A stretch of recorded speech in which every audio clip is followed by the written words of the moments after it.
A Vindication of the Rights of Woman with Strictures on Political and Moral Subjects. By Mary Wollstonecraft. Introduction.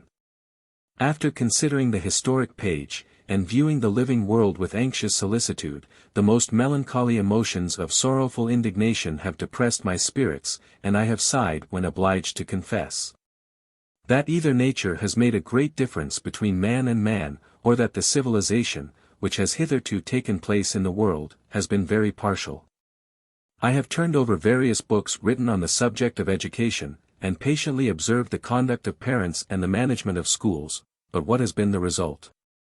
A profound conviction, that the neglected education of my fellow creatures is the grand source of the misery I deplore. And that women in particular, are rendered weak and wretched by a variety of concurring causes, originating from one hasty conclusion. The conduct and manners of women, in fact, evidently prove, that their minds are not in a healthy state.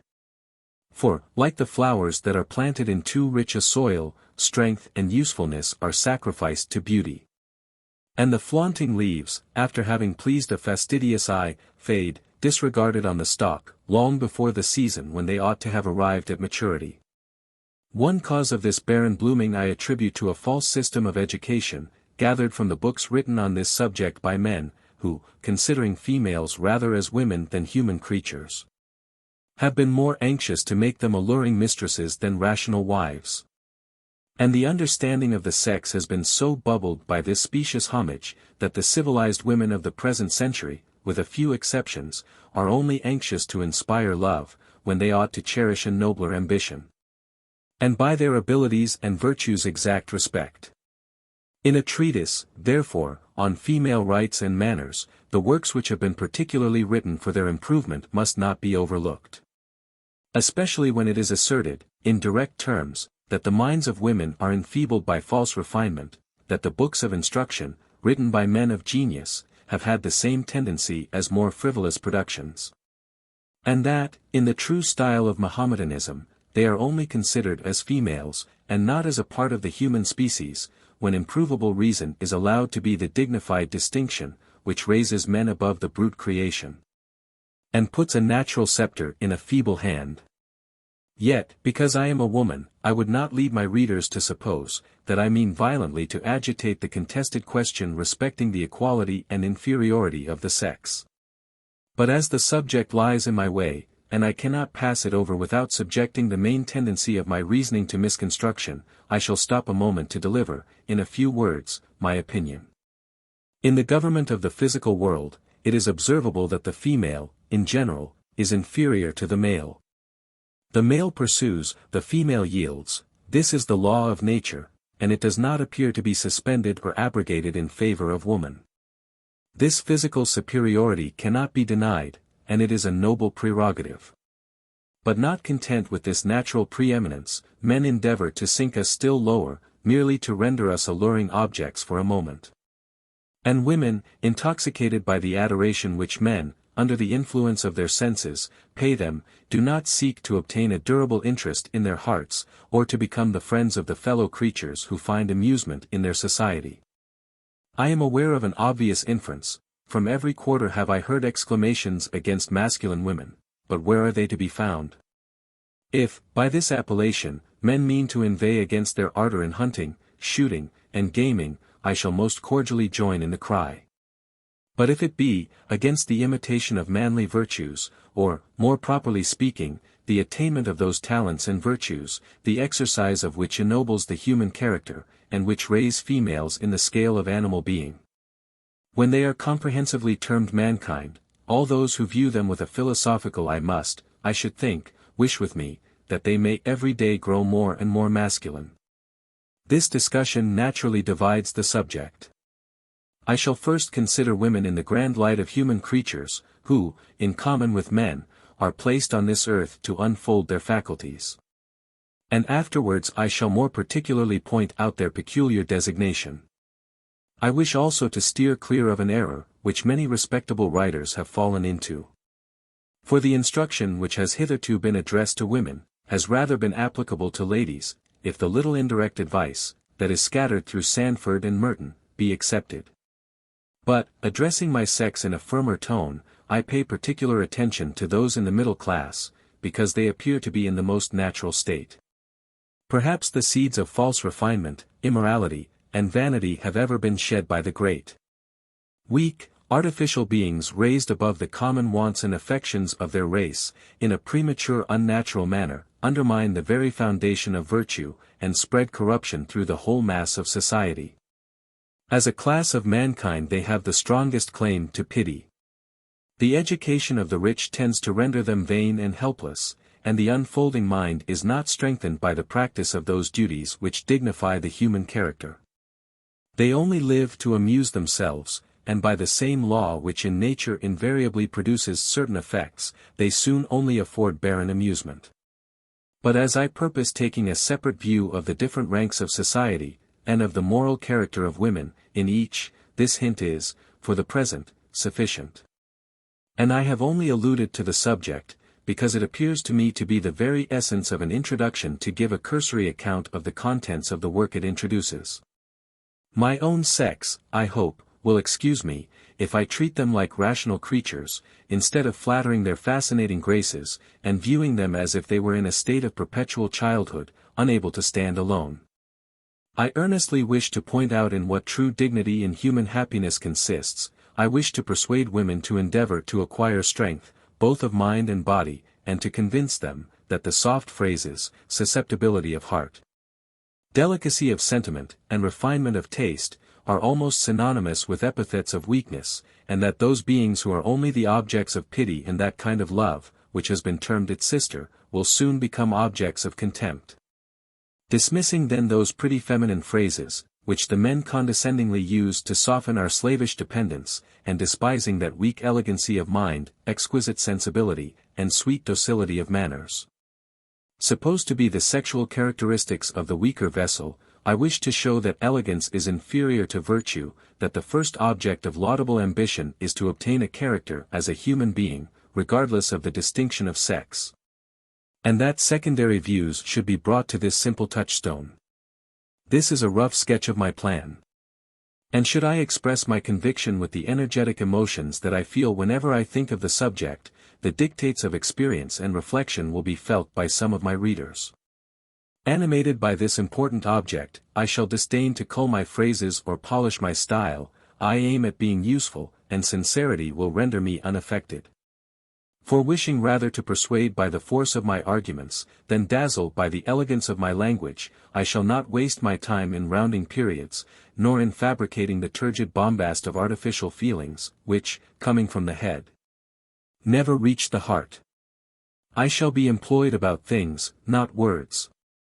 And, anxious to render my sex more respectable members of society, I shall try to avoid that flowery diction which has slided from essays into novels, and from novels into familiar letters and conversation.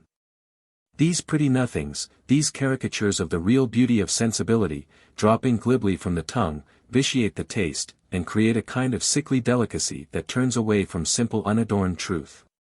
And a deluge of false sentiments and overstretched feelings, stifling the natural emotions of the heart, render the domestic pleasures insipid, that ought to sweeten the exercise of those severe duties, which educate a rational and immortal being for a nobler field of action. The education of women has, of late, been more attended to than formerly, yet they are still reckoned a frivolous sex, and ridiculed or pitied by the writers who endeavor by satire or instruction to improve them. It is acknowledged that they spend many of the first years of their lives in acquiring a smattering of accomplishments. Meanwhile, strength of body and mind are sacrificed to libertine notions of beauty, to the desire of establishing themselves. The only way women can rise in the world, by marriage. And this desire making mere animals of them, when they marry, they act as such children may be expected to act, they dress, they paint, and nickname God's creatures. Surely these weak beings are only fit for the seraglio. Can they govern a family, or take care of the poor babes whom they bring into the world? If then it can be fairly deduced from the present conduct of the sex, from the prevalent fondness for pleasure, which takes place of ambition and those nobler passions that open and enlarge the soul, that the instruction which women have received has only tended, with the constitution of civil society, to render them insignificant objects of desire, mere propagators of fools. If it can be proved, that in aiming to accomplish them, without cultivating their understandings, they are taken out of their sphere of duties, and made ridiculous and useless when the short-lived bloom of beauty is over, I presume that rational men will excuse me for endeavoring to persuade them to become more masculine and respectable. Footnote. A lively writer, I cannot recollect his name, asks what business women turned of 40 have to do in the world.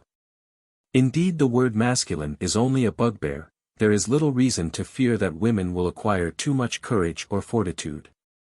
For their apparent inferiority with respect to bodily strength, must render them, in some degree, dependent on men in the various relations of life. But why should it be increased by prejudices that give a sex to virtue, and confound simple truths with sensual reveries? Women are, in fact, so much degraded by mistaken notions of female excellence, that I do not mean to add a paradox when I assert, that this artificial weakness produces a propensity to tyrannize, and gives birth to cunning. The natural opponent of strength, which leads them to play off those contemptible infantile airs that undermine esteem even whilst they excite desire. Do not foster these prejudices, and they will naturally fall into their subordinate, yet respectable station in life.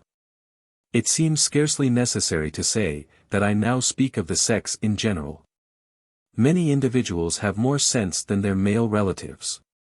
And, as nothing preponderates where there is a constant struggle for an equilibrium, without it has naturally more gravity, some women govern their husbands without degrading themselves, because intellect will always govern.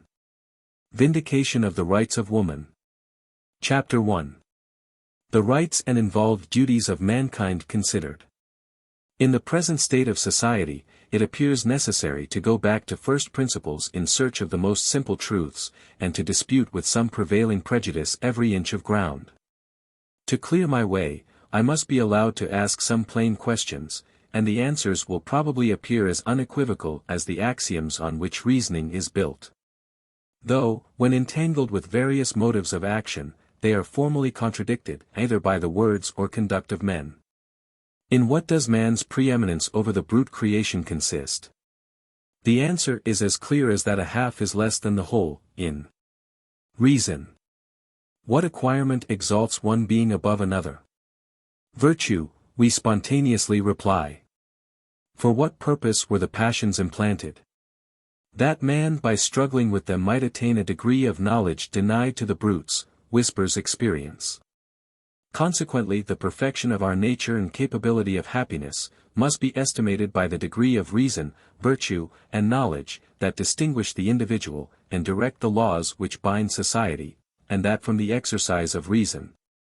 Knowledge and virtue naturally flow, is equally undeniable, if mankind be viewed collectively. The rights and duties of man thus simplified, it seems almost impertinent to attempt to illustrate truths that appear so incontrovertible, yet such deeply rooted prejudices have clouded reason. And such spurious qualities have assumed the name of virtues, that it is necessary to pursue the course of reason as it has been perplexed and involved in error, by various adventitious circumstances. Comparing the simple axiom with casual deviations. Men, in general, seem to employ their reason to justify prejudices, which they have imbibed, they cannot trace how, rather than to root them out. The mind must be strong that resolutely forms its own principles. For a kind of intellectual cowardice prevails which makes many men shrink from the task, or only do it by halves. Yet the imperfect conclusions thus drawn, are frequently very plausible, because they are built on partial experience, on just, though narrow, views. Going back to first principles, vice skulks, with all its native deformity, from close investigation, but a set of shallow reasoners are always exclaiming that these arguments prove too much, and that a measure rotten at the core may be expedient.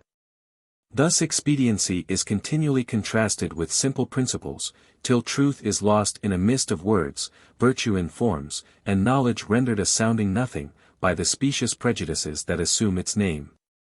That the society is formed in the wisest manner, whose constitution is founded on the nature of man, strikes, in the abstract, every thinking being so forcibly, that it looks like presumption to endeavor to bring forward proofs. Though proof must be brought, or the strong hold of prescription will never be forced by reason. Yet to urge prescription as an argument to justify the depriving men, or women, of their natural rights, is one of the absurd sophisms which daily insult common sense. The civilization of the bulk of the people of Europe is very partial. Nay, it may be made a question, whether they have acquired any virtues in exchange for innocence, equivalent to the misery produced by the vices that have been plastered over unsightly ignorance. And the freedom which has been bartered for splendid slavery. The desire of dazzling by riches, the most certain preeminence that man can obtain, the pleasure of commanding flattering sycophants, and many other complicated low calculations of doting self-love, have all contributed to overwhelm the mass of mankind, and make liberty a convenient handle for mock patriotism. For whilst rank and titles are held of the utmost importance, before which genius must hide its diminished head, it is, with a few exceptions, very unfortunate for a nation when a man of abilities, without rank or property, pushes himself forward to notice. Alas! What unheard of misery have thousands suffered to purchase a cardinal's hat for an intriguing obscure adventurer, who longed to be ranked with princes, or lord it over them by seizing the triple crown. Such, indeed, has been the wretchedness that has flowed from hereditary honors, riches, and monarchy, that men of lively sensibility have almost uttered blasphemy in order to justify the dispensations of Providence. Man has been held out as independent of his power who made him, or as a lawless planet darting from its orbit to steal the celestial fire of reason. And the vengeance of heaven, lurking in the subtle flame, sufficiently punished his temerity, by introducing evil into the world. Impressed by this view of the misery and disorder which pervaded society, and fatigued with jostling against artificial fools, Rousseau became enamored of solitude, and, being at the same time an optimist, he labors with uncommon eloquence to prove that man was naturally a solitary animal. Misled by his respect for the goodness of God, who certainly for what man of sense and feeling can doubt it, gave life only to communicate happiness, he considers evil as positive, and the work of man. Not aware that he was exalting one attribute at the expense of another, equally necessary to divine perfection. Reared on a false hypothesis, his arguments in favor of a state of nature are plausible, but unsound. I say unsound. For to assert that a state of nature is preferable to civilization in all its possible perfection, is, in other words, to arraign supreme wisdom. And the paradoxical exclamation, that God has made all things right, and that evil has been introduced by the creature whom he formed, knowing what he formed, is as unphilosophical as impious. When that wise being, who created us and placed us here, saw the fair idea, he willed, by allowing it to be so, that the passions should unfold our reason, because he could see that present evil would produce future good. Could the helpless creature whom he called from nothing, break loose from his providence, and boldly learn to know good by practicing evil without his permission? No. How could that energetic advocate for immortality argue so inconsistently? Had mankind remained forever in the brutal state of nature, which even his magic pen cannot paint as a state in which a single virtue took root, it would have been clear, though not to the sensitive unreflecting wanderer, that man was born to run the circle of life and death, and adorn God's garden for some purpose which could not easily be reconciled with his attributes. But if, to crown the whole, there were to be rational creatures produced, allowed to rise in excellency by the exercise of powers implanted for that purpose, if benignity itself thought fit to call into existence a creature above the brutes, who could think and improve himself, why should that inestimable gift, for a gift it was, if a man was so created as to have a capacity to rise above the state in which sensation produced brutal ease, be called, in direct terms, a curse? A curse it might be reckoned, if all our existence was bounded by our continuance in this world. For why should the gracious fountain of life give us passions, and the power of reflecting, only to embitter our days, and inspire us with mistaken notions of dignity? Why should he lead us from love of ourselves to the sublime emotions which the discovery of his wisdom and goodness excites, if these feelings were not set in motion to improve our nature, of which they make a part, and render us capable of enjoying a more godlike portion of happiness? Firmly persuaded that no evil exists in the world that God did not design to take place, I build my belief on the perfection of God. Rousseau exerts himself to prove that all was right originally, a crowd of authors that all is now right, and that all will be right. But, true to his first position, next to a state of nature, Rousseau celebrates barbarism, and, apostrophizing the shade of Fabricius, he forgets that, in conquering the world, the Romans never dreamed of establishing their own liberty on a firm basis, or of extending the reign of virtue. Eager to support his system, he stigmatizes, as vicious, every effort of genius. And uttering the apotheosis of savage virtues, he exalts those to demigods, who were scarcely human, the brutal Spartans, who in defiance of justice and gratitude, sacrificed, in cold blood, the slaves that had shown themselves men to rescue their oppressors.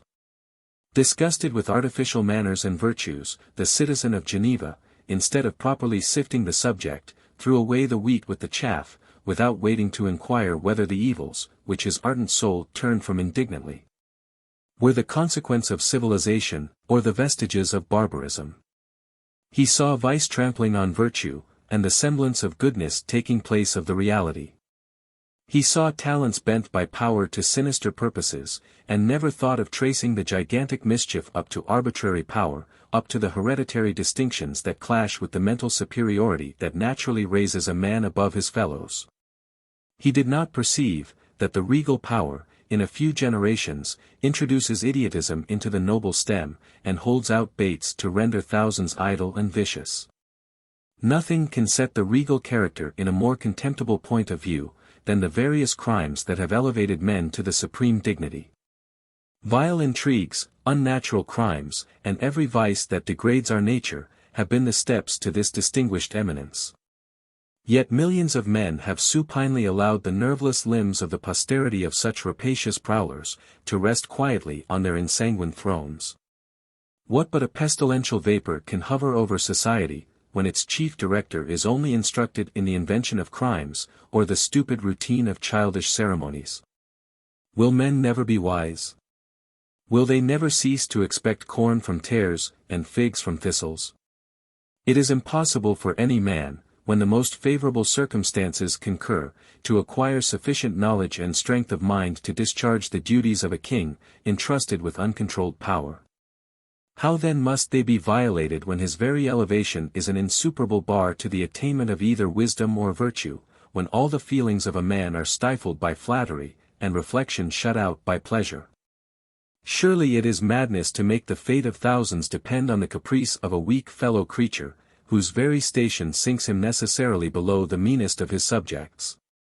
But one power should not be thrown down to exalt another, for all power intoxicates weak man, and its abuse proves, that the more equality there is established among men, the more virtue and happiness will reign in society. But this, and any similar maxim deduced from simple reason, raises an outcry: the Church or the State is in danger, if faith in the wisdom of antiquity is not implicit.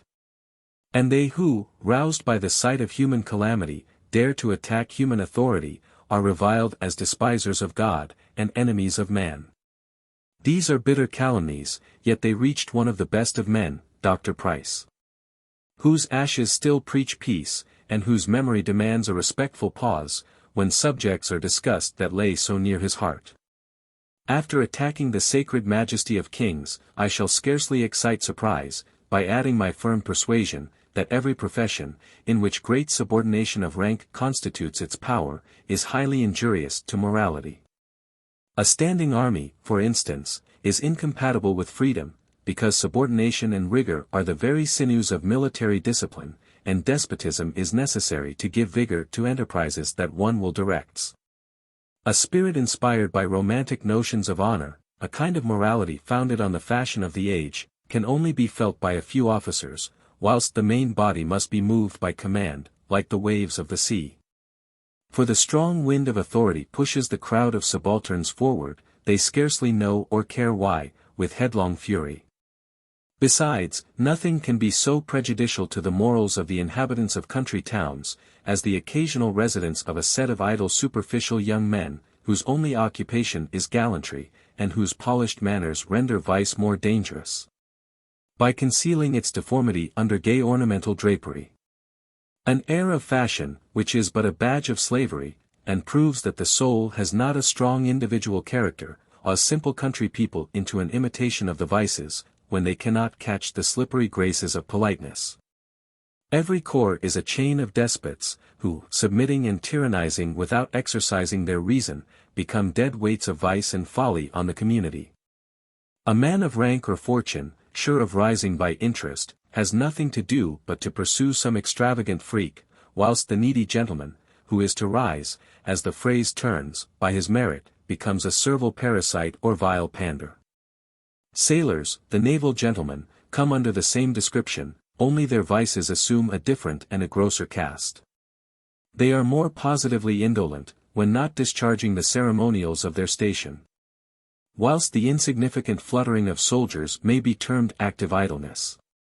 More confined to the society of men, the former acquire a fondness for humor and mischievous tricks. Whilst the latter, mixing frequently with well-bred women, catch a sentimental cant. But mind is equally out of the question, whether they indulge the horse laugh or polite simper. May I be allowed to extend the comparison to a profession where more mind is certainly to be found, for the clergy have superior opportunities of improvement, though subordination almost equally cramps their faculties. The blind submission imposed at college to forms of belief, serves as a novitiate to the curate who most obsequiously respects the opinion of his rector or patron, if he means to rise in his profession. Perhaps there cannot be a more forcible contrast than between the servile, dependent gait of a poor curate, and the courtly mien of a bishop. And the respect and contempt they inspire render the discharge of their separate functions equally useless. It is of great importance to observe, that the character of every man is, in some degree, formed by his profession. A man of sense may only have a cast of countenance that wears off as you trace his individuality, whilst the weak, common man, has scarcely ever any character, but what belongs to the body. At least, all his opinions have been so steeped in the vat consecrated by authority, that the faint spirit which the grape of his own vine yields cannot be distinguished. Society, therefore, as it becomes more enlightened, should be very careful not to establish bodies of men who must necessarily be made foolish or vicious by the very constitution of their profession. In the infancy of society, when men were just emerging out of barbarism, chiefs and priests, touching the most powerful springs of savage conduct, hope and fear, must have had unbounded sway. An aristocracy, of course, is naturally the first form of government. But clashing interests soon losing their equipoise, a monarchy and hierarchy break out of the confusion of ambitious struggles, and the foundation of both is secured by feudal tenures. This appears to be the origin of monarchical and priestly power, and the dawn of civilization. But such combustible materials cannot long be pent up. And getting vent in foreign wars and intestine insurrections, the people acquire some power in the tumult, which obliges their rulers to gloss over their oppression with a show of right. Thus, as wars, agriculture, commerce, and literature, expands the mind, despots are compelled, to make covert corruption hold fast the power which was formerly snatched by open force. And this baneful lurking gangrene is most quickly spread by luxury and superstition, the sure dregs of ambition. The indolent puppet of a court first becomes a luxurious monster, or fastidious sensualist, and then makes the contagion which his unnatural state spreads, the instrument of tyranny. Footnote. Men of abilities scatter seeds that grow up, and have a great influence on the forming opinion, and when once the public opinion preponderates, through the exertion of reason, the overthrow of arbitrary power is not very distant. It is the pestiferous purple which renders the progress of civilization a curse, and warps the understanding, till men of sensibility doubt whether the expansion of intellect produces a greater portion of happiness or misery. But the nature of the poison points out the antidote, and had Rousseau mounted one step higher in his investigation. Or could his eye have pierced through the foggy atmosphere, which he almost disdained to breathe, his active mind would have darted forward to contemplate the perfection of man in the establishment of true civilization. Instead of taking his ferocious flight back to the night of sensual ignorance. Chapter 2. The prevailing opinion of a sexual character discussed. To account for, and excuse the tyranny of man, many ingenious arguments have been brought forward to prove, that the two sexes, in the acquirement of virtue, ought to aim at attaining a very different character, or, to speak explicitly, women are not allowed to have sufficient strength of mind to acquire what really deserves the name of virtue. Yet it should seem, allowing them to have souls, that there is but one way appointed by Providence to lead mankind to either virtue or happiness. If then women are not a swarm of ephemeran triflers, why should they be kept in ignorance under the specious name of innocence? Men complain, and with reason, of the follies and caprices of our sex, when they do not keenly satirize our headstrong passions and groveling vices. Behold, I should answer, the natural effect of ignorance. The mind will ever be unstable that has only prejudices to rest on, and the current will run with destructive fury when there are no barriers to break its force. Women are told from their infancy, and taught by the example of their mothers, that a little knowledge of human weakness, justly termed cunning, softness of temper, outward obedience, and a scrupulous attention to a puerile kind of propriety, will obtain for them the protection of man. And should they be beautiful, everything else is needless, for at least 20 years of their lives. Thus Milton describes our first frail mother. Though when he tells us that women are formed for softness and sweet attractive grace, I cannot comprehend his meaning, unless, in the true Mahometan strain, he meant to deprive us of souls, and insinuate that we were beings only designed by sweet attractive grace, and docile blind obedience, to gratify the senses of man when he can no longer soar on the wing of contemplation. How grossly do they insult us, who thus advise us only to render ourselves gentle, domestic brutes. For instance, the winning softness, so warmly, and frequently recommended, that governs by obeying.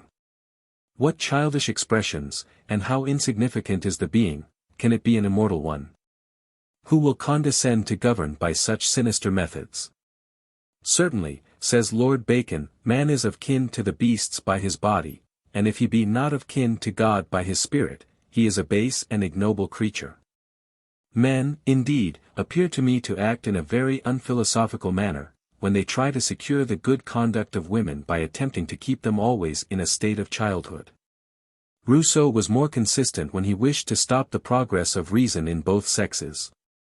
For if men eat of the tree of knowledge, women will come in for a taste, but, from the imperfect cultivation which their understandings now receive, they only attain a knowledge of evil. Children, I grant, should be innocent. But when the epithet is applied to men, or women, it is but a civil term for weakness. For if it be allowed that women were destined by Providence to acquire human virtues, and by the exercise of their understandings, that stability of character which is the firmest ground to rest our future hopes upon, they must be permitted to turn to the fountain of light, and not forced to shape their course by the twinkling of a mere satellite.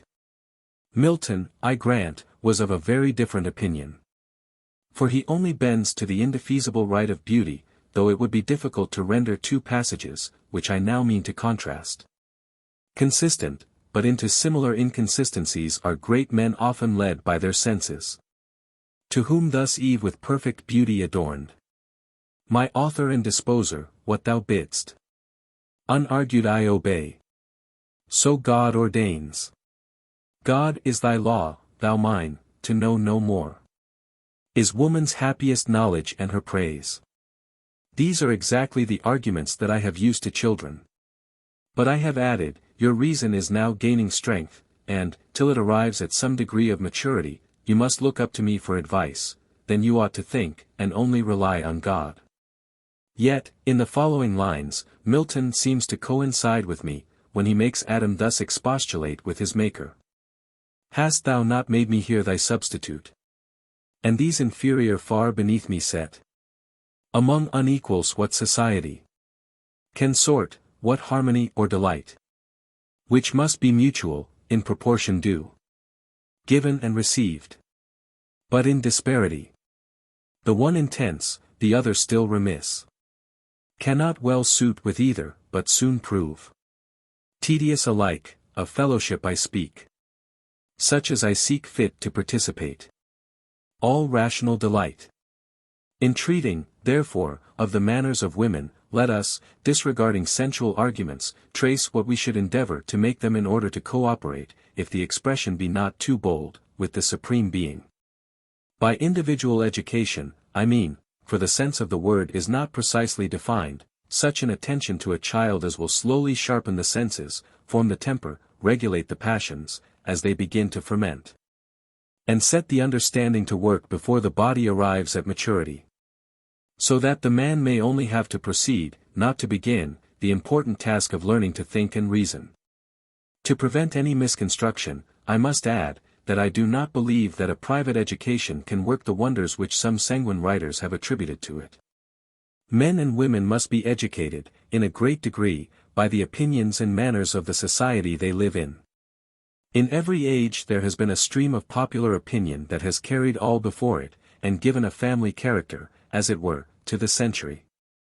It may then fairly be inferred, that, till society be differently constituted, much cannot be expected from education.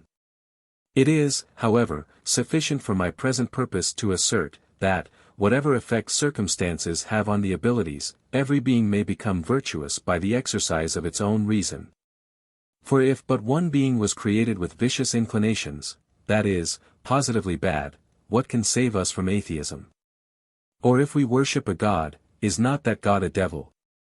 Consequently, the most perfect education, in my opinion, is such an exercise of the understanding as is best calculated to strengthen the body and form the heart. Or, in other words, to enable the individual to attain such habits of virtue as will render it independent. In fact, it is a farce to call any being virtuous whose virtues do not result from the exercise of its own reason. This was Rousseau's opinion respecting men. I extend it to women, and confidently assert that they have been drawn out of their sphere by false refinement, and not by an endeavor to acquire masculine qualities.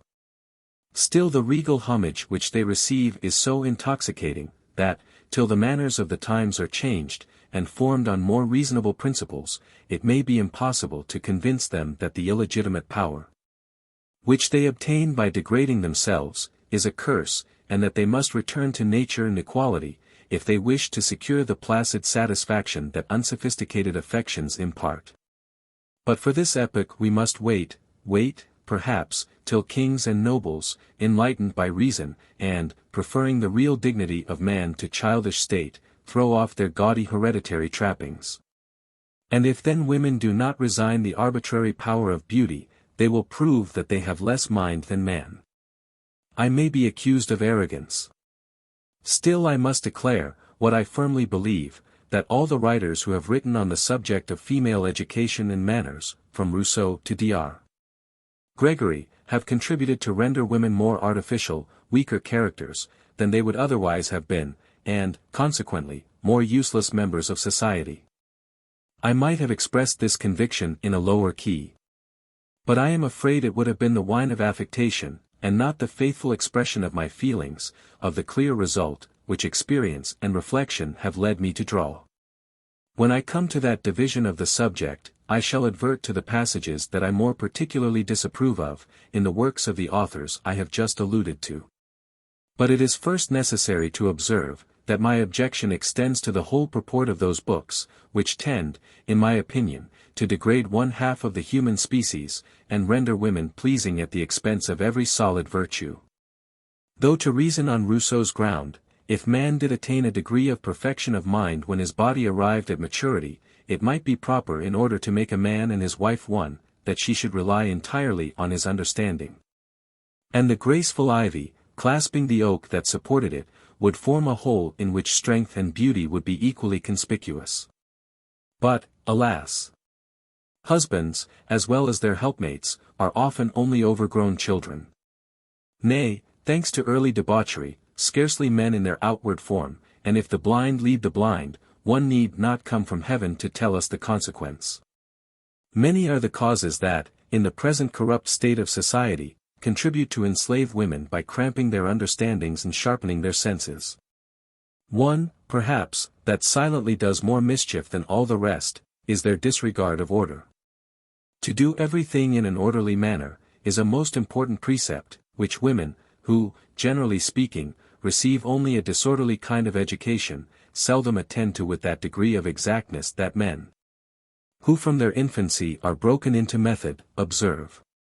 This negligent kind of guesswork, for what other epithet can be used to point out the random exertions of a sort of instinctive common sense, never brought to the test of reason, prevents their generalizing matters of fact, so they do today, what they did yesterday, merely because they did it yesterday. This contempt of the understanding in early life has more baneful consequences than is commonly supposed. For the little knowledge which women of strong minds attain, is, from various circumstances, of a more desultory kind than the knowledge of men, and it is acquired more by sheer observations on real life than from comparing what has been individually observed with the results of experience generalized by speculation. Led by their dependent situation and domestic employments more into society, what they learn is rather by snatches. And as learning is with them, in general, only a secondary thing, they do not pursue any one branch with that persevering ardor necessary to give vigor to the faculties, and clearness to the judgment. In the present state of society, a little learning is required to support the character of a gentleman, and boys are obliged to submit to a few years of discipline. But in the education of women the cultivation of the understanding is always subordinate to the acquirement of some corporeal accomplishment. Even while enervated by confinement and false notions of modesty, the body is prevented from attaining that grace and beauty which relaxed half-formed limbs never exhibit. Besides, in youth their faculties are not brought forward by emulation. And having no serious scientific study, if they have natural sagacity it is turned too soon on life and manners. They dwell on effects, and modifications, without tracing them back to causes. And complicated rules to adjust behavior are a weak substitute for simple principles. As a proof that education gives this appearance of weakness to females, we may instance the example of military men, who are, like them, sent into the world before their minds have been stored with knowledge or fortified by principles. The consequences are similar. Soldiers acquire a little superficial knowledge, snatched from the muddy current of conversation, and, from continually mixing with society, they gain, what is termed a knowledge of the world. And this acquaintance with manners and customs has frequently been confounded with a knowledge of the human heart. But can the crude fruit of casual observation, never brought to the test of judgment, formed by comparing speculation and experience, deserve such a distinction? Soldiers, as well as women, practice the minor virtues with punctilious politeness. Where is then the sexual difference, when the education has been the same? All the difference that I can discern arises from the superior advantage of liberty which enables the former to see more of life. It is wandering from my present subject, perhaps, to make a political remark, but as it was produced naturally by the train of my reflections, I shall not pass it silently over. Standing armies can never consist of resolute, robust men. They may be well-disciplined machines, but they will seldom contain men under the influence of strong passions or with very vigorous faculties. And as for any depth of understanding, I will venture to affirm, that it is as rarely to be found in the army as amongst women, and the cause, I maintain, is the same. It may be further observed, that officers are also particularly attentive to their persons, fond of dancing, crowded rooms, adventures, and ridicule. Like the fair sex, the business of their lives is gallantry. They were taught to please, and they only live to please. Yet they do not lose their rank in the distinction of sexes, for they are still reckoned superior to women, though in what their superiority consists, beyond what I have just mentioned, it is difficult to discover. The great misfortune is this, that they both acquire manners before morals, and a knowledge of life before they have from reflection, any acquaintance with the grand ideal outline of human nature. The consequence is natural. Satisfied with common nature, they become a prey to prejudices, and taking all their opinions on credit, they blindly submit to authority. So that if they have any sense, it is a kind of instinctive glance, that catches proportions, and decides with respect to manners, but fails when arguments are to be pursued below the surface, or opinions analyzed. May not the same remark be applied to women? Nay, the argument may be carried still further, for they are both thrown out of a useful station by the unnatural distinctions established in civilized life. Riches and hereditary honors have made ciphers of women to give consequence to the numerical figure. And idleness has produced a mixture of gallantry and despotism in society, which leads the very men who are the slaves of their mistresses, to tyrannize over their sisters, wives, and daughters. This is only keeping them in rank and file, it is true. Strengthen the female mind by enlarging it, and there will be an end to blind obedience. But, as blind obedience is ever sought for by power, tyrants and sensualists are in the right when they endeavor to keep women in the dark, because the former only want slaves, and the latter a plaything. The sensualist, indeed, has been the most dangerous of tyrants, and women have been duped by their lovers, as princes by their ministers, whilst dreaming that they reigned over them. I now principally allude to Rousseau, for his character of Sophia is, undoubtedly, a captivating one, though it appears to me grossly unnatural. However, it is not the superstructure, but the foundation of her character, the principles on which her education was built, that I mean to attack. Nay, warmly as I admire the genius of that able writer, whose opinions I shall often have occasion to cite, indignation always takes place of admiration, and the rigid frown of insulted virtue effaces the smile of complacency, which his eloquent periods are wont to raise, when I read his voluptuous reveries. Is this the man, who, in his ardor for virtue, would banish all the soft arts of peace, and almost carry us back to Spartan discipline? Is this the man who delights to paint the useful struggles of passion, the triumphs of good dispositions, and the heroic flights which carry the glowing soul out of itself? How are these mighty sentiments lowered when he describes the pretty foot and enticing airs of his little favorite? But, for the present, I waive the subject, and, instead of severely reprehending the transient effusions of overweening sensibility, I shall only observe, that whoever has cast a benevolent eye on society must often have been gratified by the sight of humble mutual love, not dignified by sentiment, nor strengthened by a union in intellectual pursuits. The domestic trifles of the day have afforded matter for cheerful converse, and innocent caresses have softened toils which did not require great exercise of mind, or stretch of thought, yet has not the sight of this moderate felicity excited more tenderness than respect? An emotion similar to what we feel when children are playing, or animals sporting, whilst the contemplation of the noble struggles of suffering merit has raised admiration, and carried our thoughts to that world where sensation will give place to reason. Women are, therefore, to be considered either as moral beings, or so weak that they must be entirely subjected to the superior faculties of men. Let us examine this question. Rousseau declares, that a woman should never, for a moment feel herself independent, that she should be governed by fear to exercise her natural cunning, and made a coquettish slave in order to render her a more alluring object of desire, a sweeter companion to man, whenever he chooses to relax himself. He carries the arguments, which he pretends to draw from the indications of nature, still further, and insinuates that truth and fortitude, the cornerstones of all human virtue, shall be cultivated with certain restrictions. Because with respect to the female character, obedience is the grand lesson which ought to be impressed with unrelenting rigor. What nonsense! When will a great man arise with sufficient strength of mind to puff away the fumes which pride and sensuality have thus spread over the subject?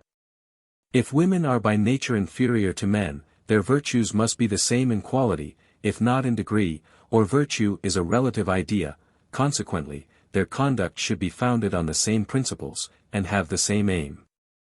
Connected with man as daughters, wives, and mothers, their moral character may be estimated by their manner of fulfilling those simple duties. But the grand end of their exertions should be to unfold their own faculties, and acquire the dignity of conscious virtue. They may try to render their road pleasant, but ought never to forget, in common with man, that life yields not the felicity which can satisfy an immortal soul. I do not mean to insinuate, that either sex should be so lost, in abstract reflections or distant views, as to forget the affections and duties that lie before them, and are, in truth, the means appointed to produce the fruit of life. On the contrary, I would warmly recommend them, even while I assert, that they afford most satisfaction when they are considered in their true subordinate light.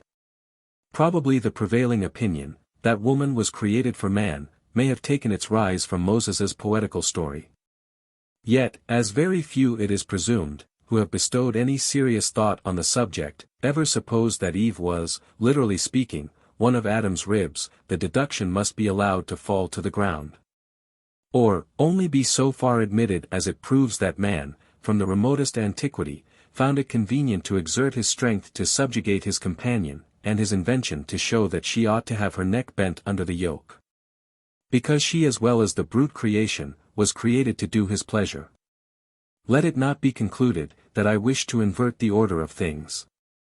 I have already granted, that, from the constitution of their bodies, men seem to be designed by Providence to attain a greater degree of virtue.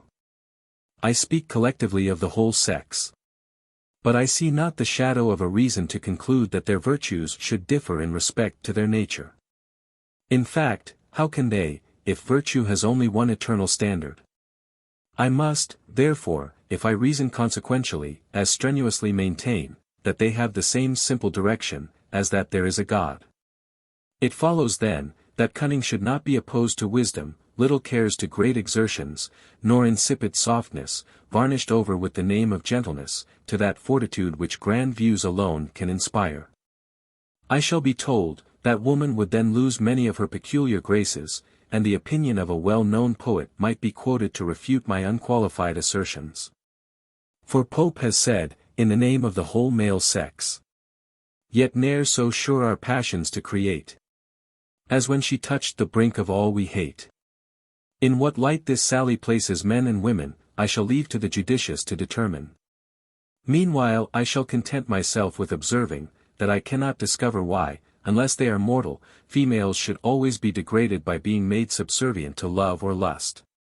To speak disrespectfully of love is, I know, high treason against sentiment and fine feelings, but I wish to speak the simple language of truth, and rather to address the head than the heart. To endeavor to reason love out of the world, would be to out Quixote Cervantes, and equally offend against common sense. But an endeavor to restrain this tumultuous passion, and to prove that it should not be allowed to dethrone superior powers, or to usurp the scepter which the understanding should ever coolly wield, appears less wild. Youth is the season for love in both sexes, but in those days of thoughtless enjoyment, provision should be made for the more important years of life, when reflection takes place of sensation. But Rousseau, and most of the male writers who have followed his steps, have warmly inculcated that the whole tendency of female education ought to be directed to one point to render them pleasing. Let me reason with the supporters of this opinion, who have any knowledge of human nature. Do they imagine that marriage can eradicate the habitude of life? The woman who has only been taught to please, will soon find that her charms are oblique sunbeams, and that they cannot have much effect on her husband's heart when they are seen every day, when the summer is past and gone. Will she then have sufficient native energy to look into herself for comfort, and cultivate her dormant faculties? Or, is it not more rational to expect, that she will try to please other men? And, in the emotions raised by the expectation of new conquests, endeavor to forget the mortification her love or pride has received? When the husband ceases to be a lover, and the time will inevitably come, her desire of pleasing will then grow languid, or become a spring of bitterness, and love, perhaps, the most evanescent of all passions, gives place to jealousy or vanity. I now speak of women who are restrained by principle or prejudice. Such women, though they would shrink from an intrigue with real abhorrence, yet, nevertheless, wish to be convinced by the homage of gallantry, that they are cruelly neglected by their husbands. Or, days and weeks are spent in dreaming of the happiness enjoyed by congenial souls, till the health is undermined and the spirits broken by discontent. How then can the great art of pleasing be such a necessary study? It is only useful to a mistress. The chaste wife, and serious mother, should only consider her power to please as the polish of her virtues, and the affection of her husband as one of the comforts that render her task less difficult, and her life happier. But, whether she be loved or neglected, her first wish should be to make herself respectable, and not rely for all her happiness on a being subject to like infirmities with herself. The amiable Dr. Gregory fell into a similar error. I respect his heart, but entirely disapprove of his celebrated legacy to his daughters. He advises them to cultivate a fondness for dress, because a fondness for dress, he asserts, is natural to them. I am unable to comprehend what either he or Rousseau mean, when they frequently use this indefinite term. If they told us, that in a pre-existent state the soul was fond of dress, and brought this inclination with it into a new body, I should listen to them with a half-smile, as I often do when I hear a rant about innate elegance. But if he only meant to say that the exercise of the faculties will produce this fondness, I deny it. It is not natural, but arises, like false ambition in men, from a love of power. Dr. Gregory goes much further. He actually recommends dissimulation, and advises an innocent girl to give the lie to her feelings, and not dance with spirit, when gaiety of heart would make her feet eloquent, without making her gestures immodest. In the name of truth and common sense, why should not one woman acknowledge that she can take more exercise than another?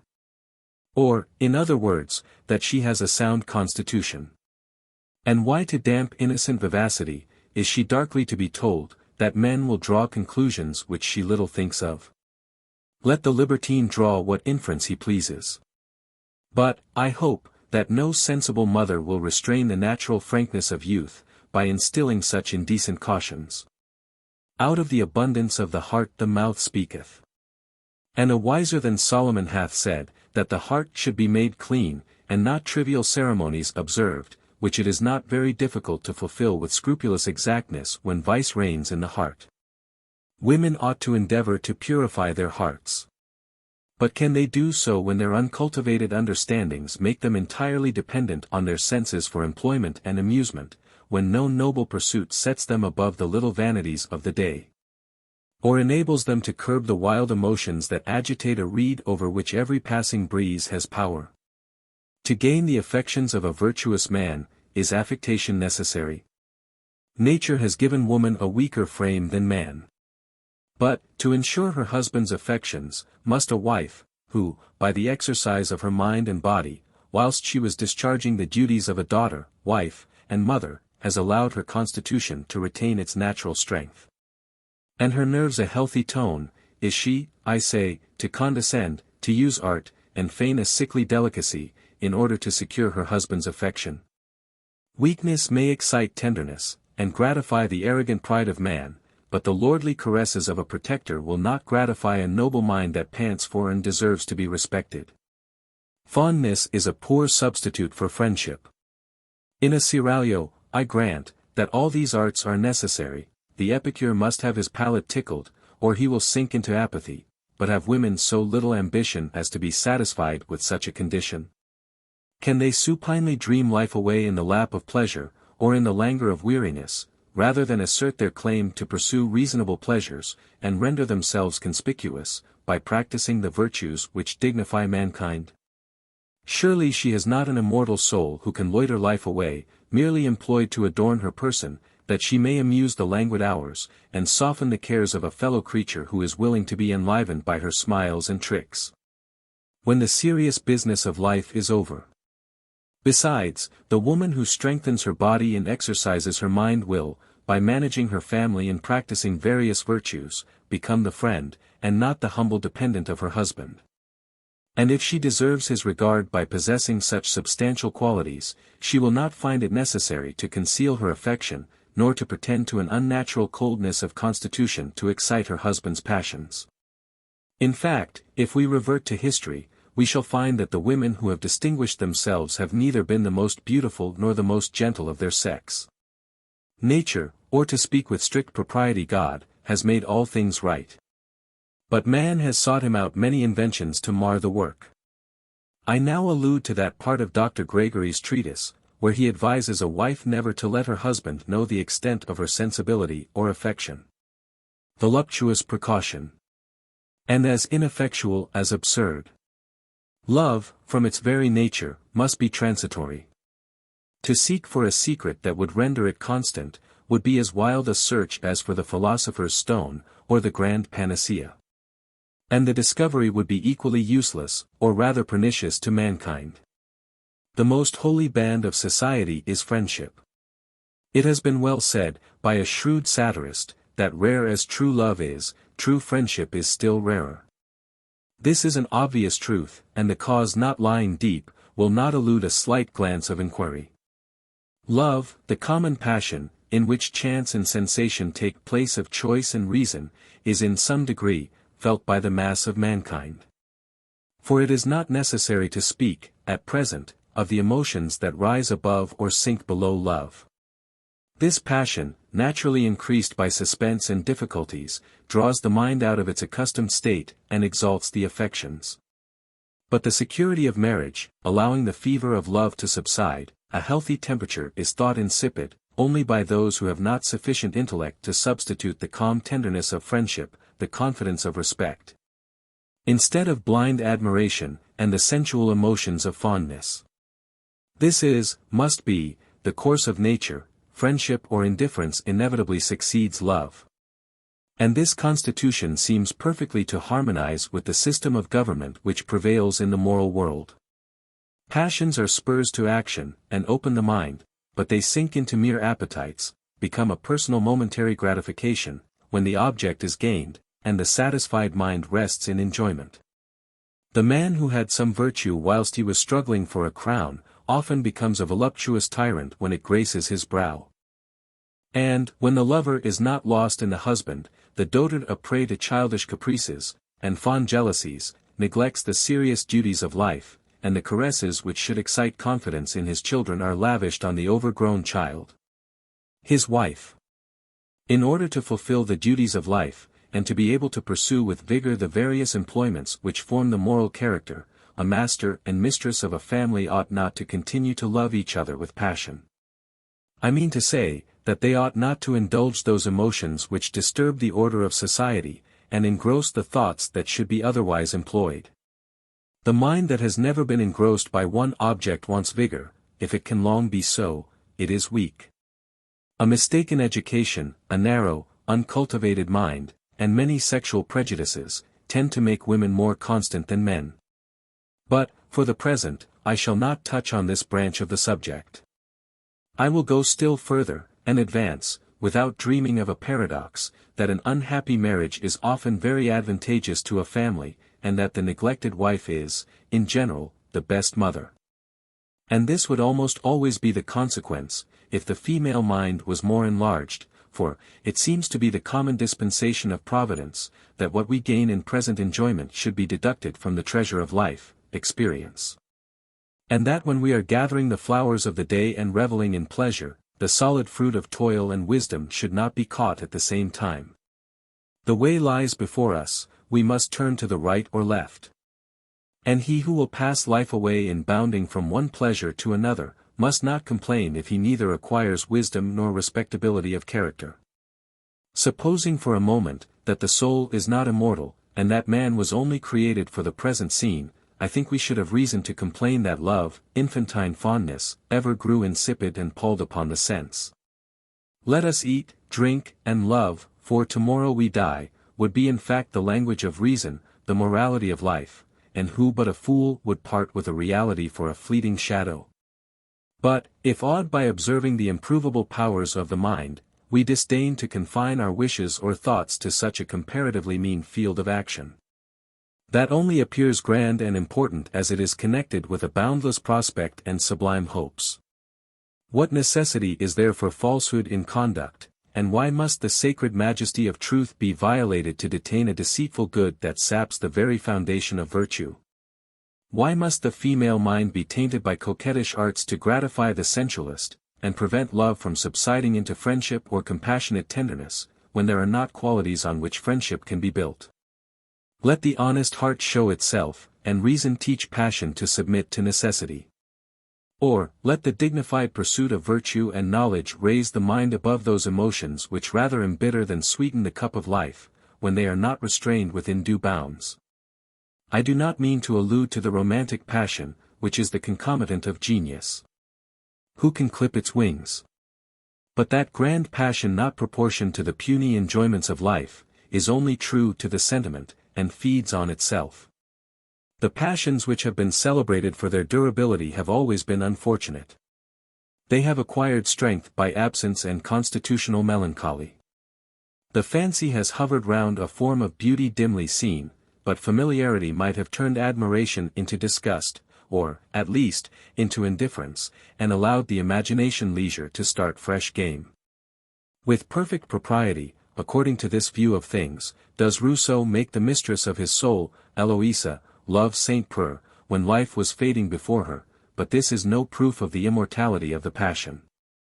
Of the same complexion is Diar. Gregory's advice respecting delicacy of sentiment, which he advises a woman not to acquire, if she has determined to marry.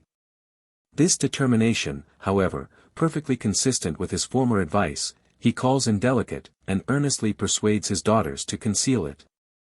Though it may govern their conduct, as if it were indelicate to have the common appetites of human nature. Noble morality. And consistent with the cautious prudence of a little soul that cannot extend its views beyond the present minute division of existence. If all the faculties of woman's mind are only to be cultivated as they respect her dependence on man. If, when she obtains a husband she has arrived at her goal, and meanly proud, is satisfied with such a paltry crown, let her grovel contentedly, scarcely raised by her employments above the animal kingdom.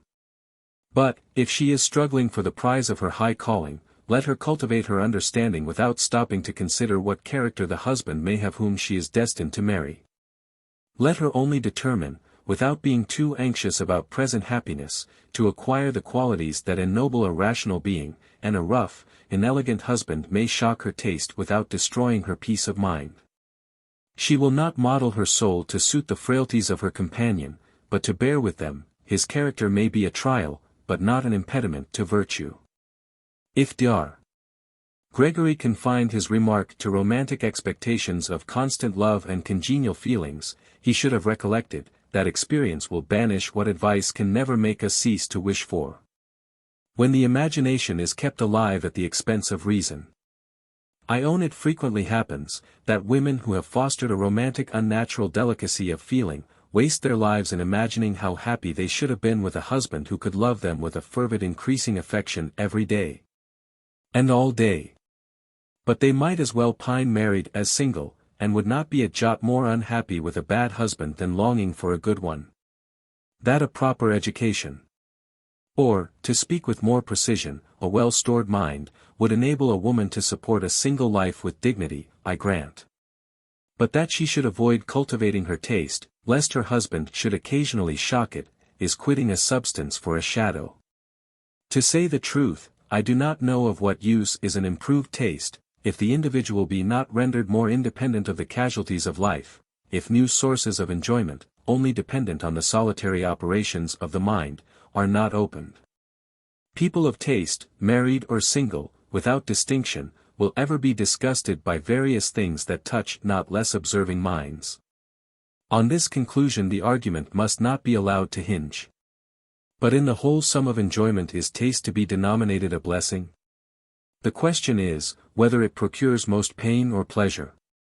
The answer will decide the propriety of Dr.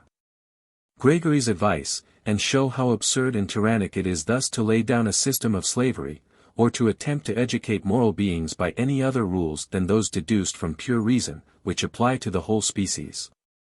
Gentleness of manners, forbearance, and long-suffering, are such amiable godlike qualities, that in sublime poetic strains the deity has been invested with them. And, perhaps, no representation of his goodness so strongly fastens on the human affections as those that represent him abundant in mercy and willing to pardon. Gentleness, considered in this point of view, bears on its front all the characteristics of grandeur, combined with the winning graces of condescension. But what a different aspect it assumes when it is the submissive demeanor of dependence, the support of weakness that loves, because it wants protection, and is forbearing, because it must silently endure injuries. Smiling under the lash at which it dare not snarl. Abject as this picture appears, it is the portrait of an accomplished woman, according to the received opinion of female excellence, separated by specious reasoners from human excellence. Or, they, vide Rousseau, and Swedenborg, kindly restore the rib, and make one moral being of a man and woman, not forgetting to give her all the submissive charms. How women are to exist in that state where there is to be neither marrying nor giving in marriage, we are not told. For though moralists have agreed, that the tenor of life seems to prove that man is prepared by various circumstances for a future state, they constantly concur in advising woman only to provide for the present. Gentleness, docility, and a spaniel-like affection are, on this ground, consistently recommended as the cardinal virtues of the sex. And, disregarding the arbitrary economy of nature, one writer has declared that it is masculine for a woman to be melancholy. She was created to be the toy of man, his rattle, and it must jingle in his ears, whenever, dismissing reason, he chooses to be amused. To recommend gentleness, indeed, on a broad basis is strictly philosophical. A frail being should labor to be gentle. But when forbearance confounds right and wrong, it ceases to be a virtue. And, however convenient it may be found in a companion, that companion will ever be considered as an inferior, and only inspire a vapid tenderness, which easily degenerates into contempt. Still, if advice could really make a being gentle, whose natural disposition admitted not of such a fine polish, something toward the advancement of order would be attained. But if, as might quickly be demonstrated, only affectation be produced by this indiscriminate counsel, which throws a stumbling block in the way of gradual improvement, and true melioration of temper. The sex is not much benefited by sacrificing solid virtues to the attainment of superficial graces, though for a few years they may procure the individual's regal sway. As a philosopher, I read with indignation the plausible epithets which men used to soften their insults, and, as a moralist, I ask what is meant by such heterogeneous associations, as fair defects, amiable weaknesses, etc. If there is but one criterion of morals, but one archetype for man, women appear to be suspended by destiny, according to the vulgar tale of Mahomet's coffin. They have neither the unerring instinct of brutes, nor are allowed to fix the eye of reason on a perfect model. They were made to be loved, and must not aim at respect, lest they should be hunted out of society as masculine. But to view the subject in another point of view. Do passive indolent women make the best wives? Confining our discussion to the present moment of existence, let us see how such weak creatures perform their part. Do the women who, by the attainment of a few superficial accomplishments, have strengthened the prevailing prejudice, merely contribute to the happiness of their husbands? Do they display their charms merely to amuse them?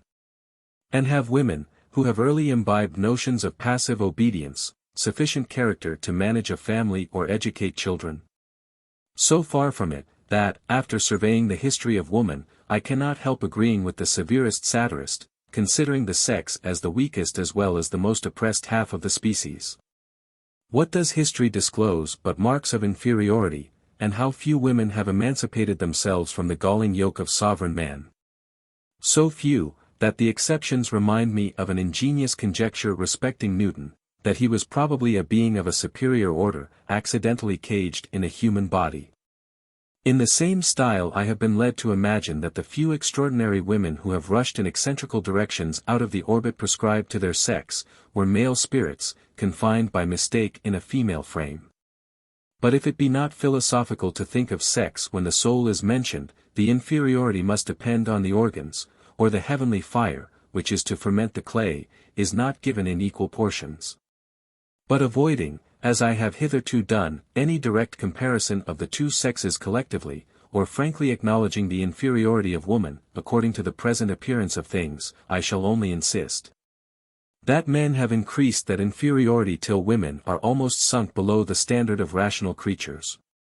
Let their faculties have room to unfold, and their virtues to gain strength, and then determine where the whole sex must stand in the intellectual scale. Yet, let it be remembered, that for a small number of distinguished women I do not ask a place. It is difficult for us purblind mortals to say to what height human discoveries and improvements may arrive, when the gloom of despotism subsides, which makes us stumble at every step. But, when morality shall be settled on a more solid basis, then, without being gifted with a prophetic spirit, I will venture to predict, that woman will be either the friend or slave of man. We shall not, as at present, doubt whether she is a moral agent, or the link which unites man with brutes. But, should it then appear, that like the brutes they were principally created for the use of man, he will let them patiently bite the bridle, and not mock them with empty praise. Or, should their rationality be proved, he will not impede their improvement merely to gratify his sensual appetites. He will not with all the graces of rhetoric, advise them to submit implicitly their understandings to the guidance of man. He will not, when he treats of the education of women, assert, that they ought never to have the free use of reason, nor would he recommend cunning and dissimulation to beings who are acquiring, in like manner as himself, the virtues of humanity. Surely there can be but one rule of right, if morality has an eternal foundation, and whoever sacrifices virtue, strictly so called, to present convenience, or whose duty it is to act in such a manner, lives only for the passing day, and cannot be an accountable creature. The poet then should have dropped his sneer when he says, "If weak women go astray, the stars are more in fault than they. For that they are bound by the adamantine chain of destiny is most certain, if it be proved that they are never to exercise their own reason, never to be independent, never to rise above opinion, or to feel the dignity of a rational will that only bows to God, and often forgets that the universe contains any being but itself, and the model of perfection to which its ardent gaze is turned, to adore attributes that, softened into virtues, may be imitated in kind, though the degree overwhelms the enraptured mind. If, I say, for I would not impress by declamation when reason offers her sober light, if they are really capable of acting like rational creatures, let them not be treated like slaves. Or, like the brutes who are dependent on the reason of man, when they associate with him. But cultivate their minds, give them the salutary, sublime curb of principle, and let them attain conscious dignity by feeling themselves only dependent on God. Teach them, in common with man, to submit to necessity, instead of giving, to render them more pleasing, a sex to morals. Further, should experience prove that they cannot attain the same degree of strength of mind, perseverance and fortitude, let their virtues be the same in kind, though they may vainly struggle for the same degree. And the superiority of man will be equally clear, if not clearer, and truth, as it is a simple principle, which admits of no modification, would be common to both. Nay, the order of society, as it is at present regulated, would not be inverted, for woman would then only have the rank that reason assigned her, and arts could not be practiced to bring the balance even, much less to turn it. These may be termed utopian dreams. Thanks to that being who impressed them on my soul, and gave me sufficient strength of mind to dare to exert my own reason, till becoming dependent only on him for the support of my virtue, I view with indignation the mistaken notions that enslave my sex. I love man as my fellow, but his scepter real or usurped, extends not to me, unless the reason of an individual demands my homage, and even then the submission is to reason, and not to man. In fact, the conduct of an accountable being must be regulated by the operations of its own reason, or on what foundation rests the throne of God. It appears to me necessary to dwell on these obvious truths, because females have been insulted, as it were. And while they have been stripped of the virtues that should clothe humanity, they have been decked with artificial graces, that enable them to exercise a short-lived tyranny. Love, in their bosoms, taking place of every nobler passion, their sole ambition is to be fair, to raise emotion instead of inspiring respect, and this ignoble desire, like the servility in absolute monarchies, destroys all strength of character. Liberty is the mother of virtue, and if women are, by their very constitution, slaves, and not allowed to breathe the sharp invigorating air of freedom, they must ever languish like exotics, and be reckoned beautiful flaws in nature. Let it also be remembered, that they are the only flaw. As to the argument respecting the subjection in which the sex has ever been held, it retorts on man. The many have always been enthralled by the few. And, monsters who have scarcely shown any discernment of human excellence, have tyrannized over thousands of their fellow creatures. Why have men of superior endowments submitted to such degradation? For, is it not universally acknowledged that kings, viewed collectively, have ever been inferior, in abilities and virtue, to the same number of men taken from the common mass of mankind, yet, have they not? And are they not still treated with a degree of reverence, that is an insult to reason? China is not the only country where a living man has been made a god. Men have submitted to superior strength, to enjoy with impunity the pleasure of the moment. Women have only done the same, and therefore till it is proved that the courtier, who servilely resigns the birthright of a man, is not a moral agent. It cannot be demonstrated that woman is essentially inferior to man, because she has always been subjugated. Brutal force has hitherto governed the world, and that the science of politics is in its infancy, is evident from philosophers scrupling to give the knowledge most useful to man that determinate distinction. I shall not pursue this argument any further than to establish an obvious inference, that as sound politics diffuse liberty, mankind, including woman, will become more wise and virtuous. Chapter 3. The same subject continued.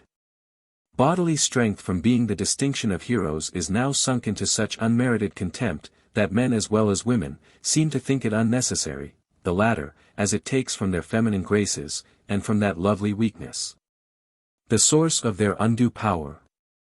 And the former, because it appears inimical with the character of a gentleman. That they have both by departing from one extreme run into another, may easily be proved.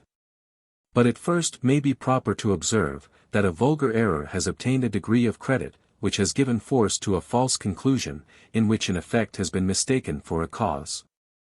People of genius have, very frequently, impaired their constitutions by study, or careless inattention to their health, and the violence of their passions bearing a proportion to the vigor of their intellects.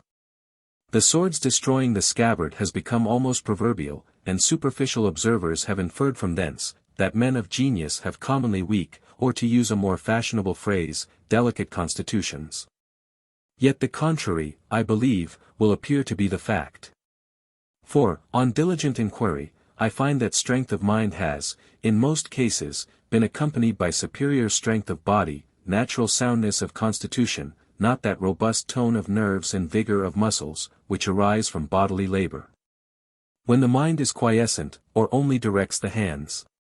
Dr. Priestley has remarked, in the preface to his biographical chart, that the majority of great men have lived beyond 45.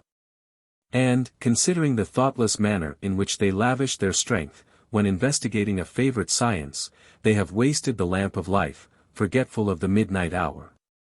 Or, when, lost in poetic dreams, fancy has peopled the scene, and the soul has been disturbed, till it shook the constitution, by the passions that meditation had raised.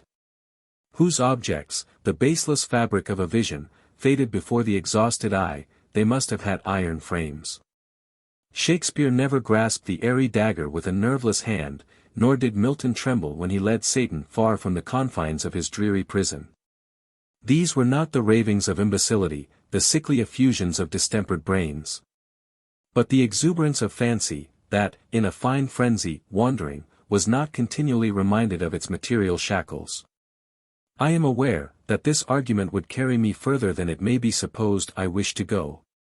But I follow truth, and still adhering to my first position, I will allow that bodily strength seems to give man a natural superiority over woman, and this is the only solid basis on which the superiority of the sex can be built. But I still insist, that not only the virtue, but the knowledge of the two sexes should be the same in nature, if not in degree, and that women, considered not only as moral, but rational creatures, ought to endeavor to acquire human virtues, or perfections, by the same means as men, instead of being educated like a fanciful kind of half-being, one of Rousseau's wild chimeras. But, if strength of body be, with some show of reason, the boast of men, why are women so infatuated as to be proud of a defect? Rousseau has furnished them with a plausible excuse, which could only have occurred to a man, whose imagination had been allowed to run wild, and refine on the impressions made by exquisite senses, that they might, forsooth, have a pretext for yielding to a natural appetite without violating a romantic species of modesty, which gratifies the pride and libertinism of man. Women deluded by these sentiments, sometimes boast of their weakness, cunningly obtaining power by playing on the weakness of men. And they may well glory in their illicit sway, for, like Turkish bashaws, they have more real power than their masters, but virtue is sacrificed to temporary gratifications, and the respectability of life to the triumph of an hour. Women, as well as despots, have now, perhaps, more power than they would have, if the world, divided and subdivided into kingdoms and families, was governed by laws deduced from the exercise of reason. But in obtaining it, to carry on the comparison, their character is degraded, and licentiousness spread through the whole aggregate of society. The many become pedestal to the few. I, therefore, will venture to assert, that till women are more rationally educated, the progress of human virtue and improvement in knowledge must receive continual checks.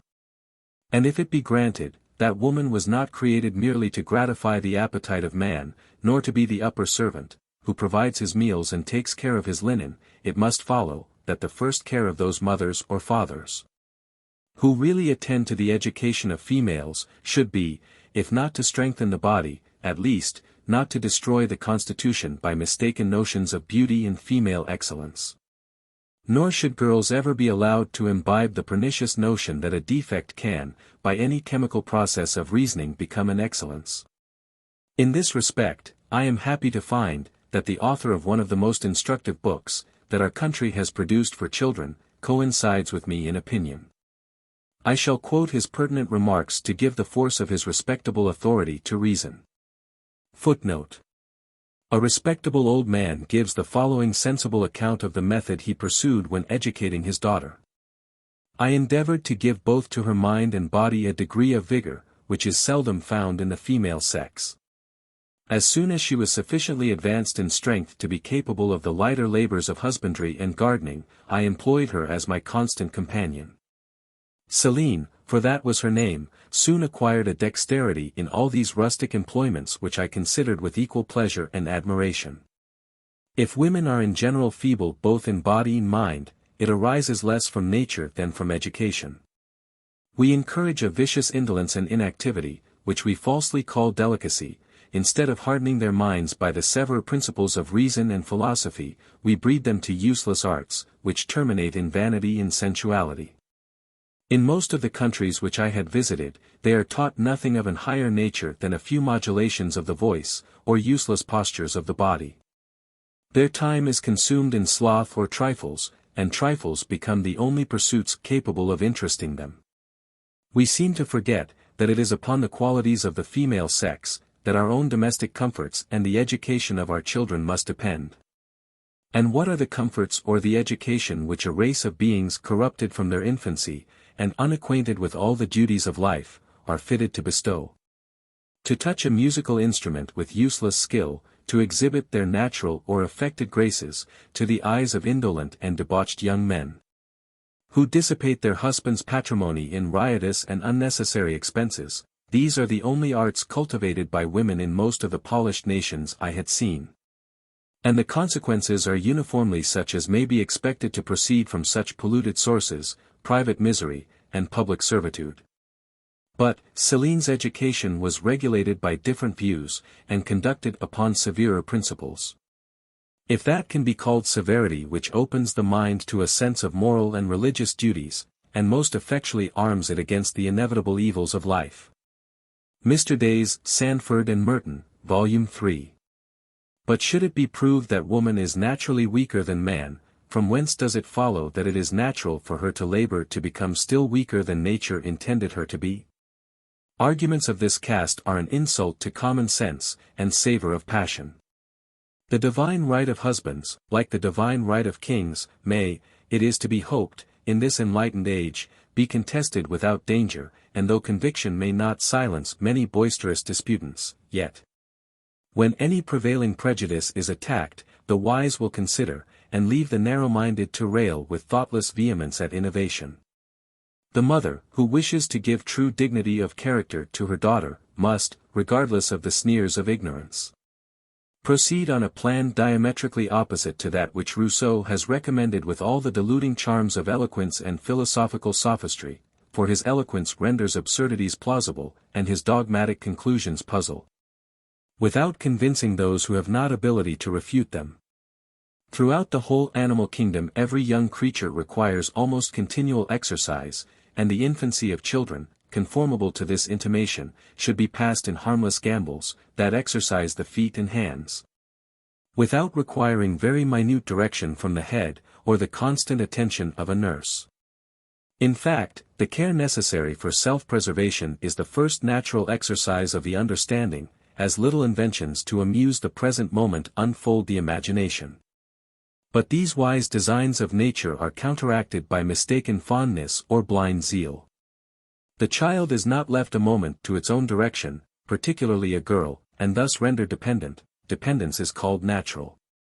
To preserve personal beauty, woman's glory. The limbs and faculties are cramped with worse than Chinese bands, and the sedentary life which they are condemned to live, whilst boys frolic in the open air, weakens the muscles and relaxes the nerves. As for Rousseau's remarks, which have since been echoed by several writers, that they have naturally, that is from their birth, independent of education, a fondness for dolls, dressing, and talking. They are so puerile as not to merit a serious refutation. That a girl, condemned to sit for hours together listening to the idle chat of weak nurses or to attend at her mother's toilet, will endeavor to join the conversation, is, indeed very natural. And that she will imitate her mother or aunts, and amuse herself by adorning her lifeless doll, as they do in dressing her, poor innocent babe, is undoubtedly a most natural consequence. For men of the greatest abilities have seldom had sufficient strength to rise above the surrounding atmosphere. And, if the page of genius has always been blurred by the prejudices of the age, some allowance should be made for a sex, who, like kings, always see things through a false medium. In this manner may the fondness for dress, conspicuous in women, be easily accounted for, without supposing it the result of a desire to please the sex on which they are dependent. The absurdity, in short, of supposing that a girl is naturally a coquette, and that a desire connected with the impulse of nature to propagate the species, should appear even before an improper education has, by heating the imagination, called it forth prematurely, is so unphilosophical, that such a sagacious observer as Rousseau would not have adopted it, if he had not been accustomed to make reason give way to his desire of singularity, and truth to a favorite paradox. Yet thus to give a sex to mind was not very consistent with the principles of a man who argued so warmly, and so well, for the immortality of the soul. But what a weak barrier is truth when it stands in the way of an hypothesis.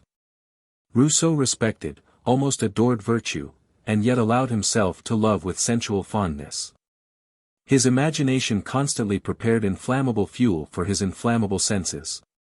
But, in order to reconcile his respect for self-denial, fortitude, and those heroic virtues, which a mind like his could not coolly admire, he labors to invert the law of nature, and broaches a doctrine pregnant with mischief, and derogatory to the character of supreme wisdom. His ridiculous stories, which tend to prove that girls are naturally attentive to their persons, without laying any stress on daily example, are below contempt. And that a little miss should have such a correct taste as to neglect the pleasing amusement of making O's, merely because she perceived that it was an ungraceful attitude, should be selected with the anecdotes of the learned pig. Footnote. I once knew a young person who learned to write before she learned to read, and began to write with her needle before she could use a pen. At first indeed, she took it into her head to make no other letter than the O. This letter she was constantly making of all sizes, and always the wrong way. Unluckily one day, as she was intent on this employment, she happened to see herself in the looking-glass. When, taking a dislike to the constrained attitude in which she sat while writing, she threw away her pen, like another Pallas, and determined against making the O any more. Her brother was also equally averse to writing. It was the confinement, however, and not the constrained attitude, that most disgusted him. Rousseau's Emilius. I have, probably, had an opportunity of observing more girls in their infancy than J. Rousseau. I can recollect my own feelings, and I have looked steadily around me. Yet, so far from coinciding with him in opinion respecting the first dawn of the female character, I will venture to affirm, that a girl, whose spirits have not been damped by inactivity, or innocence tainted by false shame, will always be a romp. And the doll will never excite attention unless confinement allows her no alternative. Girls and boys, in short, would play harmless together, if the distinction of sex was not inculcated long before nature makes any difference. I will go further, and affirm, as an indisputable fact, that most of the women, in the circle of my observation, who have acted like rational creatures, or shown any vigor of intellect, have accidentally been allowed to run wild. As some of the elegant formers of the fair sex would insinuate. The baneful consequences which flow from inattention to health during infancy and youth extend further than is supposed. Dependence of body naturally produces dependence of mind. And how can she be a good wife or mother, the greater part of whose time is employed to guard against or endure sickness? Nor can it be expected that a woman will resolutely endeavor to strengthen her constitution and abstain from enervating indulgences, if artificial notions of beauty, and false descriptions of sensibility, have been early entangled with her motives of action. Most men are sometimes obliged to bear with bodily inconveniences, and to endure, occasionally, the inclemency of the elements, but genteel women are, literally speaking, slaves to their bodies, and glory in their subjection. I once knew a weak woman of fashion, who was more than commonly proud of her delicacy and sensibility. She thought a distinguishing taste and puny appetite the height of all human perfection, and acted accordingly.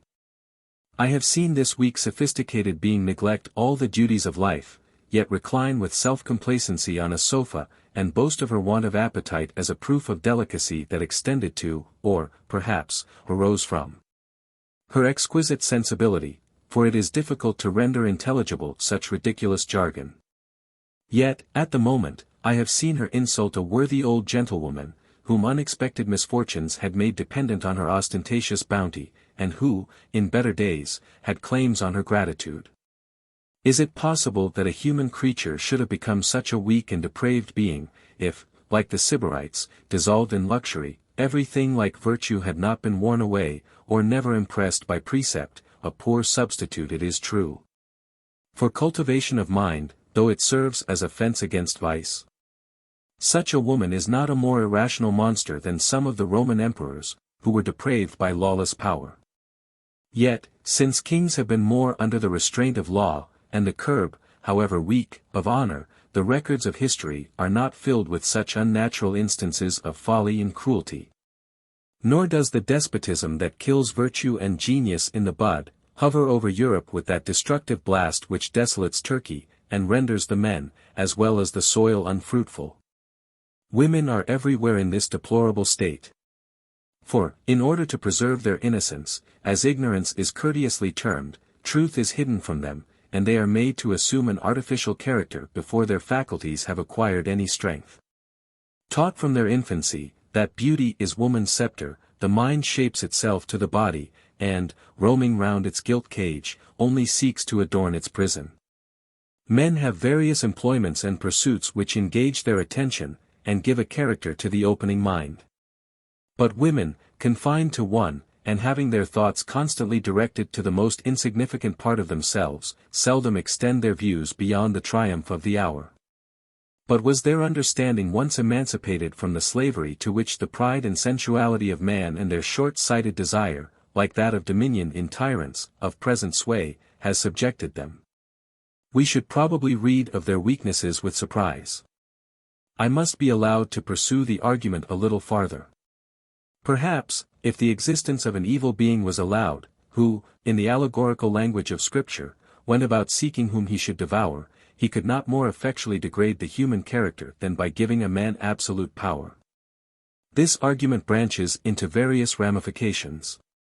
Birth, riches, and every intrinsic advantage that exalt a man above his fellows, without any mental exertion, sink him in reality below them. In proportion to his weakness, he is played upon by designing men, till the bloated monster has lost all traces of humanity. And that tribes of men, like flocks of sheep, should quietly follow such a leader, is a solecism that only a desire of present enjoyment and narrowness of understanding can solve. Educated in slavish dependence, and enervated by luxury and sloth, where shall we find men who will stand forth to assert the rights of man, or claim the privilege of moral beings, who should have but one road to excellence? Slavery to monarchs and ministers, which the world will be long in freeing itself from, and whose deadly grasp stops the progress of the human mind, is not yet abolished. Let not men then in the pride of power, use the same arguments that tyrannic kings and venal ministers have used, and fallaciously assert, that woman ought to be subjected because she has always been so. But, when man, governed by reasonable laws, enjoys his natural freedom, let him despise woman, if she do not share it with him, and, till that glorious period arrives, in descanting on the folly of the sex, let him not overlook his own. Women, it is true, obtaining power by unjust means, by practicing or fostering vice, evidently lose the rank which reason would assign them, and they become either abject slaves or capricious tyrants. They lose all simplicity, all dignity of mind, in acquiring power, and act as men are observed to act when they have been exalted by the same means. It is time to effect a revolution in female manners, time to restore to them their lost dignity, and make them, as a part of the human species, labor by reforming themselves to reform the world. It is time to separate unchangeable morals from local manners. If men be demigods, why let us serve them? And if the dignity of the female soul be as disputable as that of animals, if their reason does not afford sufficient light to direct their conduct whilst unerring instinct is denied, they are surely of all creatures the most miserable and, bent beneath the iron hand of destiny, must submit to be a fair defect in creation. But to justify the ways of Providence respecting them, by pointing out some irrefragable reason for thus making such a large portion of mankind accountable and not accountable, would puzzle the subtlest casuist. The only solid foundation for morality appears to be the character of the Supreme Being, the harmony of which arises from a balance of attributes, and, to speak with reverence, one attribute seems to imply the necessity of another. He must be just, because he is wise, he must be good, because he is omnipotent. For, to exalt one attribute at the expense of another equally noble and necessary, bears the stamp of the warped reason of man, the homage of passion.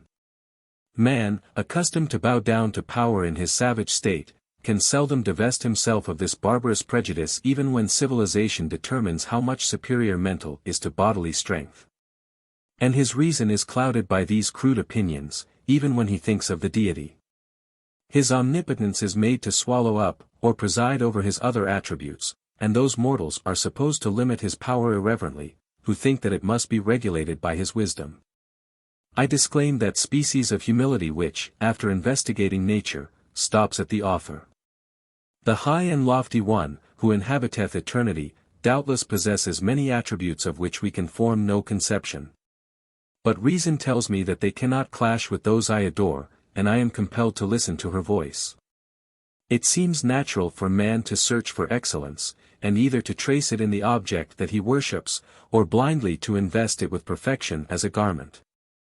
But what good effect can the latter mode of worship have on the moral conduct of a rational being? He bends to power. He adores a dark cloud, which may open a bright prospect to him, or burst in angry, lawless fury on his devoted head, he knows not why.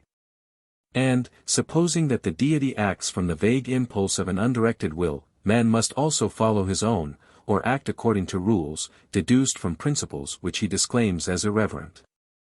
Into this dilemma have both enthusiasts and cooler thinkers fallen, when they labored to free men from the wholesome restraints which a just conception of the character of God imposes. It is not impious thus to scan the attributes of the Almighty, in fact, who can avoid it that exercises his faculties? For to love God as the fountain of wisdom, goodness, and power, appears to be the only worship useful to a being who wishes to acquire either virtue or knowledge. A blind unsettled affection may, like human passions, occupy the mind and warm the heart, whilst, to do justice, love mercy, and walk humbly with our God, is forgotten.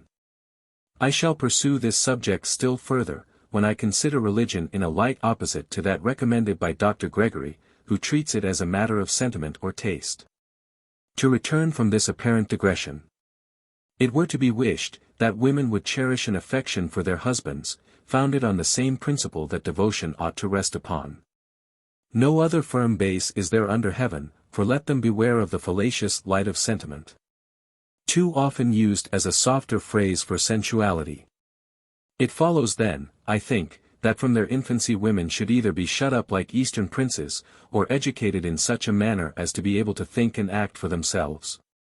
Why do men halt between two opinions, and expect impossibilities? Why do they expect virtue from a slave, or from a being whom the constitution of civil society has rendered weak, if not vicious? Still I know that it will require a considerable length of time to eradicate the firmly rooted prejudices which sensualists have planted. It will also require some time to convince women that they act contrary to their real interest on an enlarged scale, when they cherish or affect weakness under the name of delicacy. And to convince the world that the poisoned source of female vices and follies, if it be necessary, in compliance with custom, to use synonymous terms in a lax sense, has been the sensual homage paid to beauty of features. For it has been shrewdly observed by a German writer, that a pretty woman, as an object of desire, is generally allowed to be so by men of all descriptions. Whilst a fine woman, who inspires more sublime emotions by displaying intellectual beauty, may be overlooked or observed with indifference, by those men who find their happiness in the gratification of their appetites. I foresee an obvious retort. Whilst man remains such an imperfect being as he appears hitherto to have been, he will, more or less, be the slave of his appetites. And those women obtaining most power who gratify a predominant one, the sex is degraded by a physical, if not by a moral necessity. This objection has, I grant, some force. But while such a sublime precept exists, as, be pure as your heavenly Father is pure, it would seem that the virtues of man are not limited by the being who alone could limit them. And that he may press forward without considering whether he steps out of his sphere by indulging such a noble ambition. To the wild billows it has been said, thus far shalt thou go, and no further, and here shall thy proud waves be stayed. Vainly then do they beat and foam, restrained by the power that confines the struggling planets within their orbits, matter yields to the great governing spirit. But an immortal soul, not restrained by mechanical laws, and struggling to free itself from the shackles of matter, contributes to, instead of disturbing, the order of creation, when, cooperating with the Father of spirits, it tries to govern itself by the invariable rule that, in a degree, before which our imagination faints, the universe is regulated. Besides, if women are educated for dependence, that is, to act according to the will of another fallible being, and submit, right or wrong, to power, where are we to stop?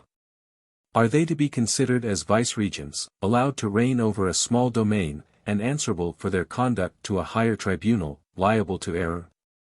It will not be difficult to prove, that such delegates will act like men subjected by fear, and make their children and servants endure their tyrannical oppression. As they submit without reason, they will, having no fixed rules to square their conduct by, be kind or cruel, just as the whim of the moment directs. And we ought not to wonder if sometimes, galled by their heavy yoke, they take a malignant pleasure in resting it on weaker shoulders. But, supposing a woman, trained up to obedience, be married to a sensible man, who directs her judgment, without making her feel the servility of her subjection. To act with as much propriety by this reflected light as can be expected when reason is taken at second hand, yet she cannot ensure the life of her protector. He may die and leave her with a large family. A double duty devolves on her, to educate them in the character of both father and mother, to form their principles and secure their property. But, alas! She has never thought, much less acted for herself. She has only learned to please men, to depend gracefully on them, yet, encumbered with children, how is she to obtain another protector, a husband to supply the place of reason? A rational man, for we are not treading on romantic ground, though he may think her a pleasing docile creature, will not choose to marry a family for love, when the world contains many more pretty creatures. What is then to become of her? She either falls an easy prey to some mean fortune hunter, who defrauds her children of their paternal inheritance, and renders her miserable, or becomes the victim of discontent and blind indulgence. Unable to educate her sons, or impress them with respect, for it is not a play on words to assert, that people are never respected, though filling an important station, who are not respectable. She pines under the anguish of unavailing impotent regret. The serpent's tooth enters into her very soul, and the vices of licentious youth bring her with sorrow, if not with poverty also, to the grave. This is not an overcharged picture. On the contrary, it is a very possible case, and something similar must have fallen under every attentive eye. I have, however, taken it for granted, that she was well disposed, though experience shows, that the blind may as easily be led into a ditch as along the beaten road. But supposing, no very improbable conjecture, that a being only taught to please must still find her happiness in pleasing, what an example of folly, not to say vice, will she be to her innocent daughters. The mother will be lost in the coquette, and, instead of making friends of her daughters, view them with eyes askance, for they are rivals more cruel than any other, because they invite a comparison, and drive her from the throne of beauty. Who has never thought of a seat on the bench of reason? It does not require a lively pencil, or the discriminating outline of a caricature, to sketch the domestic miseries and petty vices which such a mistress of a family diffuses. Still she only acts as a woman ought to act, brought up according to Rousseau's system. She can never be reproached for being masculine, or turning out of her sphere. Nay, she may observe another of his grand rules, and, cautiously preserving her reputation free from spot, be reckoned a good kind of woman. Yet in what respect can she be termed good? She abstains, it is true, without any great struggle, from committing gross crimes, but how does she fulfill her duties? Duties, in truth she has enough to think of to adorn her body and nurse a weak constitution. With respect to religion, she never presumed to judge for herself, but conformed, as a dependent creature should, to the ceremonies of the church which she was brought up in, piously believing, that wiser heads than her own have settled that business, and not to doubt is her point of perfection. She therefore pays her tithe of mint and cummin, and thanks her God that she is not as other women are. These are the blessed effects of a good education. These the virtues of man's helpmate. I must relieve myself by drawing a different picture. Let fancy now present a woman with a tolerable understanding, for I do not wish to leave the line of mediocrity, whose constitution, strengthened by exercise, has allowed her body to acquire its full vigor. Her mind, at the same time, gradually expanding itself to comprehend the moral duties of life, and in what human virtue and dignity consist. Formed thus by the relative duties of her station, she marries from affection, without losing sight of prudence, and looking beyond matrimonial felicity, she secures her husband's respect before it is necessary to exert mean arts to please him. And feed a dying flame, which nature doomed to expire when the object became familiar, when friendship and forbearance take place of a more ardent affection. This is the natural death of love, and domestic peace is not destroyed by struggles to prevent its extinction. I also suppose the husband to be virtuous, or she is still more in want of independent principles. Fate, however, breaks this tie. She is left a widow, perhaps, without a sufficient provision, but she is not desolate. The pang of nature is felt. But after time has softened sorrow into melancholy resignation, her heart turns to her children with redoubled fondness, and anxious to provide for them, affection gives a sacred heroic cast to her maternal duties. She thinks that not only the eye sees her virtuous efforts, from whom all her comfort now must flow, and whose approbation is life, but her imagination, a little abstracted and exalted by grief, dwells on the fond hope, that the eyes which her trembling hand closed may still see how she subdues every wayward passion to fulfill the double duty of being the father as well as the mother of her children.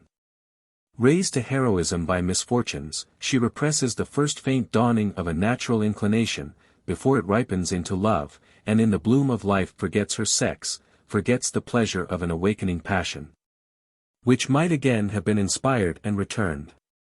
She no longer thinks of pleasing, and conscious dignity prevents her from priding herself on account of the praise which her conduct demands. Her children have her love, and her brightest hopes are beyond the grave, where her imagination often strays. I think I see her surrounded by her children, reaping the reward of her care. The intelligent eye meets hers, whilst health and innocence smile on their chubby cheeks, and as they grow up the cares of life are lessened by their grateful attention. She lives to see the virtues which she endeavored to plant on principles, fixed into habits, to see her children attain a strength of character sufficient to enable them to endure adversity without forgetting their mother's example. The task of life thus fulfilled, she calmly waits for the sleep of death, and rising from the grave may say, Behold, thou gavest me a talent, and here are 5 talents. I wish to sum up what I have said in a few words, for I here throw down my gauntlet, and deny the existence of sexual virtues, not excepting modesty. For man and woman, truth, if I understand the meaning of the word, must be the same. Yet the fanciful female character, so prettily drawn by poets and novelists, demanding the sacrifice of truth and sincerity, virtue becomes a relative idea, having no other foundation than utility. And of that utility men pretend arbitrarily to judge, shaping it to their own convenience. Women, I allow, may have different duties to fulfill, but they are human duties, and the principles that should regulate the discharge of them, I sturdily maintain, must be the same. To become respectable, the exercise of their understanding is necessary, there is no other foundation for independence of character. I mean explicitly to say, that they must only bow to the authority of reason, instead of being the modest slaves of opinion. In the superior ranks of life how seldom do we meet with a man of superior abilities, or even common acquirements. The reason appears to me clear, the state they are born in was an unnatural one.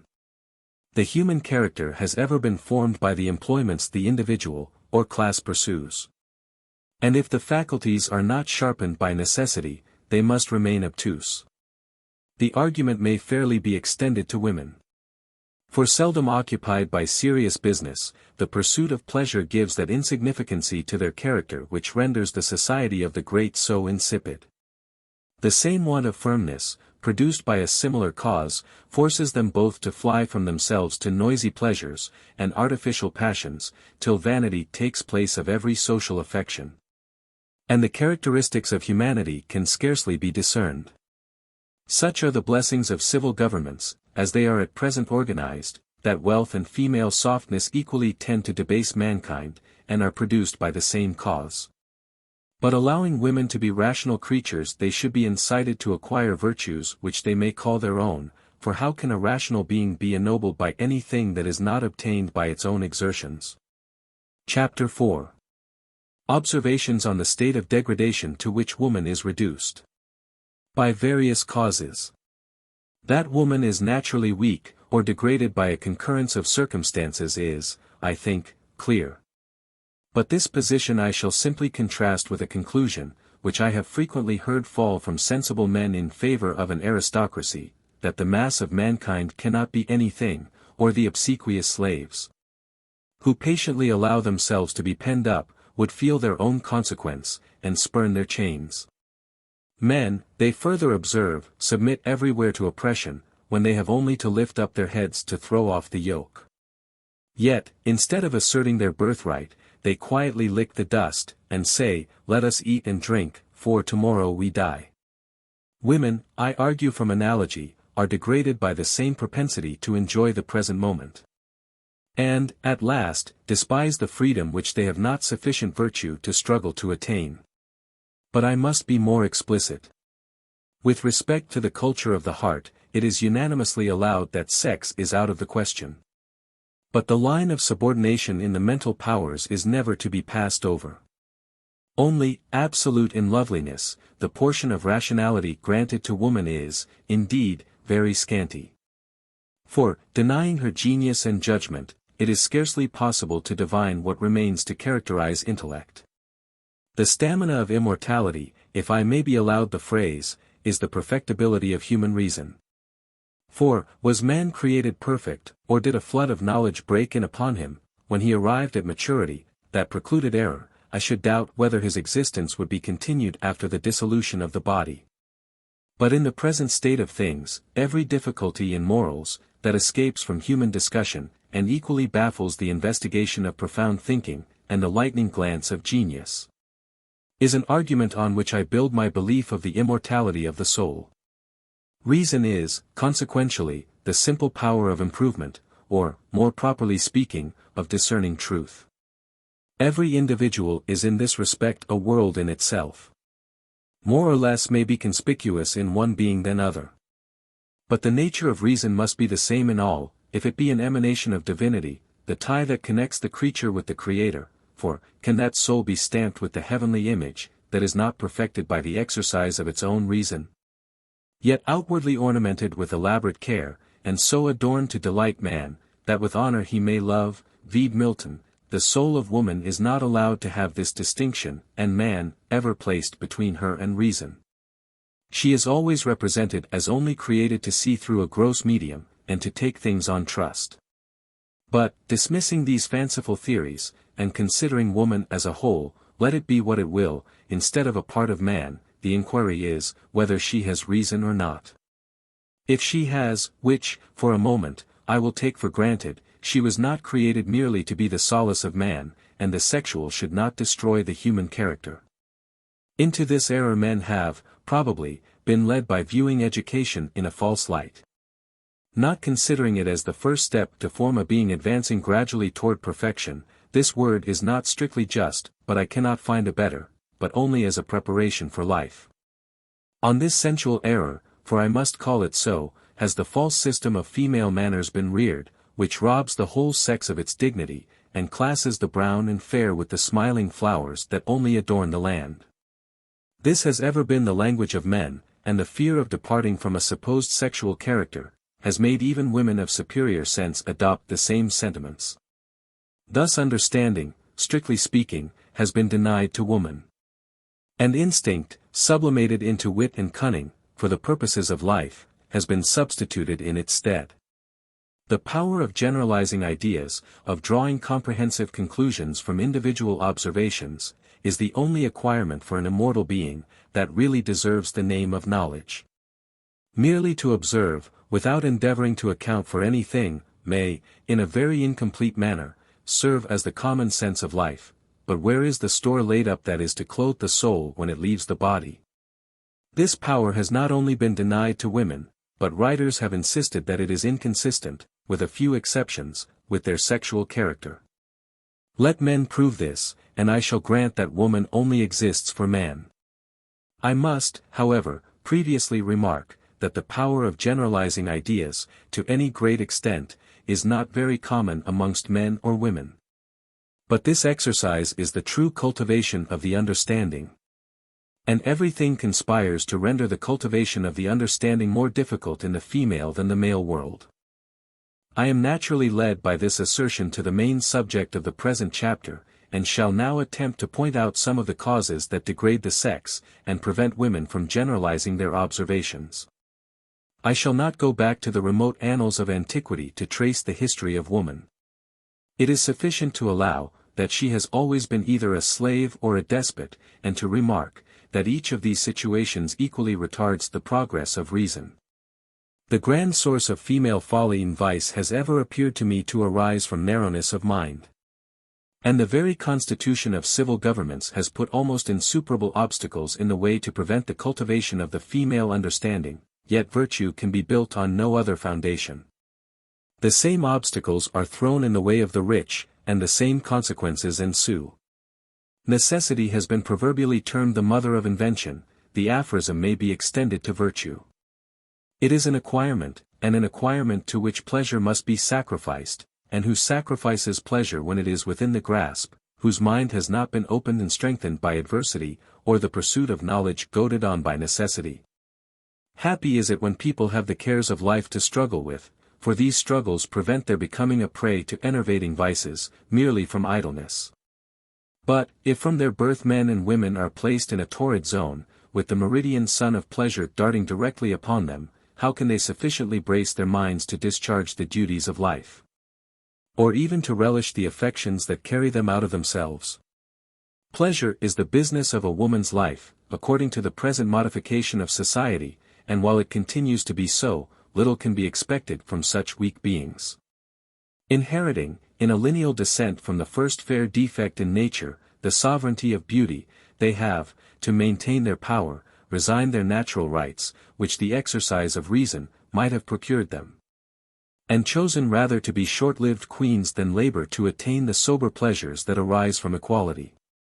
Exalted by their inferiority, this sounds like a contradiction, they constantly demand homage as women, though experience should teach them that the men who pride themselves upon paying this arbitrary insolent respect to the sex, with the most scrupulous exactness, are most inclined to tyrannize over, and despise the very weakness they cherish. Often do they repeat Mr. Hume's sentiments, when comparing the French and Athenian character, he alludes to women. But what is more singular in this whimsical nation, say I to the Athenians, is, that a frolic of yours during the Saturnalia, when the slaves are served by their masters, is seriously continued by them through the whole year, and through the whole course of their lives, accompanied too with some circumstances, which still further augment the absurdity and ridicule. Your sport only elevates for a few days, those whom fortune has thrown down, and whom she too, in sport, may really elevate forever above you. But this nation gravely exalts those, whom nature has subjected to them, and whose inferiority and infirmities are absolutely incurable.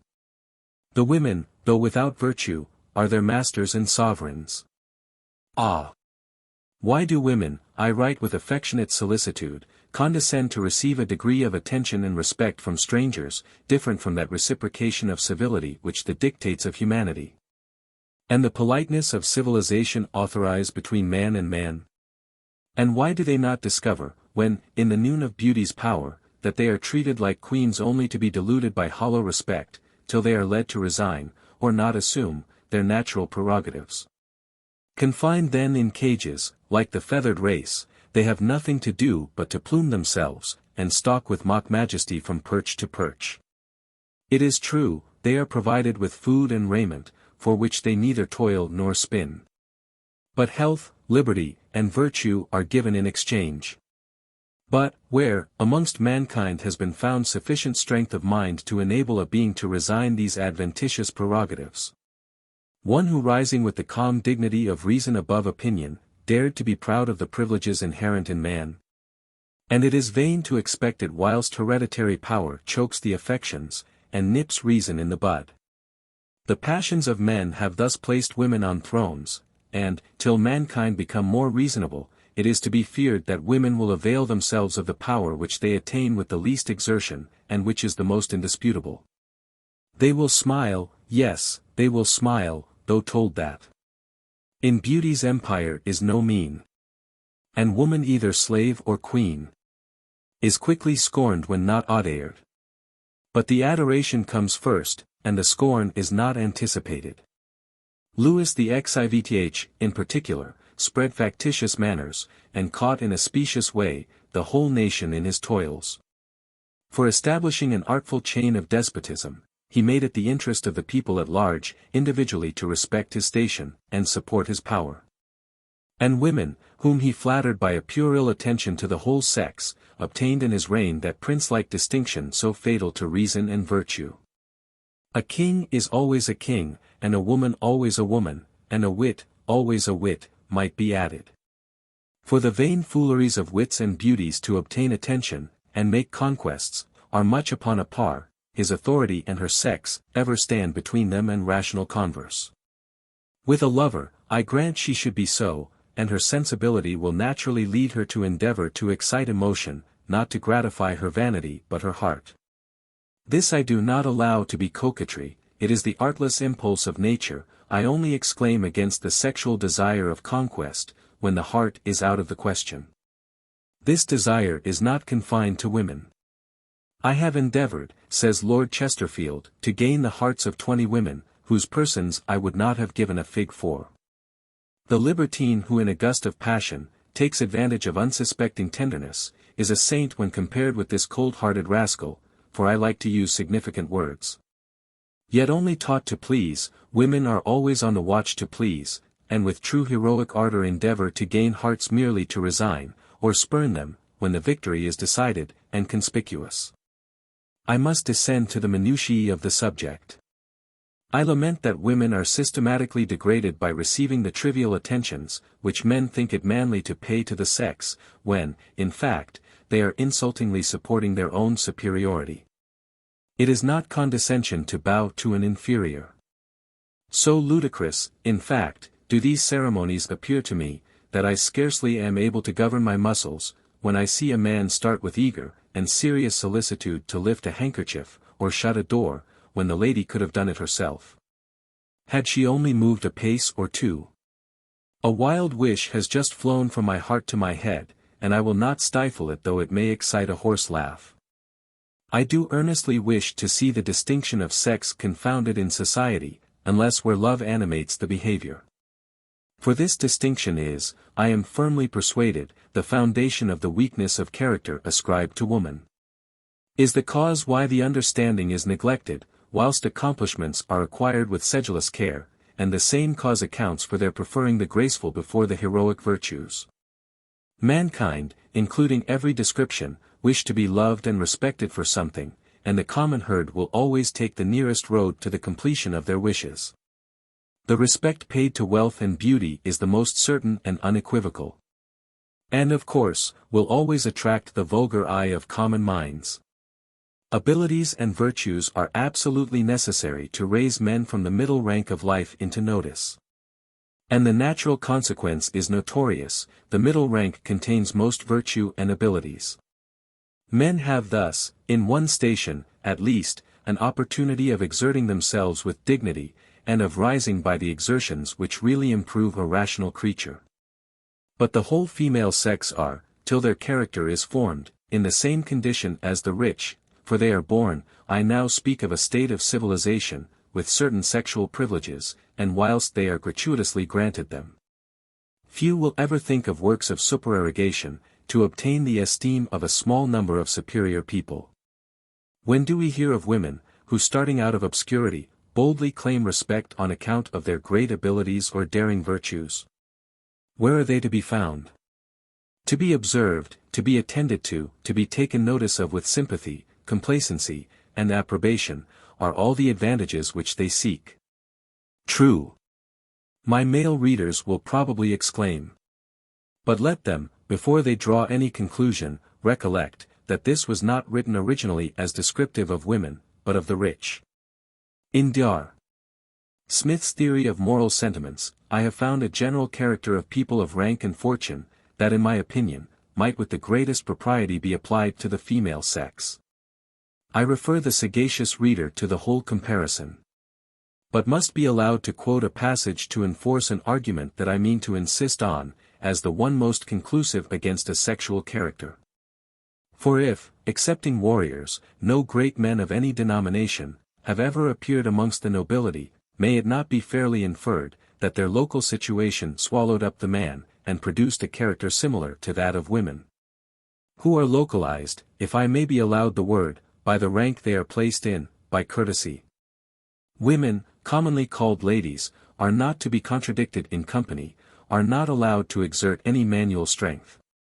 And from them the negative virtues only are expected, when any virtues are expected, patience, docility, good humor, and flexibility, virtues incompatible with any vigorous exertion of intellect. Besides, by living more with each other, and to being seldom absolutely alone, they are more under the influence of sentiments than passions. Solitude and reflection are necessary to give to wishes the force of passions, and enable the imagination to enlarge the object and make it the most desirable. The same may be said of the rich. They do not sufficiently deal in general ideas, collected by impassionate thinking, or calm investigation, to acquire that strength of character, on which great resolves are built. But hear what an acute observer says of the great. Do the great seem insensible of the easy price at which they may acquire the public admiration? Or do they seem to imagine, that to them, as to other men, it must be the purchase either of sweat or of blood? By what important accomplishments is the young nobleman instructed to support the dignity of his rank, and to render himself worthy of that superiority over his fellow citizens, to which the virtue of his ancestors had raised them? Is it by knowledge, by industry, by patience, by self-denial, or by virtue of any kind? As all his words, as all his motions are attended to, he learns an habitual regard for every circumstance of ordinary behavior, and studies to perform all those small duties with the most exact propriety. As he is conscious how much he is observed, and how much mankind are disposed to favor all his inclinations, he acts, upon the most indifferent occasions, with that freedom and elevation which the thought of this naturally inspires. His air, his manner, his deportment all mark that elegant and graceful sense of his own superiority, which those who are born to an inferior station can hardly ever arrive at. These are the arts by which he proposes to make mankind more easily submit to his authority, and to govern their inclinations according to his own pleasure, and in this he is seldom disappointed. These arts, supported by rank and preeminence, are, upon ordinary occasions, sufficient to govern the world. Louis XIV. During the greater part of his reign, was regarded, not only in France, but over all Europe, as the most perfect model of a great prince. But what were the talents and virtues, by which he acquired this great reputation? Was it by the scrupulous and inflexible justice of all his undertakings, by the immense dangers and difficulties with which they were attended, or by the unwearied and unrelenting application with which he pursued them? Was it by his extensive knowledge, by his exquisite judgment, or by his heroic valor? It was by none of these qualities. But he was, first of all, the most powerful prince in Europe, and consequently held the highest rank among kings. And then, says his historian, he surpassed all his courtiers in the gracefulness of his shape, and the majestic beauty of his features. The sound of his voice noble and affecting, gained those hearts which his presence intimidated. He had a step and a deportment, which could suit only him and his rank, and which would have been ridiculous in any other person. The embarrassment which he occasioned to those who spoke to him, flattered that secret satisfaction with which he felt his own superiority. These frivolous accomplishments, supported by his rank, and, no doubt, too, by a degree of other talents and virtues, which seems, however, not to have been much above mediocrity, established this prince in the esteem of his own age, and have drawn even from posterity, a good deal of respect for his memory. Compared with these, in his own times, and in his own presence, no other virtue, it seems, appeared to have any merit. Knowledge, industry, valor, and beneficence, trembling, were abashed, and lost all dignity before them. Woman, also, thus, in herself complete, by possessing all these frivolous accomplishments, so changes the nature of things, that what she wills to do or say seems wisest, virtuousest, discreetest, best. All higher knowledge in her presence falls degraded. Wisdom in discourse with her loses discountenant, and like folly shows authority and reason on her weight. And all this is built on her loveliness. In the middle rank of life, to continue the comparison, men, in their youth, are prepared for professions, and marriage is not considered as the grand feature in their lives. Whilst women, on the contrary, have no other scheme to sharpen their faculties.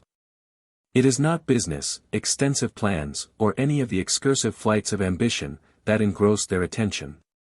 No, their thoughts are not employed in rearing such noble structures. To rise in the world, and have the liberty of running from pleasure to pleasure, they must marry advantageously, and to this object their time is sacrificed, and their persons often legally prostituted. A man, when he enters any profession, has his eye steadily fixed on some future advantage, and the mind gains great strength by having all its efforts directed to one point, and, full of his business, pleasure is considered as mere relaxation. Whilst women seek for pleasure as the main purpose of existence. In fact, from the education which they receive from society, the love of pleasure may be said to govern them all, but does this prove that there is a sex in souls? It would be just as rational to declare, that the courtiers in France, when a destructive system of despotism had formed their character, were not men, because liberty, virtue, and humanity, were sacrificed to pleasure and vanity. Fatal passions, which have ever domineered over the whole race. The same love of pleasure, fostered by the whole tendency of their education, gives a trifling turn to the conduct of women in most circumstances. For instance, they are ever anxious about secondary things, and on the watch for adventures, instead of being occupied by duties. A man, when he undertakes a journey, has, in general, the end in view. A woman thinks more of the incidental occurrences, the strange things that may possibly occur on the road, the impression that she may make on her fellow travelers, and, above all, she is anxiously intent on the care of the finery that she carries with her, which is more than ever a part of herself, when going to figure on a new scene. When, to use an apt French turn of expression, she is going to produce a sensation. Can dignity of mind exist with such trivial cares? In short, women, in general, as well as the rich of both sexes, have acquired all the follies and vices of civilization, and missed the useful fruit. It is not necessary for me always to premise, that I speak of the condition of the whole sex, leaving exceptions out of the question. Their senses are inflamed, and their understandings neglected. Consequently they become the prey of their senses, delicately termed sensibility, and are blown about by every momentary gust of feeling. They are, therefore, in a much worse condition than they would be in, were they in a state nearer to nature. Ever restless and anxious, their over-exercised sensibility not only renders them uncomfortable themselves, but troublesome, to use a soft phrase, to others. All their thoughts turn on things calculated to excite emotion. And, feeling, when they should reason, their conduct is unstable, and their opinions are wavering, not the wavering produced by deliberation or progressive views, but by contradictory emotions. By fits and starts they are warm in many pursuits. Yet this warmth, never concentrated into perseverance, soon exhausts itself, exhaled by its own heat, or meeting with some other fleeting passion, to which reason has never given any specific gravity, neutrality ensues. Miserable, indeed, must be that being whose cultivation of mind has only tended to inflame its passions. A distinction should be made between inflaming and strengthening them. The passions thus pampered, whilst the judgment is left unformed, what can be expected to ensue? Undoubtedly, a mixture of madness and folly. This observation should not be confined to the fair sex. However, at present, I only mean to apply it to them. Novels, music, poetry and gallantry, all tend to make women the creatures of sensation, and their character is thus formed during the time they are acquiring accomplishments, the only improvement they are excited, by their station in society. To acquire. This overstretched sensibility naturally relaxes the other powers of the mind, and prevents intellect from attaining that sovereignty which it ought to attain, to render a rational creature useful to others, and content with its own station. For the exercise of the understanding, as life advances, is the only method pointed out by nature to calm the passions. Satiety has a very different effect, and I have often been forcibly struck by an emphatical description of damnation, when the spirit is represented as continually hovering with abortive eagerness round the defiled body. Unable to enjoy anything without the organs of sense. Yet, to their senses, are women made slaves, because it is by their sensibility that they obtain present power. And will moralists pretend to assert, that this is the condition in which one half of the human race should be encouraged to remain with listless inactivity and stupid acquiescence? Kind instructors! What were we created for? To remain, it may be said, innocent, they mean in a state of childhood. We might as well never have been born, unless it were necessary that we should be created to enable man to acquire the noble privilege of reason, the power of discerning good from evil, whilst we lie down in the dust from whence we were taken. Never to rise again. It would be an endless task to trace the variety of meannesses, cares, and sorrows, into which women are plunged by the prevailing opinion, that they were created rather to feel than reason, and that all the power they obtain must be obtained by their charms and weakness. Fine by defect, and amiably weak. And, made by this amiable weakness entirely dependent, accepting what they gain by illicit sway, on man, not only for protection, but advice, is it surprising that, neglecting the duties that reason alone points out, and shrinking from trials calculated to strengthen their minds, they only exert themselves to give their defects a graceful covering, which may serve to heighten their charms in the eye of the voluptuary, though it sink them below the scale of moral excellence. Fragile in every sense of the word, they are obliged to look up to man for every comfort. In the most trifling dangers they cling to their support, with parasitical tenacity, piteously demanding succor. And their natural protector extends his arm, or lifts up his voice, to guard the lovely trembler, from what? Perhaps the frown of an old cow, or the jump of a mouse, a rat, would be a serious danger. In the name of reason, and even common sense, what can save such beings from contempt, even though they be soft and fair? These fears, when not affected, may be very pretty. But they shew a degree of imbecility, that degrades a rational creature in a way women are not aware of, for love and esteem are very distinct things. I am fully persuaded, that we should hear of none of these infantine airs, if girls were allowed to take sufficient exercise and not confined in close rooms till their muscles are relaxed and their powers of digestion destroyed.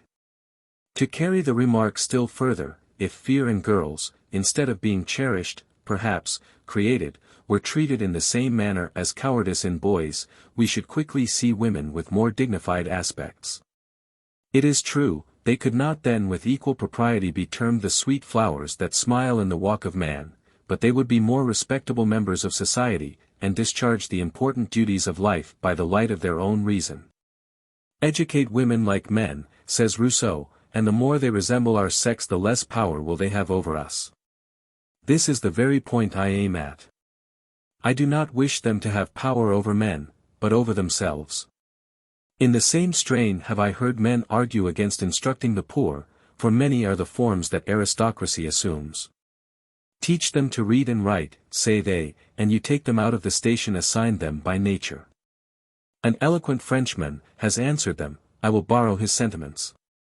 But they know not, when they make man a brute, that they may expect every instant to see him transformed into a ferocious beast. Without knowledge there can be no morality. Ignorance is a frail base for virtue.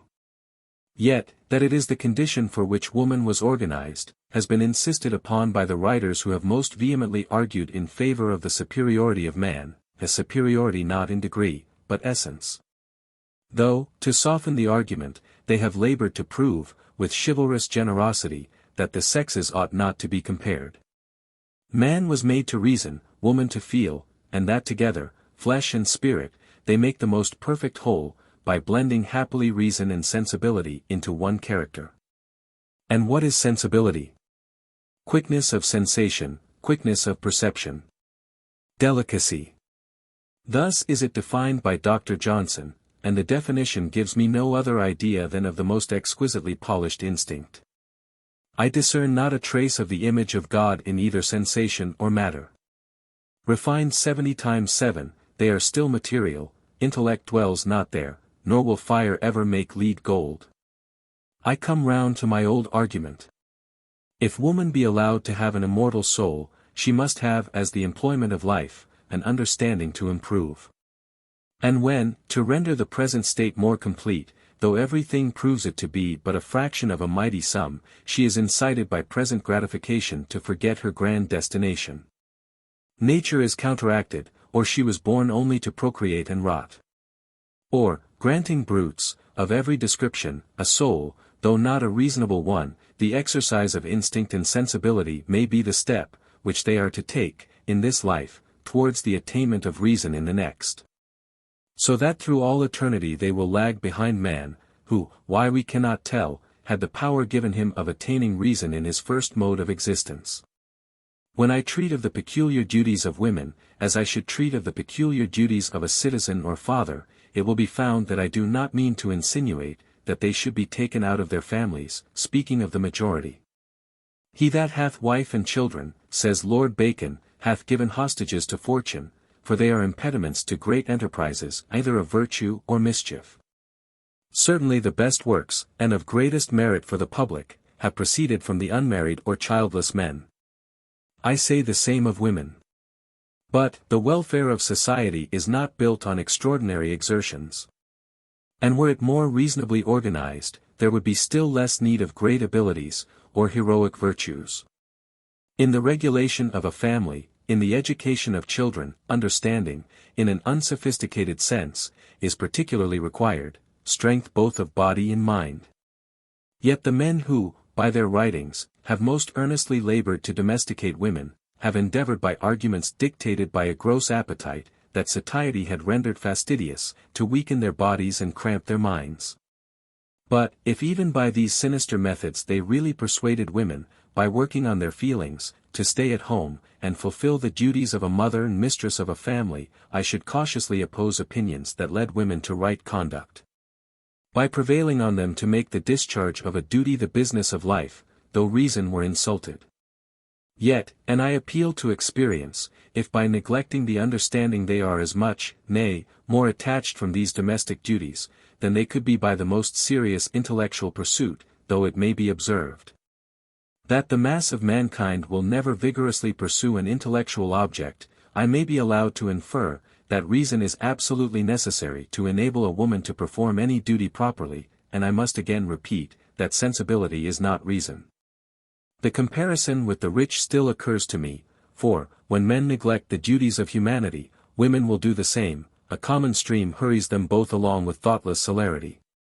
Riches and honors prevent a man from enlarging his understanding, and enervate all his powers, by reversing the order of nature, which has ever made true pleasure the reward of labor. Pleasure, enervating pleasure is, likewise, within woman's reach without earning it. But, till hereditary possessions are spread abroad, how can we expect men to be proud of virtue? And, till they are, women will govern them by the most direct means, neglecting their dull domestic duties, to catch the pleasure that is on the wing of time. The power of women, says some author, is her sensibility. And men not aware of the consequence, do all they can to make this power swallow up every other. Those who constantly employ their sensibility will have most, for example, poets, painters, and composers. Yet, when the sensibility is thus increased at the expense of reason, and even the imagination, why do philosophical men complain of their fickleness? The sexual attention of man particularly acts on female sensibility, and this sympathy has been exercised from their youth up. A husband cannot long pay those attentions with the passion necessary to excite lively emotions, and the heart, accustomed to lively emotions, turns to a new lover, or pines in secret, the prey of virtue or prudence. I mean when the heart has really been rendered susceptible, and the taste formed. For I am apt to conclude, from what I have seen in fashionable life, that vanity is oftener fostered than sensibility by the mode of education, and the intercourse between the sexes, which I have reprobated. And that coquetry more frequently proceeds from vanity than from that inconstancy, which overstrained sensibility naturally produces. Another argument that has had a great weight with me, must, I think, have some force with every considerate benevolent heart. Girls, who have been thus weakly educated, are often cruelly left by their parents without any provision. And, of course, are dependent on, not only the reason, but the bounty of their brothers. These brothers are, to view the fairest side of the question, good sort of men, and give as a favor, what children of the same parents had an equal right to. In this equivocal humiliating situation, a docile female may remain some time, with a tolerable degree of comfort. But, when the brother marries, a probable circumstance, from being considered as the mistress of the family, she is viewed with averted looks as an intruder, an unnecessary burden on the benevolence of the master of the house, and his new partner. Who can recount the misery, which many unfortunate beings, whose minds and bodies are equally weak, suffer in such situations, unable to work and ashamed to beg? The wife, a cold-hearted, narrow-minded woman, and this is not an unfair supposition. For the present mode of education does not tend to enlarge the heart any more than the understanding, is jealous of the little kindness which her husband shows to his relations. And her sensibility not rising to humanity, she is displeased at seeing the property of her children lavished on an helpless sister. These are matters of fact, which have come under my eye again and again. The consequence is obvious, the wife has recourse to cunning to undermine the habitual affection, which she is afraid openly to oppose. And neither tears nor caresses are spared till the spy is worked out of her home, and thrown on the world, unprepared for its difficulties. Or sent, as a great effort of generosity, or from some regard to propriety, with a small stipend, and an uncultivated mind into joyless solitude. These two women may be much upon a par, with respect to reason and humanity. And changing situations, might have acted just the same selfish part, but had they been differently educated, the case would also have been very different. The wife would not have had that sensibility, of which self is the center, and reason might have taught her not to expect, and not even to be flattered by the affection of her husband, if it led him to violate prior duties.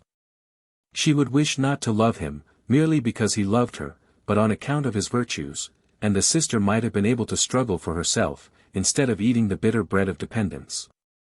I am, indeed, persuaded that the heart, as well as the understanding, is opened by cultivation, and by, which may not appear so clear, strengthening the organs. I am not now talking of momentary flashes of sensibility, but of affections.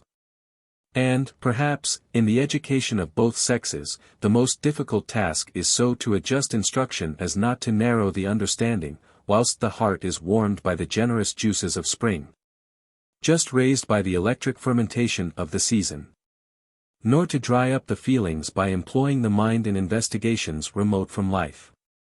With respect to women, when they receive a careful education, they are either made fine ladies, brimful of sensibility, and teeming with capricious fancies, or mere notable women.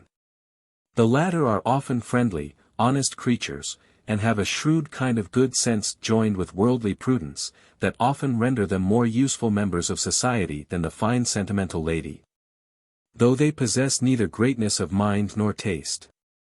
The intellectual world is shut against them. Take them out of their family or neighborhood, and they stand still. The mind finding no employment, for literature affords a fund of amusement, which they have never sought to relish, but frequently to despise.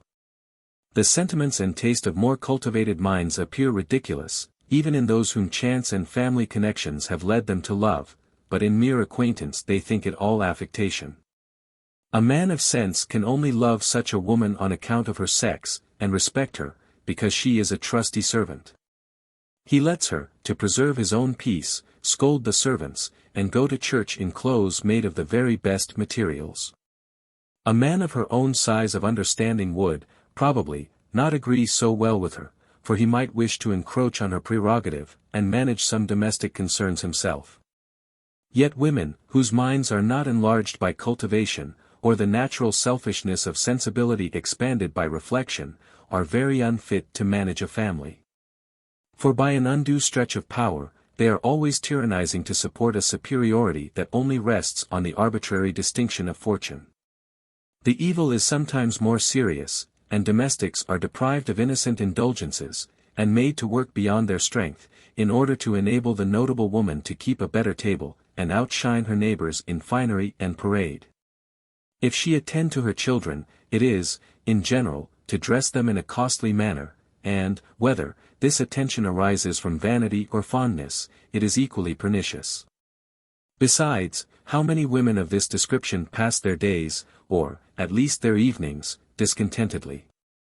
Their husbands acknowledge that they are good managers, and chaste wives, but leave home to seek for more agreeable, may I be allowed to use a significant French word, piquant society, and the patient drudge, who fulfills her task, like a blind horse in a mill, is defrauded of her just reward. For the wages due to her are the caresses of her husband, and women who have so few resources in themselves, do not very patiently bear this privation of a natural right. A fine lady, on the contrary, has been taught to look down with contempt on the vulgar employments of life, though she has only been incited to acquire accomplishments that rise a degree above sense. For even corporeal accomplishments cannot be acquired with any degree of precision, unless the understanding has been strengthened by exercise. Without a foundation of principles, taste is superficial. And grace must arise from something deeper than imitation. The imagination, however, is heated, and the feelings rendered fastidious, if not sophisticated. Or, a counterpoise of judgment is not acquired, when the heart still remains artless, though it becomes too tender.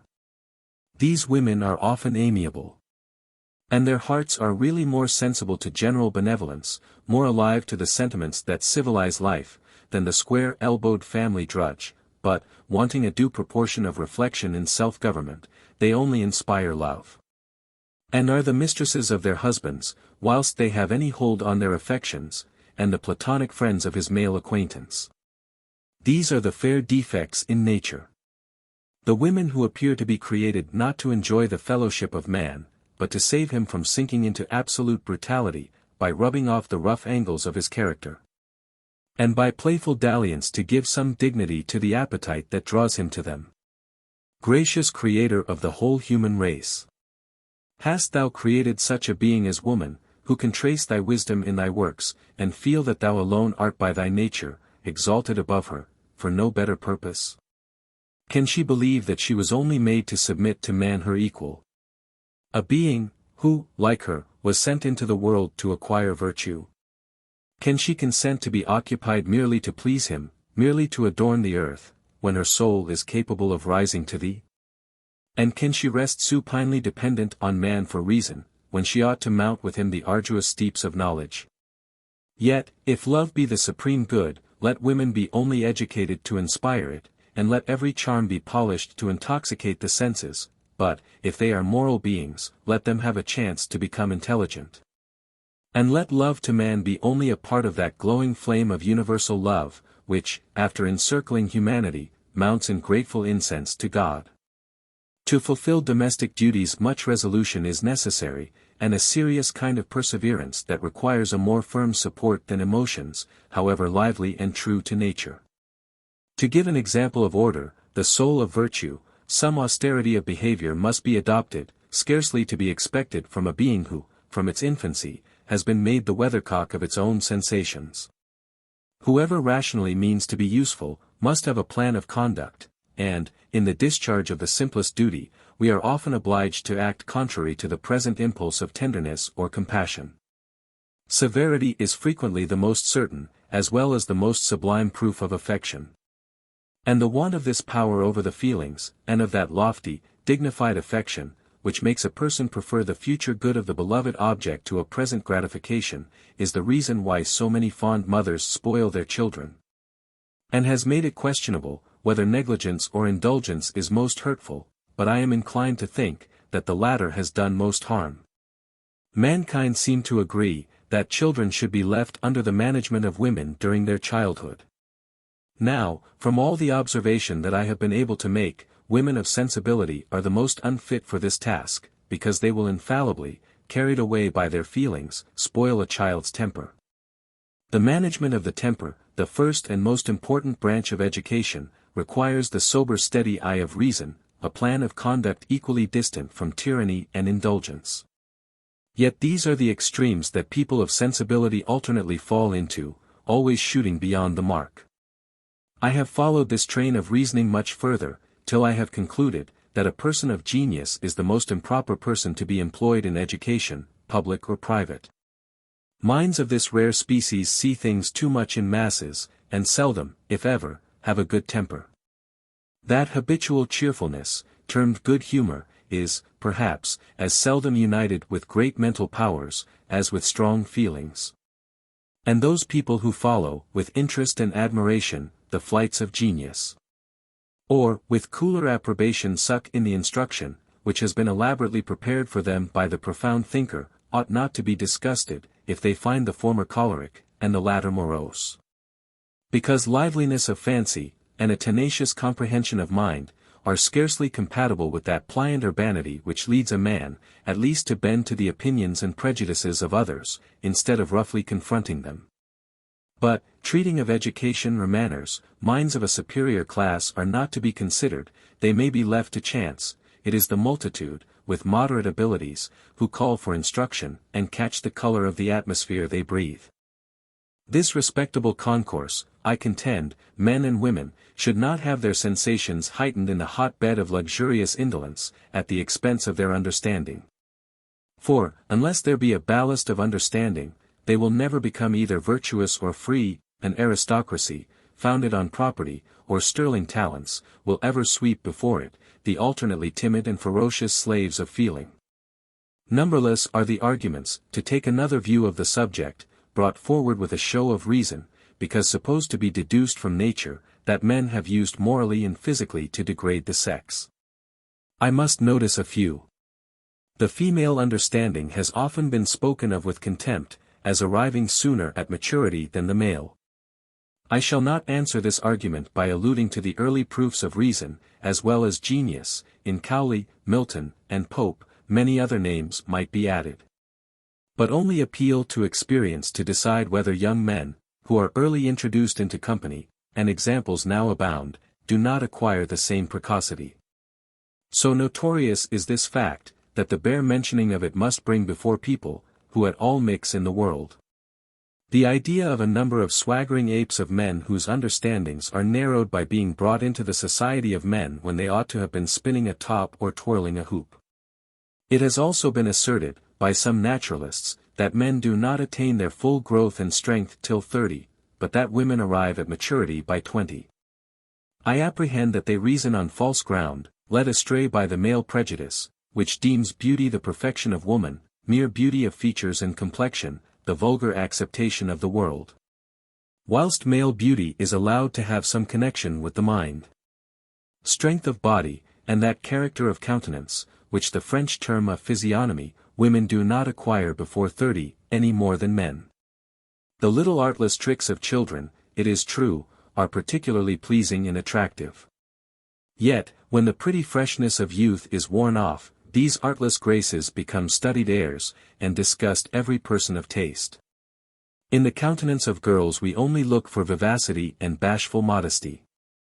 But, the springtide of life over, we look for soberer sense in the face, and for traces of passion, instead of the dimples of animal spirits, expecting to see individuality of character, the only fastener of the affections. We then wish to converse, not to fondle, to give scope to our imaginations, as well as to the sensations of our hearts. At 20 the beauty of both sexes is equal. But the libertinism of man leads him to make the distinction, and superannuated coquettes are commonly of the same opinion, for when they can no longer inspire love, they pay for the vigor and vivacity of youth. The French who admit more of mind into their notions of beauty, give the preference to women of 30.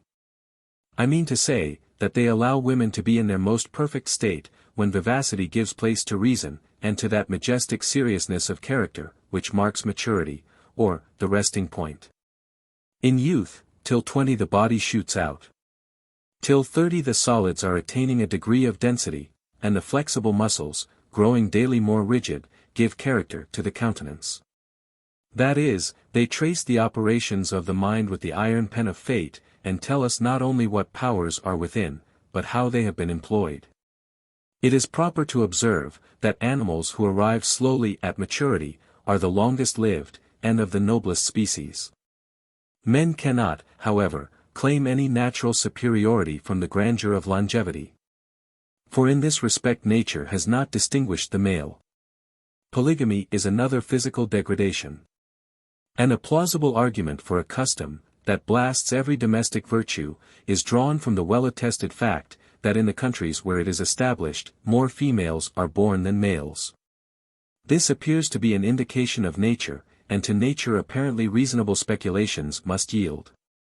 A further conclusion obviously presents itself: if polygamy be necessary, woman must be inferior to man, and made for him. With respect to the formation of the fetus in the womb, we are very ignorant, but it appears to me probable, that an accidental physical cause may account for this phenomenon, and prove it not to be a law of nature. I have met with some pertinent observations on the subject in Forster's account of the Isles of the South Sea, that will explain my meaning. After observing that of the two sexes amongst animals, the most vigorous and hottest constitution always prevails, and produces its kind. He adds, if this be applied to the inhabitants of Africa, it is evident that the men there, accustomed to polygamy, are enervated by the use of so many women, and therefore less vigorous. The women on the contrary, are of a hotter constitution, not only on account of their more irritable nerves, more sensitive organization, and more lively fancy, but likewise because they are deprived in their matrimony of that share of physical love which in a monogamous condition, would all be theirs, and thus for the above reasons, the generality of children are born females. In the greater part of Europe it has been proved by the most accurate lists of mortality, that the proportion of men to women is nearly equal, or, if any difference takes place, the males born are more numerous, in the proportion of 105 to 100. The necessity of polygamy, therefore, does not appear. Yet when a man seduces a woman, it should, I think, be termed a left-handed marriage, and the man should be legally obliged to maintain the woman and her children, unless adultery, a natural divorcement, abrogated the law. And this law should remain in force as long as the weakness of women caused the word seduction to be used as an excuse for their frailty and want of principle. Nay, while they depend on man for a subsistence, instead of earning it by the exercise of their own hands or heads. But these women should not in the full meaning of the relationship, be termed wives, or the very purpose of marriage would be subverted, and all those endearing charities that flow from personal fidelity, and give a sanctity to the tie, when neither love nor friendship unites the hearts, would melt into selfishness. The woman who is faithful to the father of her children demands respect, and should not be treated like a prostitute. Though I readily grant, that if it be necessary for a man and woman to live together in order to bring up their offspring, nature never intended that a man should have more than one wife. Still, highly as I respect marriage, as the foundation of almost every social virtue, I cannot avoid feeling the most lively compassion for those unfortunate females who are broken off from society, and by one error torn from all those affections and relationships that improve the heart and mind. It does not frequently even deserve the name of error. For many innocent girls become the dupes of a sincere affectionate heart, and still more are, as it may emphatically be termed, ruined before they know the difference between virtue and vice, and thus prepared by their education for infamy. They become infamous. Asylums and Magdalens are not the proper remedies for these abuses. It is justice, not charity, that is wanting in the world. A woman who has lost her honor, imagines that she cannot fall lower, and as for recovering her former station, it is impossible, no exertion can wash this stain away. Losing thus every spur, and having no other means of support, prostitution becomes her only refuge, and the character is quickly depraved by circumstances over which the poor wretch has little power. Unless she possesses an uncommon portion of sense and loftiness of spirit. Necessity never makes prostitution the business of men's lives, though numberless are the women who are thus rendered systematically vicious. This, however, arises, in a great degree, from the state of idleness in which women are educated, who are always taught to look up to man for a maintenance, and to consider their persons as the proper return for his exertions to support them. Meretricious airs, and the whole science of wantonness, has then a more powerful stimulus than either appetite or vanity, and this remark gives force to the prevailing opinion, that with chastity all is lost that is respectable in woman. Her character depends on the observance of one virtue, though the only passion fostered in her heart, is love. Nay, the honor of a woman is not made even to depend on her will. When Richardson makes Clarissa tell Lovelace that he had robbed her of her honor, he must have had strange notions of honor and virtue. For, miserable beyond all names of misery is the condition of a being, who could be degraded without its own consent. This excess of strictness I have heard vindicated as a salutary error. I shall answer in the words of Leibniz, errors are often useful, but it is commonly to remedy other errors. Most of the evils of life arise from a desire of present enjoyment that outruns itself. The obedience required of women in the marriage state, comes under this description. The mind, naturally weakened by depending on authority, never exerts its own powers, and the obedient wife is thus rendered a weak indolent mother. Or, supposing that this is not always the consequence, a future state of existence is scarcely taken into the reckoning when only negative virtues are cultivated. For in treating of morals, particularly when women are alluded to, writers have too often considered virtue in a very limited sense, and made the foundation of it solely worldly utility. Nay, a still more fragile base has been given to this stupendous fabric, and the wayward fluctuating feelings of men have been made the standard of virtue. Yes, virtue as well as religion, has been subjected to the decisions of taste. It would almost provoke a smile of contempt, if the vain absurdities of man did not strike us on all sides, to observe, how eager men are to degrade the sex from whom they pretend to receive the chief pleasure of life. And I have frequently, with full conviction, retorted Pope's sarcasm on them, or, to speak explicitly, it has appeared to me applicable to the whole human race. A love of pleasure or sway seems to divide mankind, and the husband who lords it in his little harem, thinks only of his pleasure or his convenience. To such lengths, indeed, does an intemperate love of pleasure carry some prudent men, or worn-out libertines, who marry to have a safe companion, that they seduce their own wives. Hymen banishes modesty, and chaste love takes its flight. Love, considered as an animal appetite, cannot long feed on itself without expiring. And this extinction, in its own flame, may be termed the violent death of love. But the wife who has thus been rendered licentious, will probably endeavor to fill the void left by the loss of her husband's attentions, for she cannot contentedly become merely an upper servant after having been treated like a goddess. She is still handsome, and, instead of transferring her fondness to her children, she only dreams of enjoying the sunshine of life. Besides, there are many husbands so devoid of sense and parental affection, that during the first effervescence of voluptuous fondness, they refuse to let their wives suckle their children.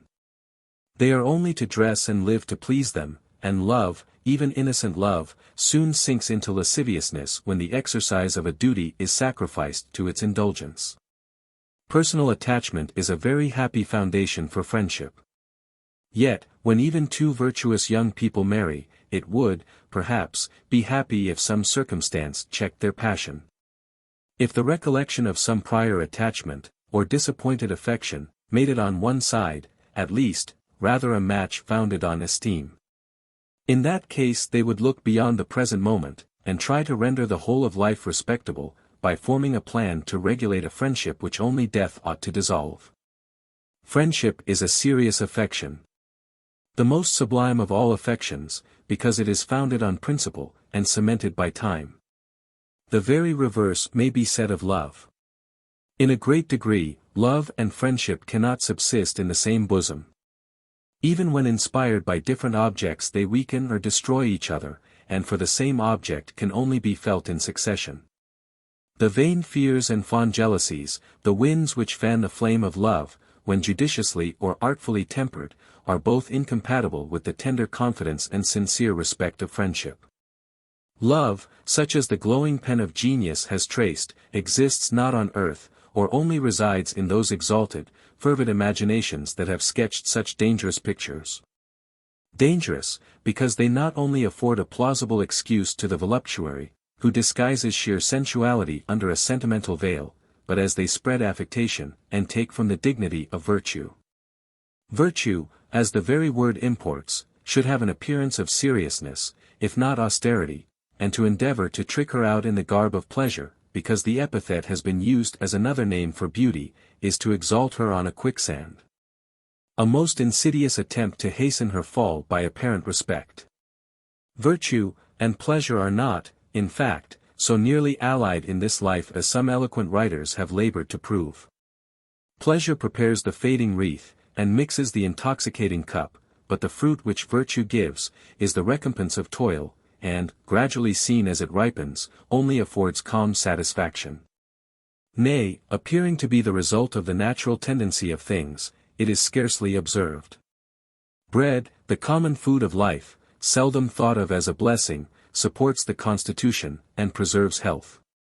Still feasts delight the heart of man, though disease and even death lurk in the cup or dainty that elevates the spirits or tickles the palate.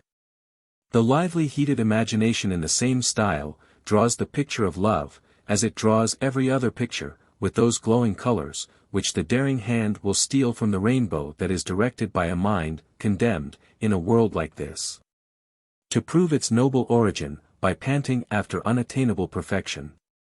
Ever pursuing what it acknowledges to be a fleeting dream. An imagination of this vigorous cast can give existence to insubstantial forms, and stability to the shadowy reveries which the mind naturally falls into when realities are found vapid. It can then depict love with celestial charms, and dote on the grand ideal object.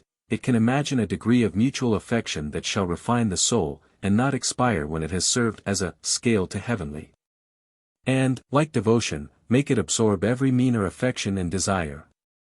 In each other's arms, as in a temple, with its summit lost in the clouds, the world is to be shut out, and every thought and wish, that do not nurture pure affection and permanent virtue. Permanent virtue. Alas! Rousseau, respectable visionary. Thy paradise would soon be violated by the entrance of some unexpected guest. Like Milton's, it would only contain angels, or men sunk below the dignity of rational creatures. Happiness is not material, it cannot be seen or felt. Yet the eager pursuit of the good which every one shapes to his own fancy, proclaims man the lord of this lower world, and to be an intelligential creature, who is not to receive, but acquire happiness. They, therefore, who complain of the delusions of passion, do not recollect that they are exclaiming against a strong proof of the immortality of the soul. But, leaving superior minds to correct themselves, and pay dearly for their experience, it is necessary to observe, that it is not against strong, persevering passions, but romantic, wavering feelings, that I wish to guard the female heart by exercising the understanding, for these paradisiacal reveries are oftener the effect of idleness than of a lively fancy. Women have seldom sufficient serious employment to silence their feelings, a round of little cares, or vain pursuits, frittering away all strength of mind and organs, they become naturally only objects of sense. In short, the whole tenor of female education, the education of society, tends to render the best disposed, romantic and inconstant, and the remainder vain and mean. In the present state of society, this evil can scarcely be remedied, I am afraid, in the slightest degree. Should a more laudable ambition ever gain ground, they may be brought nearer to nature and reason, and become more virtuous and useful as they grow more respectable. But I will venture to assert, that their reason will never acquire sufficient strength to enable it to regulate their conduct, whilst the making an appearance in the world is the first wish of the majority of mankind. To this weak wish the natural affections and the most useful virtues are sacrificed. Girls marry merely to better themselves, to borrow a significant vulgar phrase, and have such perfect power over their hearts as not to permit themselves to fall in love till a man with a superior fortune offers. On this subject I mean to enlarge in a future chapter. It is only necessary to drop a hint at present, because women are so often degraded by suffering the selfish prudence of age to chill the ardor of youth. Greater than from the same source flows an opinion that young girls ought to dedicate great part of their time to needlework. Yet, this employment contracts their faculties more than any other that could have been chosen for them, by confining their thoughts to their persons.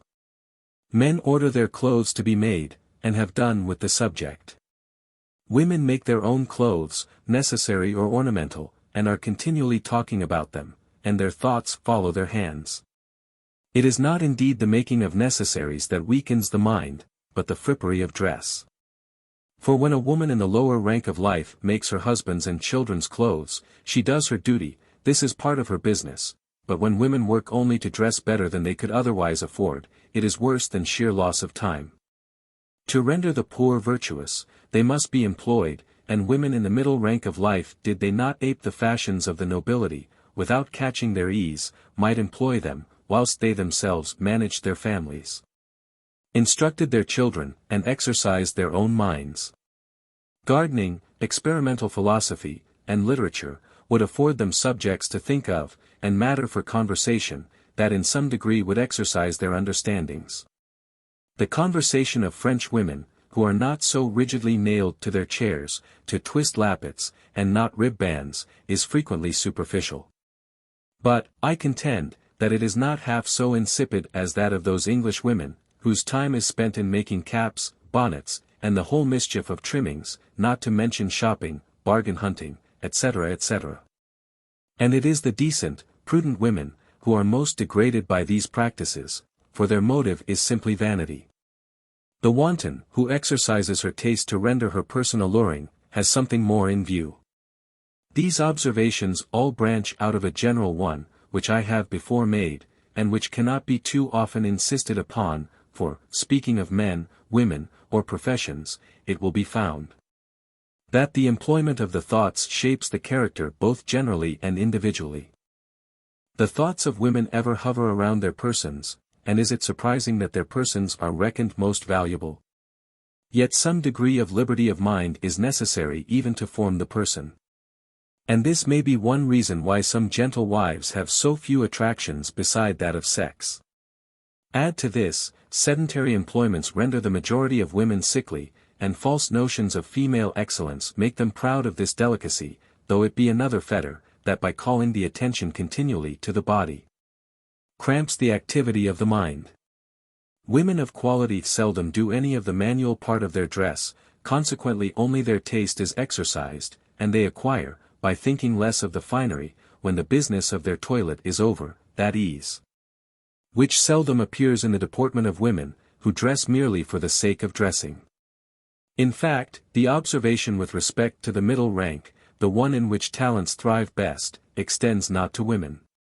For those of the superior class, by catching, at least a smattering of literature, and conversing more with men, on general topics, acquire more knowledge than the women who ape their fashions and faults without sharing their advantages. With respect to virtue, to use the word in a comprehensive sense, I have seen most in low life. Many poor women maintain their children by the sweat of their brow, and keep together families that the vices of the fathers would have scattered abroad. But gentlewomen are too indolent to be actively virtuous, and are softened rather than refined by civilization. Indeed, the good sense which I have met with among the poor women who have had few advantages of education, and yet have acted heroically, strongly confirmed me in the opinion, that trifling employments have rendered women a trifler. Men, taking her, I take her body, says Ranger, body, the mind is left to rust. So that while physical love enervates man, as being his favorite recreation, he will endeavor to enslave woman, and who can tell how many generations may be necessary to give vigor to the virtue and talents of the freed posterity of abject slaves. Supposing that women are voluntary slaves, slavery of any kind is unfavorable to human happiness and improvement. Knox's Essays. In tracing the causes that in my opinion, have degraded woman, I have confined my observations to such as universally act upon the morals and manners of the whole sex, and to me it appears clear, that they all spring from want of understanding. Whether this arises from a physical or accidental weakness of faculties, time alone can determine, for I shall not lay any great stress upon the example of a few women, Sappho, Eloisa, Mrs. Macaulay, the Empress of Russia, Madame d'Eon, etc. These, and many more, may be reckoned exceptions, and, are not all heroes, as well as heroines, exceptions to general rules. I wish to see women neither heroines nor brutes, but reasonable creatures, who, from having received a masculine education, have acquired courage and resolution. I only contend that the men who have been placed in similar situations have acquired a similar character. I speak of bodies of men, and that men of genius and talents have started out of a class, in which women have never yet been placed. Chapter 5. Animadversions on some of the writers who have rendered women objects of pity, bordering on contempt. The opinions speciously supported, in some modern publications on the female character, in education, which have given the tone to most of the observations made, in a more cursory manner, on the sex, remain now to be examined. Section 5.1. I shall begin with Rousseau, and give a sketch of the character of women in his own words, interspersing comments and reflections. My comments, it is true, will all spring from a few simple principles, and might have been deduced from what I have already said. But the artificial structure has been raised with so much ingenuity, that it seems necessary to attack it in a more circumstantial manner, and make the application myself. Sophia, says Rousseau, should be as perfect a woman as Emilius is a man, and to render her so, it is necessary to examine the character which nature has given to the sex. He then proceeds to prove, that women ought to be weak and passive, because she has less bodily strength than man, and from hence infers, that she was formed to please and to be subject to him. And that it is her duty to render herself agreeable to her master, this being the grand end of her existence. Supposing women to have been formed only to please, and be subject to man, the conclusion is just. She ought to sacrifice every other consideration to render herself agreeable to him, and let this brutal desire of self-preservation be the grand spring of all her actions, when it is proved to be the iron bed of fate, to fit which her character should be stretched or contracted, regardless of all moral or physical distinctions. But if, as I think may be demonstrated, the purposes of even this life, viewing the whole, are subverted by practical rules built upon this ignoble base, I may be allowed to doubt whether woman was created for man, and though the cry of irreligion or even atheism be raised against me, I will simply declare, that were an angel from heaven to tell me that Moses's beautiful, poetical cosmogony, and the account of the fall of man, were literally true. I could not believe what my reason told me was derogatory to the character of the Supreme Being, and, having no fear of the devil before mine eyes, I venture to call this a suggestion of reason. Instead of resting my weakness on the broad shoulders of the first seducer of my frail sex. It being once demonstrated, continues Rousseau, that man and woman are not, nor ought to be, constituted alike in temperament and character, it follows of course, that they should not be educated in the same manner. In pursuing the directions of nature, they ought indeed to act in concert, but they should not be engaged in the same employments, the end of their pursuits should be the same, but the means they should take to accomplish them, and, of consequence, their tastes and inclinations should be different. Rousseau's Emilius, Volume 3, page 176. Girls are from their earliest infancy fond of dress. Not content with being pretty, they are desirous of being thought so. We see, by all their little airs, that this thought engages their attention. And they are hardly capable of understanding what is said to them, before they are to be governed by talking to them of what people will think of their behavior. The same motive, however, indiscreetly made use of with boys, has not the same effect. Provided they are let to pursue their amusements at pleasure, they care very little what people think of them. Time and pains are necessary to subject boys to this motive. Whensoever girls derive this first lesson, it is a very good one. As the body is born, in a manner before the soul, our first concern should be to cultivate the former. This order is common to both sexes, but the object of that cultivation is different. In the one sex it is the development of corporeal powers. In the other, that of personal charms, not that either the quality of strength or beauty ought to be confined exclusively to one sex, but only that the order of the cultivation of both is in that respect reversed.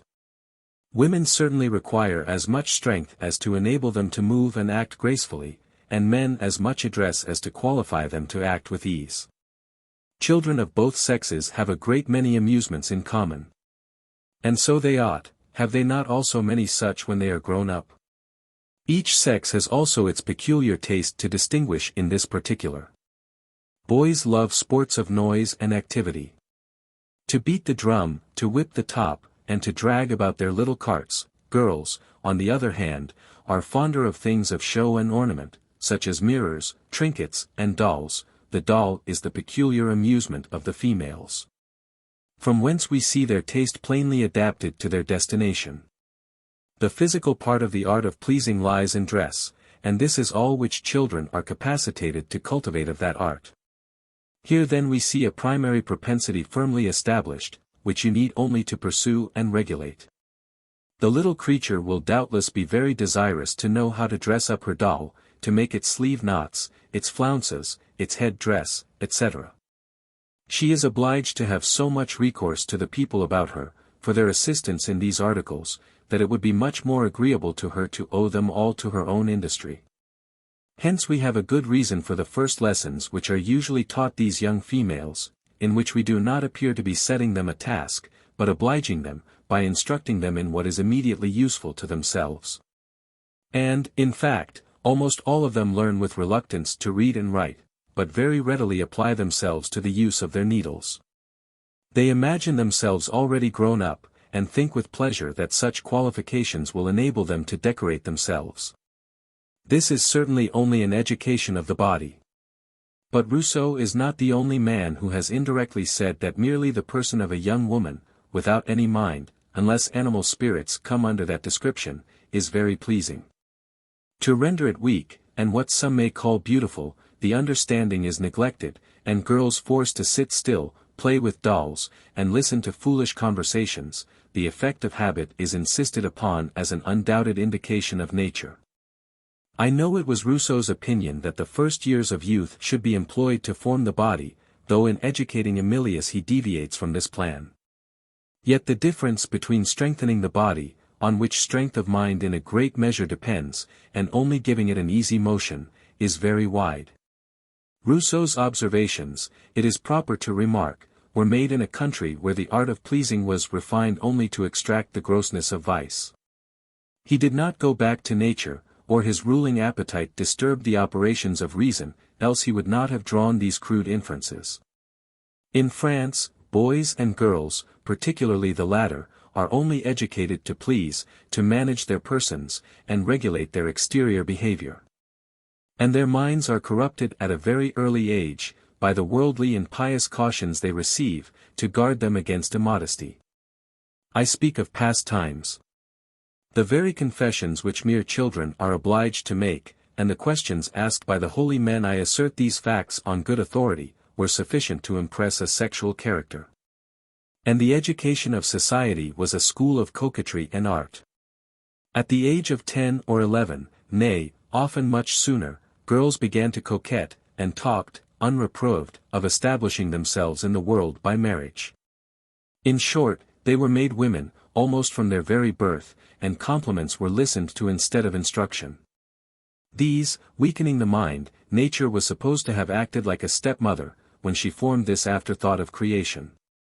Not allowing them understanding, however, it was but consistent to subject them to authority, independent of reason, and to prepare them for this subjection, he gives the following advice. Girls ought to be active and diligent, nor is that all. They should also be early subjected to restraint. This misfortune, if it really be one, is inseparable from their sex, nor do they ever throw it off but to suffer more cruel evils. They must be subject, all their lives, to the most constant and severe restraint, which is that of decorum. It is, therefore, necessary to accustom them early to such confinement, that it may not afterward cost them too dear. And to the suppression of their caprices, that they may the more readily submit to the will of others. If, indeed, they are fond of being always at work, they should be sometimes compelled to lay it aside. Dissipation, levity, and inconstancy, are faults that readily spring up from their first propensities, when corrupted or perverted by too much indulgence. To prevent this abuse, we should learn them, above all things, to lay a due restraint on themselves. The life of a modest woman is reduced, by our absurd institutions, to a perpetual conflict with herself, not but it is just that this sex should partake of the sufferings which arise from those evils it hath caused us. And why is the life of a modest woman a perpetual conflict? I should answer, that this very system of education makes it so. Modesty, temperance, and self-denial, are the sober offspring of reason. But when sensibility is nurtured at the expense of the understanding, such weak beings must be restrained by arbitrary means, and be subjected to continual conflicts. But give their activity of mind a wider range, and nobler passions and motives will govern their appetites and sentiments. The common attachment and regard of a mother, nay, mere habit, will make her beloved by her children, if she does nothing to incur their hate. Even the restraint she lays them under, if well directed, will increase their affection, instead of lessening it, because a state of dependence being natural to the sex, they perceive themselves formed for obedience. This is begging the question. For servitude not only debases the individual, but its effects seem to be transmitted to posterity. Considering the length of time that women have been dependent, is it surprising that some of them hug their chains, and fawn like the spaniel? These dogs, observes a naturalist, at first kept their ears erect, but custom has superseded nature, and a token of fear is become a beauty. For the same reason, adds Rousseau, women have or ought to have, but little liberty. They are apt to indulge themselves excessively in what is allowed them. Addicted in everything to extremes, they are even more transported at their diversions than boys. The answer to this is very simple. Slaves and mobs have always indulged themselves in the same excesses, when once they broke loose from authority. The bent bow recoils with violence, when the hand is suddenly relaxed that forcibly held it, and sensibility, the plaything of outward circumstances, must be subjected to authority, or moderated by reason. There results, he continues, from this habitual restraint, a tractableness which the women have occasion for during their whole lives, as they constantly remain either under subjection to the men, or to the opinions of mankind, and are never permitted to set themselves above those opinions. The first and most important qualification in a woman is good nature or sweetness of temper. Formed to obey a being so imperfect as man, often full of vices, and always full of faults, she ought to learn betimes even to suffer injustice, and to bear the insults of a husband without complaint. It is not for his sake, but her own, that she should be of a mild disposition. The perverseness and ill nature of the women only serve to aggravate their own misfortunes, and the misconduct of their husbands. They might plainly perceive that such are not the arms by which they gain the superiority. Formed to live with such an imperfect being as man, they ought to learn from the exercise of their faculties the necessity of forbearance. But all the sacred rights of humanity are violated by insisting on blind obedience, or, the most sacred rights belong only to man. The being who patiently endures injustice, and silently bears insults, will soon become unjust, or unable to discern right from wrong. Besides, I deny the fact, this is not the true way to form or meliorate the temper. For, as a sex, men have better tempers than women, because they are occupied by pursuits that interest the head as well as the heart, and the steadiness of the head gives a healthy temperature to the heart. People of sensibility have seldom good tempers. The formation of the temper is the cool work of reason, when, as life advances, she mixes with happy art, jarring elements. I never knew a weak or ignorant person who had a good temper, though that constitutional good humor, and that docility, which fear stamps on the behavior, often obtains the name.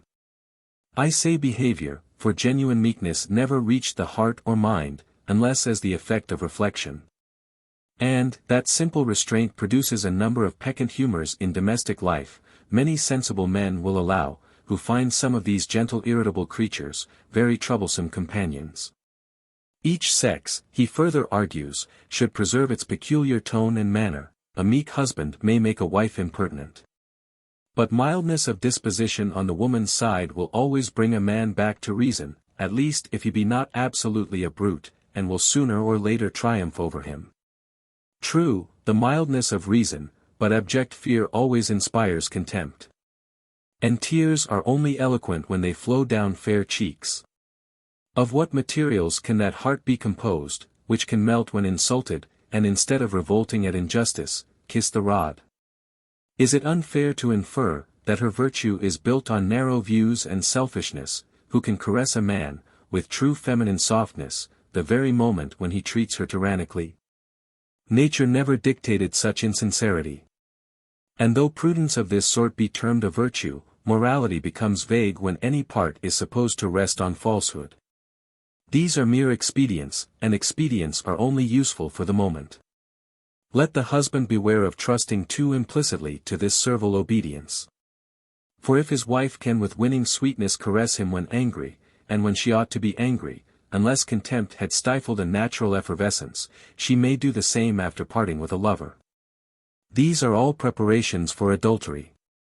Or, should the fear of the world, or of hell, restrain her desire of pleasing other men, when she can no longer please her husband, what substitute can be found by a being who was only formed by nature and art to please man? What can make her amends for this privation, or where is she to seek for a fresh employment? Where find sufficient strength of mind to determine to begin the search, when her habits are fixed, and vanity has long ruled her chaotic mind? But this partial moralist recommends cunning systematically and plausibly. Daughters should be always submissive, their mothers, however, should not be inexorable. To make a young person tractable, she ought not to be made unhappy. To make her modest she ought not to be rendered stupid. On the contrary, I should not be displeased at her being permitted to use some art, not to elude punishment in case of disobedience, but to exempt herself from the necessity of obeying. It is not necessary to make her dependence burdensome, but only to let her feel it. Subtlety is a talent natural to the sex.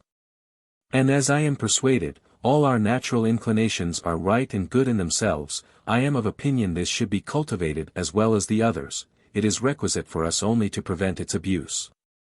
Whatever is right, he then proceeds triumphantly to infer. Granted, yet, perhaps, no aphorism ever contained a more paradoxical assertion. It is a solemn truth with respect to God. He, reverentially I speak, sees the whole at once, and saw its just proportions in the womb of time, but man, who can only inspect disjointed parts, finds many things wrong. And it is a part of the system, and therefore right, that he should endeavor to alter what appears to him to be so, even while he bows to the wisdom of his Creator, and respects the darkness he labors to disperse. The inference that follows is just, supposing the principle to be sound. The superiority of address, peculiar to the female sex, is a very equitable indemnification for their inferiority in point of strength. Without this, woman would not be the companion of man, but his slave. It is by her superior art and ingenuity that she preserves her equality, and governs him while she affects to obey.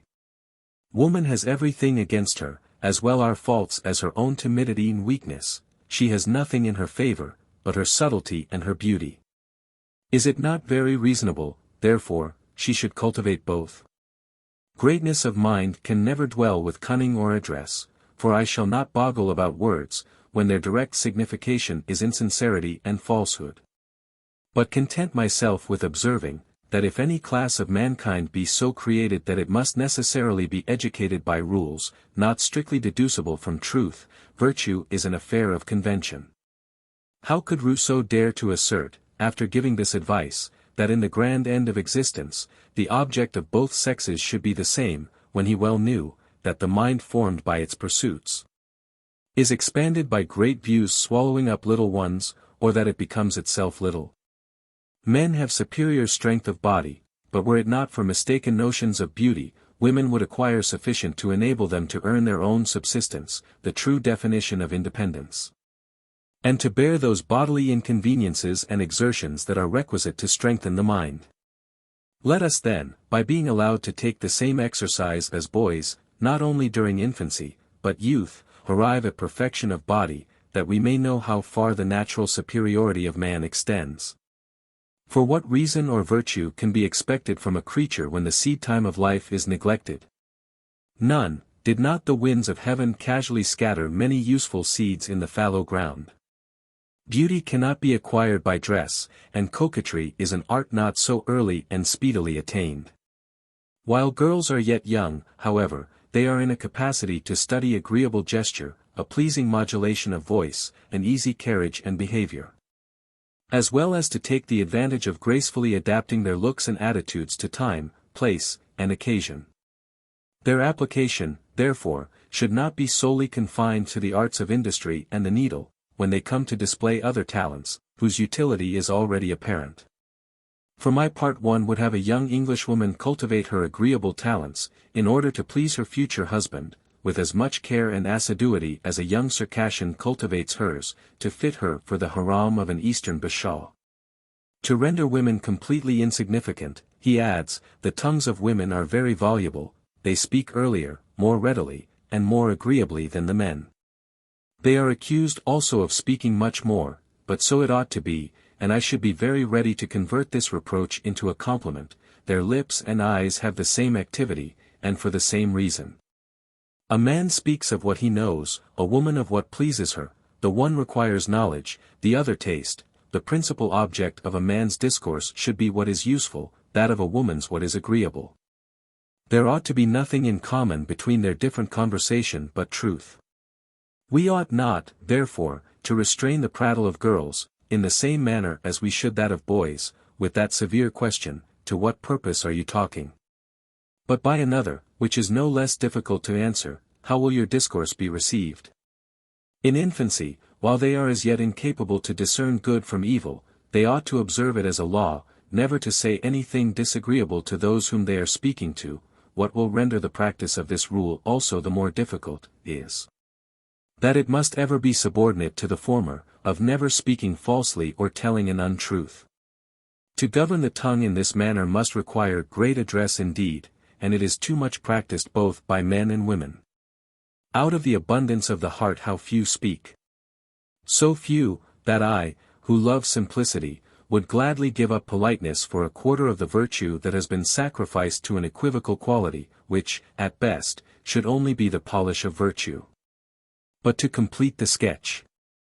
It is easy to be conceived, that if male children be not in a capacity to form any true notions of religion, those ideas must be greatly above the conception of the females. It is for this very reason I would begin to speak to them the earlier on this subject. For if we were to wait till they were in a capacity to discuss methodically such profound questions, we should run a risk of never speaking to them on this subject as long as they lived. Reason in women is a practical reason, capacitating them artfully to discover the means of attaining a known end, but which would never enable them to discover that end itself. The social relations of the sexes are indeed truly admirable. From their union there results a moral person, of which woman may be termed the eyes, and man the hand, with this dependence on each other: that it is from the man that the woman is to learn what she is to see, and it is of the woman that man is to learn what he ought to do.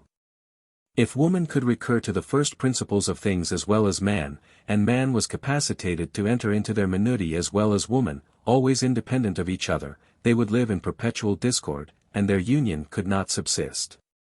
But in the present harmony which naturally subsists between them, their different faculties tend to one common end. It is difficult to say which of them conduces the most to it. Each follows the impulse of the other. Each is obedient, and both are masters. As the conduct of a woman is subservient to the public opinion, her faith in matters of religion should for that very reason be subject to authority. Every daughter ought to be of the same religion as her mother, and every wife to be of the same religion as her husband, for, though such religion should be false, that docility which induces the mother and daughter to submit to the order of nature, takes away, in the sight of God, the criminality of their error. As they are not in a capacity to judge for themselves, they ought to abide by the decision of their fathers and husbands as confidently as by that of the Church. Footnote: what is to be the consequence, if the mother's and husband's opinion should chance not to agree? An ignorant person cannot be reasoned out of an error, and when persuaded to give up one prejudice for another the mind is unsettled. Indeed, the husband may not have any religion to teach her, though in such a situation she will be in great want of a support to her virtue, independent of worldly considerations. As authority ought to regulate the religion of the women, it is not so needful to explain to them the reasons for their belief, as to lay down precisely the tenets they are to believe, for the creed, which presents only obscure ideas to the mind, is the source of fanaticism. And that which presents absurdities, leads to infidelity. Absolute, uncontroverted authority, it seems, must subsist somewhere, but is not this a direct and exclusive appropriation of reason? The rights of humanity have been thus confined to the male line from Adam downwards. Rousseau would carry his male aristocracy still further, for he insinuates, that he should not blame those, who contend for leaving woman in a state of the most profound ignorance, if it were not necessary, in order to preserve her chastity, and justify the man's choice in the eyes of the world, to give her a little knowledge of men, and the customs produced by human passions. Else she might propagate at home without being rendered less voluptuous and innocent by the exercise of her understanding, excepting, indeed, during the first year of marriage, when she might employ it to dress, like Sophia. Her dress is extremely modest in appearance, and yet very coquettish in fact. She does not make a display of her charms, she conceals them, but, in concealing them, she knows how to affect your imagination. Every one who sees her, will say, there is a modest and discreet girl, but while you are near her, your eyes and affections wander all over her person, so that you cannot withdraw them. And you would conclude that every part of her dress, simple as it seems, was only put in its proper order to be taken to pieces by the imagination. Is this modesty? Is this a preparation for immortality? Again, what opinion are we to form of a system of education, when the author says of his heroine, that with her, doing things well is but a secondary concern, her principal concern is to do them neatly. Secondary, in fact, are all her virtues and qualities, for, respecting religion, he makes her parents thus address her, accustomed to submission, your husband will instruct you in good time. After thus cramping a woman's mind, if, in order to keep it fair, he has not made it quite a blank, he advises her to reflect, that a reflecting man may not yawn in her company, when he is tired of caressing her. What has she to reflect about, who must obey? And would it not be a refinement on cruelty only to open her mind to make the darkness and misery of her fate visible? Yet these are his sensible remarks. How consistent with what I have already been obliged to quote, to give a fair view of the subject, the reader may determine. They who pass their whole lives in working for their daily bread, have no ideas beyond their business or their interest, and all their understanding seems to lie in their fingers' ends. This ignorance is neither prejudicial to their integrity nor their morals, it is often of service to them. Sometimes, by means of reflection, we are led to compound with our duty, and we conclude, by substituting a jargon of words, in the room of things. Our own conscience is the most enlightened philosopher. There is no need of being acquainted with Tully's offices, to make a man of probity, and perhaps the most virtuous woman in the world is the least acquainted with the definition of virtue. But it is no less true, that an improved understanding only can render society agreeable.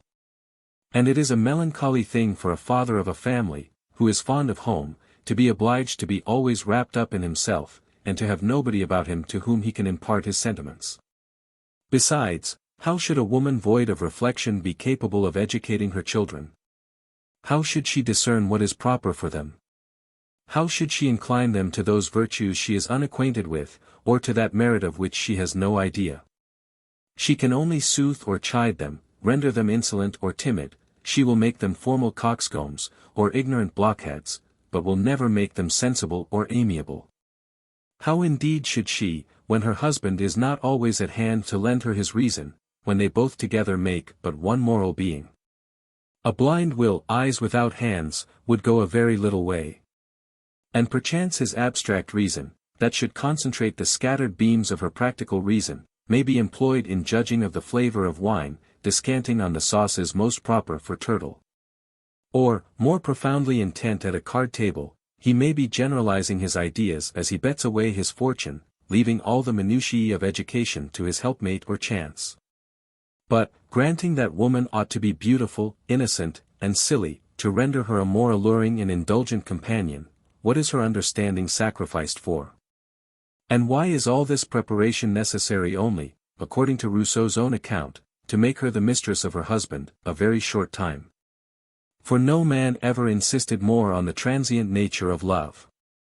Thus speaks the philosopher. Sensual pleasures are transient. The habitual state of the affections always loses by their gratification. The imagination, which decks the object of our desires, is lost in fruition. Excepting the Supreme Being, who is self-existent, there is nothing beautiful but what is ideal. But he returns to his unintelligible paradoxes again, when he thus addresses Sophia. Emilius, in becoming your husband, is become your master, and claims your obedience. Such is the order of nature. When a man is married, however, to such a wife as Sophia, it is proper he should be directed by her. This is also agreeable to the order of nature. It is, therefore, to give you as much authority over his heart as his sex gives him over your person. That I have made you the arbiter of his pleasures. It may cost you, perhaps, some disagreeable self-denial, but you will be certain of maintaining your empire over him, if you can preserve it over yourself. What I have already observed, also shows me, that this difficult attempt does not surpass your courage. Would you have your husband constantly at your feet? Keep him at some distance from your person. You will long maintain the authority of love, if you know but how to render your favors rare and valuable. It is thus you may employ even the arts of coquetry in the service of virtue, and those of love in that of reason. I shall close my extracts with a just description of a comfortable couple. And yet you must not imagine, that even such management will always suffice. Whatever precaution be taken, enjoyment will, by degrees, take off the edge of passion. But when love hath lasted as long as possible, a pleasing habitude supplies its place, and the attachment of a mutual confidence succeeds to the transports of passion. Children often form a more agreeable and permanent connection between married people than even love itself. When you cease to be the mistress of Emilius, you will continue to be his wife and friend, you will be the mother of his children. Rousseau's Emilius. Children, he truly observes, form a much more permanent connection between married people than love. Beauty he declares will not be valued, or even seen, after a couple have lived 6 months together. Artificial graces and coquetry will likewise pall on the senses. Why then does he say, that a girl should be educated for her husband with the same care as for an Eastern harem? I now appeal from the reveries of fancy and refined licentiousness to the good sense of mankind, whether, if the object of education be to prepare women to become chaste wives and sensible mothers, the method so plausibly recommended in the foregoing sketch, be the one best calculated to produce those ends? Will it be allowed that the surest way to make a wife chaste, is to teach her to practice the wanton arts of a mistress, termed virtuous coquetry by the sensualist who can no longer relish the artless charms of sincerity? Or taste the pleasure arising from a tender intimacy, when confidence is unchecked by suspicion, and rendered interesting by sense? The man who can be contented to live with a pretty useful companion without a mind, has lost in voluptuous gratifications a taste for more refined enjoyments. He has never felt the calm satisfaction that refreshes the parched heart, like the silent dew of heaven, of being beloved by one who could understand him. In the society of his wife he is still alone, unless when the man is sunk in the brute. The charm of life, says a grave philosophical reasoner, is sympathy. Nothing pleases us more than to observe in other men a fellow feeling with all the emotions of our own breast. But, according to the tenor of reasoning by which women are kept from the tree of knowledge, the important years of youth, the usefulness of age, and the rational hopes of futurity, are all to be sacrificed, to render woman an object of desire for a short time.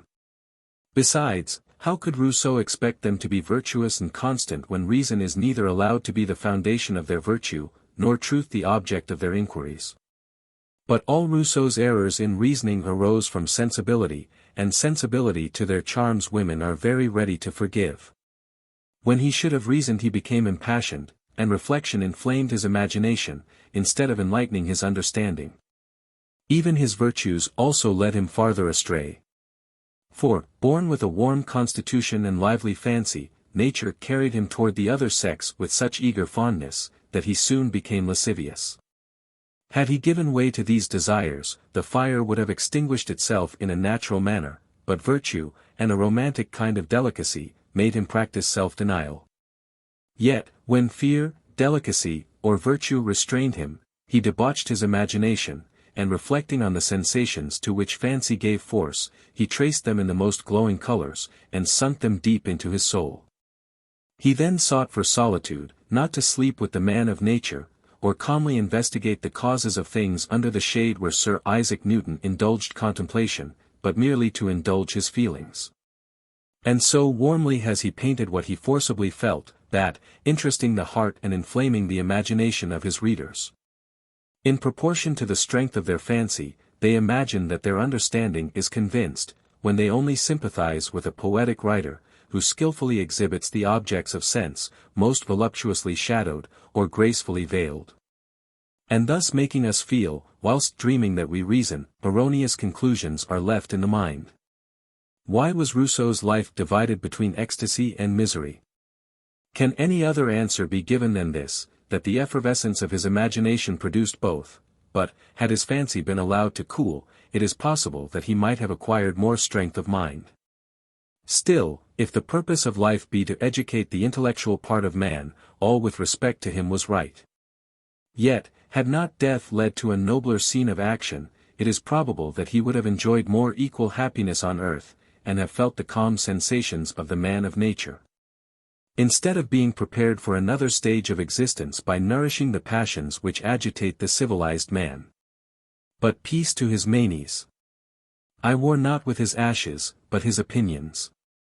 I war only with the sensibility that led him to degrade woman by making her the slave of love. Cursed vassalage. First idolized till love's hot fire be o'er. Then slaves to those who courted us before. Dryden. The pernicious tendency of those books, in which the writers insidiously degrade the sex, whilst they are prostrate before their personal charms, cannot be too often or too severely exposed. Let us, my dear contemporaries, arise above such narrow prejudices. If wisdom is desirable on its own account, if virtue, to deserve the name, must be founded on knowledge, Let us endeavor to strengthen our minds by reflection, till our heads become a balance for our hearts. Let us not confine all our thoughts to the petty occurrences of the day, nor our knowledge to an acquaintance with our lovers' or husbands' hearts. But let the practice of every duty be subordinate to the grand one of improving our minds, and preparing our affections for a more exalted state. Beware then, my friends, of suffering the heart to be moved by every trivial incident.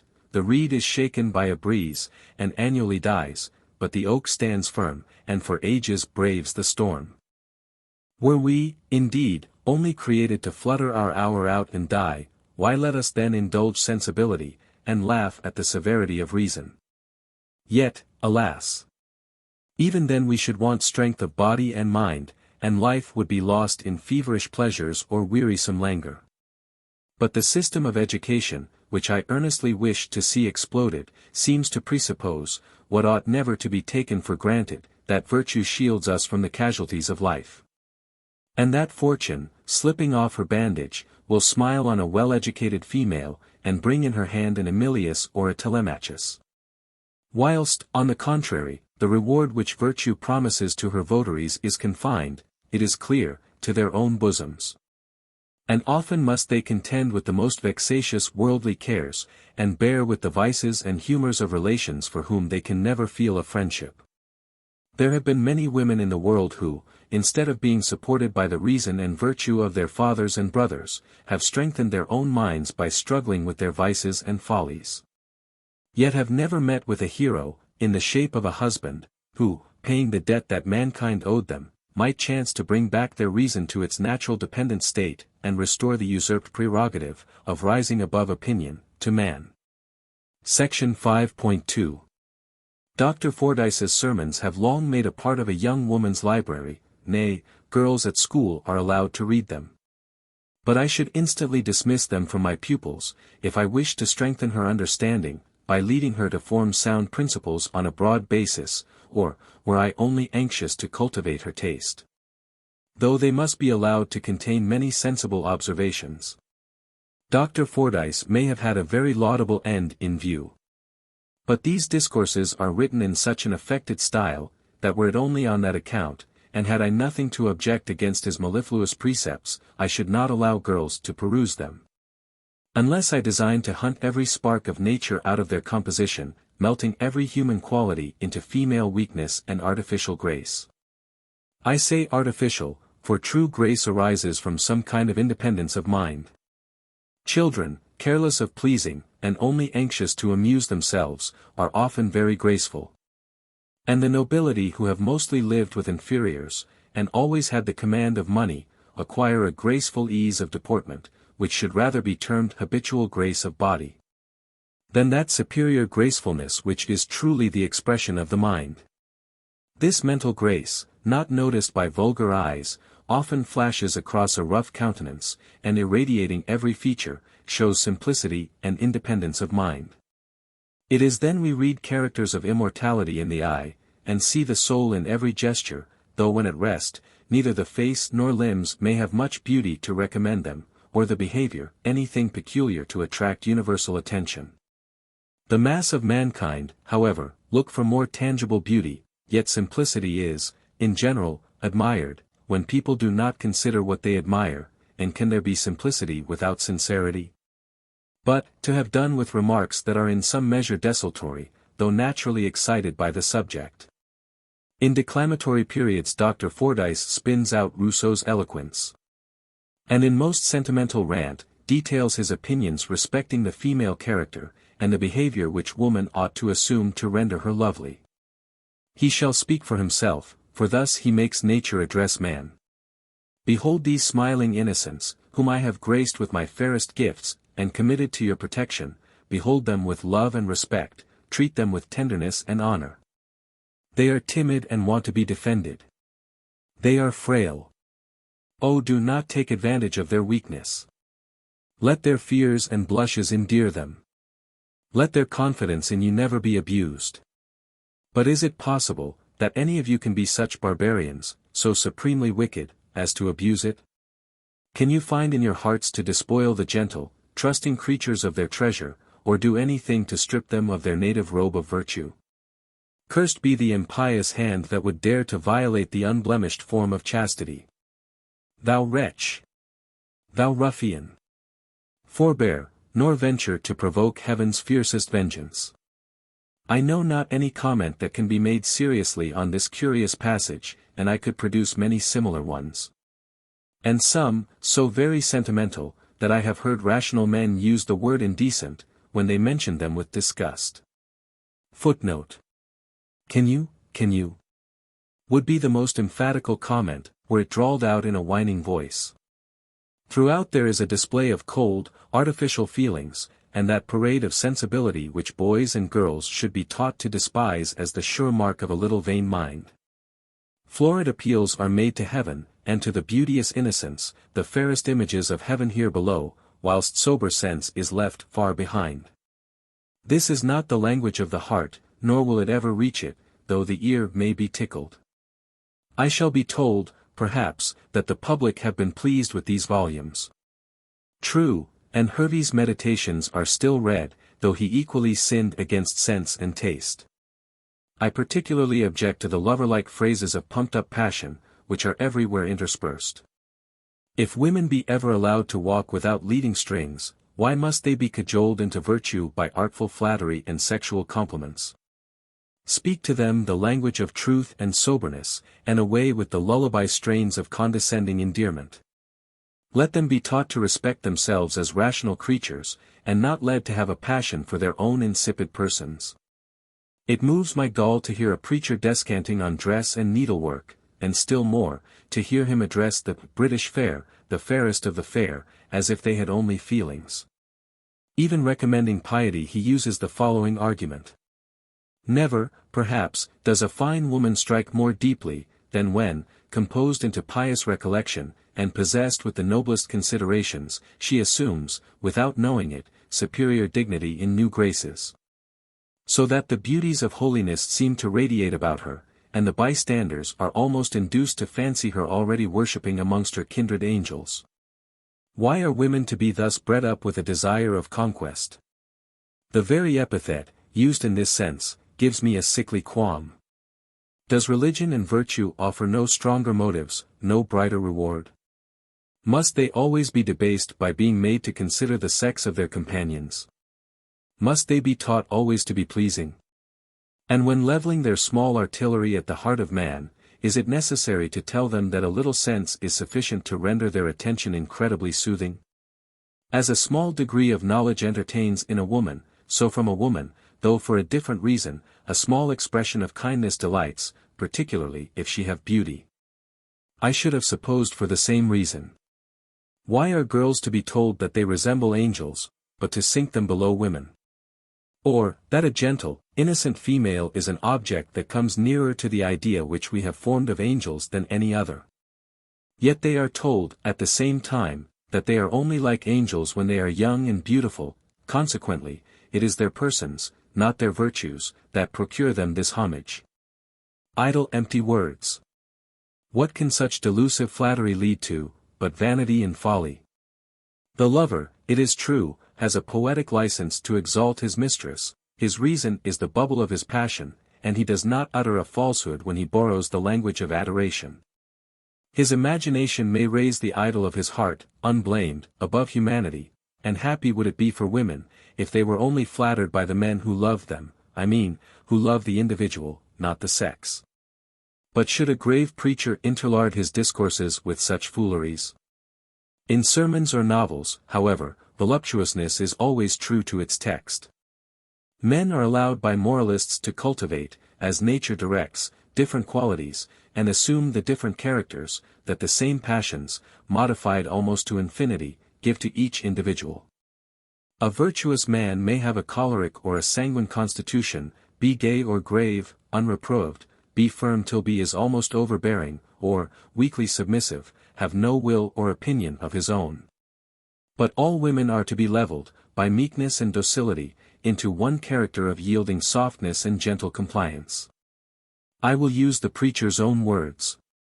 Let it be observed, that in your sex manly exercises are never graceful. That in them a tone and figure, as well as an air and deportment, of the masculine kind, are always forbidding.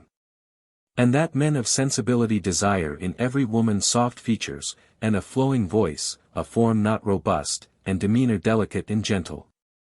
Is not the following portrait, the portrait of a house slave? I am astonished at the folly of many women, who are still reproaching their husbands for leaving them alone, for preferring this or that company to theirs, for treating them with this and the other mark of disregard or indifference. When, to speak the truth, they have themselves in a great measure to blame. Not that I would justify the men in anything wrong on their part. But had you behaved to them with more respectful observance, and a more equal tenderness, studying their humors, overlooking their mistakes, submitting to their opinions in matters indifferent, passing by little instances of unevenness, caprice, or passion, giving soft answers to hasty words, complaining as seldom as possible, and making it your daily care to relieve their anxieties and prevent their wishes, to enliven the hour of dullness, and call up the ideas of felicity, had you pursued this conduct, I doubt not but you would have maintained and even increased their esteem, so far as to have secured every degree of influence that could conduce to their virtue, or your mutual satisfaction. And your house might at this day have been the abode of domestic bliss. Such a woman ought to be an angel, or she is an ass, for I discern not a trace of the human character, neither reason nor passion in this domestic drudge, whose being is absorbed in that of a tyrant's. Still dar. Fordyce must have very little acquaintance with the human heart, if he really supposed that such conduct would bring back wandering love, instead of exciting contempt. No, beauty, gentleness, etc., etc., may gain a heart. But esteem, the only lasting affection, can alone be obtained by virtue supported by reason. It is respect for the understanding that keeps alive tenderness for the person. As these volumes are so frequently put into the hands of young people, I have taken more notice of them than, strictly speaking, they deserve. But as they have contributed to vitiate the taste and enervate the understanding of many of my fellow creatures, I could not pass them silently over. Section 5.3. Such paternal solicitude pervades Dar. Gregory's legacy to his daughters, that I enter on the task of criticism with affectionate respect. But as this little volume has many attractions to recommend it to the notice of the most respectable part of my sex, I cannot silently pass over arguments that so speciously support opinions which, I think, have had the most baneful effect on the morals and manners of the female world. His easy familiar style is particularly suited to the tenor of his advice, and the melancholy tenderness which his respect for the memory of a beloved wife diffuses through the whole work, renders it very interesting. Yet there is a degree of concise elegance conspicuous in many passages, that disturbs this sympathy, and we pop on the author, when we only expected to meet the father. Besides, having two objects in view, he seldom adhered steadily to either. For, wishing to make his daughters amiable, and fearing lest unhappiness should only be the consequence of instilling sentiments that might draw them out of the track of common life, without enabling them to act with consonant independence and dignity, he checks the natural flow of his thoughts, and neither advises one thing nor the other. In the preface he tells them a mournful truth, that they will hear, at least once in their lives, the genuine sentiments of a man, who has no interest in deceiving them. Hapless woman! What can be expected from thee, when the beings on whom thou art said naturally to depend for reason and support, have all an interest in deceiving thee?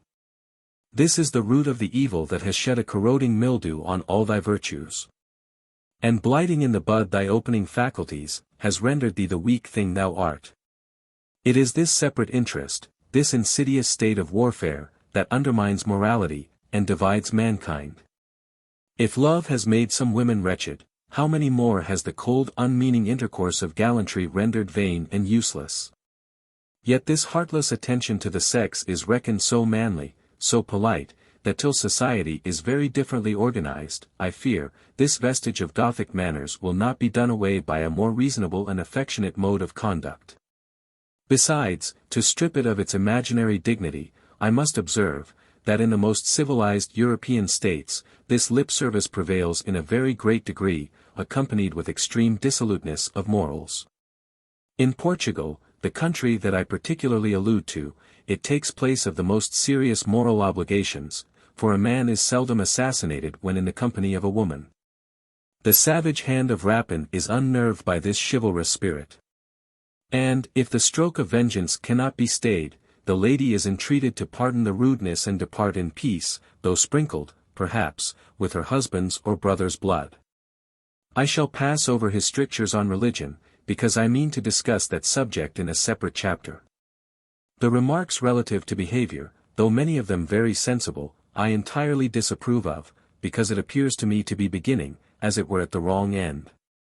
A cultivated understanding, and an affectionate heart, will never want starched rules of decorum, something more substantial than seemliness will be the result, and, without understanding, the behavior here recommended, would be rank affectation. Decorum, indeed, is the one thing needful. Decorum is to supplant nature, and banish all simplicity and variety of character out of the female world. Yet what good end can all this superficial counsel produce? It is, however, much easier to point out this or that mode of behavior, than to set the reason to work. But, when the mind has been stored with useful knowledge, and strengthened by being employed, the regulation of the behavior may safely be left to its guidance. Why, for instance, should the following caution be given, when art of every kind must contaminate the mind? And why entangle the grand motives of action, which reason and religion equally combine to enforce, with pitiful worldly shifts and sleight-of-hand tricks to gain the applause of gaping tasteless fools? Be even cautious in displaying your good sense. It will be thought you assume a superiority over the rest of the company, but if you happen to have any learning, keep it a profound secret, especially from the men, who generally look with a jealous and malignant eye on a woman of great parts and a cultivated understanding. If men of real merit, as he afterwards observes, are superior to this meanness, where is the necessity that the behavior of the whole sex should be modulated to please fools, or men, who having little claim to respect as individuals, choose to keep close in their phalanx? Men, indeed, who insist on their common superiority, having only this sexual superiority, are certainly very excusable. Footnote. Let women once acquire good sense, and if it deserve the name, it will teach them. Or, of what use will it be how to employ it? There would be no end to rules for behavior, if it be proper always to adopt the tone of the company, for thus, for ever varying the key, a flat would often pass for a natural note. Surely it would have been wiser to have advised women to improve themselves till they rose above the fumes of vanity, and then to let the public opinion come round, for where are rules of accommodation to stop? The narrow path of truth and virtue inclines neither to the right nor left, it is a straightforward business, and they who are earnestly pursuing their road, may bound over many decorous prejudices, without leaving modesty behind. Make the heart clean, and give the head employment, and I will venture to predict that there will be nothing offensive in the behavior. The air of fashion, which many young people are so eager to attain, always strikes me like the studied attitudes of some modern prince, copied with tasteless servility after the antiques. The soul is left out, and none of the parts are tied together by what may properly be termed character. This varnish of fashion, which seldom sticks very close to sense, may dazzle the weak. But leave nature to itself, and it will seldom disgust the wise. Besides, when a woman has sufficient sense not to pretend to anything which she does not understand in some degree, there is no need of determining to hide her talents under a bushel. Let things take their natural course, and all will be well. It is this system of dissimulation, throughout the volume, that I despise. Women are always to seem to be this and that, yet virtue might apostrophize them, in the words of Hamlet, seems. I know not seems, have that within that passeth show. Still the same tone occurs, for in another place, after recommending, without sufficiently discriminating, delicacy, he adds, the men will complain of your reserve. They will assure you that a franker behavior would make you more amiable. But, trust me, they are not sincere when they tell you so. I acknowledge that on some occasions it might render you more agreeable as companions, but it would make you less amiable as women, an important distinction, which many of your sex are not aware of. This desire of being always women, is the very consciousness that degrades the sex. Excepting with a lover, I must repeat with emphasis, a former observation, it would be well if they were only agreeable or rational companions. But in this respect his advice is even inconsistent with a passage which I mean to quote with the most marked approbation.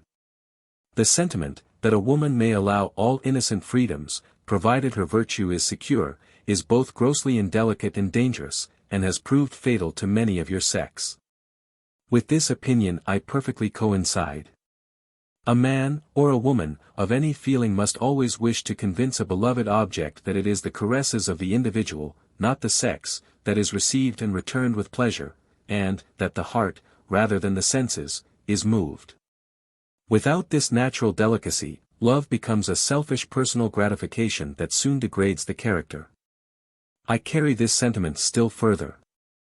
Affection, when love is out of the question, authorizes many personal endearments, that naturally flowing from an innocent heart give life to the behavior, but the personal intercourse of appetite, gallantry, or vanity, is despicable. When a man squeezes the hand of a pretty woman, handing her to a carriage, whom he has never seen before, she will consider such an impertinent freedom in the light of an insult, if she have any true delicacy. Instead of being flattered by this unmeaning homage to beauty. These are the privileges of friendship, or the momentary homage which the heart pays to virtue, when it flashes suddenly on the notice. Mere animal spirits have no claim to the kindnesses of affection. Wishing to feed the affections with what is now the food of vanity, I would fain persuade my sex to act from simpler principles. Let them merit love, and they will obtain it, though they may never be told that, the power of a fine woman over the hearts of men of the finest parts, is even beyond what she conceives. I have already noticed the narrow cautions with respect to duplicity, female softness, delicacy of constitution, for these are the changes which he rings round without ceasing, in a more decorous manner, it is true, than Rousseau. But it all comes home to the same point, and whoever is at the trouble to analyze these sentiments, will find the first principles not quite so delicate as the superstructure. The subject of amusements is treated in too cursory a manner, but with the same spirit. When I treat of friendship, love, and marriage, it will be found that we materially differ in opinion. I shall not then forestall what I have to observe on these important subjects, but confine my remarks to the general tenor of them, to that cautious family prudence, to those confined views of partial unenlightened affection, which exclude pleasure and improvement.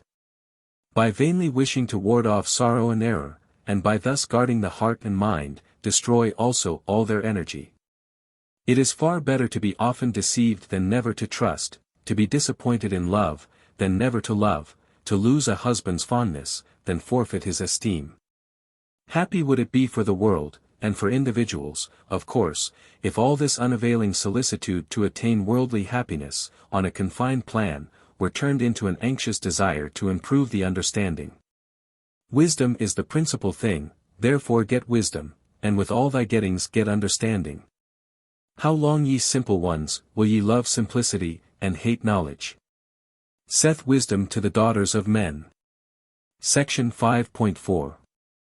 I do not mean to allude to all the writers who have written on the subject of female manners, it would in fact be only beating over the old ground, for they have, in general, written in the same strain. But attacking the boasted prerogative of man, the prerogative that may emphatically be called the iron scepter of tyranny, the original sin of tyrants, I declare against all power built on prejudices, however hoary. If the submission demanded be founded on justice, there is no appealing to a higher power, for God is justice itself. Let us then, as children of the same parent, if not bastardized by being the younger born, reason together, and learn to submit to the authority of reason when her voice is distinctly heard. But, if it be proved that this throne of prerogative only rests on a chaotic mass of prejudices, that have no inherent principle of order to keep them together, or on an elephant, tortoise, or even the mighty shoulders of a son of the earth, they may escape, who dare to brave the consequence without any breach of duty, without sinning against the order of things. Whilst reason raises man above the brutal herd, and death is big with promises, they alone are subject to blind authority who have no reliance on their own strength. They are free who will be free. Footnote. He is the free man, whom truth makes free. Cooper.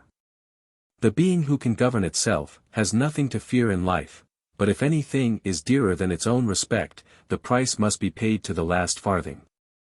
Virtue, like everything valuable, must be loved for herself alone, or she will not take up her abode with us. She will not impart that peace, which passeth understanding, when she is merely made the stilts of reputation and respected with pharisaical exactness, because honesty is the best policy.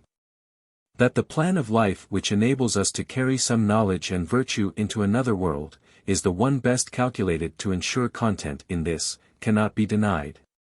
Yet few people act according to this principle, though it be universally allowed that it admits not of dispute. Present pleasure, or present power, carry before it these sober convictions. And it is for the day, not for life, that man bargains with happiness. How few! How very few! Have sufficient foresight or resolution, to endure a small evil at the moment, to avoid a greater hereafter. Woman in particular, whose virtue is built on mutual prejudices, seldom attains to this greatness of mind, so that, becoming the slave of her own feelings, she is easily subjugated by those of others. Thus degraded, her reason, her misty reason, is employed rather to burnish than to snap her chains. Footnote. I mean to use a word that comprehends more than chastity, the sexual virtue. Indignantly have I heard women argue in the same track as men, and adopt the sentiments that brutalize them with all the pertinacity of ignorance. I must illustrate my assertion by a few examples. Mrs. Piazzi, who often repeated by rote what she did not understand, comes forward with Johnsonian periods. Seek not for happiness in singularity, and dread a refinement of wisdom as a deviation into folly. Thus she dogmatically addresses a new married man. And to elucidate this pompous exordium, she adds, I said that the person of your lady would not grow more pleasing to you. But pray let her never suspect that it grows less so, that a woman will pardon an affront to her understanding much sooner than one to her person, is well known. Nor will any of us contradict the assertion. All our attainments, all our arts, are employed to gain and keep the heart of man. And what mortification can exceed the disappointment, if the end be not obtained? There is no reproof however pointed, no punishment however severe, that a woman of spirit will not prefer to neglect. And if she can endure it without complaint, it only proves that she means to make herself amends by the attention of others for the slights of her husband. These are true masculine sentiments. All our arts are employed to gain and keep the heart of man, and what is the inference, if her person, and was there ever a person, though formed with Medicean symmetry, that was not slighted? Be neglected, she will make herself amends by endeavoring to please other men. Noble morality! But thus is the understanding of the whole sex affronted, and their virtue deprived of the common basis of virtue. A woman must know, that her person cannot be as pleasing to her husband as it was to her lover, and if she be offended with him for being a human creature, she may as well whine about the loss of his heart as about any other foolish thing. And this very want of discernment or unreasonable anger, proves that he could not change his fondness for her person into affection for her virtues or respect for her understanding. Whilst women avow, and act up to such opinions, their understandings, at least, deserve the contempt and obloquy that men, who never insult their persons, have pointedly levelled at the female mind. And it is the sentiments of these polite men, who do not wish to be encumbered with mind, that vain women thoughtlessly adopt. Yet they should know, that insulted reason alone can spread that sacred reserve about the persons which renders human affections, for human affections have always some base alloy, as permanent as is consistent with the grand end of existence, the attainment of virtue. The Baroness de Stael speaks the same language as the lady just cited, with more enthusiasm. Her eulogium on Rousseau was accidentally put into my hands, and her sentiments, the sentiments of too many of my sex, may serve as the text for a few comments. Though Rousseau, she observes, has endeavored to prevent women from interfering in public affairs, and acting a brilliant part in the theatre of politics, yet, in speaking of them, how much has he done it to their satisfaction? If he wished to deprive them of some rights, foreign to their sex, how has he forever restored to them all those to which it has a claim? And in attempting to diminish their influence over the deliberations of men, how sacredly has he established the empire they have over their happiness? In aiding them to descend from an usurped throne, he has firmly seated them upon that to which they were destined by nature. And though he be full of indignation against them when they endeavor to resemble men, yet when they come before him with all the charms, weaknesses, virtues, and errors, of their sex, his respect for their persons amounts almost to adoration. True. For never was there a sensualist who paid more fervent adoration at the shrine of beauty. So devout, indeed, was his respect for the person, that accepting the virtue of chastity, for obvious reasons, he only wished to see it embellished by charms, weaknesses, and errors. He was afraid lest the austerity of reason should disturb the soft playfulness of love. The master wished to have a meretricious slave to fondle, entirely dependent on his reason and bounty. He did not want a companion, whom he should be compelled to esteem, or a friend to whom he could confide the care of his children's education, should death deprive them of their father, before he had fulfilled the sacred task. He denies woman reason, shuts her out from knowledge, and turns her aside from truth, yet his pardon is granted, because he admits the passion of love. It would require some ingenuity to show why women were to be under such an obligation to him for thus admitting love, when it is clear that he admits it only for the relaxation of men, and to perpetuate the species. But he talked with passion, and that powerful spell worked on the sensibility of a young encomiast. What signifies it, pursues this rhapsodist, to women, that his reason disputes with them the empire, when his heart is devotedly theirs? It is not empire, but equality, that they should contend for. Yet, if they only wish to lengthen out their sway, they should not entirely trust to their persons, for though beauty may gain a heart, it cannot keep it, even while the beauty is in full bloom, unless the mind lend, at least, some graces. When women are once sufficiently enlightened to discover their real interest, on a grand scale, they will, I am persuaded, be very ready to resign all the prerogatives of love, that are not mutual, speaking of them as lasting prerogatives, for the calm satisfaction of friendship, and the tender confidence of habitual esteem. Before marriage they will not assume any insolent airs, nor afterward abjectly submit, but, endeavoring to act like reasonable creatures, in both situations, they will not be tumbled from a throne to a stool. Madame Genlis has written several entertaining books for children, and her letters on education afford many useful hints, that sensible parents will certainly avail themselves of. But her views are narrow, and her prejudices as unreasonable as strong. I shall pass over her vehement argument in favor of the eternity of future punishments, because I blush to think that a human being should ever argue vehemently in such a cause.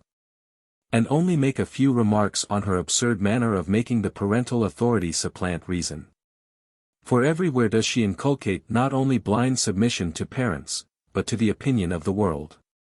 Footnote.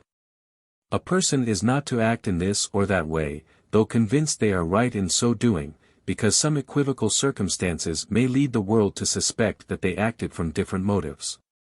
This is sacrificing the substance for a shadow.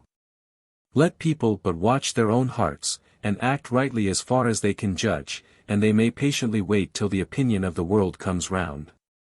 It is best to be directed by a simple motive, for justice has too often been sacrificed to propriety, another word for convenience. She tells a story of a young man engaged by his father's express desire to a girl of fortune. Before the marriage could take place she is deprived of her fortune, and thrown friendless on the world. The father practices the most infamous arts to separate his son from her, and when the son detects his villainy, and, following the dictates of honor, marries the girl, nothing but misery ensues. Because forsooth he married without his father's consent. On what ground can religion or morality rest, when justice is thus set at defiance? In the same style she represents an accomplished young woman, as ready to marry anybody that her mamma pleased to recommend. And, as actually marrying the young man of her own choice, without feeling any emotions of passion, because that a well-educated girl had not time to be in love.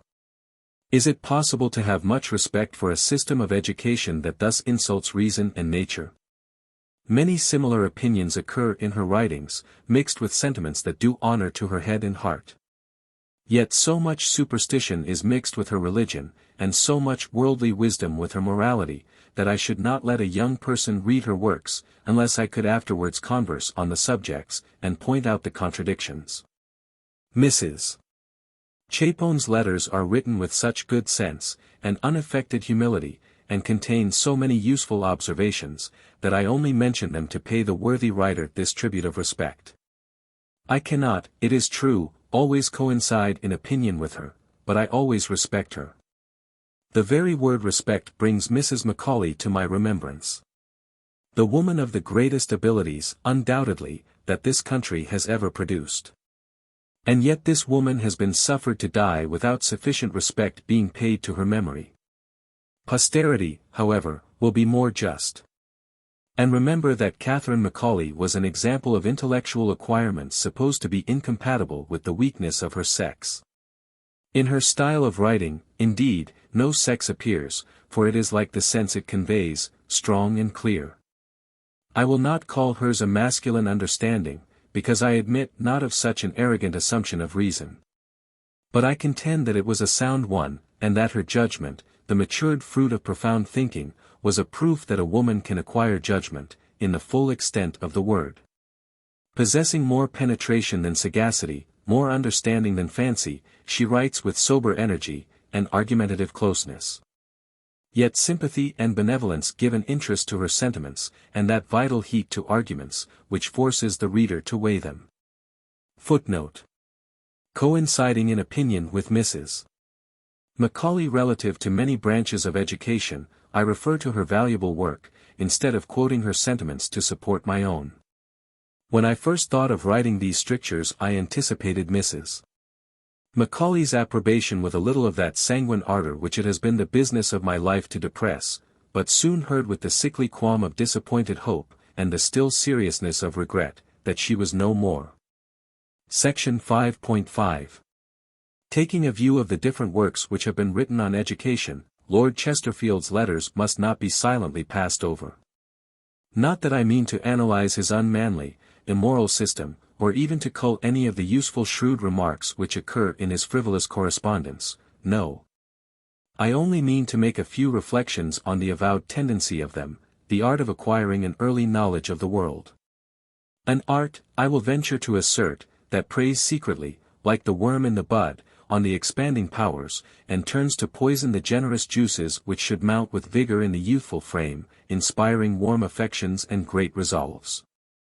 For everything, saith the wise man, there is reason, and who would look for the fruits of autumn during the genial months of spring?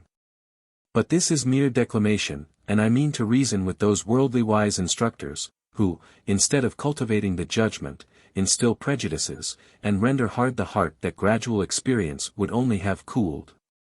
An early acquaintance with human infirmities, or, what is termed knowledge of the world, is the surest way, in my opinion, to contract the heart and damp the natural youthful ardor which produces not only great talents, but great virtues. For the vain attempt to bring forth the fruit of experience, before the sapling has thrown out its leaves, only exhausts its strength, and prevents its assuming a natural form. Just as the form and strength of subsiding metals are injured and the attraction of cohesion is disturbed. Tell me, ye who have studied the human mind, is it not a strange way to fix principles by showing young people that they are seldom stable? And how can they be fortified by habits when they are proved to be fallacious by example? Why is the ardor of youth thus to be damped, and the luxuriancy of fancy cut to the quick? This dry caution may, it is true, guard a character from worldly mischances, but will infallibly preclude excellence in either virtue or knowledge. The stumbling block thrown across every path by suspicion, will prevent any vigorous exertions of genius or benevolence, and life will be stripped of its most alluring charm long before its calm evening, when man should retire to contemplation for comfort and support. A young man who has been bred up with domestic friends, and led to store his mind with as much speculative knowledge as can be acquired by reading and the natural reflections which youthful ebullitions of animal spirits and instinctive feelings inspire, will enter the world with warm and erroneous expectations. But this appears to be the course of nature, and in morals, as well as in works of taste, we should be observant of her sacred indications, and not presume to lead when we ought obsequiously to follow. In the world few people act from principle. Present feelings, and early habits, are the grand springs, but how would the former be deadened, and the latter rendered iron corroding fetters, if the world were shown to young people just as it is? When no knowledge of mankind or their own hearts, slowly obtained by experience rendered them forbearing, their fellow creatures would not then be viewed as frail beings, like themselves, condemned to struggle with human infirmities, and sometimes displaying the light and sometimes the dark side of their character, extorting alternate feelings of love and disgust, but guarded against as beasts of prey, till every enlarged social feeling, in a word, humanity, was eradicated. In life, on the contrary, as we gradually discover the imperfections of our nature, we discover virtues, and various circumstances attach us to our fellow creatures, when we mix with them, and view the same objects that are never thought of in acquiring a hasty unnatural knowledge of the world. We see a folly swell into a vice, by almost imperceptible degrees, and pity while we blame. But, if the hideous monster burst suddenly on our sight, fear and disgust rendering us more severe than man ought to be, might lead us with blind zeal to usurp the character of omnipotence, and denounce damnation on our fellow mortals, forgetting that we cannot read the heart, and that we have seeds of the same vices lurking in our own. I have already remarked, that we expect more from instruction, than mere instruction can produce, for, instead of preparing young people to encounter the evils of life with dignity, and to acquire wisdom and virtue by the exercise of their own faculties, precepts are heaped upon precepts, and blind obedience required, when conviction should be brought home to reason.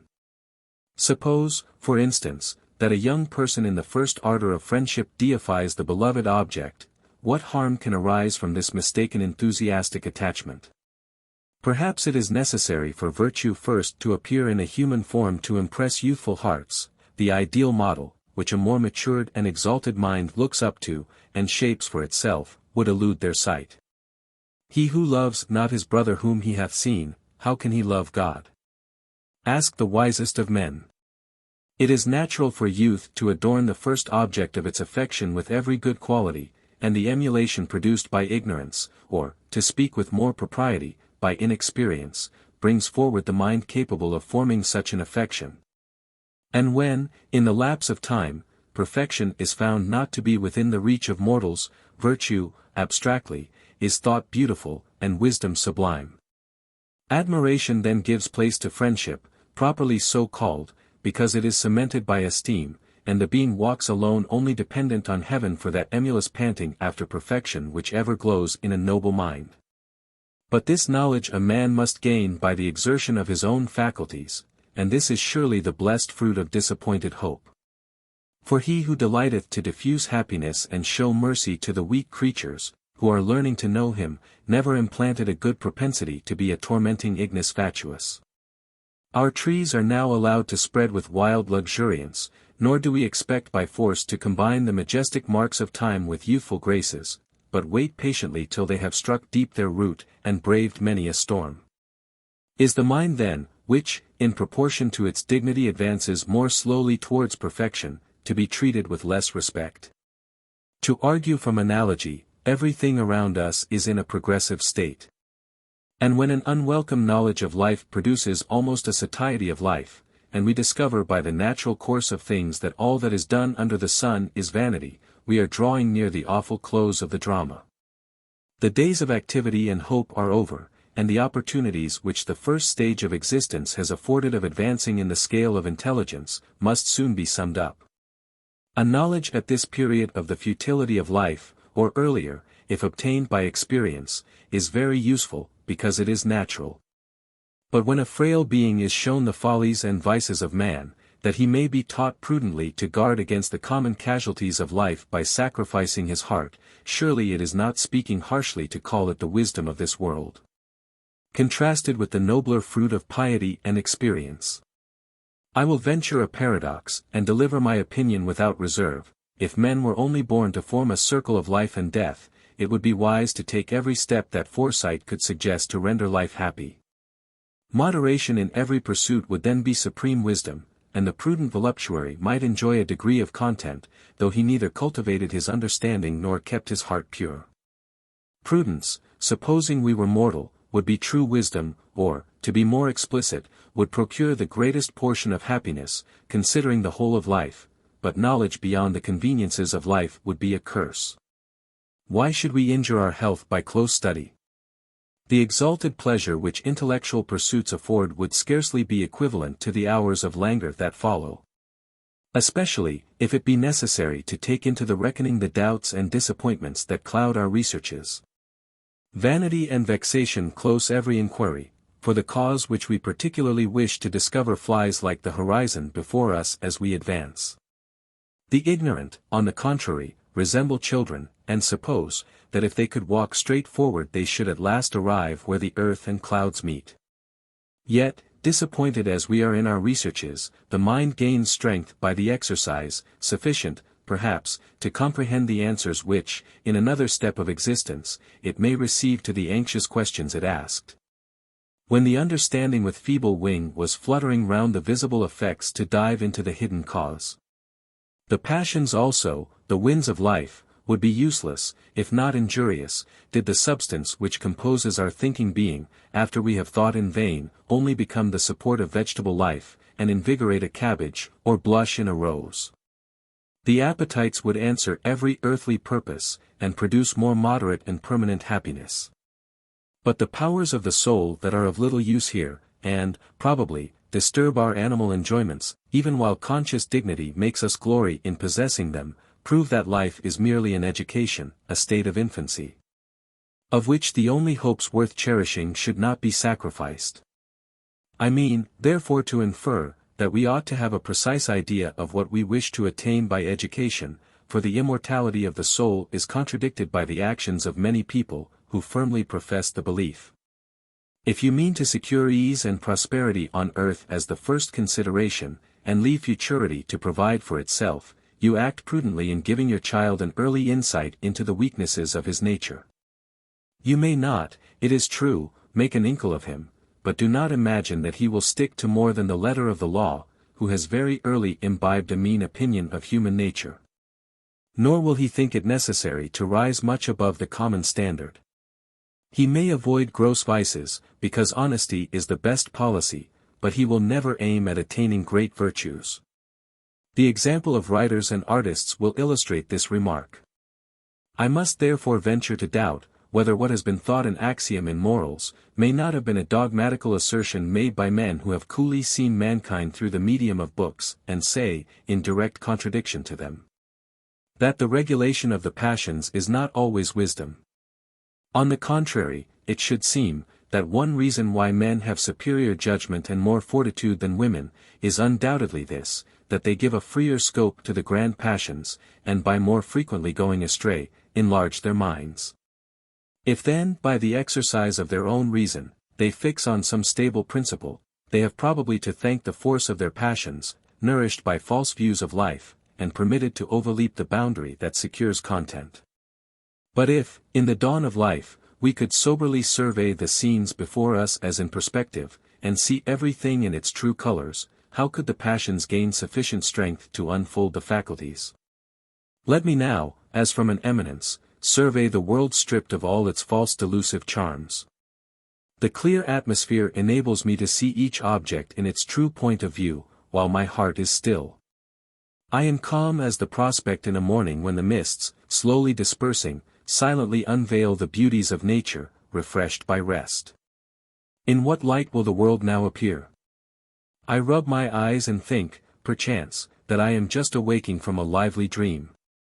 I see the sons and daughters of men pursuing shadows, and anxiously wasting their powers to feed passions which have no adequate object, if the very excess of these blind impulses pampered by that lying, yet constantly trusted guide. The imagination, did not, by preparing them for some other state, render short-sighted mortals wiser without their own concurrence. Or, what comes to the same thing, when they were pursuing some imaginary present good. After viewing objects in this light, it would not be very fanciful to imagine that this world was a stage on which a pantomime is daily performed for the amusement of superior beings. How would they be diverted to see the ambitious man consuming himself by running after a phantom, and pursuing the bubble fame in the cannon's mouth that was to blow him to nothing, for when consciousness is lost, it matters not whether we mount in a whirlwind or descend in rain.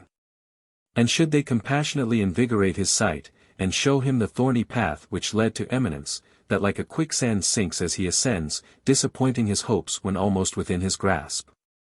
Would he not leave to others the honor of amusing them, and labor to secure the present moment, though from the constitution of his nature he would not find it very easy to catch the flying stream?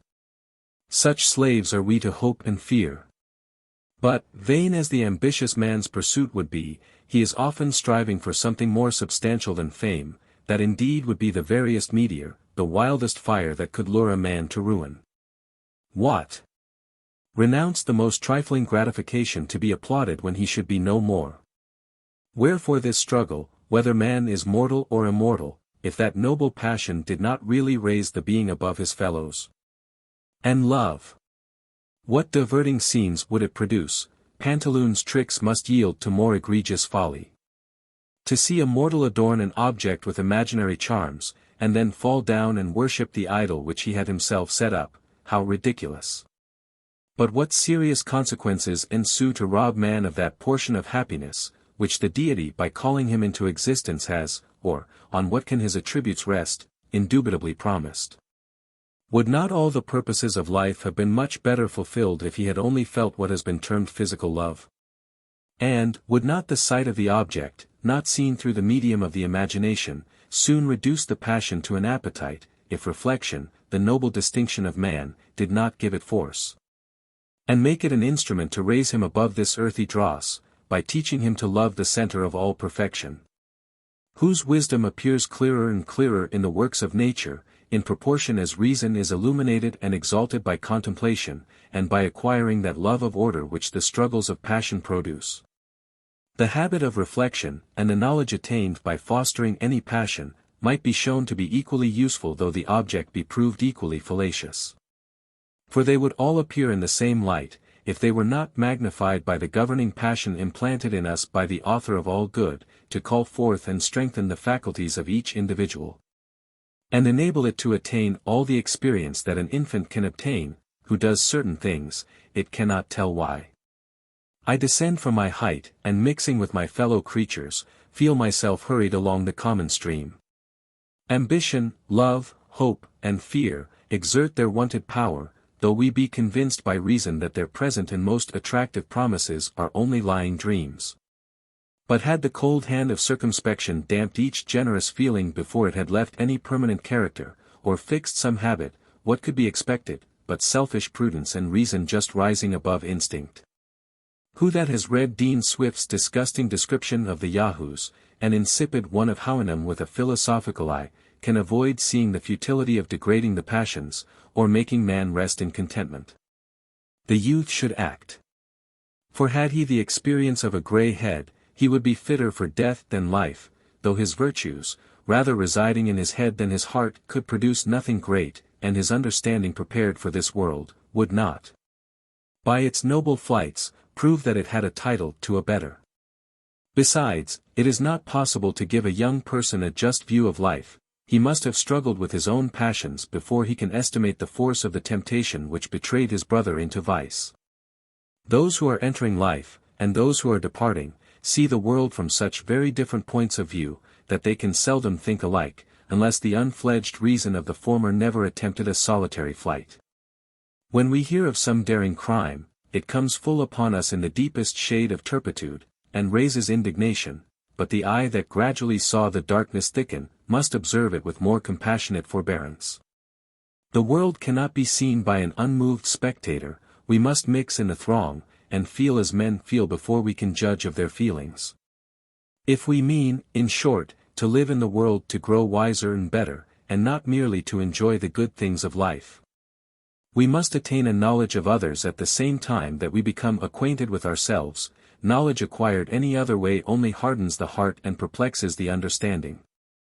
I may be told, that the knowledge thus acquired, is sometimes purchased at too dear a rate. I can only answer, that I very much doubt whether any knowledge can be attained without labor and sorrow. And those who wish to spare their children both, should not complain if they are neither wise nor virtuous. They only aimed at making them prudent, and prudence, early in life, is but the cautious craft of ignorant self-love. I have observed, that young people, to whose education particular attention has been paid, have, in general, been very superficial and conceited, and far from pleasing in any respect, because they had neither the unsuspecting warmth of youth, nor the cool depth of age.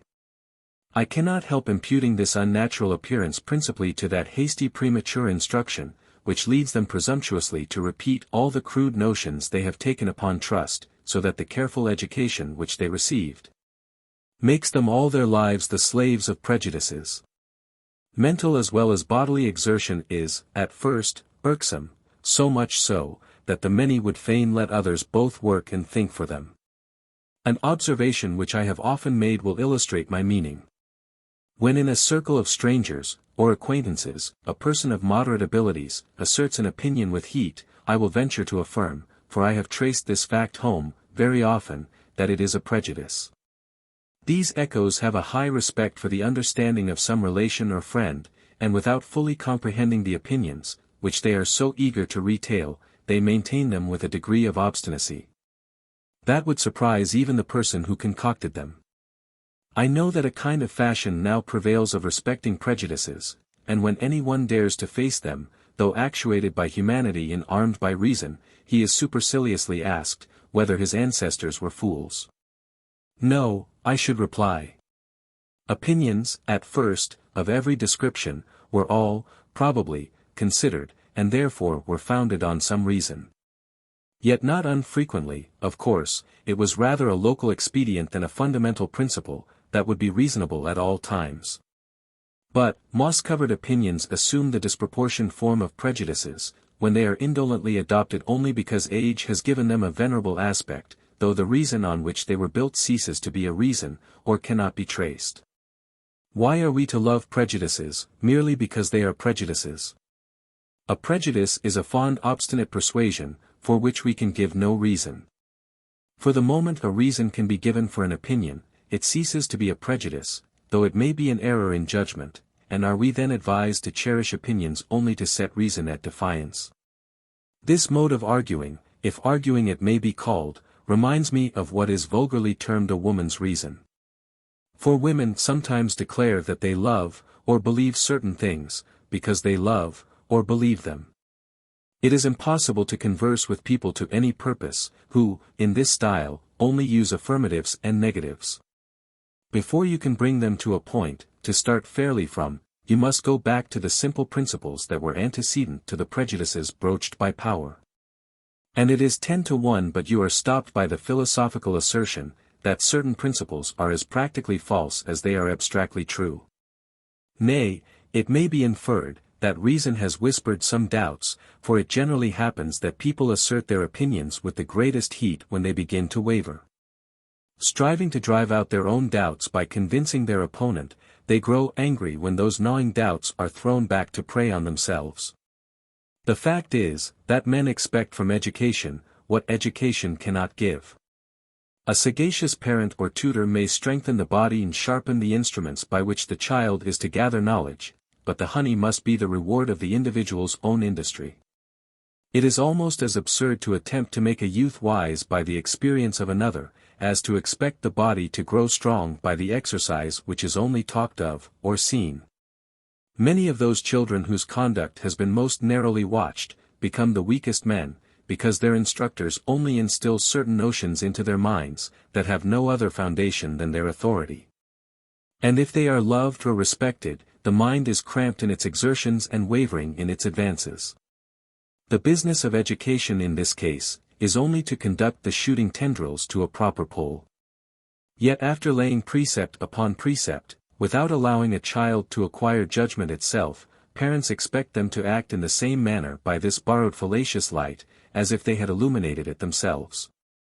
And be, when they enter life, what their parents are at the close. They do not consider that the tree, and even the human body, does not strengthen its fibers till it has reached its full growth. There appears to be something analogous in the mind.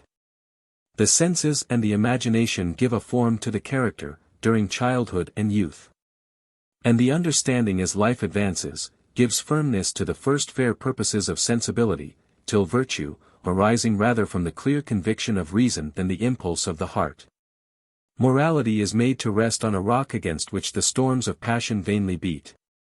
I hope I shall not be misunderstood when I say, that religion will not have this condensing energy, unless it be founded on reason. If it be merely the refuge of weakness or wild fanaticism, and not a governing principle of conduct, drawn from self-knowledge, and a rational opinion respecting the attributes of God, what can it be expected to produce? The religion which consists in warming the affections, and exalting the imagination, is only the poetical part, and may afford the individual pleasure without rendering it a more moral being. It may be a substitute for worldly pursuits. Yet narrow instead of enlarging the heart, but virtue must be loved as in itself sublime and excellent, and not for the advantages it procures or the evils it averts, if any great degree of excellence be expected. Men will not become moral when they only build airy castles in a future world to compensate for the disappointments which they meet with in this, if they turn their thoughts from relative duties to religious reveries. Most prospects in life are marred by the shuffling worldly wisdom of men, who, forgetting that they cannot serve God and mammon, endeavor to blend contradictory things. If you wish to make your son rich, pursue one course; if you are only anxious to make him virtuous, you must take another, but do not imagine that you can bound from one road to the other without losing your way. Footnote. See an excellent essay on this subject by Mrs. Barbald, in Miscellaneous Pieces in Prose. Chapter 6. The effect which an early association of ideas has upon the character. Educated in the enervating style recommended by the writers on whom I have been animadverting, and not having a chance, from their subordinate state in society, to recover their lost ground, is it surprising that women everywhere appear a defect in nature? Is it surprising, when we consider what a determinate effect an early association of ideas has on the character, that they neglect their understandings, and turn all their attention to their persons?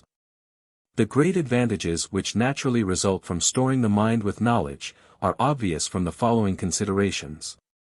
The association of our ideas is either habitual or instantaneous.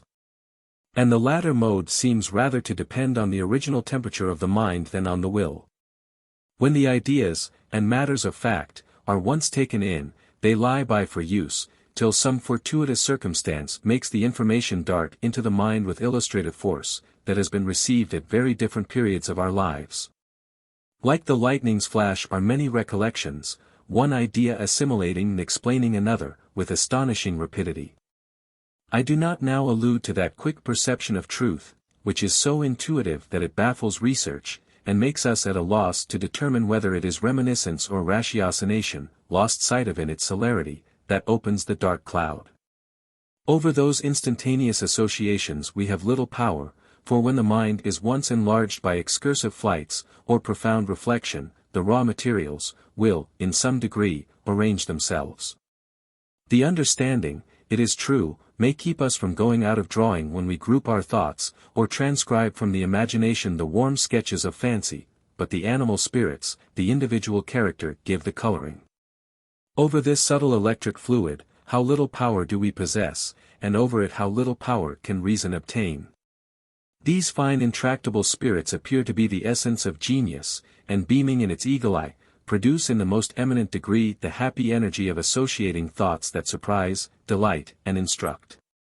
These are the glowing minds that concentrate pictures for their fellow creatures, forcing them to view with interest the objects reflected from the impassioned imagination, which they passed over in nature.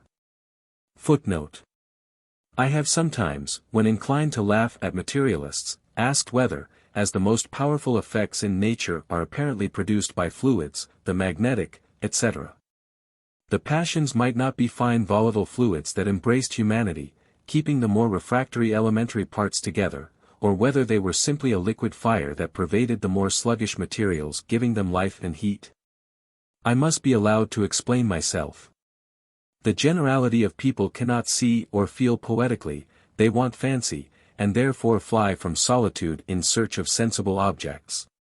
But when an author lends them his eyes, they can see as he saw, and be amused by images they could not select, though lying before them. Education thus only supplies the man of genius with knowledge to give variety and contrast to his associations. But there is an habitual association of ideas, that grows, with our growth, which has a great effect on the moral character of mankind, and by which a turn is given to the mind, that commonly remains throughout life. So ductile is the understanding, and yet so stubborn, that the associations which depend on adventitious circumstances, during the period that the body takes to arrive at maturity, can seldom be disentangled by reason. One idea calls up another, its old associate, and memory, faithful to the first impressions, particularly when the intellectual powers are not employed to cool our sensations, retraces them with mechanical exactness. This habitual slavery, to first impressions, has a more baneful effect on the female than the male character, because business and other dry employments of the understanding tend to deaden the feelings and break associations that do violence to reason. But females, who are made women of when they are mere children, and brought back to childhood when they ought to leave the go-cart forever, have not sufficient strength of mind to efface the superinductions of art that have smothered nature. Everything that they see or hear serves to fix impressions, call forth emotions, and associate ideas, that give a sexual character to the mind. False notions of beauty and delicacy stop the growth of their limbs and produce a sickly soreness, rather than delicacy of organs. And thus weakened by being employed in unfolding instead of examining the first associations, forced on them by every surrounding object, how can they attain the vigor necessary to enable them to throw off their factitious character? Where find strength to recur to reason and rise superior to a system of oppression, that blasts the fair promises of spring?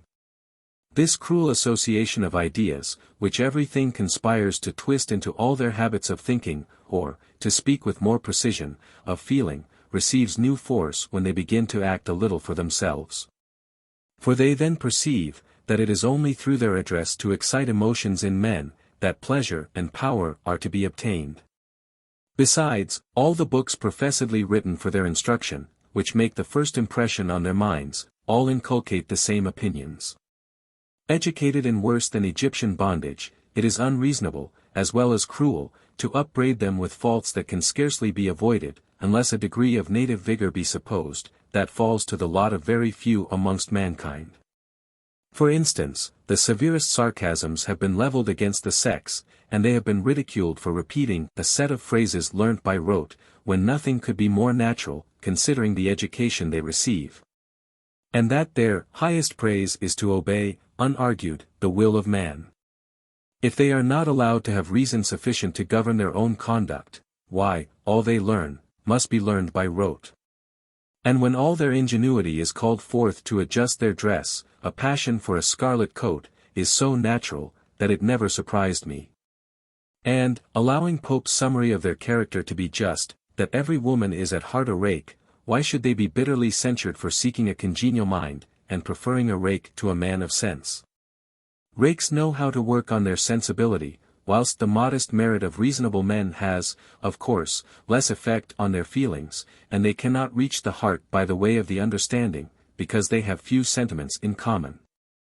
It seems a little absurd to expect women to be more reasonable than men in their likings, and still to deny them the uncontrolled use of reason. When do men fall in love with sense?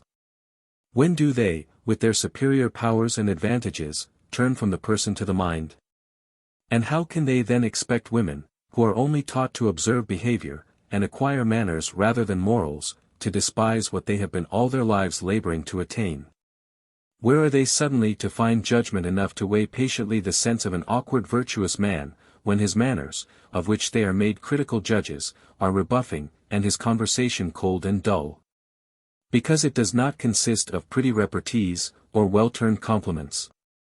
In order to admire or esteem anything for a continuance, we must, at least, have our curiosity excited by knowing, in some degree, what we admire, for we are unable to estimate the value of qualities and virtues above our comprehension. Such a respect, when it is felt, may be very sublime, and the confused consciousness of humility may render the dependent creature an interesting object, in some points of view, but human love must have grosser ingredients. And the person very naturally will come in for its share, and an ample share it mostly has. Love is, in a great degree, an arbitrary passion, and will reign like some other stalking mischiefs, by its own authority, without deigning to reason. And it may also be easily distinguished from esteem, the foundation of friendship, because it is often excited by evanescent beauties and graces. Though to give an energy to the sentiment something more solid must deepen their impression and set the imagination to work, to make the most fair, the first good. Common passions are excited by common qualities. Men look for beauty and the simper of good-humored docility, women are captivated by easy manners, a gentlemanlike man seldom fails to please them, and their thirsty ears eagerly drink the insinuating nothings of politeness. Whilst they turn from the unintelligible sounds of the charmer, reason, charm he never so wisely. With respect to superficial accomplishments, the rake certainly has the advantage, and of these, females can form an opinion, for it is their own ground. Rendered gay and giddy by the whole tenor of their lives, the very aspect of wisdom, or the severe graces of virtue must have a lugubrious appearance to them, and produce a kind of restraint from which they and love, sportive child, naturally revolt. Without taste, excepting of the lighter kind, for taste is the offspring of judgment, how can they discover, that true beauty and grace must arise from the play of the mind? And how can they be expected to relish in a lover what they do not, or very imperfectly, possess themselves? The sympathy that unites hearts, and invites to confidence, in them is so very faint, that it cannot take fire, and thus mount to passion. No, I repeat it, the love cherished by such minds, must have grosser fuel. The inference is obvious, till women are led to exercise their understandings, they should not be satirized for their attachment to rakes. Nor even for being rakes at heart, when it appears to be the inevitable consequence of their education. They who live to please must find their enjoyments, their happiness, in pleasure. It is a trite, yet true remark, that we never do anything well, unless we love it for its own sake.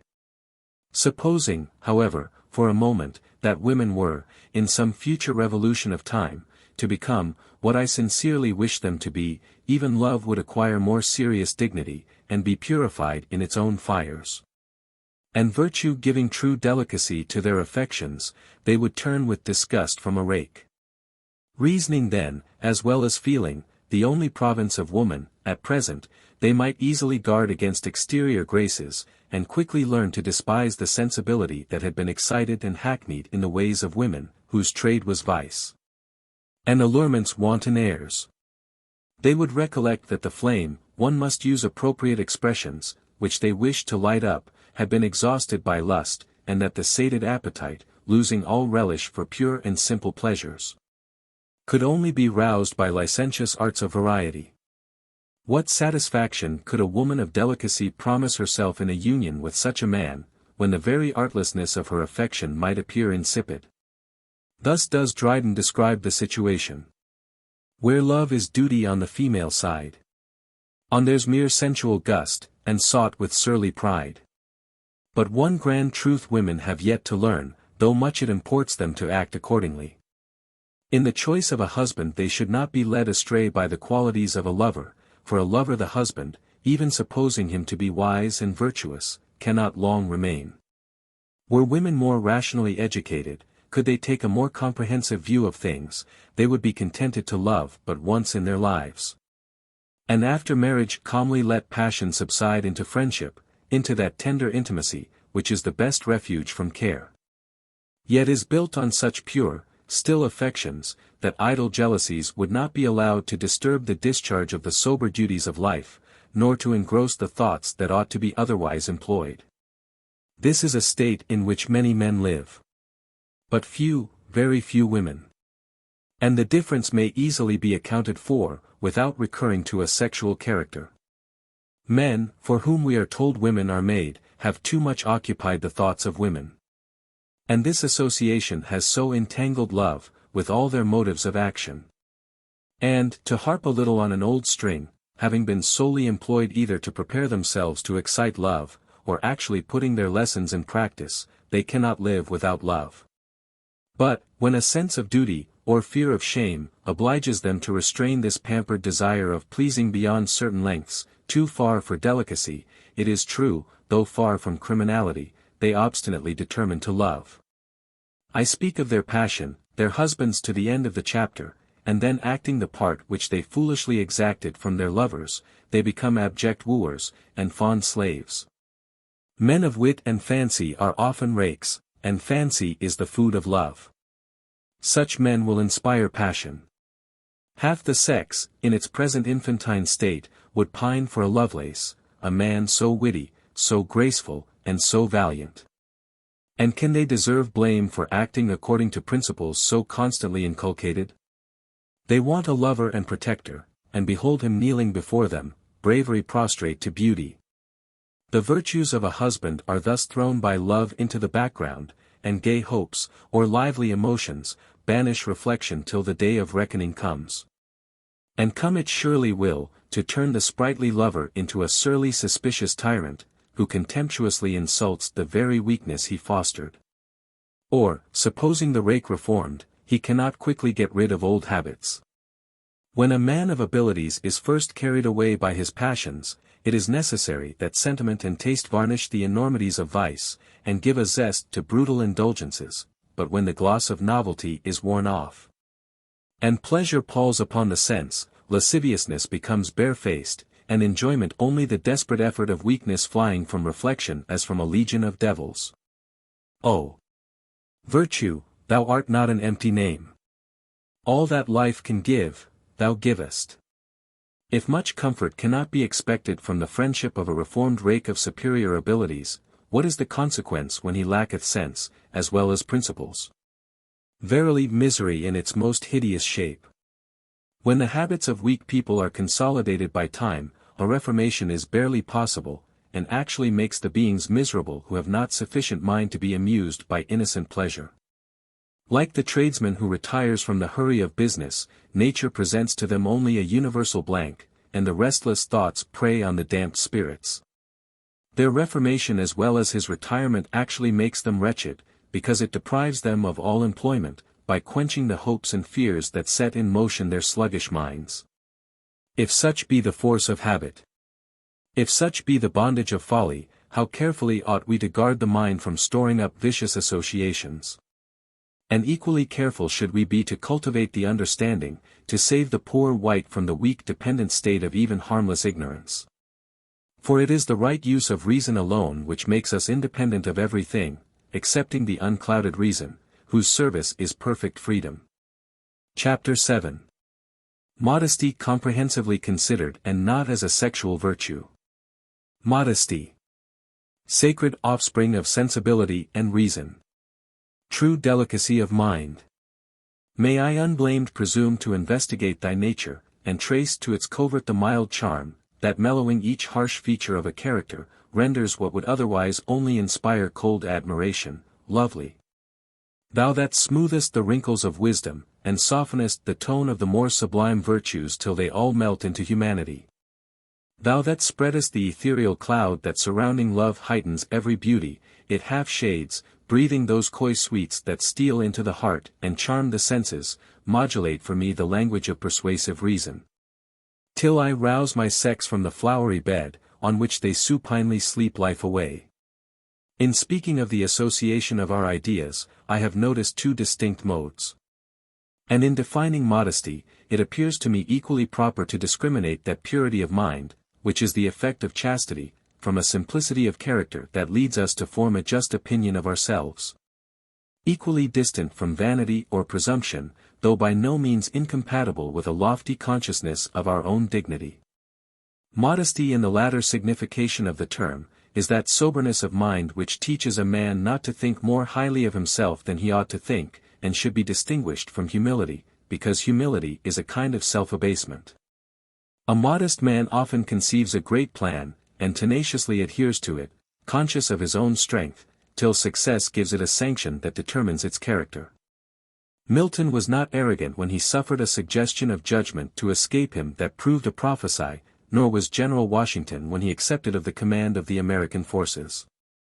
The latter has always been characterized as a modest man. But had he been merely humble, he would probably have shrunk back irresolute, afraid of trusting to himself the direction of an enterprise on which so much depended. A modest man is steady, an humble man timid, and a vain one presumptuous. This is the judgment, which the observation of many characters, has led me to form. Jesus Christ was modest, Moses was humble, and Peter vain. Thus discriminating modesty from humility in one case, I do not mean to confound it with bashfulness in the other. Bashfulness, in fact, is so distinct from modesty, that the most bashful lass, or raw country lout, often becomes the most impudent. For their bashfulness being merely the instinctive timidity of ignorance, custom soon changes it into assurance. Footnote. Such is the country maiden's fright. When first a red coat is in sight, behind the door she hides her face. Next time at distance eyes the lace. She now can all his terrors stand, nor from his squeeze withdraws her hand. She plays familiar in his arms, and every soldier hath his charms. Greater than from tent to tent she spreads her flame, for custom conquers fear and shame. The shameless behavior of the prostitutes who infest the streets of London, raising alternate emotions of pity and disgust, may serve to illustrate this remark. They trample on virgin bashfulness with a sort of bravado, and glorying in their shame, become more audaciously lewd than men, however depraved, to whom the sexual quality has not been gratuitously granted, ever appear to be. But these poor ignorant wretches never had any modesty to lose, when they consigned themselves to infamy, for modesty is a virtue not a quality. No, they were only bashful, shame-faced innocents. And losing their innocence, their shamefacedness was rudely brushed off. A virtue would have left some vestiges in the mind, had it been sacrificed to passion, to make us respect the grand ruin. Purity of mind, or that genuine delicacy, which is the only virtuous support of chastity, is near akin to that refinement of humanity, which never resides in any but cultivated minds. It is something nobler than innocence. It is the delicacy of reflection, and not the coyness of ignorance. The reserve of reason, which like habitual cleanliness, is seldom seen in any great degree, unless the soul is active, may easily be distinguished from rustic shyness or wanton skittishness. And so far from being incompatible with knowledge, it is its fairest fruit. What a gross idea of modesty had the writer of the following remark. The lady who asked the question whether women may be instructed in the modern system of botany, consistently with female delicacy, was accused of ridiculous prudery. Nevertheless, if she had proposed the question to me, I should certainly have answered, they cannot. Thus is the fair book of knowledge to be shut with an everlasting seal. On reading similar passages I have reverentially lifted up my eyes and heart to him who liveth for ever, and said, O my Father, hast thou by the very constitution of her nature forbid thy child to seek thee in the fair forms of truth? And, can her soul be sullied by the knowledge that awfully calls her to thee? I have then philosophically pursued these reflections till I inferred, that those women who have most improved their reason must have the most modesty, though a dignified sedateness of deportment may have succeeded the playful, bewitching bashfulness of youth. Footnote. Modesty is the graceful calm virtue of maturity, bashfulness, the charm of vivacious youth. And thus have I argued. To render chastity the virtue from which unsophisticated modesty will naturally flow, the attention should be called away from employments, which only exercise the sensibility, and the heart made to beat time to humanity, rather than to throb with love. The woman who has dedicated a considerable portion of her time to pursuits purely intellectual, and whose affections have been exercised by humane plans of usefulness, must have more purity of mind, as a natural consequence, than the ignorant beings whose time and thoughts have been occupied by gay pleasures or schemes to conquer hearts. The regulation of the behavior is not modesty, though those who study rules of decorum, are, in general termed modest women. Make the heart clean, let it expand and feel for all that is human, instead of being narrowed by selfish passions. And let the mind frequently contemplate subjects that exercise the understanding, without heating the imagination, and artless modesty will give the finishing touches to the picture. She who can discern the dawn of immortality, in the streaks that shoot athwart the misty night of ignorance, promising a clearer day, will respect, as a sacred temple, the body that enshrines such an improvable soul. True love, likewise, spreads this kind of mysterious sanctity round the beloved object, making the lover most modest when in her presence. So reserved is affection, that, receiving or returning personal endearments, it wishes, not only to shun the human eye, as a kind of profanation, but to diffuse an encircling cloudy obscurity to shut out even the saucy sparkling sunbeams. Yet, that affection does not deserve the epithet of chaste which does not receive a sublime gloom of tender melancholy, that allows the mind for a moment to stand still and enjoy the present satisfaction. When a consciousness of the divine presence is felt, for this must ever be the food of joy. As I have always been fond of tracing to its source in nature any prevailing custom, I have frequently thought that it was a sentiment of affection for whatever had touched the person of an absent or lost friend, which gave birth to that respect for relics, so much abused by selfish priests. Devotion, or love, may be allowed to hallow the garments as well as the person, for the lover must want fancy, who has not a sort of sacred respect for the glove or slipper of his mistress. He could not confound them with vulgar things of the same kind. This fine sentiment, perhaps, would not bear to be analyzed by the experimental philosopher, but of such stuff is human rapture made up. A shadowy phantom glides before us, obscuring every other object, yet when the soft cloud is grasped, the form melts into common air, leaving a solitary void, or sweet perfume, stolen from the violet, that memory long holds dear. But, I have tripped unawares on fairy ground, feeling the balmy gale of spring stealing on me, though November frowns. As a sex, women are more chaste than men, and as modesty is the effect of chastity, they may deserve to have this virtue ascribed to them in rather an appropriated sense. Yet, I must be allowed to add an hesitating if, for I doubt, whether chastity will produce modesty, though it may propriety of conduct, when it is merely a respect for the opinion of the world. And when coquetry and the lovelorn tales of novelists employ the thoughts.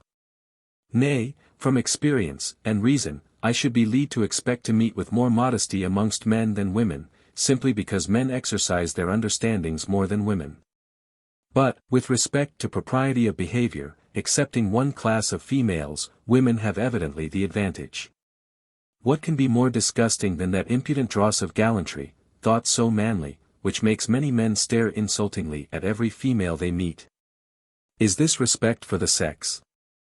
This loose behavior shows such habitual depravity, such weakness of mind, that it is vain to expect much public or private virtue, till both men and women grow more modest, till men, curbing a sensual fondness for the sex, or an affectation of manly assurance, more properly speaking, impudence, treat each other with respect, unless appetite or passion gives the tone, peculiar to it, to their behavior.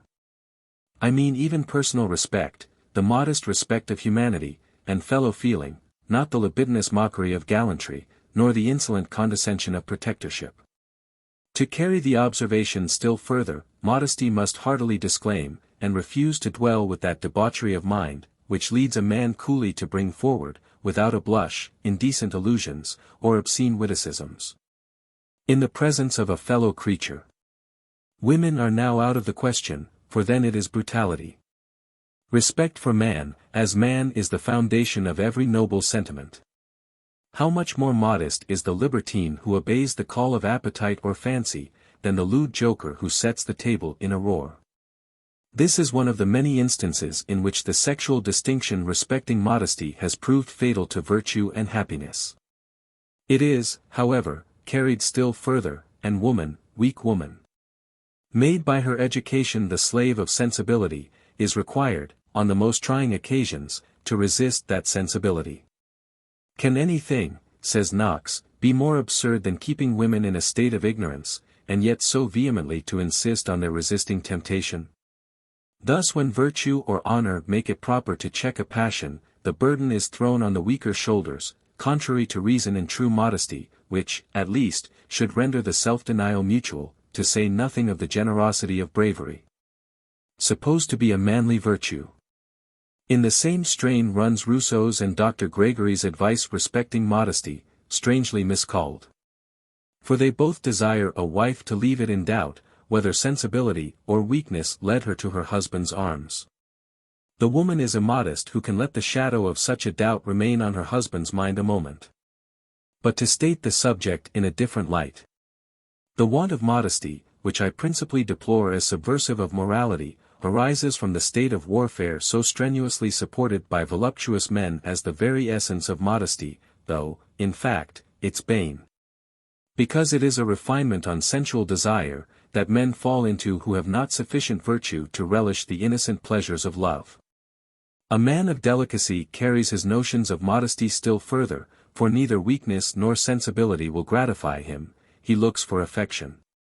Again, men boast of their triumphs over women. What do they boast of? Truly the creature of sensibility was surprised by her sensibility into folly, into vice, and the dreadful reckoning falls heavily on her own weak head, when reason wakes. For where art thou to find comfort, forlorn and disconsolate one?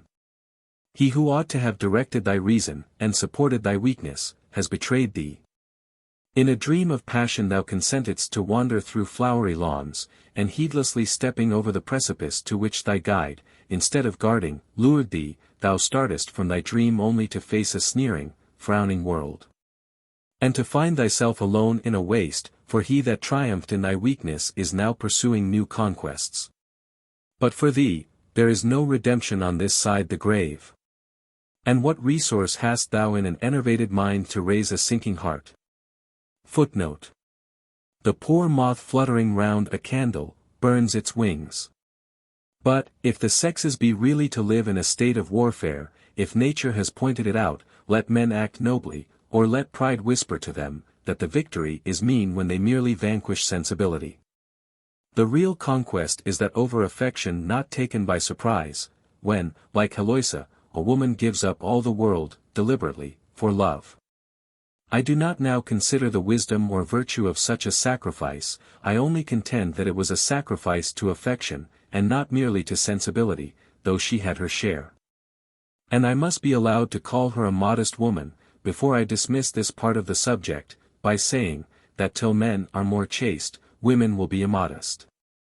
Where, indeed, could modest women find husbands from whom they would not continually turn with disgust? Modesty must be equally cultivated by both sexes, or it will ever remain a sickly hothouse plant, whilst the affectation of it, the fig leaf borrowed by wantonness, may give a zest to voluptuous enjoyments. Men will probably still insist that woman ought to have more modesty than man, but it is not dispassionate reasoners who will most earnestly oppose my opinion. No, they are the men of fancy, the favorites of the sex, who outwardly respect, and inwardly despise the weak creatures whom they thus sport with. They cannot submit to resign the highest sensual gratification, nor even to relish the epicurism of virtue, self-denial. To take another view of the subject, confining my remarks to women. The ridiculous falsities which are told to children, from mistaken notions of modesty, tend very early to inflame their imaginations and set their little minds to work, respecting subjects which nature never intended they should think of, till the body arrived at some degree of maturity. Then the passions naturally begin to take place of the senses, as instruments to unfold the understanding, and form the moral character. In nurseries, and boarding schools, I fear, girls are first spoiled, particularly in the latter. A number of girls sleep in the same room, and wash together. And, though I should be sorry to contaminate an innocent creature's mind by instilling false delicacy, or those indecent prudish notions, which early cautions respecting the other sex naturally engender, I should be very anxious to prevent their acquiring indelicate, or immodest habits. And as many girls have learned very indelicate tricks, from ignorant servants, the mixing them thus indiscriminately together, is very improper. To say the truth, women are, in general, too familiar with each other, which leads to that gross degree of familiarity that so frequently renders the marriage state unhappy. Why in the name of decency are sisters, female intimates, or ladies and their waiting women, to be so grossly familiar as to forget the respect which one human creature owes to another. That squeamish delicacy which shrinks from the most disgusting offices when affection or humanity lead us to watch at a sick pillow, is despicable. But, why women in health should be more familiar with each other than men are, when they boast of their superior delicacy, is a solecism in manners which I could never solve. In order to preserve health and beauty, I should earnestly recommend frequent ablutions, to dignify my advice that it may not offend the fastidious ear. And, by example, girls ought to be taught to wash and dress alone, without any distinction of rank. And if custom should make them require some little assistance, let them not require it till that part of the business is over which ought never to be done before a fellow creature, because it is an insult to the majesty of human nature. Not on the score of modesty, but decency, for the care which some modest women take, making at the same time a display of that care, not to let their legs be seen, is as childish as immodest. Footnote. I remember to have met with a sentence, in a book of education that made me smile. It would be needless to caution you against putting your hand, by chance, under your neck-handkerchief, for a modest woman never did so. I could proceed still further, till I animadverted on some still more indelicate customs, which men never fall into. Secrets are told, where silence ought to reign. And that regard to cleanliness, which some religious sects have, perhaps, carried too far, especially the Essenes, amongst the Jews, by making that an insult to God which is only an insult to humanity, is violated in a brutal manner. How can delicate women obtrude on notice that part of the animal economy, which is so very disgusting? And is it not very rational to conclude, that the women who have not been taught to respect the human nature of their own sex, in these particulars, will not long respect the mere difference of sex, in their husbands? After their maidenish bashfulness is once lost, I, in fact, have generally observed, that women fall into old habits, and treat their husbands as they did their sisters or female acquaintance. Besides, women from necessity, because their minds are not cultivated, have recourse very often, to what I familiarly term bodily wit, and their intimacies are of the same kind. In short, with respect to both mind and body, they are too intimate. That decent personal reserve, which is the foundation of dignity of character, must be kept up between women, or their minds will never gain strength or modesty. On this account also, I object to many females being shut up together in nurseries, schools, or convents. I cannot recollect without indignation, the jokes and hoyden tricks, which knots of young women indulged themselves in, when in my youth accident threw me, an awkward rustic, in their way. They were almost on a par with the double meanings, which shake the convivial table when the glass has circulated freely. But it is vain to attempt to keep the heart pure, unless the head is furnished with ideas, and set to work to compare them, in order to acquire judgment, by generalizing simple ones, and modesty by making the understanding damp the sensibility. It may be thought that I lay too great a stress on personal reserve, but it is ever the handmaid of modesty. So that were I to name the graces that ought to adorn beauty, I should instantly exclaim, cleanliness, neatness, and personal reserve. It is obvious, I suppose, that the reserve I mean, has nothing sexual in it, and that I think it equally necessary in both sexes. So necessary indeed, is that reserve and cleanliness which indolent women too often neglect, that I will venture to affirm, that when 2 or 3 women live in the same house, the one will be most respected by the male part of the family, who reside with them, leaving love entirely out of the question, who pays this kind of habitual respect to her person. When domestic friends meet in a morning, there will naturally prevail an affectionate seriousness, especially, if each look forward to the discharge of daily duties. And it may be reckoned fanciful, but this sentiment has frequently risen spontaneously in my mind. I have been pleased after breathing the sweet bracing morning air, to see the same kind of freshness in the countenances I particularly loved. I was glad to see them braced, as it were, for the day, and ready to run their course with the sun. The greetings of affection in the morning are by these means more respectful, than the familiar tenderness which frequently prolongs the evening talk. Nay, I have often felt hurt, not to say disgusted, when a friend has appeared, whom I parted with full dress the evening before, with her clothes huddled on, because she chose to indulge herself in bed till the last moment. Domestic affection can only be kept alive by these neglected attentions. Yet if men and women took half as much pains to dress habitually neat, as they do to ornament, or rather to disfigure their persons, much would be done towards the attainment of purity of mind. But women only dress to gratify men of gallantry. For the lover is always best pleased with the simple garb that sits close to the shape.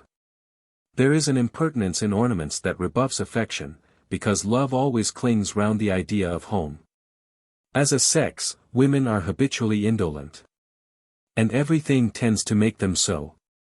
I do not forget the starts of activity which sensibility produces, but as these flights of feeling only increase the evil, they are not to be confounded with the slow, orderly walk of reason. So great, in reality, is their mental and bodily indolence, that till their body be strengthened and their understanding enlarged by active exertions, there is little reason to expect that modesty will take place of bashfulness. They may find it prudent to assume its semblance, but the fair veil will only be worn on gala days. Perhaps there is not a virtue that mixes so kindly with every other as modesty. It is the pale moonbeam that renders more interesting every virtue it softens, giving mild grandeur to the contracted horizon.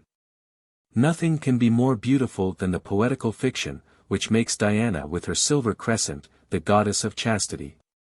I have sometimes thought, that wandering with sedate step in some lonely recess, a modest dame of antiquity must have felt a glow of conscious dignity, when, after contemplating the soft shadowy landscape, she has invited with placid fervor the mild reflection of her sister's beams to turn to her chaste bosom.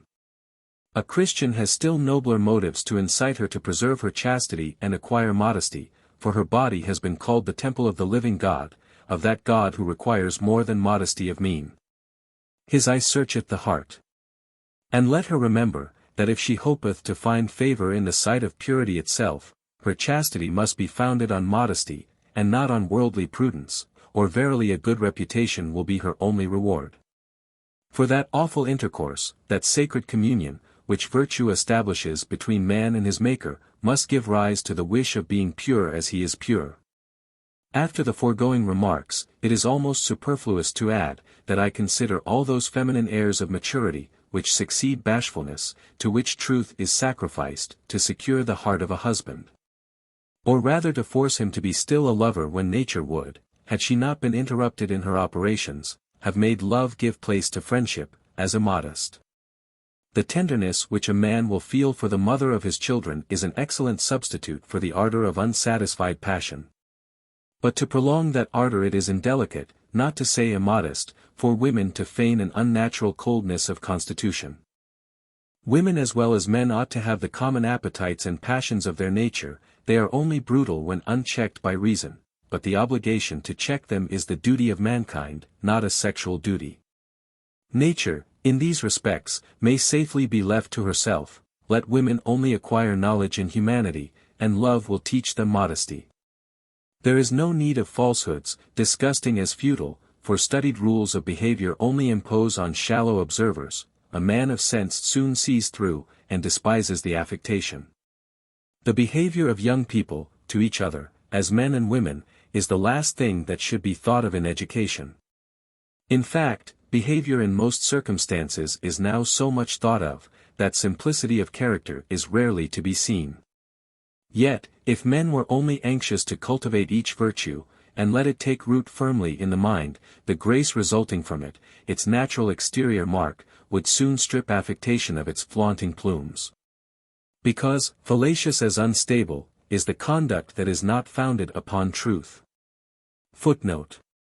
The behavior of many newly married women has often disgusted me. They seem anxious never to let their husbands forget the privilege of marriage, and to find no pleasure in his society unless he is acting the lover. Short, indeed, must be the reign of love, when the flame is thus constantly blown up, without its receiving any solid fuel.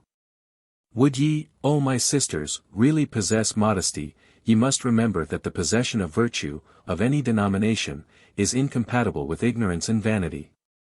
Ye must acquire that soberness of mind, which the exercise of duties, and the pursuit of knowledge, alone inspire, or ye will still remain in a doubtful dependent situation, and only be loved whilst ye are fair. The downcast eye, the rosy blush, the retiring grace, are all proper in their season, but modesty, being the child of reason, cannot long exist with the sensibility that is not tempered by reflection. Besides, when love, even innocent love, is the whole employ of your lives, your hearts will be too soft to afford modesty that tranquil retreat, where she delights to dwell, in close union with humanity. Chapter 8. Morality undermined by sexual notions of the importance of a good reputation. It has long since occurred to me, that advice respecting behavior, and all the various modes of preserving a good reputation, which have been so strenuously inculcated on the female world, were specious poisons. That encrusting morality eat away the substance. And, that this measuring of shadows produced a false calculation, because their length depends so much on the height of the sun, and other adventitious circumstances. Greater than from whence arises the easy fallacious behavior of a courtier. Greater than from this situation, undoubtedly, for standing in need of dependence, he is obliged to learn the art of denying without giving offense, and, of evasively feeding hope with the chameleon's food. Thus does politeness sport with truth, and eating away the sincerity and humanity natural to man, produce the fine gentleman. Women in the same way acquire, from a supposed necessity, an equally artificial mode of behavior. Yet truth is not with impunity to be sported with, for the practiced dissembler, at last, becomes the dupe of his own arts, loses that sagacity which has been justly termed common sense. Namely, a quick perception of common truths, which are constantly received as such by the unsophisticated mind, though it might not have had sufficient energy to discover them itself, when obscured by local prejudices. The greater number of people take their opinions on trust, to avoid the trouble of exercising their own minds, and these indolent beings naturally adhere to the letter, rather than the spirit of a law, divine or human. Women, says some author, I cannot recollect who, mind not what only heaven sees. Why, indeed should they? It is the eye of man that they have been taught to dread, and if they can lull their Argus to sleep, they seldom think of heaven or themselves, because their reputation is safe. And it is reputation not chastity in all its fair train, that they are employed to keep free from spot, not as a virtue, but to preserve their station in the world. To prove the truth of this remark, I need only advert to the intrigues of married women, particularly in high life, and in countries where women are suitably married, according to their respective ranks by their parents. If an innocent girl become a prey to love, she is degraded forever, though her mind was not polluted by the arts which married women, under the convenient cloak of marriage, practice, nor has she violated any duty, but the duty of respecting herself. The married woman, on the contrary, breaks a most sacred engagement, and becomes a cruel mother when she is a false and faithless wife. If her husband has still an affection for her, the arts which she must practice to deceive him, will render her the most contemptible of human beings. And at any rate, the contrivances necessary to preserve appearances, will keep her mind in that childish or vicious tumult which destroys all its energy. Besides, in time, like those people who habitually take cordials to raise their spirits, she will want an intrigue to give life to her thoughts, having lost all relish for pleasures that are not highly seasoned by hope or fear. Sometimes married women act still more audaciously. I will mention an instance. A woman of quality, notorious for her gallantries, though as she still lived with her husband, nobody chose to place her in the class where she ought to have been placed. Made a point of treating with the most insulting contempt a poor timid creature, abashed by a sense of her former weakness, whom a neighboring gentleman had seduced and afterwards married. This woman had actually confounded virtue with reputation. And, I do believe, valued herself on the propriety of her behavior before marriage, though when once settled, to the satisfaction of her family. She and her lord were equally faithless, so that the half-alive heir to an immense estate came from heaven knows where. To view this subject in another light. I have known a number of women who, if they did not love their husbands, loved nobody else, giving themselves entirely up to vanity and dissipation, neglecting every domestic duty. Nay, even squandering away all the money which should have been saved for their helpless younger children, yet have plumed themselves on their unsullied reputation, as if the whole compass of their duty as wives and mothers was only to preserve it. Whilst other indolent women, neglecting every personal duty, have thought that they deserved their husband's affection, because they acted in this respect with propriety. Weak minds are always fond of resting in the ceremonials of duty, but morality offers much simpler motives. And it were to be wished that superficial moralists had said less respecting behavior, and outward observances, for unless virtue, of any kind, is built on knowledge, it will only produce a kind of insipid decency. Respect for the opinion of the world, has, however, been termed the principal duty of woman in the most express words, for Rousseau declares, that reputation is no less indispensable than chastity. A man, adds he, secure in his own good conduct, depends only on himself, and may brave the public opinion, but a woman, in behaving well, performs but half her duty, as what is thought of her, is as important to her as what she really is. It follows hence, that the system of a woman's education should, in this respect, be directly contrary to that of ours. Opinion is the grave of virtue among the men, but its throne among women. It is strictly logical to infer, that the virtue that rests on opinion is merely worldly, and that it is the virtue of a being to whom reason has been denied. But, even with respect to the opinion of the world, I am convinced, that this class of reasoners are mistaken. This regard for reputation, independent of its being one of the natural rewards of virtue, however, took its rise from a cause that I have already deplored as the grand source of female depravity. The impossibility of regaining respectability by a return to virtue, though men preserve theirs during the indulgence of vice. It was natural for women then to endeavor to preserve what once lost, was lost forever, till this care swallowing up every other care, reputation for chastity, became the one thing needful to the sex. But vain is the scrupulosity of ignorance, for neither religion nor virtue, when they reside in the heart, require such a puerile attention to mere ceremonies, because the behavior must, upon the whole be proper, when the motive is pure. To support my opinion I can produce very respectable authority, and the authority of a cool reasoner ought to have weight to enforce consideration, though not to establish a sentiment. Speaking of the general laws of morality, Dr. Smith observes, that by some very extraordinary and unlucky circumstance, a good man may come to be suspected of a crime of which he was altogether incapable, and upon that account be most unjustly exposed for the remaining part of his life to the horror and aversion of mankind. By an accident of this kind he may be said to lose his all, notwithstanding his integrity and justice, in the same manner as a cautious man, notwithstanding his utmost circumspection, may be ruined by an earthquake or an inundation. Accidents of the first kind, however, are perhaps still more rare, and still more contrary to the common course of things than those of the second. And it still remains true, that the practice of truth, justice and humanity, is a certain and almost infallible method of acquiring what those virtues chiefly aim at, the confidence and love of those we live with. A person may be easily misrepresented with regard to a particular action, but it is scarcely possible that he should be so with regard to the general tenor of his conduct. An innocent man may be believed to have done wrong, this, however, will rarely happen. On the contrary, the established opinion of the innocence of his manners will often lead us to absolve him where he has really been in the fault, notwithstanding very strong presumptions. I perfectly coincide in opinion with this writer, for I verily believe, that few of either sex were ever despised for certain vices without deserving to be despised.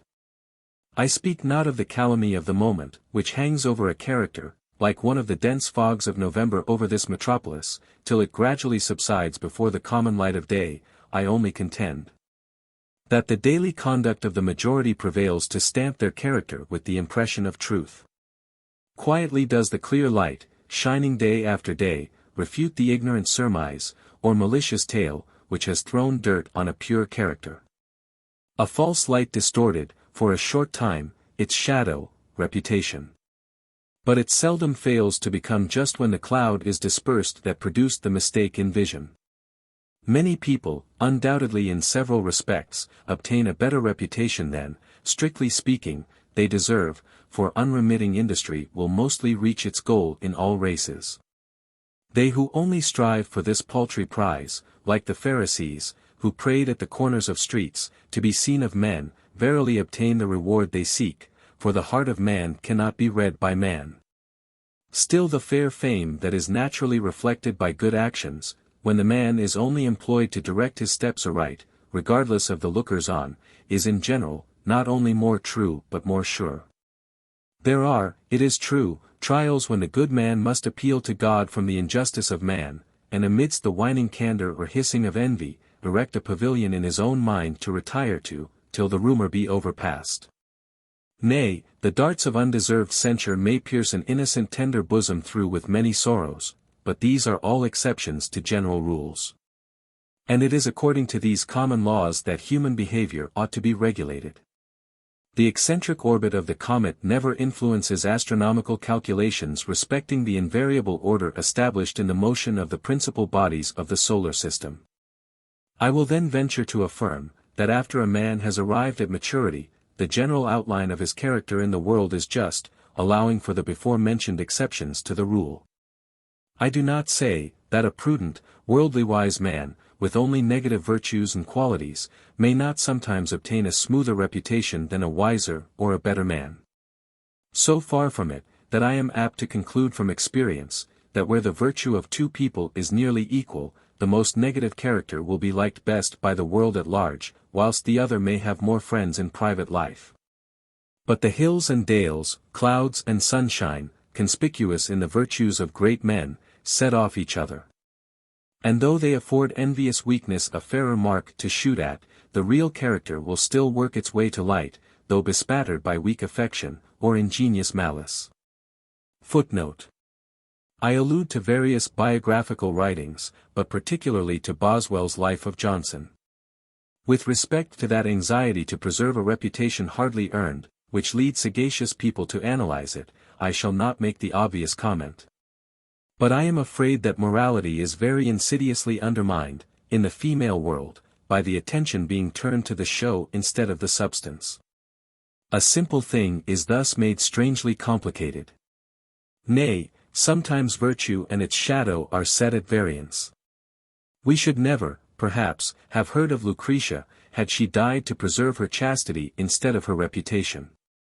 If we really deserve our own good opinion, we shall commonly be respected in the world.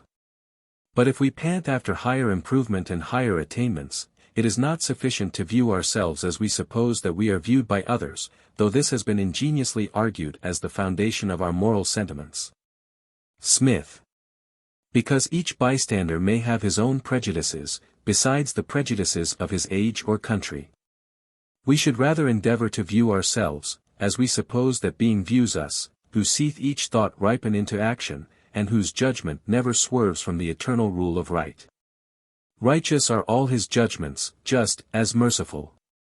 The humble mind that seeketh to find favor in his sight, and calmly examines its conduct when only his presence is felt, will seldom form a very erroneous opinion of its own virtues. During the still hour of self-collection, the angry brow of offended justice will be fearfully deprecated, or the tie which draws man to the deity will be recognized in the pure sentiment of reverential adoration. That swells the heart without exciting any tumultuous emotions. In these solemn moments man discovers the germ of those vices, which like the Java tree shed a pestiferous vapor around, death is in the shade. And he perceives them without abhorrence, because he feels himself drawn by some cord of love to all his fellow creatures, for whose follies he is anxious to find every extenuation in their nature, in himself. If I, he may thus argue, who exercise my own mind, and have been refined by tribulation, find the serpent's egg in some fold of my heart, and crush it with difficulty, shall not I pity those who are stamped with less vigor? Or who have heedlessly nurtured the insidious reptile till it poisoned the vital stream it sucked? Can I, conscious of my secret sins, throw off my fellow creatures, and calmly see them drop into the chasm of perdition, that yawns to receive them? No. No. The agonized heart will cry with suffocating impatience, I too am a man. And have vices, hid, perhaps, from human eye, that bend me to the dust before God, and loudly tell me when all is mute, that we are formed of the same earth, and breathe the same element. Humanity thus rises naturally out of humility, and twists the cords of love that in various convolutions entangle the heart. This sympathy extends still further, till a man well pleased observes force in arguments that do not carry conviction to his own bosom, and he gladly places in the fairest light to himself, the shows of reason that have led others astray. Rejoice to find some reason in all the errors of man. Though before convinced that he who rules the day makes his sun to shine on all. Yet, shaking hands thus, as it were, with corruption, one foot on earth, the other with bold strides mounts to heaven, and claims kindred with superior natures. Virtues, unobserved by men, drop their balmy fragrance at this cool hour, and the thirsty land, refreshed by the pure streams of comfort that suddenly gush out, is crowned with smiling verdure. This is the living green on which that I may look with complacency that is too pure to behold iniquity. But my spirits flag. And I must silently indulge the reverie these reflections lead to, unable to describe the sentiments that have calmed my soul, when watching the rising sun, a soft shower drizzling through the leaves of neighboring trees seemed to fall on my languid, yet tranquil spirits, to cool the heart that had been heated by the passions which reason labored to tame. The leading principles which run through all my disquisitions, would render it unnecessary to enlarge on this subject, if a constant attention to keep the varnish of the character fresh, and in good condition, were not often inculcated as the sum total of female duty. If rules to regulate the behavior, and to preserve the reputation, did not too frequently supersede moral obligations. But, with respect to reputation, the attention is confined to a single virtue, chastity. If the honor of a woman, as it is absurdly called, is safe, she may neglect every social duty, nay, ruin her family by gaming and extravagance, yet still present a shameless front, for truly she is an honorable woman. Mrs. Macaulay has justly observed, that there is but one fault which a woman of honor may not commit with impunity. She then justly and humanely adds, this has given rise to the trite and foolish observation, that the first fault against chastity in woman has a radical power to deprave the character. But no such frail beings come out of the hands of nature. The human mind is built of nobler materials than to be so easily corrupted. And with all their disadvantages of situation and education, women seldom become entirely abandoned till they are thrown into a state of desperation, by the venomous rancor of their own sex. But, in proportion as this regard for the reputation of chastity is prized by women, it is despised by men, and the two extremes are equally destructive to morality. Men are certainly more under the influence of their appetites than women. And their appetites are more depraved by unbridled indulgence, and the fastidious contrivances of satiety. Luxury has introduced a refinement in eating that destroys the constitution. And, a degree of gluttony which is so beastly, that a perception of seemliness of behavior must be worn out before one being could eat immoderately in the presence of another, and afterwards complain of the oppression that his intemperance naturally produced. Some women, particularly French women, have also lost a sense of decency in this respect, for they will talk very calmly of an indigestion. It were to be wished, that idleness was not allowed to generate, on the rank soil of wealth, those swarms of summer insects that feed on putrefaction. We should not then be disgusted by the sight of such brutal excesses. There is one rule relative to behavior that, I think, ought to regulate every other, and it is simply to cherish such an habitual respect for mankind, as may prevent us from disgusting a fellow creature for the sake of a present indulgence. The shameful indolence of many married women, and others a little advanced in life, frequently leads them to sin against delicacy. For, though convinced that the person is the band of union between the sexes, yet, how often do they from sheer indolence, or to enjoy some trifling indulgence, disgust. The depravity of the appetite, which brings the sexes together, has had a still more fatal effect. Nature must ever be the standard of taste, the gauge of appetite, yet how grossly is nature insulted by the voluptuary, leaving the refinements of love out of the question. Nature, by making the gratification of an appetite, in this respect, as well as every other, a natural and imperious law to preserve the species, exalts the appetite and mixes a little mind and affection with a sensual gust. The feelings of a parent mingling with an instinct merely animal, give it dignity, and the man and woman often meeting on account of the child, a mutual interest and affection is excited by the exercise of a common sympathy. Women then having necessarily some duty to fulfill, more noble than to adorn their persons, would not contentedly be the slaves of casual appetite, which is now the situation of a very considerable number who are, literally speaking, standing dishes to which every glutton may have access. I may be told, that great as this enormity is, it only affects a devoted part of the sex, devoted for the salvation of the rest. But, false as every assertion might easily be proved, that recommends the sanctioning a small evil to produce a greater good. The mischief does not stop here, for the moral character, and peace of mind, of the chaster part of the sex, is undermined by the conduct of the very women to whom they allow no refuge from guilt, whom they inexorably consign to the exercise of arts that lure their husbands from them, debauch their sons and force them, let not modest women start to assume, in some degree, the same character themselves. For I will venture to assert, that all the causes of female weakness, as well as depravity, which I have already enlarged on, branch out of one grand cause, want of chastity in men. This intemperance, so prevalent, depraves the appetite to such a degree, that a wanton stimulus is necessary to rouse it, but the parental design of nature is forgotten, and the mere person, and that, for a moment, alone engrosses the thoughts.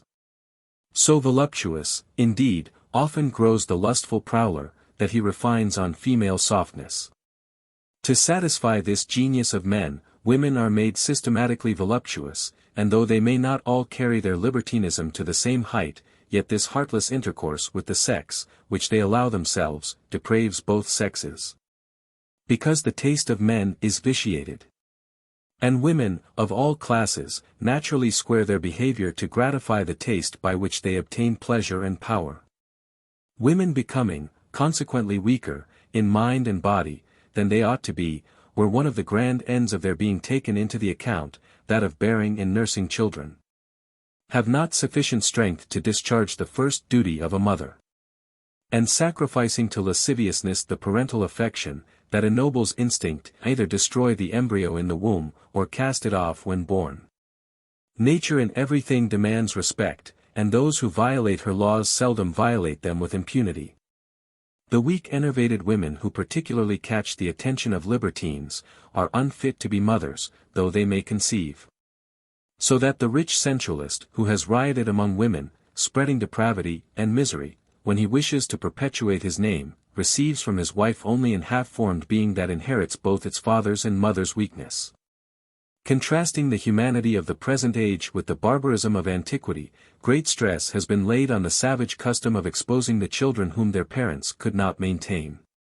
Whilst the man of sensibility, who thus, perhaps, complains, by his promiscuous amours produces a most destructive barrenness and contagious flagitiousness of manners. Surely nature never intended that women, by satisfying an appetite, should frustrate the very purpose for which it was implanted. I have before observed, that men ought to maintain the women whom they have seduced. This would be one means of reforming female manners, and stopping an abuse that has an equally fatal effect on population and morals. Another, no less obvious, would be to turn the attention of woman to the real virtue of chastity. For to little respect has that woman a claim, on the score of modesty, though her reputation may be white as the driven snow, who smiles on the libertine whilst she spurns the victims of his lawless appetites and their own folly. Besides, she has a taint of the same folly, pure as she esteems herself, when she studiously adorns her person only to be seen by men, to excite respectful sighs, and all the idle homage of what is called innocent gallantry. Did women really respect virtue for its own sake, they would not seek for a compensation in vanity, for the self-denial which they are obliged to practice to preserve their reputation. Nor would they associate with men who set reputation at defiance. The two sexes mutually corrupt and improve each other. This I believe to be an indisputable truth, extending it to every virtue. Chastity, modesty, public spirit, and all the noble train of virtues, on which social virtue and happiness are built, should be understood and cultivated by all mankind, or they will be cultivated to little effect. And, instead of furnishing the vicious or idle with a pretext for violating some sacred duty, by terming it a sexual one, it would be wiser to show, that nature has not made any difference. For that the unchaste man doubly defeats the purpose of nature by rendering women barren, and destroying his own constitution, though he avoids the shame that pursues the crime in the other sex. These are the physical consequences, the moral are still more alarming. For virtue is only a nominal distinction when the duties of citizens, husbands, wives, fathers, mothers, and directors of families, become merely the selfish ties of convenience. Why then do philosophers look for public spirit? Public spirit must be nurtured by private virtue, or it will resemble the factitious sentiment which makes women careful to preserve their reputation, and men their honor. A sentiment that often exists unsupported by virtue, unsupported by that sublime morality which makes the habitual breach of one duty a breach of the whole moral law. Chapter 9. Of the pernicious effects which arise from the unnatural distinctions established in society. Greater than from the respect paid to property flow, as from a poisoned fountain, most of the evils and vices which render this world such a dreary scene to the contemplative mind. For it is in the most polished society that noisome reptiles and venomous serpents lurk under the rank herbage, and there is voluptuousness pampered by the still sultry air, which relaxes every good disposition before it ripens into virtue. One class presses on another, for all are aiming to procure respect on account of their property, and property, once gained, will procure the respect due only to talents and virtue. Men neglect the duties incumbent on man, yet are treated like demigods. Religion is also separated from morality by a ceremonial veil, yet men wonder that the world is almost, literally speaking, a den of sharpers or oppressors. There is a homely proverb, which speaks a shrewd truth, that whoever the devil finds idle he will employ. And what but habitual idleness can hereditary wealth and titles produce? For man is so constituted that he can only attain a proper use of his faculties by exercising them, and will not exercise them unless necessity, of some kind, first set the wheels in motion. Virtue likewise can only be acquired by the discharge of relative duties, but the importance of these sacred duties will scarcely be felt by the being who is cajoled out of his humanity by the flattery of sycophants. There must be more equality established in society, or morality will never gain ground, and this virtuous equality will not rest firmly even when founded on a rock, if one half of mankind are chained to its bottom by fate. For they will be continually undermining it through ignorance or pride.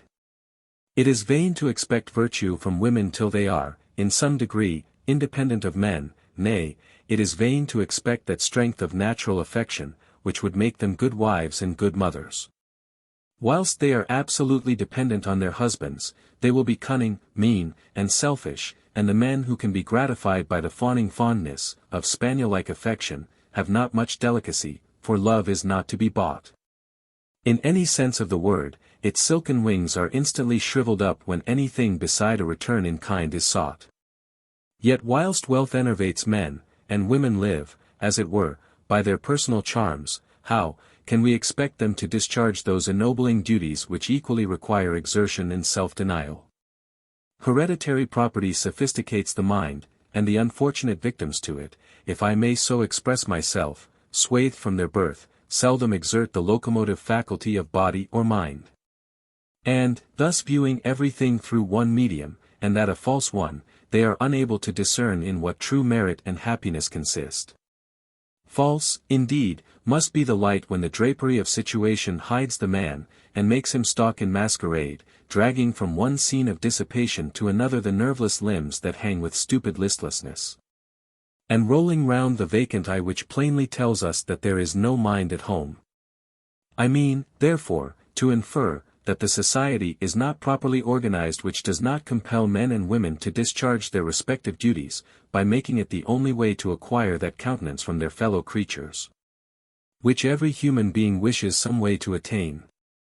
The respect, consequently, which is paid to wealth and mere personal charms, is a true northeast blast, that blights the tender blossoms of affection and virtue. Nature has wisely attached affections to duties, to sweeten toil, and to give that vigor to the exertions of reason which only the heart can give. But, the affection which is put on merely because it is the appropriated insignia of a certain character, when its duties are not fulfilled, is one of the empty compliments which vice and folly are obliged to pay to virtue and the real nature of things. To illustrate my opinion, I need only observe, that when a woman is admired for her beauty, and suffers herself to be so far intoxicated by the admiration she receives, as to neglect to discharge the indispensable duty of a mother, she sins against herself by neglecting to cultivate an affection that would equally tend to make her useful and happy. True happiness, I mean all the contentment, and virtuous satisfaction that can be snatched in this imperfect state, must arise from well-regulated affections, and an affection includes a duty. Men are not aware of the misery they cause, and the vicious weakness they cherish, by only inciting women to render themselves pleasing.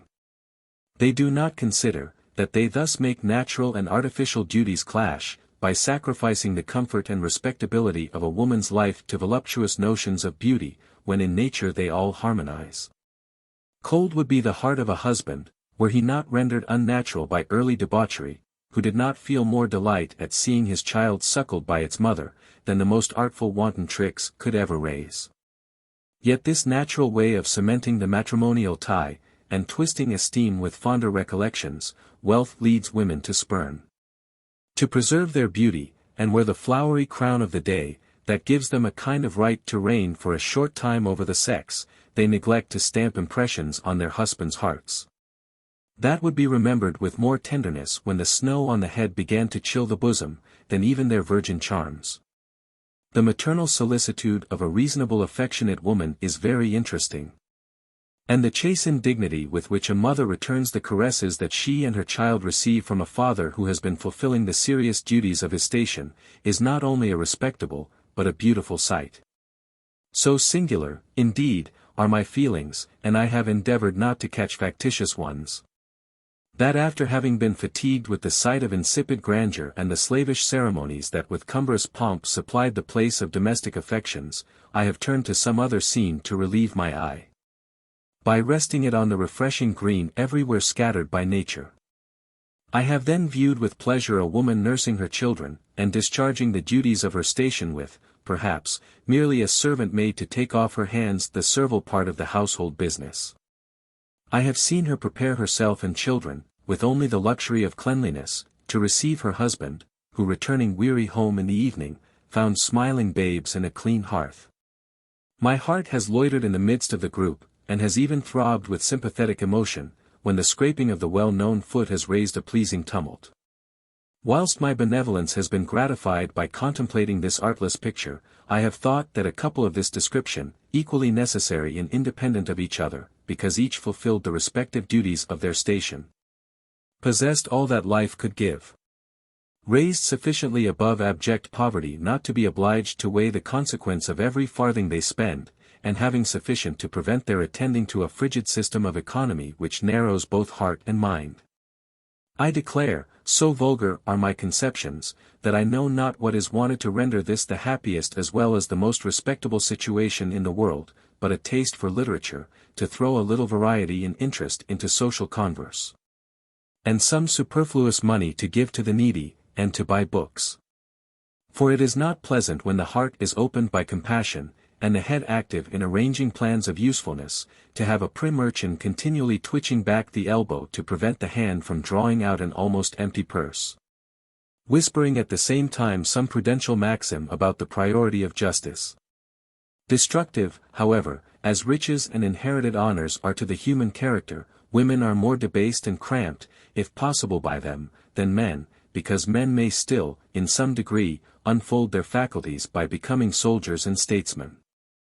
As soldiers, I grant, they can now only gather, for the most part, vainglorious laurels, whilst they adjust to a hair the European balance, taking especial care that no bleak northern nook or sound incline the beam.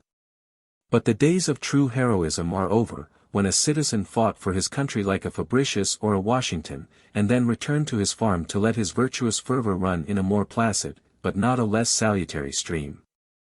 No, our British heroes are oftener sent from the gaming table than from the plough. And their passions have been rather inflamed by hanging with dumb suspense on the turn of a die, than sublimated by panting after the adventurous march of virtue in the historic page. The statesman, it is true, might with more propriety quit the faro bank, or card table, to guide the helm, for he has still but to shuffle and trick. The whole system of British politics, if system it may courteously be called, consisting in multiplying dependence and contriving taxes which grind the poor to pamper the rich. Thus a war, or any wild goose chase is, as the vulgar use the phrase, a lucky turn-up of patronage for the minister, whose chief merit is the art of keeping himself in place. It is not necessary then that he should have bowels for the poor, so he can secure for his family the odd trick. Or should some show of respect, for what is termed with ignorant ostentation an Englishman's birthright, be expedient to bubble the gruff mastiff that he has to lead by the nose, he can make an empty show, very safely, by giving his single voice, and suffering his light squadron to file off to the other side. And when a question of humanity is agitated, he may dip a sop in the milk of human kindness, to silence Cerberus. And talk of the interest which his heart takes in an attempt to make the earth no longer cry for vengeance as it sucks in its children's blood, though his cold hand may at the very moment rivet their chains, by sanctioning the abominable traffic. A minister is no longer a minister than while he can carry a point, which he is determined to carry. Yet it is not necessary that a minister should feel like a man, when a bold push might shake his seat.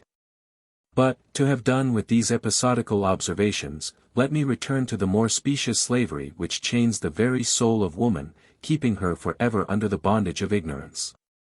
The preposterous distinctions of rank, which render civilization a curse, by dividing the world between voluptuous tyrants, and cunning envious dependents, corrupt, almost equally, every class of people. Because respectability is not attached to the discharge of the relative duties of life, but to the station, and when the duties are not fulfilled, the affections cannot gain sufficient strength to fortify the virtue of which they are the natural reward. Still there are some loopholes out of which a man may creep, and dare to think and act for himself, but for a woman it is an Herculean task, because she has difficulties peculiar to her sex to overcome, which require almost superhuman powers. A truly benevolent legislator always endeavors to make it the interest of each individual to be virtuous. And thus private virtue becoming the cement of public happiness, an orderly whole is consolidated by the tendency of all the parts towards a common center. But, the private or public virtue of women is very problematical. For Rousseau, and a numerous list of male writers, insist that she should all her life, be subjected to a severe restraint, that of propriety. Why subject her to propriety, blind propriety, if she be capable of acting from a nobler spring, if she be an heir of immortality? Is sugar always to be produced by vital blood? Is one half of the human species, like the poor African slaves, to be subject to prejudices that brutalize them, when principles would be a surer guard only to sweeten the cup of man? Is not this indirectly to deny women reason? For a gift is a mockery, if it be unfit for use. Women are in common with men, rendered weak and luxurious by the relaxing pleasures which wealth procures. But added to this, they are made slaves to their persons, and must render them alluring, that man may lend them his reason to guide their tottering steps aright. Or should they be ambitious, they must govern their tyrants by sinister tricks, for without rights there cannot be any incumbent duties. The laws respecting woman, which I mean to discuss in a future part, make an absurd unit of a man and his wife. And then, by the easy transition of only considering him as responsible, she is reduced to a mere cipher. The being who discharges the duties of its station, is independent. And, speaking of women at large, their first duty is to themselves as rational creatures, and the next, in point of importance, as citizens, is that, which includes so many, of a mother. The rank in life which dispenses with their fulfilling this duty, necessarily degrades them by making them mere dolls. Or, should they turn to something more important than merely fitting drapery upon a smooth block, their minds are only occupied by some soft platonic attachment, or, the actual management of an intrigue may keep their thoughts in motion. For when they neglect domestic duties, they have it not in their power to take the field and march and countermarch like soldiers, or wrangle in the Senate to keep their faculties from rusting. I know, that as a proof of the inferiority of the sex, Rousseau has exultingly exclaimed, how can they leave the nursery for the camp? And the camp has by some moralists been termed the school of the most heroic virtues. Though, I think, it would puzzle a keen casuist to prove the reasonableness of the greater number of wars, that have dubbed heroes. I do not mean to consider this question critically. Because, having frequently viewed these freaks of ambition as the first natural mode of civilization, when the ground must be torn up, and the woods cleared by fire and sword, I do not choose to call them pests. But surely the present system of war, has little connection with virtue of any denomination, being rather the school of finesse and effeminacy, than of fortitude. Yet, if defensive war, the only justifiable war, in the present advanced state of society, where virtue can show its face and ripen amidst the rigors which purify the air on the mountain's top, were alone to be adopted as just and glorious, the true heroism of antiquity might again animate female bosoms. But fair and softly, gentle reader, male or female, do not alarm thyself, for though I have contrasted the character of a modern soldier with that of a civilized woman, I am not going to advise them to turn their distaff into a musket. Though I sincerely wish to see the bayonet converted into a pruning hook. I only recreated an imagination, fatigued by contemplating the vices and follies which all proceed from a feculent stream of wealth that has muddied the pure rills of natural affection. By supposing that society will some time or other be so constituted, that man must necessarily fulfill the duties of a citizen, or be despised, and that while he was employed in any of the departments of civil life, his wife, also an active citizen, should be equally intent to manage her family, educate her children, and assist her neighbors. But, to render her really virtuous and useful, she must not, if she discharge her civil duties, want, individually, the protection of civil laws. She must not be dependent on her husband's bounty for her subsistence during his life, or support after his death, for how can a being be generous who has nothing of its own? Or, virtuous, who is not free? The wife, in the present state of things, who is faithful to her husband, and neither suckles nor educates her children, scarcely deserves the name of a wife, and has no right to that of a citizen. But take away natural rights, and there is of course an end of duties. Women thus infallibly become only the wanton solace of men, when they are so weak in mind and body, that they cannot exert themselves, unless to pursue some frothy pleasure, or to invent some frivolous fashion. What can be a more melancholy sight to a thinking mind, than to look into the numerous carriages that drive helter-skelter about this metropolis in a morning, full of pale-faced creatures who are flying from themselves? I have often wished, with Dr. Johnson, to place some of them in a little shop, with half a dozen children looking up to their languid countenances for support. I am much mistaken, if some latent vigor would not soon give health and spirit to their eyes, and some lines drawn by the exercise of reason on the blank cheeks, which before were only undulated by dimples, might restore lost dignity to the character, or rather enable it to attain the true dignity of its nature.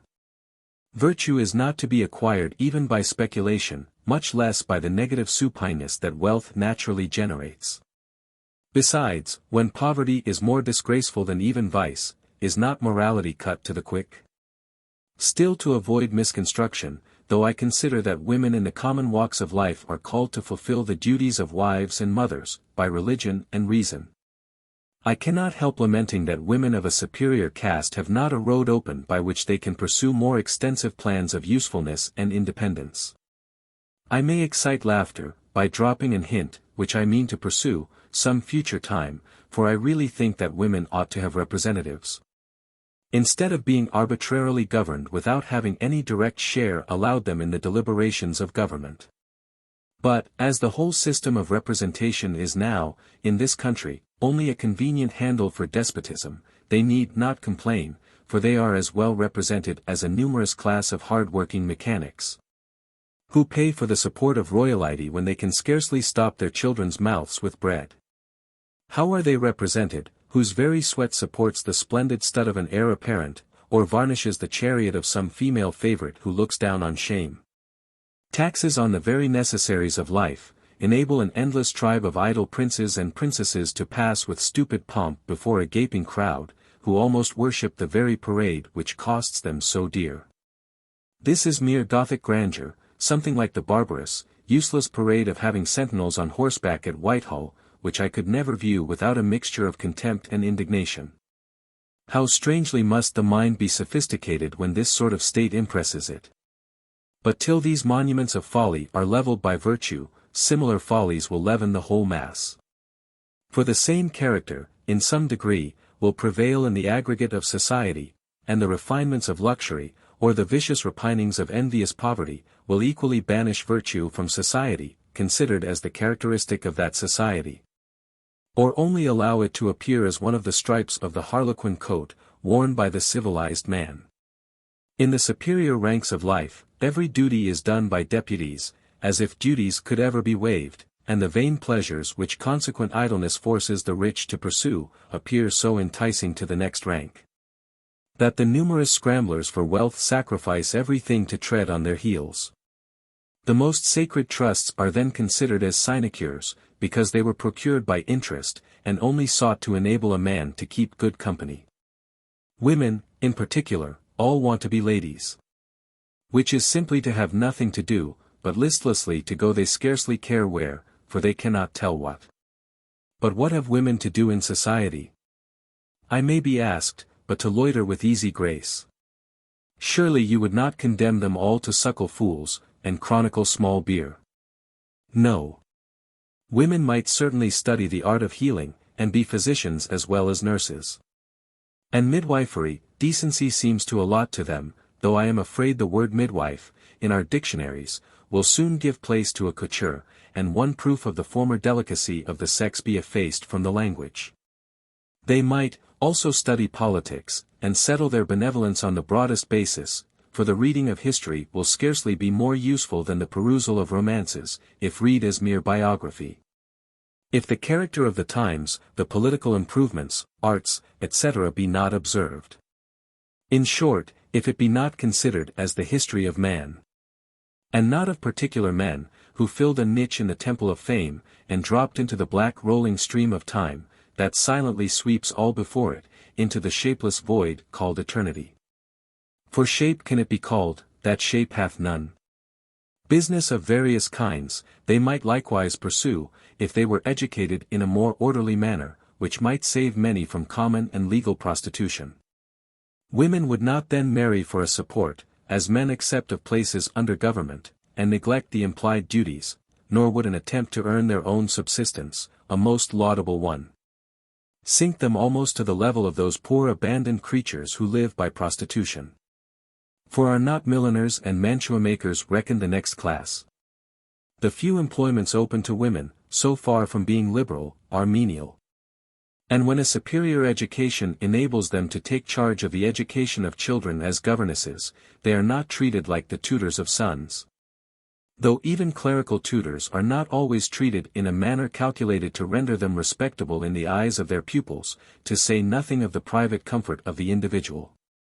But as women educated like gentlewomen, are never designed for the humiliating situation which necessity sometimes forces them to fill, these situations are considered in the light of a degradation. And they know little of the human heart, who need to be told, that nothing so painfully sharpens the sensibility as such a fall in life. Some of these women might be restrained from marrying by a proper spirit or delicacy, and others may not have had it in their power to escape in this pitiful way from servitude. Is not that government then very defective, and very unmindful of the happiness of one half of its members, that does not provide for honest, independent women, by encouraging them to fill respectable stations? But in order to render their private virtue a public benefit, they must have a civil existence in the state, married or single. Else we shall continually see some worthy woman, whose sensibility has been rendered painfully acute by undeserved contempt, droop like the lily broken down by a ploughshare. It is a melancholy truth. Yet such is the blessed effects of civilization. The most respectable women are the most oppressed. And, unless they have understandings far superior to the common run of understandings, taking in both sexes, they must, from being treated like contemptible beings, become contemptible. How many women thus waste life away, the prey of discontent, who might have practiced as physicians, regulated a farm, managed a shop, and stood erect, supported by their own industry. Instead of hanging their heads surcharged with the dew of sensibility, that consumes the beauty to which it at first gave lustre. Nay, I doubt whether pity and love are so near akin as poets feign, for I have seldom seen much compassion excited by the helplessness of females, unless they were fair. Then, perhaps, pity was the soft handmaid of love, or the harbinger of lust. How much more respectable is the woman who earns her own bread by fulfilling any duty, than the most accomplished beauty. Beauty did I say? So sensible am I of the beauty of moral loveliness, or the harmonious propriety that attunes the passions of a well-regulated mind, that I blush at making the comparison.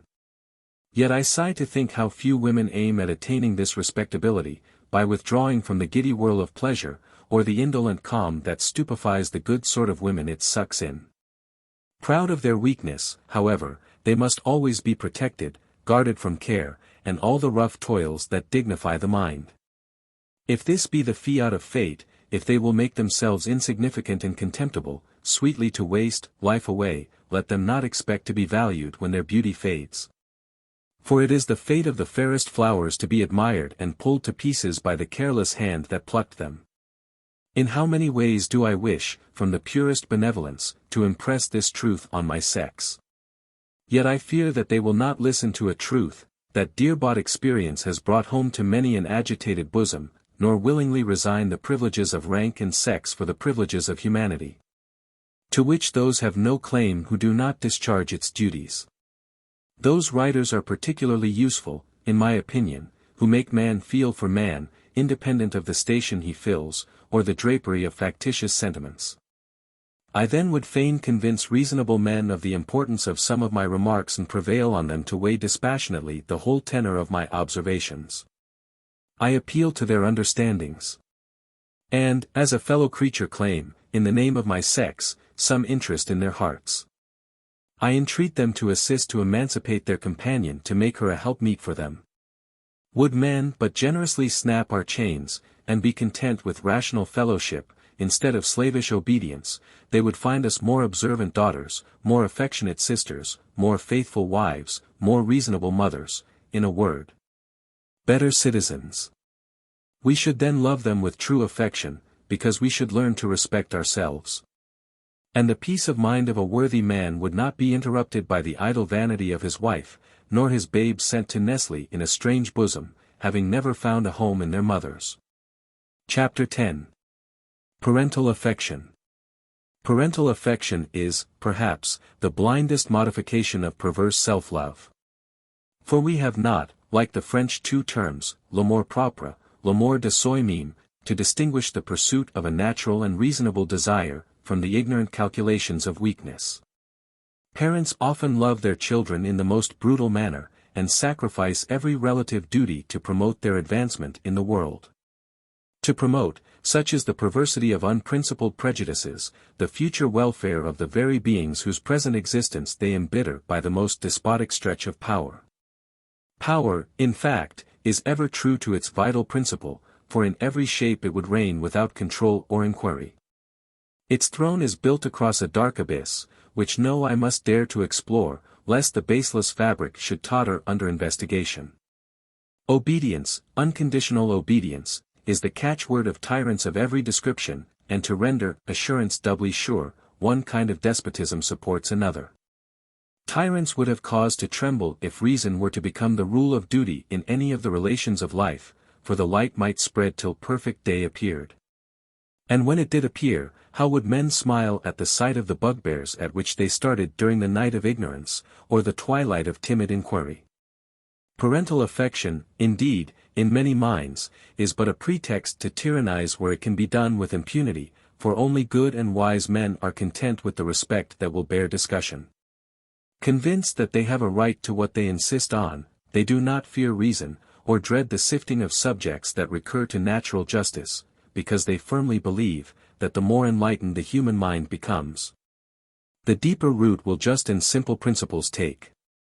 They do not rest in expedients or grant that what is metaphysically true can be practically false, but disdaining the shifts of the moment they calmly wait till time, sanctioning innovation, silences the hiss of selfishness or envy.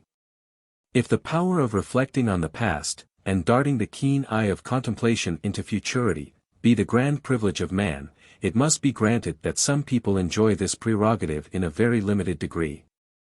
Everything now appears to them wrong, and not able to distinguish the possible from the monstrous, they fear where no fear should find a place, running from the light of reason as if it were a firebrand.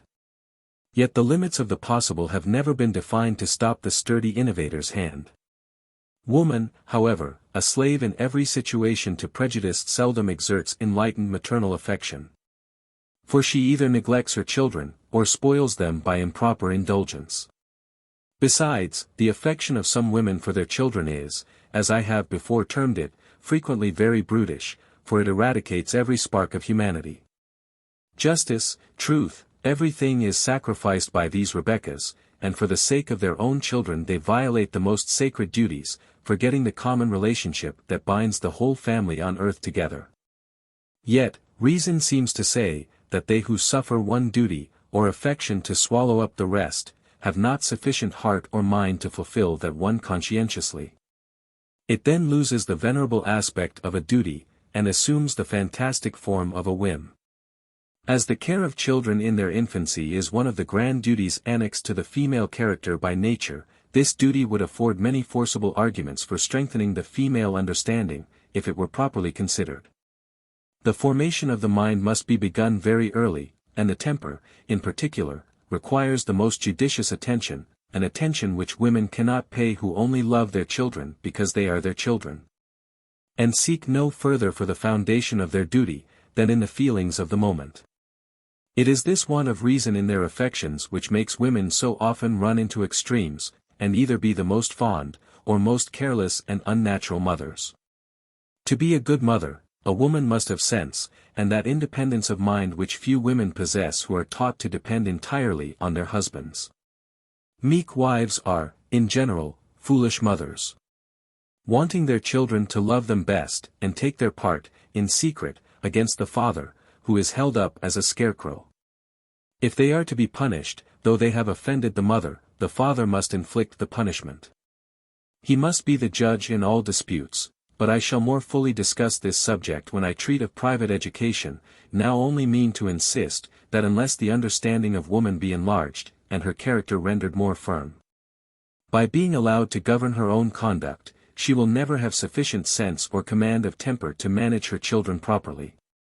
Her parental affection, indeed, scarcely deserves the name, when it does not lead her to suckle her children, because the discharge of this duty is equally calculated to inspire maternal and filial affection.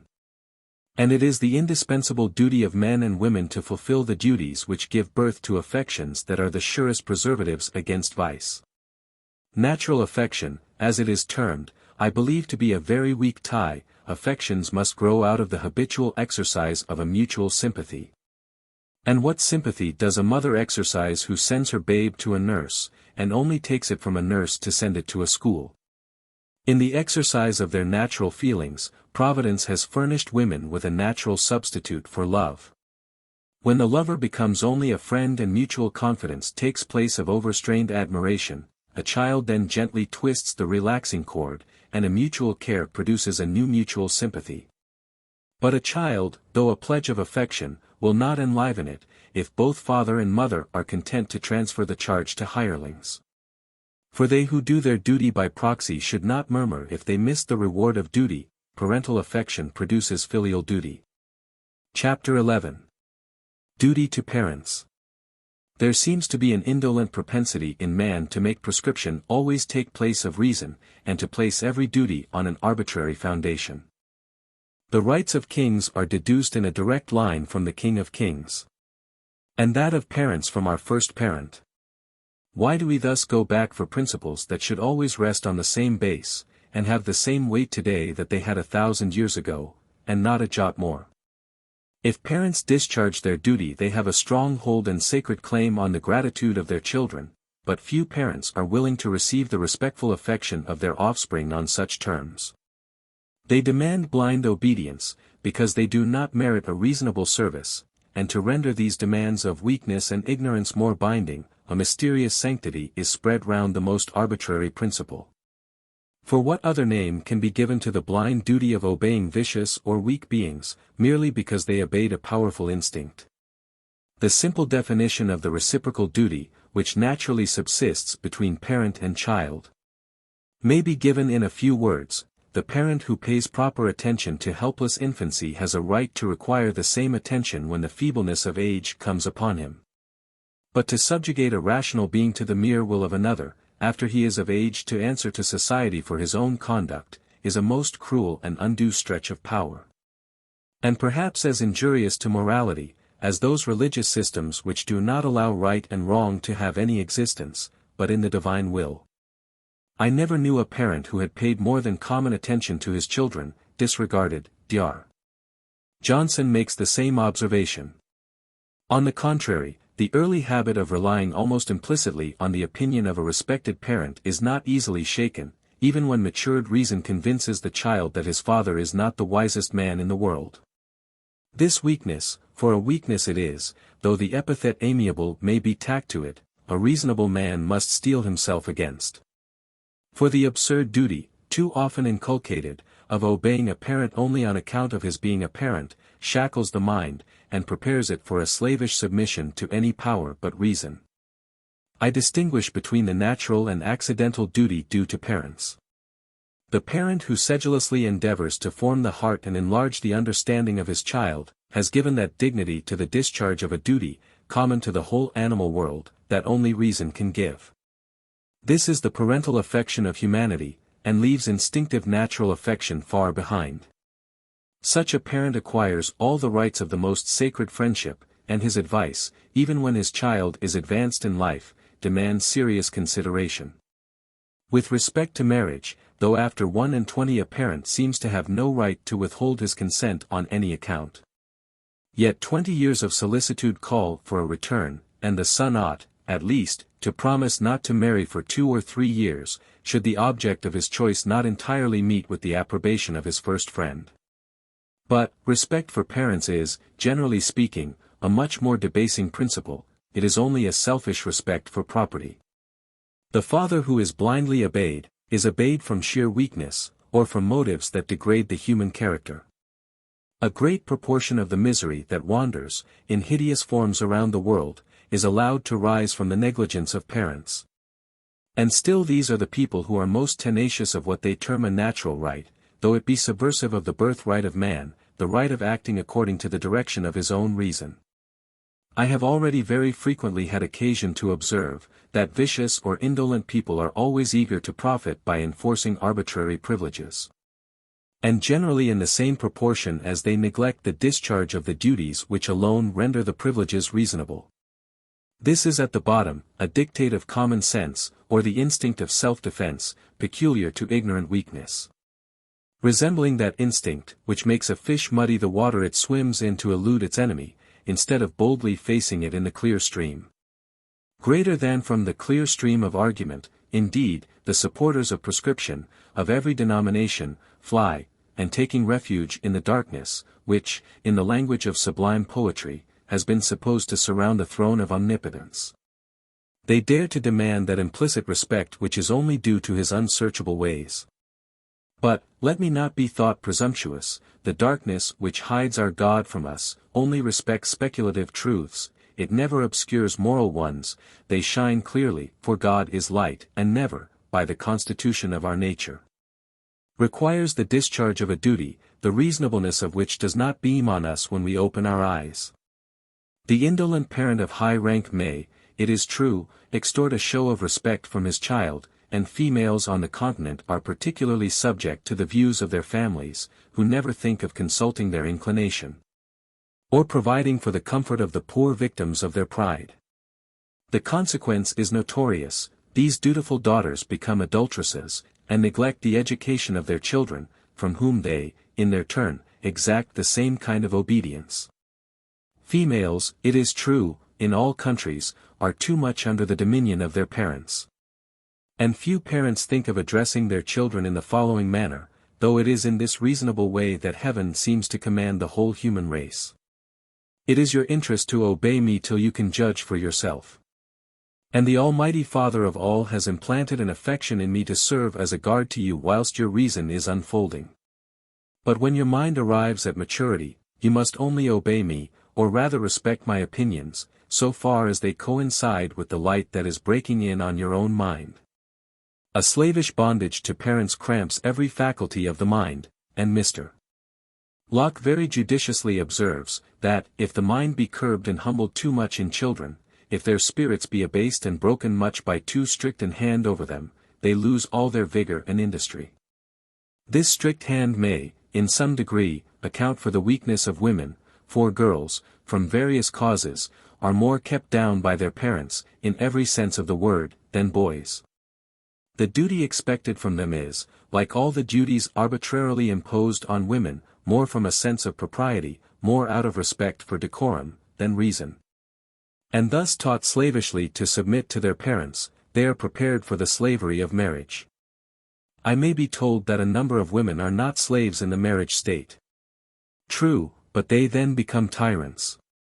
For it is not rational freedom, but a lawless kind of power, resembling the authority exercised by the favorites of absolute monarchs, which they obtain by debasing means. I do not, likewise, dream of insinuating that either boys or girls are always slaves. I only insist, that when they are obliged to submit to authority blindly, their faculties are weakened, and their tempers rendered imperious or abject. I also lament, that parents, indolently availing themselves of a supposed privilege, damp the first faint glimmering of reason, rendering at the same time the duty, which they are so anxious to enforce, an empty name. Because they will not let it rest on the only basis on which a duty can rest securely, for, unless it be founded on knowledge, it cannot gain sufficient strength to resist the squalls of passion, or the silent sapping of self-love. But it is not the parents who have given the surest proof of their affection for their children, or, to speak more properly, who by fulfilling their duty, have allowed a natural parental affection to take root in their hearts. The child of exercised sympathy and reason, and not the overweening offspring of selfish pride, who most vehemently insist on their children submitting to their will, merely because it is their will. On the contrary, the parent who sets a good example, patiently lets that example work, and it seldom fails to produce its natural effect, filial respect. Children cannot be taught too early to submit to reason, the true definition of that necessity, which Rousseau insisted on, without defining it. For to submit to reason, is to submit to the nature of things, and to that God who formed them so, to promote our real interest. Why should the minds of children be warped as they just begin to expand, only to favor the indolence of parents, who insist on a privilege without being willing to pay the price fixed by nature?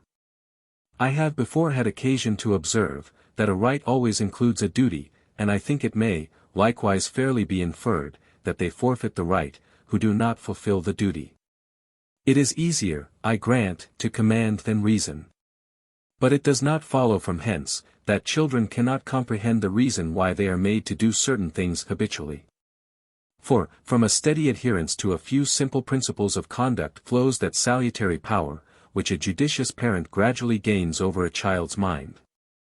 And this power becomes strong indeed, if tempered by an even display of affection brought home to the child's heart. For, I believe, as a general rule, it must be allowed, that the affection which we inspire always resembles that we cultivate. So that natural affections, which have been supposed almost distinct from reason, may be found more nearly connected with judgment than is commonly allowed. Nay, as another proof of the necessity of cultivating the female understanding, it is but just to observe, that the affections seem to have a kind of animal capriciousness when they merely reside in the heart. It is the irregular exercise of parental authority that first injures the mind, and to these irregularities girls are more subject than boys. The will of those who never allow their will to be disputed, unless they happen to be in a good humor, when they relax proportionally, is almost always unreasonable. To elude this arbitrary authority, girls very early learn the lessons which they afterwards practice on their husbands. For I have frequently seen a little sharp-faced miss rule a whole family, excepting that now and then mamma's anger will burst out of some accidental cloud, either her hair was ill-dressed, or she had lost more money at cards, the night before, than she was willing to own to her husband. Or some such moral cause of anger. Footnote. I myself heard a little girl once say to a servant, "My mamma has been scolding me finely this morning, because her hair was not dressed to please her." Though this remark was pert, it was just. And what respect could a girl acquire for such a parent, without doing violence to reason? After observing sallies of this kind, I have been led into a melancholy train of reflection respecting females, concluding that when their first affection must lead them astray, or make their duties clash till they rest on mere whims and customs, little can be expected from them as they advance in life. How, indeed, can an instructor remedy this evil? For to teach them virtue on any solid principle is to teach them to despise their parents. Children ought not to be taught to make allowance for the faults of their parents, because every such allowance weakens the force of reason in their minds, and makes them still more indulgent to their own. It is one of the most sublime virtues of maturity that leads us to be severe with respect to ourselves, and forbearing to others. But children should only be taught the simple virtues, for if they begin too early to make allowance for human passions and manners, they wear off the fine edge of the criterion by which they should regulate their own, and become unjust in the same proportion as they grow indulgent. The affections of children, and weak people, are always selfish. They love others, because others love them, and not on account of their virtues. Yet, till esteem and love are blended together in the first affection, and reason made the foundation of the first duty, morality will stumble at the threshold. But, till society is very differently constituted, parents, I fear, will still insist on being obeyed, because they will be obeyed, and constantly endeavor to settle that power on a divine right, which will not bear the investigation of reason. Chapter 12. On National Education. The good effects resulting from attention to private education will ever be very confined, and the parent who really puts his own hand to the plough, will always, in some degree be disappointed, till education becomes a grand national concern. A man cannot retire into a desert with his child, and if he did, he could not bring himself back to childhood, and become the proper friend and playfellow of an infant or youth. And when children are confined to the society of men and women, they very soon acquire that kind of premature manhood which stops the growth of every vigorous power of mind or body. In order to open their faculties they should be excited to think for themselves, and this can only be done by mixing a number of children together, and making them jointly pursue the same objects. A child very soon contracts a benumbing indolence of mind, which he has seldom sufficient vigor to shake off, when he only asks a question instead of seeking for information, and then relies implicitly on the answer he receives. With his equals in age this could never be the case, and the subjects of inquiry, though they might be influenced, would not be entirely under the direction of men, who frequently damp, if not destroy abilities, by bringing them forward too hastily, and too hastily they will infallibly be brought forward, if the child could be confined to the society of a man, however sagacious that man may be. Besides, in youth the seeds of every affection should be sown, and the respectful regard, which is felt for a parent, is very different from the social affections that are to constitute the happiness of life as it advances. Of these, equality is the basis, and an intercourse of sentiments unclogged by that observant seriousness which prevents disputation, though it may not enforce submission. Let a child have ever such an affection for his parent, he will always languish to play and chat with children. And the very respect he entertains, for filial esteem always has a dash of fear mixed with it, will, if it do not teach him cunning, at least prevent him from pouring out the little secrets which first open the heart to friendship and confidence, gradually leading to more expansive benevolence. Added to this, he will never acquire that frank ingenuousness of behavior, which young people can only attain by being frequently in society, where they dare to speak what they think. Neither afraid of being reproved for their presumption, nor laughed at for their folly. Forcibly impressed by the reflections which the sight of schools, as they are at present conducted, naturally suggested, I have formerly delivered my opinion rather warmly in favor of a private education. But further experience has led me to view the subject in a different light. I still, however, think schools, as they are now regulated, the hotbeds of vice and folly, and the knowledge of human nature, supposed to be attained there, merely cunning selfishness. At school, boys become gluttons and slovens, and, instead of cultivating domestic affections, very early rush into the libertinism which destroys the constitution before it is formed, hardening the heart as it weakens the understanding.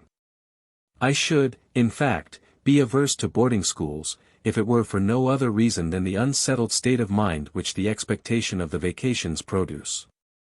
On these the children's thoughts are fixed with eager anticipating hopes, for, at least, to speak with moderation, half of the time, and when they arrive they are spent in total dissipation and beastly indulgence. But, on the contrary, when they are brought up at home, though they may pursue a plan of study in a more orderly manner than can be adopted, when near a fourth part of the year is actually spent in idleness, and as much more in regret and anticipation. Yet they there acquire too high an opinion of their own importance, from being allowed to tyrannize over servants, and from the anxiety expressed by most mothers, on the score of manners, who, eager to teach the accomplishments of a gentleman, stifle, in their birth, the virtues of a man. Thus brought into company when they ought to be seriously employed, and treated like men when they are still boys, they become vain and effeminate. The only way to avoid two extremes equally injurious to morality, would be to contrive some way of combining a public and private education. Thus to make men citizens, two natural steps might be taken, which seem directly to lead to the desired point. For the domestic affections, that first open the heart to the various modifications of humanity would be cultivated, whilst the children were nevertheless allowed to spend great part of their time, on terms of equality, with other children. I still recollect, with pleasure, the country day school, where a boy trudged in the morning, wet or dry, carrying his books, and his dinner, if it were at a considerable distance. A servant did not then lead master by the hand, for, when he had once put on coat and breeches, he was allowed to shift for himself, and return alone in the evening to recount the feats of the day close at the parental knee.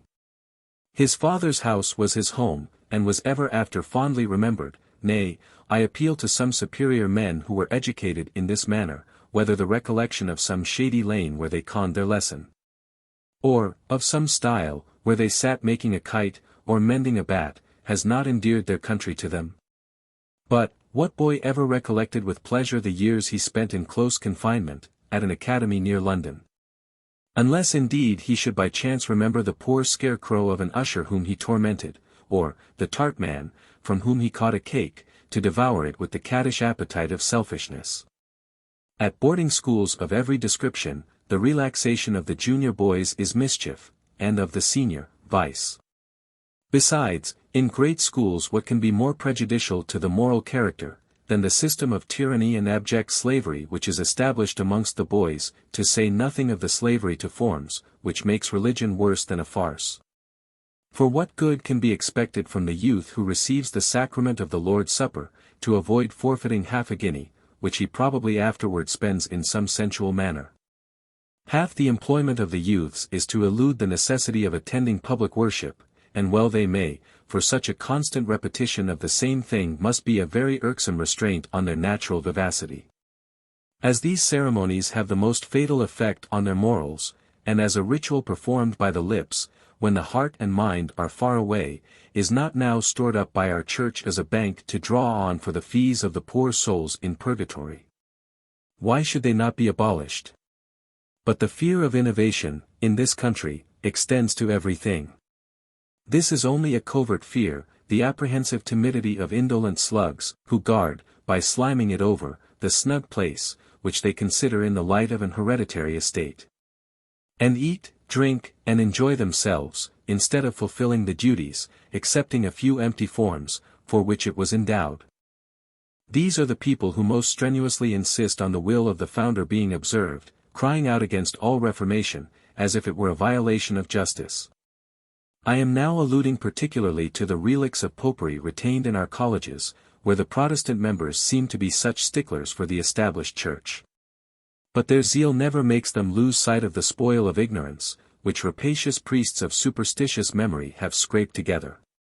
No, wise in their generation, they venerate the prescriptive right of possession, as a strong hold, and still let the sluggish bell tingle to prayers, as during the days when the elevation of the host was supposed to atone for the sins of the people, lest one reformation should lead to another, and the spirit kill the letter. These Romish customs have the most baneful effect on the morals of our clergy, for the idle vermin who 2 or 3 times a day perform, in the most slovenly manner a service which they think useless, but call their duty, soon lose a sense of duty. At college, forced to attend or evade public worship, they acquire an habitual contempt for the very service, the performance of which is to enable them to live in idleness. It is mumbled over as an affair of business, as a stupid boy repeats his task, and frequently the college cant escapes from the preacher the moment after he has left the pulpit. And even whilst he is eating the dinner which he earned in such a dishonest manner. Nothing, indeed, can be more irreverent than the cathedral service as it is now performed in this country, neither does it contain a set of weaker men than those who are the slaves of this childish routine. A disgusting skeleton of the former state is still exhibited, but all the solemnity, that interested the imagination, if it did not purify the heart, is stripped off. The performance of High Mass on the Continent must impress every mind, where a spark of fancy glows, with that awful melancholy, that sublime tenderness, so near akin to devotion. I do not say, that these devotional feelings are of more use, in a moral sense, than any other emotion of taste.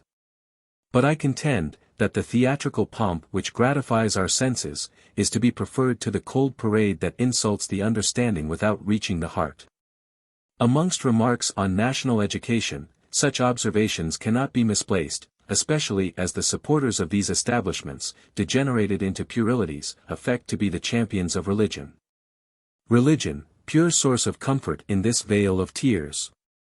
How has thy clear stream been muddied by the dabblers, who have presumptuously endeavored to confine in one narrow channel, the living waters that ever flow toward God, the sublime ocean of existence. What would life be without that peace which the love of God, when built on humanity, alone can impart? Every earthly affection turns back, at intervals, to prey upon the heart that feeds it. And the purest effusions of benevolence, often rudely damped by men, must mount as a free-will offering to him who gave them birth, whose bright image they faintly reflect. In public schools, however, religion, confounded with irksome ceremonies and unreasonable restraints, assumes the most ungracious aspect, not the sober austere one that commands respect whilst it inspires fear, but a ludicrous cast, that serves to point a pun. For, in fact, most of the good stories and smart things which enliven the spirits that have been concentrated at whist, are manufactured out of the incidents to which the very men labor to give a droll turn who countenance the abuse to live on the spoil. There is not, perhaps, in the kingdom, a more dogmatical or luxurious set of men, than the pedantic tyrants who reside in colleges and preside at public schools. The vacations are equally injurious to the morals of the masters and pupils, and the intercourse, which the former keep up with the nobility, introduces the same vanity and extravagance into their families, which banish domestic duties and comforts from the lordly mansion, whose state is awkwardly aped on a smaller scale. The boys, who live at a great expense with the masters and assistants, are never domesticated, though placed there for that purpose. For, after a silent dinner, they swallow a hasty glass of wine, and retire to plan some mischievous trick, or to ridicule the person or manners of the very people they have just been cringing to, and whom they ought to consider as the representatives of their parents. Can it then be a matter of surprise, that boys become selfish and vicious who are thus shut out from social converse? Or that a mitre often graces the brow of one of these diligent pastors? The desire of living in the same style, as the rank just above them, infects each individual and every class of people, and meanness is the concomitant of this ignoble ambition, but those professions are most debasing whose ladder is patronage. Yet out of one of these professions the tutors of youth are in general chosen. But, can they be expected to inspire independent sentiments, whose conduct must be regulated by the cautious prudence that is ever on the watch for preferment? So far, however, from thinking of the morals of boys, I have heard several masters of schools argue, that they only undertook to teach Latin and Greek, and that they had fulfilled their duty, by sending some good scholars to college. A few good scholars, I grant, may have been formed by emulation and discipline, but, to bring forward these clever boys, the health and morals of a number have been sacrificed. The sons of our gentry and wealthy commoners are mostly educated at these seminaries, and will any one pretend to assert, that the majority, making every allowance, come under the description of tolerable scholars? It is not for the benefit of society that a few brilliant men should be brought forward at the expense of the multitude. It is true, that great men seem to start up, as great revolutions occur, at proper intervals, to restore order, and to blow aside the clouds that thicken over the face of truth. But let more reason and virtue prevail in society, and these strong winds would not be necessary. Public education, of every denomination, should be directed to form citizens. But if you wish to make good citizens, you must first exercise the affections of a son and a brother. This is the only way to expand the heart. For public affections, as well as public virtues, must ever grow out of the private character, or they are merely meteors that shoot athwart a dark sky, and disappear as they are gazed at and admired. Few, I believe, have had much affection for mankind, who did not first love their parents, their brothers, sisters, and even the domestic brutes, whom they first played with. The exercise of youthful sympathies forms the moral temperature. And it is the recollection of these first affections and pursuits, that gives life to those that are afterwards more under the direction of reason. In youth, the fondest friendships are formed, the genial juices mounting at the same time, kindly mix. Or, rather the heart, tempered for the reception of friendship, is accustomed to seek for pleasure in something more noble than the churlish gratification of appetite. In order then to inspire a love of home and domestic pleasures, children ought to be educated at home, for riotous holidays only make them fond of home for their own sakes. Yet, the vacations, which do not foster domestic affections, continually disturb the course of study, and render any plan of improvement abortive which includes temperance. Still, were they abolished, children would be entirely separated from their parents, and I question whether they would become better citizens by sacrificing the preparatory affections.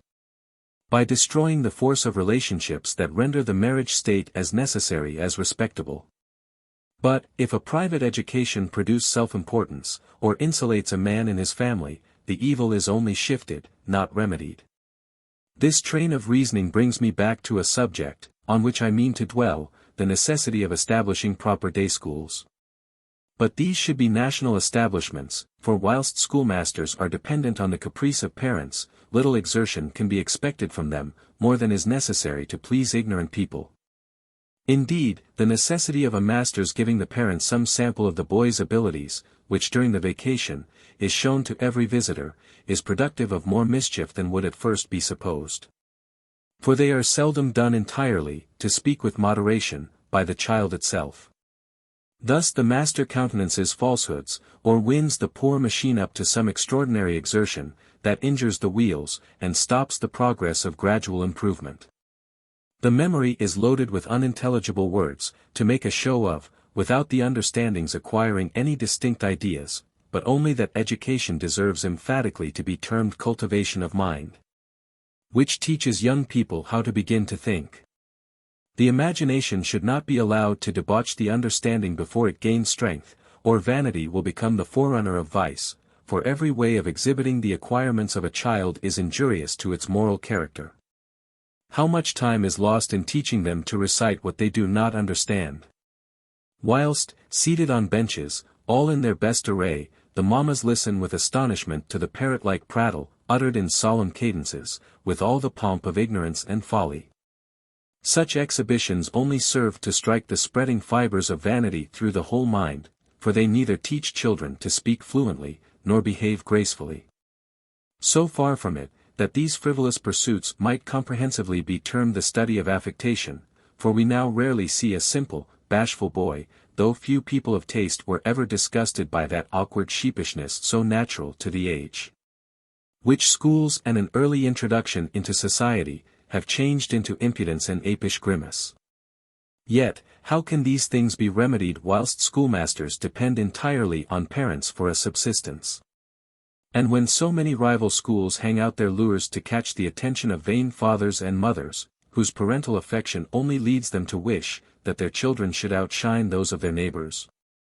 Without great good luck, a sensible, conscientious man would starve before he could raise a school, if he disdained to bubble weak parents, by practicing the secret tricks of the craft. In the best regulated schools, however, where swarms are not crammed together, many bad habits must be acquired. But, at common schools, the body, heart, and understanding are equally stunted, for parents are often only in quest of the cheapest school, and the master could not live, if he did not take a much greater number than he could manage himself.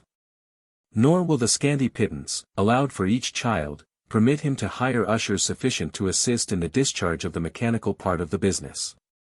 Besides, whatever appearance the house and garden may make, the children do not enjoy the comforts of either, for they are continually reminded, by irksome restrictions, that they are not at home, and the staterooms, garden, etc. must be kept in order for the recreation of the parents, who, of a Sunday, visit the school, and are impressed by the very parade that renders the situation of their children uncomfortable. With what disgust have I heard sensible women, for girls are more restrained and cowed than boys, speak of the wearisome confinement which they endured at school. Not allowed, perhaps, to step out of one broad walk in a superb garden, and obliged to pace with steady deportment stupidly backwards and forwards, holding up their heads, and turning out their toes, with shoulders braced back, instead of bounding. As nature directs to complete her own design, in the various attitudes so conducive to health. The pure animal spirits, which make both mind and body shoot out, and unfold the tender blossoms of hope, are turned sour, and vented in vain wishes, or pert repinings, that contract the faculties and spoil the temper. Else they mount to the brain and sharpening the understanding before it gains proportionable strength. Produce that pitiful cunning which disgracefully characterizes the female mind, and I fear will ever characterize it whilst women remain the slaves of power. The little respect which the male world pay to chastity is, I am persuaded, the grand source of many of the physical and moral evils that torment mankind, as well as of the vices and follies that degrade and destroy women. Yet at school, boys infallibly lose that decent bashfulness, which might have ripened into modesty at home. I have already animadverted on the bad habits which females acquire when they are shut up together. And I think that the observation may fairly be extended to the other sex, till the natural inference is drawn which I have had in view throughout, that to improve both sexes they ought, not only in private families, but in public schools, to be educated together. If marriage be the cement of society, mankind should all be educated after the same model, or the intercourse of the sexes will never deserve the name of fellowship, nor will women ever fulfill the peculiar duties of their sex. Till they become enlightened citizens, till they become free, by being enabled to earn their own subsistence, independent of men. In the same manner, I mean, to prevent misconstruction, as one man is independent of another. Nay, marriage will never be held sacred till women by being brought up with men, are prepared to be their companions, rather than their mistresses. For the mean doublings of cunning will ever render them contemptible, whilst oppression renders them timid. So convinced am I of this truth, that I will venture to predict, that virtue will never prevail in society till the virtues of both sexes are founded on reason. And, till the affection common to both are allowed to gain their due strength by the discharge of mutual duties.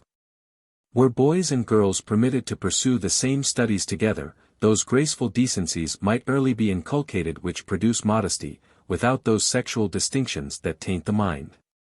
Lessons of politeness, and that formulary of decorum, which treads on the heels of falsehood, would be rendered useless by habitual propriety of behavior.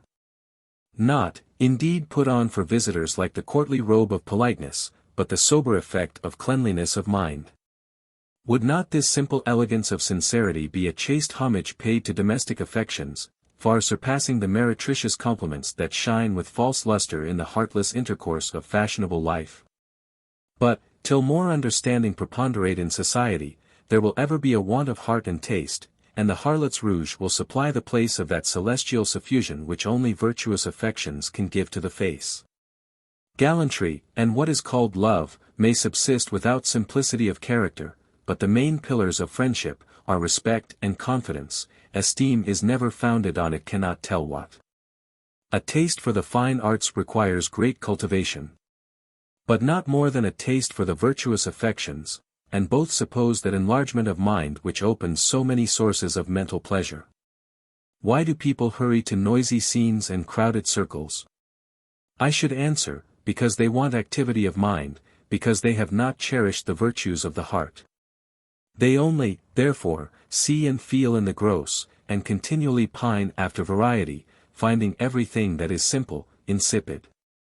This argument may be carried further than philosophers are aware of, for if nature destined woman, in particular, for the discharge of domestic duties, she made her susceptible of the attached affections in a great degree.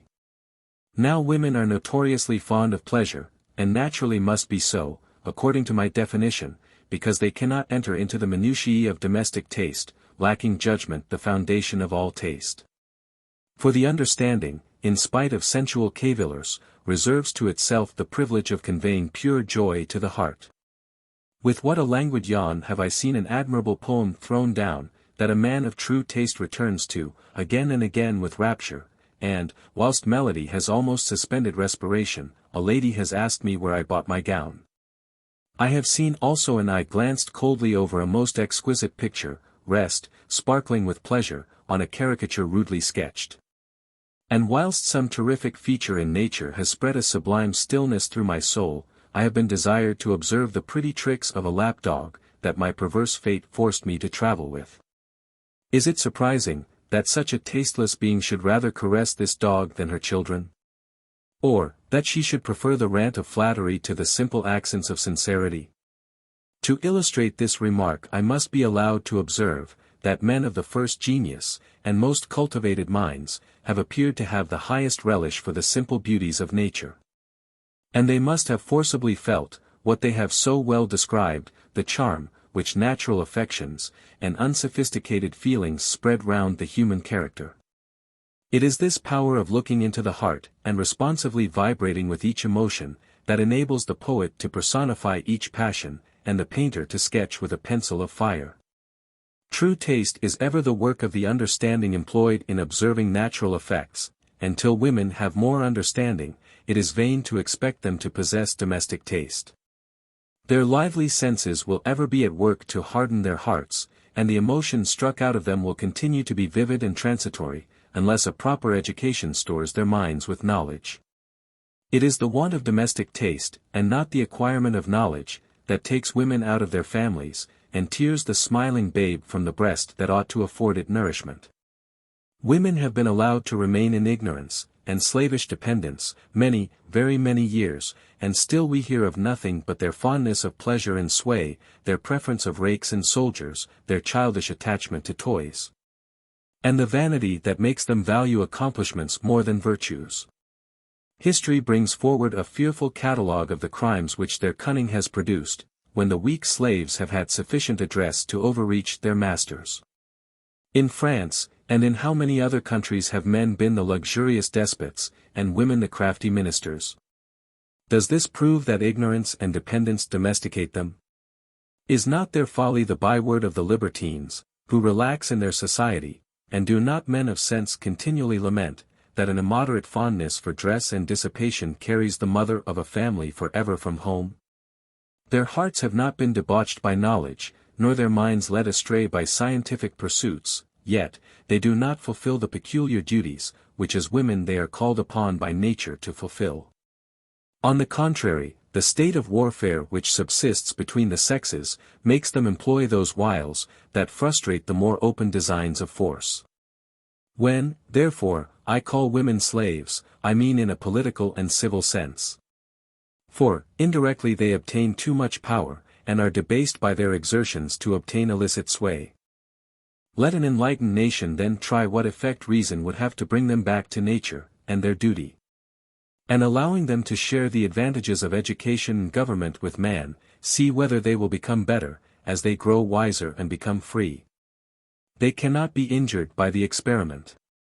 For it is not in the power of man to render them more insignificant than they are at present.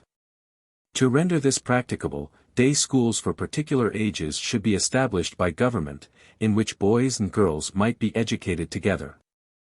The school for the younger children, from 5 to 9 years of age, ought to be absolutely free and open to all classes. A sufficient number of masters should also be chosen by a select committee, in each parish, to whom any complaint of negligence, etc. might be made, if signed by 6 of the children's parents. Footnote. Treating this part of the subject, I have borrowed some hints from a very sensible pamphlet written by the late Bishop of Autun on public education. Ushers would then be unnecessary. For, I believe, experience will ever prove, that this kind of subordinate authority is particularly injurious to the morals of youth. What, indeed, can tend to deprave the character more than outward submission and inward contempt?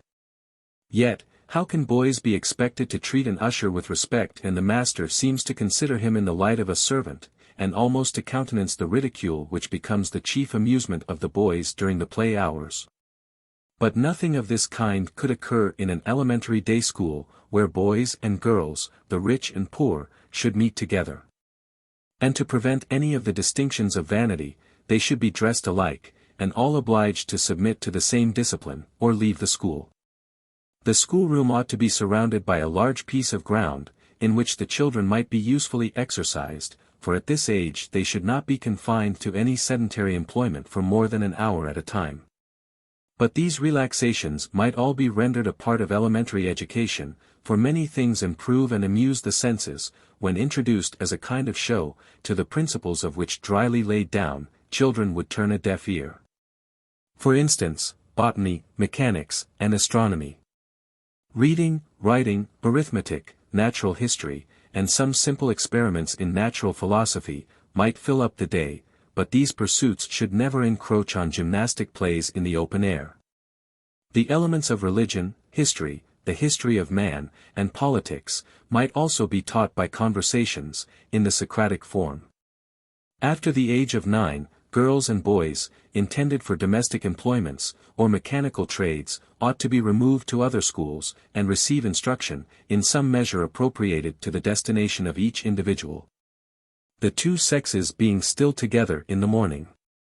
But in the afternoon, the girls should attend a school, where plain work, mantua-making, millinery, etc. would be their employment. The young people of superior abilities, or fortune, might now be taught, in another school, the dead and living languages, the elements of science, and continue the study of history and politics, on a more extensive scale. Which would not exclude polite literature. Girls and boys still together? I hear some readers ask, yes. And I should not fear any other consequence, than that some early attachment might take place. Which, whilst it had the best effect on the moral character of the young people, might not perfectly agree with the views of the parents, for it will be a long time, I fear, before the world is so enlightened, that parents, only anxious to render their children virtuous, will let them choose companions for life themselves. Besides, this would be a sure way to promote early marriages, and from early marriages the most salutary physical and moral effects naturally flow. What a different character does a married citizen assume from the selfish coxcomb, who lives but for himself, and who is often afraid to marry lest he should not be able to live in a certain style.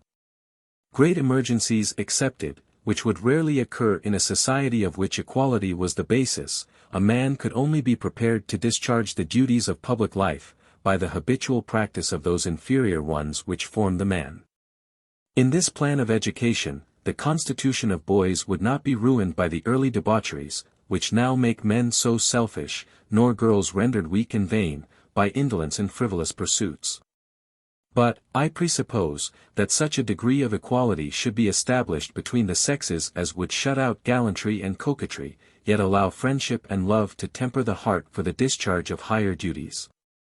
These would be schools of morality, and the happiness of man, allowed to flow from the pure springs of duty and affection. What advances might not the human mind make? Society can only be happy and free in proportion as it is virtuous. But the present distinctions, established in society, corrode all private, and blast all public virtue. I have already inveighed against the custom of confining girls to their needle, and shutting them out from all political and civil employments. For by thus narrowing their minds they are rendered unfit to fulfill the peculiar duties which nature has assigned them. Only employed about the little incidents of the day, they necessarily grow up cunning. My very soul has often sickened at observing the sly tricks practiced by women to gain some foolish thing on which their silly hearts were set. Not allowed to dispose of money, or call anything their own, they learn to turn the market penny. Or, should a husband offend, by staying from home, or give rise to some emotions of jealousy, a new gown, or any pretty bauble, smooths Juno's angry brow. But these littleness would not degrade their character, if women were led to respect themselves, if political and moral subjects were open to them. And I will venture to affirm, that this is the only way to make them properly attentive to their domestic duties. An active mind embraces the whole circle of its duties, and finds time enough for all. It is not, I assert, a bold attempt to emulate masculine virtues, it is not the enchantment of literary pursuits, or the steady investigation of scientific subjects, that lead women astray from duty. No, it is indolence and vanity, the love of pleasure and the love of sway, that will reign paramount in an empty mind. I say empty, emphatically, because the education which women now receive scarcely deserves the name. For the little knowledge they are led to acquire during the important years of youth, is merely relative to accomplishments, and accomplishments without a bottom, for unless the understanding be cultivated, superficial and monotonous is every grace. Like the charms of a made-up face, they only strike the senses in a crowd, but at home, wanting mind, they want variety. The consequence is obvious. In gay scenes of dissipation we meet the artificial mind and face, for those who fly from solitude dread next to solitude, the domestic circle. Not having it in their power to amuse or interest, they feel their own insignificance, or find nothing to amuse or interest themselves. Besides, what can be more indelicate than a girl's coming out in the fashionable world? Which, in other words, is to bring to market a marriageable miss, whose person is taken from one public place to another, richly caparisoned. Yet, mixing in the giddy circle under restraint, these butterflies long to flutter at large, for the first affection of their souls is their own persons, to which their attention has been called with the most sedulous care. Whilst they were preparing for the period that decides their fate for life. Instead of pursuing this idle routine, sighing for tasteless show, and heartless state, with what dignity would the youths of both sexes form attachments in the schools that I have cursorily pointed out. In which, as life advanced, dancing, music, and drawing, might be admitted as relaxations, for at these schools young people of fortune ought to remain, more or less, till they were of age. Those, who were designed for particular professions, might attend, 3 or 4 mornings in the week, the schools appropriated for their immediate instruction. I only drop these observations at present, as hints. Rather, indeed as an outline of the plan I mean, than a digested one. But I must add, that I highly approve of one regulation mentioned in the pamphlet already alluded to, the Bishop of Autun, that of making the children and youths independent of the masters respecting punishments. They should be tried by their peers, which would be an admirable method of fixing sound principles of justice in the mind, and might have the happiest effect on the temper, which is very early soured or irritated by tyranny, till it becomes peevishly cunning, or ferociously overbearing. My imagination darts forward with benevolent fervor to greet these amiable and respectable groups, in spite of the sneering of cold hearts, who are at liberty to utter, with frigid self-importance, the damning epithet, romantic. The force of which I shall endeavor to blunt by repeating the words of an eloquent moralist. I know not whether the illusions of a truly humane heart, whose zeal renders everything easy, is not preferable to that rough and repulsing reason, which always finds in indifference for the public good the first obstacle to whatever would promote it. I know that libertines will also exclaim, that woman would be unsexed by acquiring strength of body and mind, and that beauty, soft bewitching beauty, would no longer adorn the daughters of men. I am of a very different opinion, for I think, that, on the contrary, we should then see dignified beauty, and true grace, to produce which, many powerful physical and moral causes would concur. Not relaxed beauty, it is true, nor the graces of helplessness, but such as appears to make us respect the human body as a majestic pile, fit to receive a noble inhabitant, in the relics of antiquity. I do not forget the popular opinion, that the Grecian statues were not modeled after nature. I mean, not according to the proportions of a particular man, but that beautiful limbs and features were selected from various bodies to form an harmonious whole. This might, in some degree, be true. The fine ideal picture of an exalted imagination might be superior to the materials which the painter found in nature, and thus it might with propriety be termed rather the model of mankind than of a man. It was not, however, the mechanical selection of limbs and features, but the ebullition of an heated fancy that burst forth. And the fine senses and enlarged understanding of the artist selected the solid matter, which he drew into this glowing focus. I observed that it was not mechanical, because a whole was produced, a model of that grand simplicity, of those concurring energies, which arrest our attention and command our reverence. For only insipid lifeless beauty is produced by a servile copy of even beautiful nature. Yet, independent of these observations, I believe, that the human form must have been far more beautiful than it is at present, because extreme indolence, barbarous ligatures, and many causes, which forcibly act on it, in our luxurious state of society, did not retard its expansion, or render it deformed. Exercise and cleanliness appear to be not only the surest means of preserving health, but of promoting beauty, the physical causes only considered. Yet, this is not sufficient, moral ones must concur, or beauty will be merely of that rustic kind which blooms on the innocent, wholesome countenances of some country people, whose minds have not been exercised. To render the person perfect, physical and moral beauty ought to be attained at the same time, each lending and receiving force by the combination. Judgment must reside on the brow, affection and fancy beam in the eye, and humanity curve the cheek, or vain is the sparkling of the finest eye or the elegantly turned finish of the fairest features. Whilst in every motion that displays the active limbs and well-knit joints, grace and modesty should appear. But this fair assemblage is not to be brought together by chance, it is the reward of exertions met to support each other.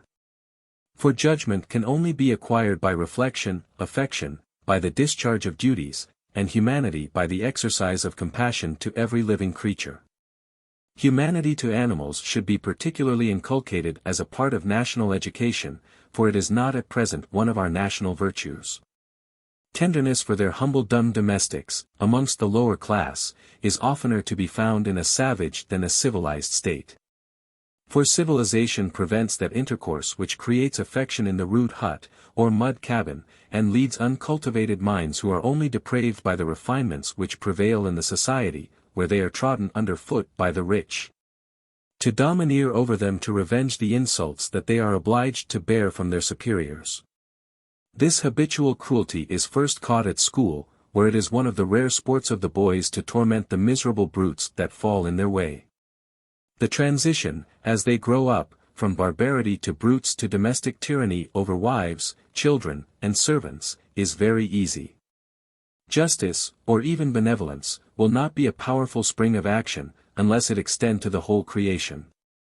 Nay, I believe that it may be delivered as an axiom, that those who can see pain, unmoved, will soon learn to inflict it.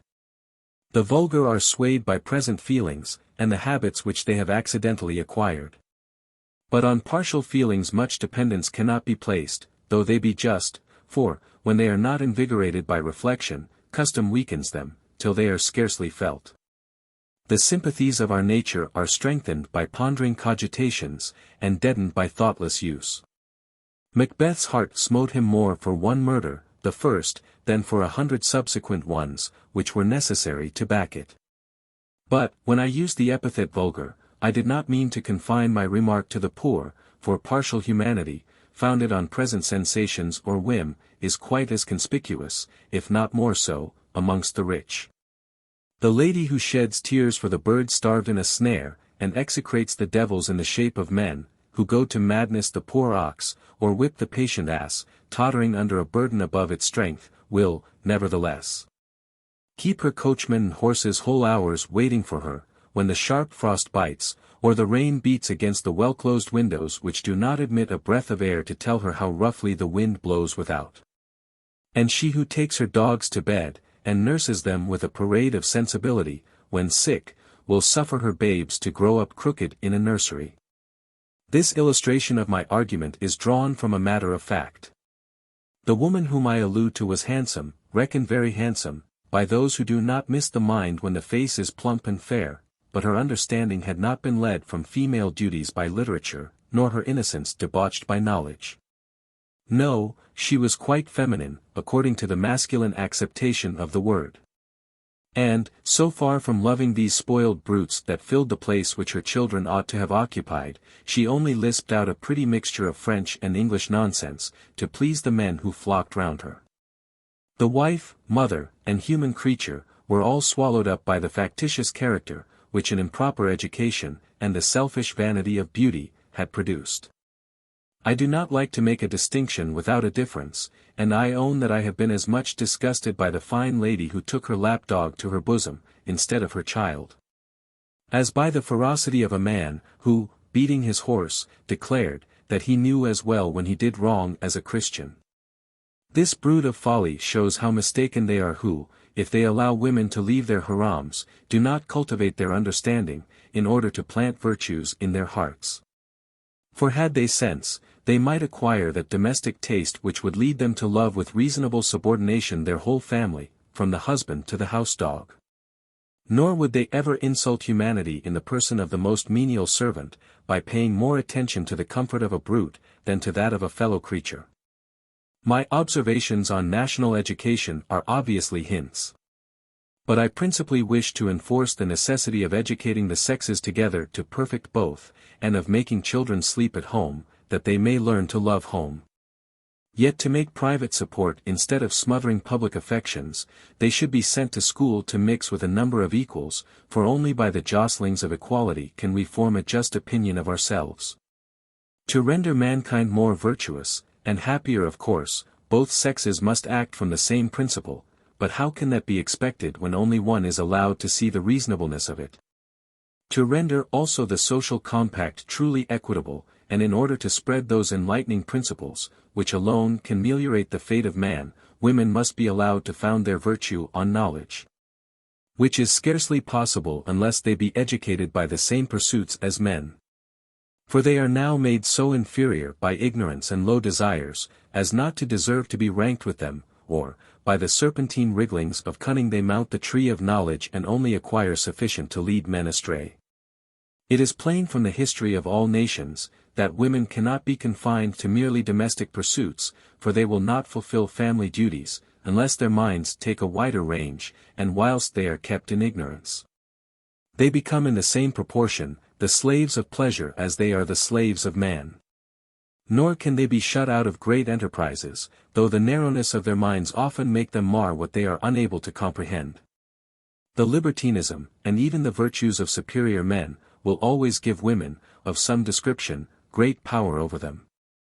And these weak women, under the influence of childish passions and selfish vanity, will throw a false light over the objects which the very men view with their eyes, who ought to enlighten their judgment. Men of fancy, and those sanguine characters who mostly hold the helm of human affairs, in general, relax in the society of women. And surely I need not cite to the most superficial reader of history, the numerous examples of vice and oppression which the private intrigues of female favorites have produced. Not to dwell on the mischief that naturally arises from the blundering interposition of well-meaning folly. For in the transactions of business it is much better to have to deal with a knave than a fool, because a knave adheres to some plan. And any plan of reason may be seen through much sooner than a sudden flight of folly. The power which vile and foolish women have had over wise men, who possessed sensibility, is notorious. I shall only mention one instance. Whoever drew a more exalted female character than Rousseau? Though in the lump he constantly endeavored to degrade the sex. And why was he thus anxious? truly to justify to himself the affection which weakness and virtue had made him cherish for that fool Teresa. He could not raise her to the common level of her sex, and therefore he labored to bring woman down to hers. He found her a convenient humble companion, and pride made him determined to find some superior virtues in the being whom he chose to live with. But did not her conduct during his life, and after his death, clearly show how grossly he was mistaken who called her a celestial innocent?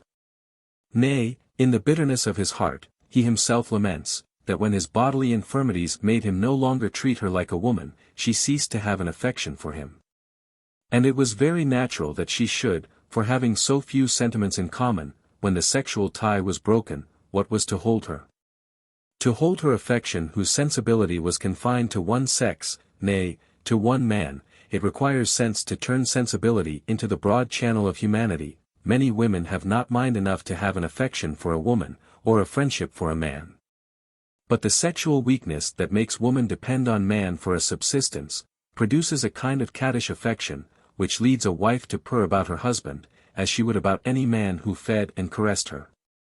Men are, however, often gratified by this kind of fondness which is confined in a beastly manner to themselves, but should they ever become more virtuous, they will wish to converse at their fireside with a friend, after they cease to play with a mistress.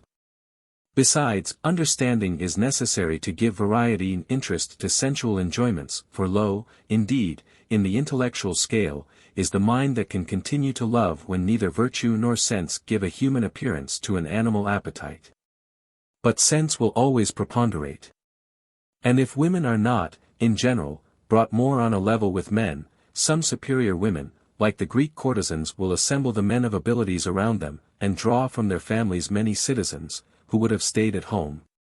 Had their wives had more sense, or the graces which result from the exercise of the understanding and fancy, the legitimate parents of taste.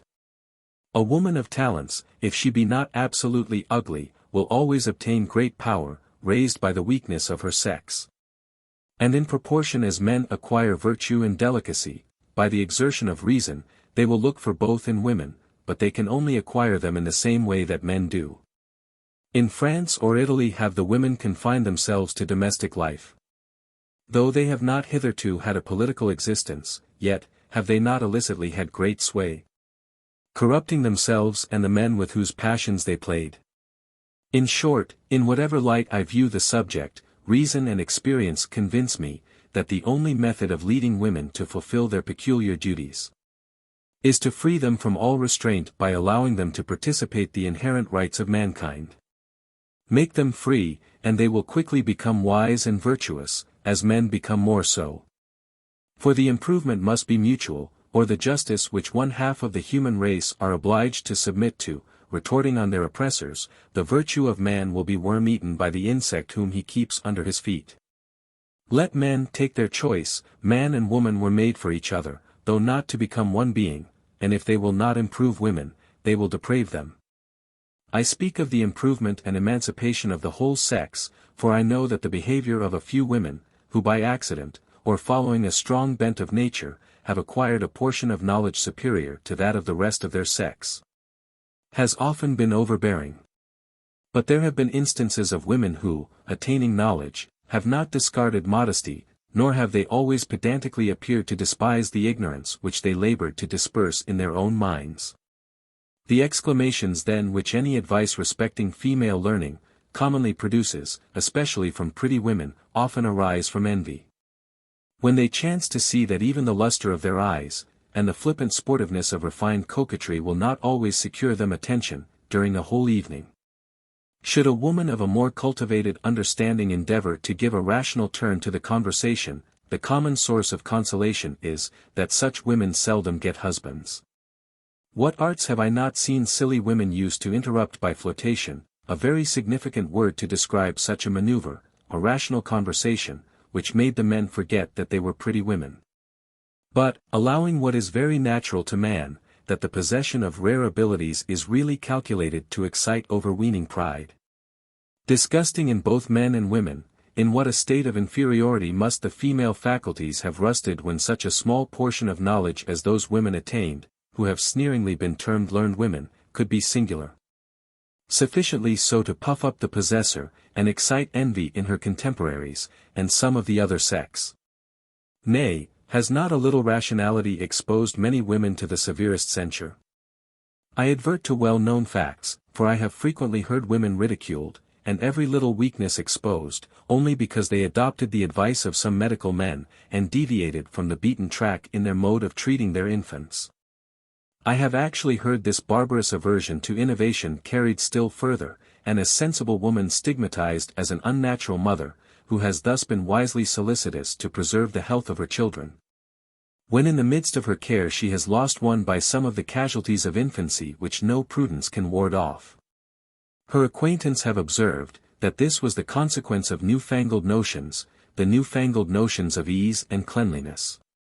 And those who, pretending to experience, though they have long adhered to prejudices that have, according to the opinion of the most sagacious physicians, thinned the human race, almost rejoiced at the disaster that gave a kind of sanction to prescription.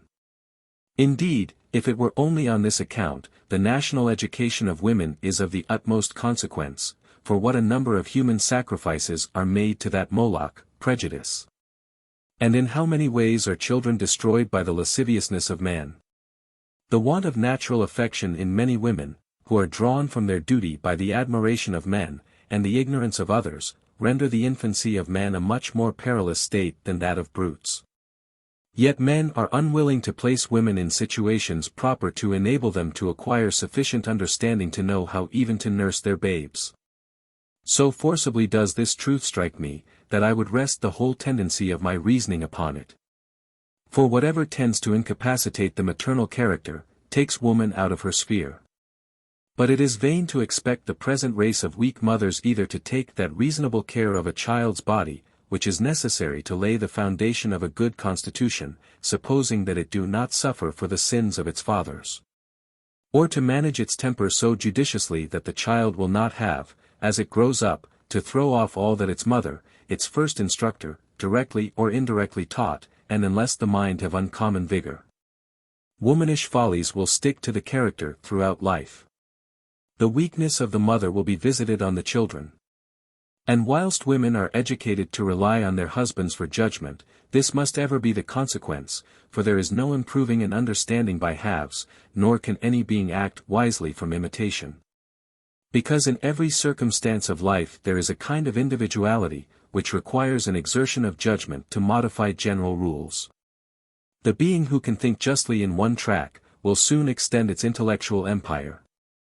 And she who has sufficient judgment to manage her children, will not submit right or wrong, to her husband, or patiently to the social laws which makes a nonentity of a wife.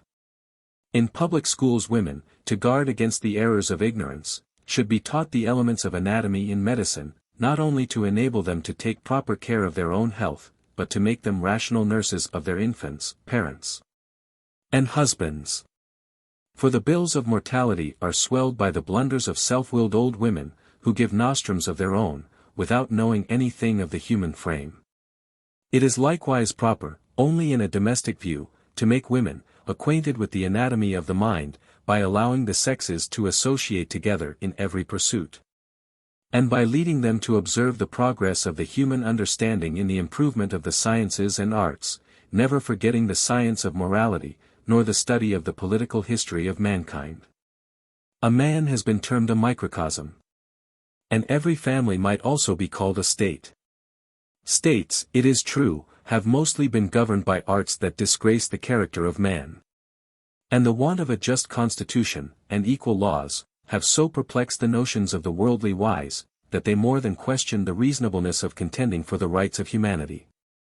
Thus morality, polluted in the national reservoir, sends off streams of vice to corrupt the constituent parts of the body politic. But should more noble, or rather more just principles regulate the laws, which ought to be the government of society, and not those who execute them, duty might become the rule of private conduct. Besides, by the exercise of their bodies and minds, women would acquire that mental activity so necessary in the maternal character, united with the fortitude that distinguishes steadiness of conduct from the obstinate perverseness of weakness. For it is dangerous to advise the indolent to be steady, because they instantly become rigorous, and to save themselves trouble, punish with severity faults that the patient fortitude of reason might have prevented. But fortitude presupposes strength of mind, and is strength of mind to be acquired by indolent acquiescence? By asking advice instead of exerting the judgment? By obeying through fear, instead of practicing the forbearance, which we all stand in need of ourselves? The conclusion which I wish to draw is obvious. Make women rational creatures and free citizens, and they will quickly become good wives, and mothers, that is, if men do not neglect the duties of husbands and fathers. Discussing the advantages which a public and private education combined, as I have sketched, might rationally be expected to produce, I have dwelt most on such as are particularly relative to the female world. Because I think the female world oppressed. Yet the gangrene which the vices, engendered by oppression have produced, is not confined to the morbid part, but pervades society at large. So that when I wish to see my sex become more like moral agents, my heart bounds with the anticipation of the general diffusion of that sublime contentment which only morality can diffuse. Chapter 13. Some instances of the folly which the ignorance of women generates. With concluding reflections on the moral improvement that a revolution in female manners might naturally be expected to produce. There are many follies, in some degree, peculiar to women, sins against reason, of commission, as well as of omission, but all flowing from ignorance or prejudice. I shall only point out such as appear to be injurious to their moral character. And in animadverting on them, I wish especially to prove, that the weakness of mind and body, which men have endeavored by various motives to perpetuate, prevents their discharging the peculiar duty of their sex, for when weakness of body will not permit them to suckle their children, and weakness of mind makes them spoil their tempers, is woman in a natural state. Section 13.1. One glaring instance of the weakness which proceeds from ignorance, first claims attention, and calls for severe reproof. In this metropolis a number of lurking leeches infamously gain a subsistence by practicing on the credulity of women, pretending to cast nativities, to use the technical phrase. And many females who, proud of their rank and fortune, look down on the vulgar with sovereign contempt, show by this credulity, that the distinction is arbitrary, and that they have not sufficiently cultivated their minds to rise above vulgar prejudices. Women, because they have not been led to consider the knowledge of their duty as the one thing necessary to know, or, to live in the present moment by the discharge of it, are very anxious to peep into futurity, to learn what they have to expect to render life interesting, and to break the vacuum of ignorance. I must be allowed to expostulate seriously with the ladies, who follow these idle inventions, for ladies, mistresses of families, are not ashamed to drive in their own carriages to the door of the cunning man.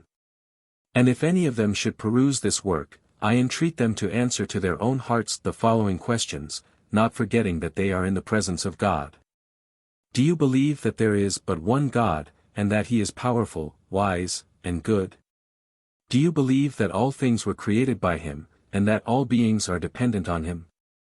Do you rely on his wisdom, so conspicuous in his works, and in your own frame, and are you convinced, that he has ordered all things which do not come under the cognizance of your senses, in the same perfect harmony, to fulfill his designs? Do you acknowledge that the power of looking into futurity and seeing things that are not, as if they were, is an attribute of the Creator? And should he, by an impression on the minds of his creatures, think fit to impart to them some event hid in the shades of time, yet unborn, to whom would the secret be revealed by immediate inspiration? The opinion of ages will answer this question, to reverend old men, to people distinguished for eminent piety. The oracles of old were thus delivered by priests dedicated to the service of the God, who was supposed to inspire them. The glare of worldly pomp which surrounded these impostors, and the respect paid to them by artful politicians, who knew how to avail themselves of this useful engine to bend the necks of the strong under the dominion of the cunning, spread a sacred mysterious veil of sanctity over their lies and abominations. Impressed by such solemn devotional parade, a Greek or Roman lady might be excused, if she inquired of the oracle, when she was anxious to pry into futurity, or inquire about some dubious event, and her inquiries, however contrary to reason, could not be reckoned impious. But, can the professors of Christianity ward off that imputation? Can a Christian suppose, that the favorites of the Most High, the highly favored would be obliged to lurk in disguise, and practice the most dishonest tricks to cheat silly women out of the money, which the poor cry for in vain? Say not that such questions are an insult to common sense, for it is your own conduct, O ye foolish women, which throws an odium on your sex. And these reflections should make you shudder at your thoughtlessness, and irrational devotion, for I do not suppose that all of you laid aside your religion, such as it is, when you entered those mysterious dwellings. Yet, as I have throughout supposed myself talking to ignorant women, for ignorant ye are in the most emphatical sense of the word, it would be absurd to reason with you on the egregious folly of desiring to know what the supreme wisdom has concealed. Probably you would not understand me, were I to attempt to show you that it would be absolutely inconsistent with the grand purpose of life, that of rendering human creatures wise and virtuous, and that, were it sanctioned by God, it would disturb the order established in creation. And if it be not sanctioned by God, do you expect to hear truth? Can events be foretold, events which have not yet assumed a body to become subject to mortal inspection, can they be foreseen by a vicious worldling, who pampers his appetites by preying on the foolish ones? Perhaps, however, you devoutly believe in the devil, and imagine, to shift the question, that he may assist his votaries. But if really respecting the power of such a being, an enemy to goodness and to God, can you go to church after having been under such an obligation to him? From these delusions to those still more fashionable deceptions, practiced by the whole tribe of magnetisers, the transition is very natural. With respect to them, it is equally proper to ask women a few questions. Do you know anything of the construction of the human frame? If not, it is proper that you should be told, what every child ought to know, that when its admirable economy has been disturbed by intemperance or indolence, I speak not of violent disorders, but of chronical diseases, it must be brought into a healthy state again by slow degrees, and if the functions of life have not been materially injured, regimen, another word for temperance, air, exercise, and a few medicines prescribed by persons who have studied the human body, are the only human means, yet discovered, of recovering that inestimable blessing health, that will bear investigation. Do you then believe, that these magnetisers, who, by hocus-pocus tricks, pretend, to work a miracle, are delegated by God, or assisted by the solver of all these kind of difficulties, the devil? Do they, when they put to flight, as it is said, disorders that have baffled the powers of medicine, work in conformity to the light of reason? Or do they effect these wonderful cures by supernatural aid? By a communication, an adept may answer, with the world of spirits. A noble privilege, it must be allowed. Some of the ancients mention familiar demons, who guarded them from danger, by kindly intimating, we cannot guess in what manner, when any danger was nigh, or pointed out what they ought to undertake.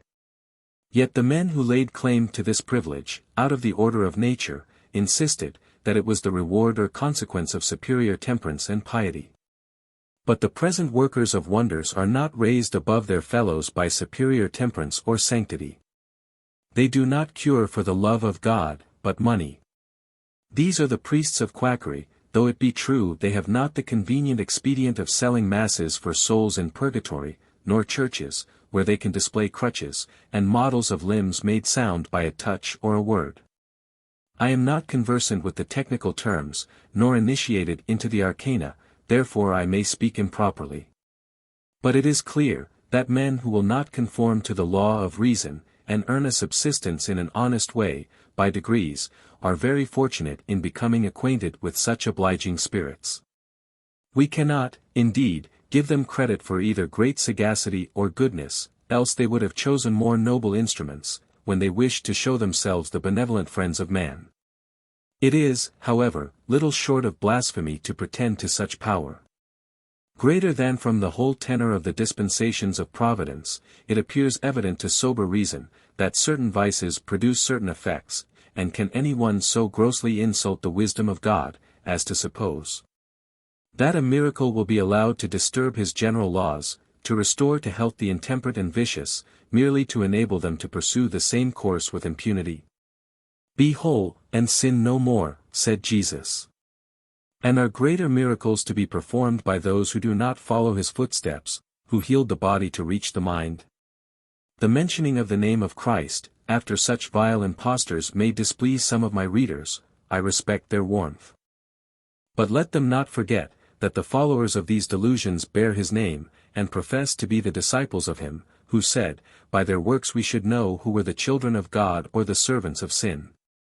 I allow that it is easier to touch the body of a saint, or to be magnetized, than to restrain our appetites or govern our passions, but health of body or mind can only be recovered by these means, or we make the supreme judge partial and revengeful. Is he a man, that he should change, or punish out of resentment? He, the common Father, wounds but to heal, says reason, and our irregularities producing certain consequences, we are forcibly shown the nature of vice.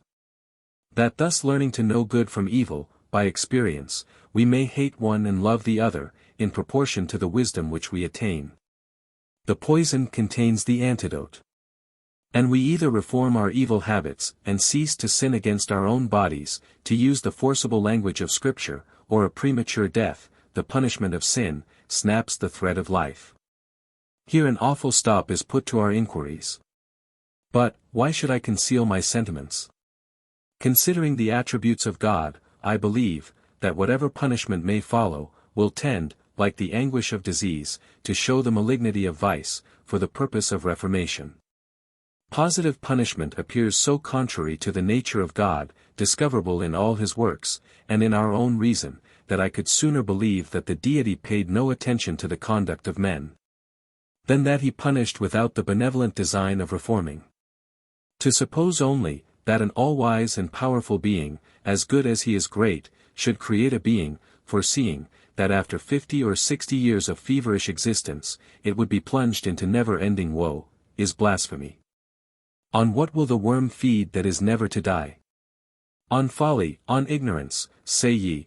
I should blush indignantly at drawing the natural conclusion, could I insert it, and wish to withdraw myself from the wing of my God. On such a supposition, I speak with reverence, he would be a consuming fire. We should wish, though vainly, to fly from his presence when fear absorbed love, and darkness involved all his counsels. I know that many devout people boast of submitting to the will of God blindly, as to an arbitrary scepter or rod, on the same principle as the Indians worship the devil. In other words, like people in the common concerns of life, they do homage to power, and cringe under the foot that can crush them. Rational religion, on the contrary, is a submission to the will of a being so perfectly wise, that all he wills must be directed by the proper motive, must be reasonable.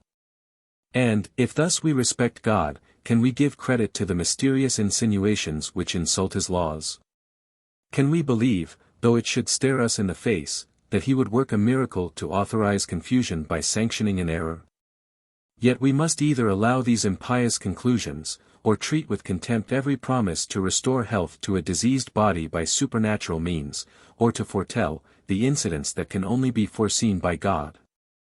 Section 13.2. Another instance of that feminine weakness of character, often produced by a confined education, is a romantic twist of the mind, which has been very properly termed sentimental. Women, subjected by ignorance to their sensations, and only taught to look for happiness in love, refine on sensual feelings, and adopt metaphysical notions respecting that passion, which lead them shamefully to neglect the duties of life. And frequently in the midst of these sublime refinements they plunge into actual vice.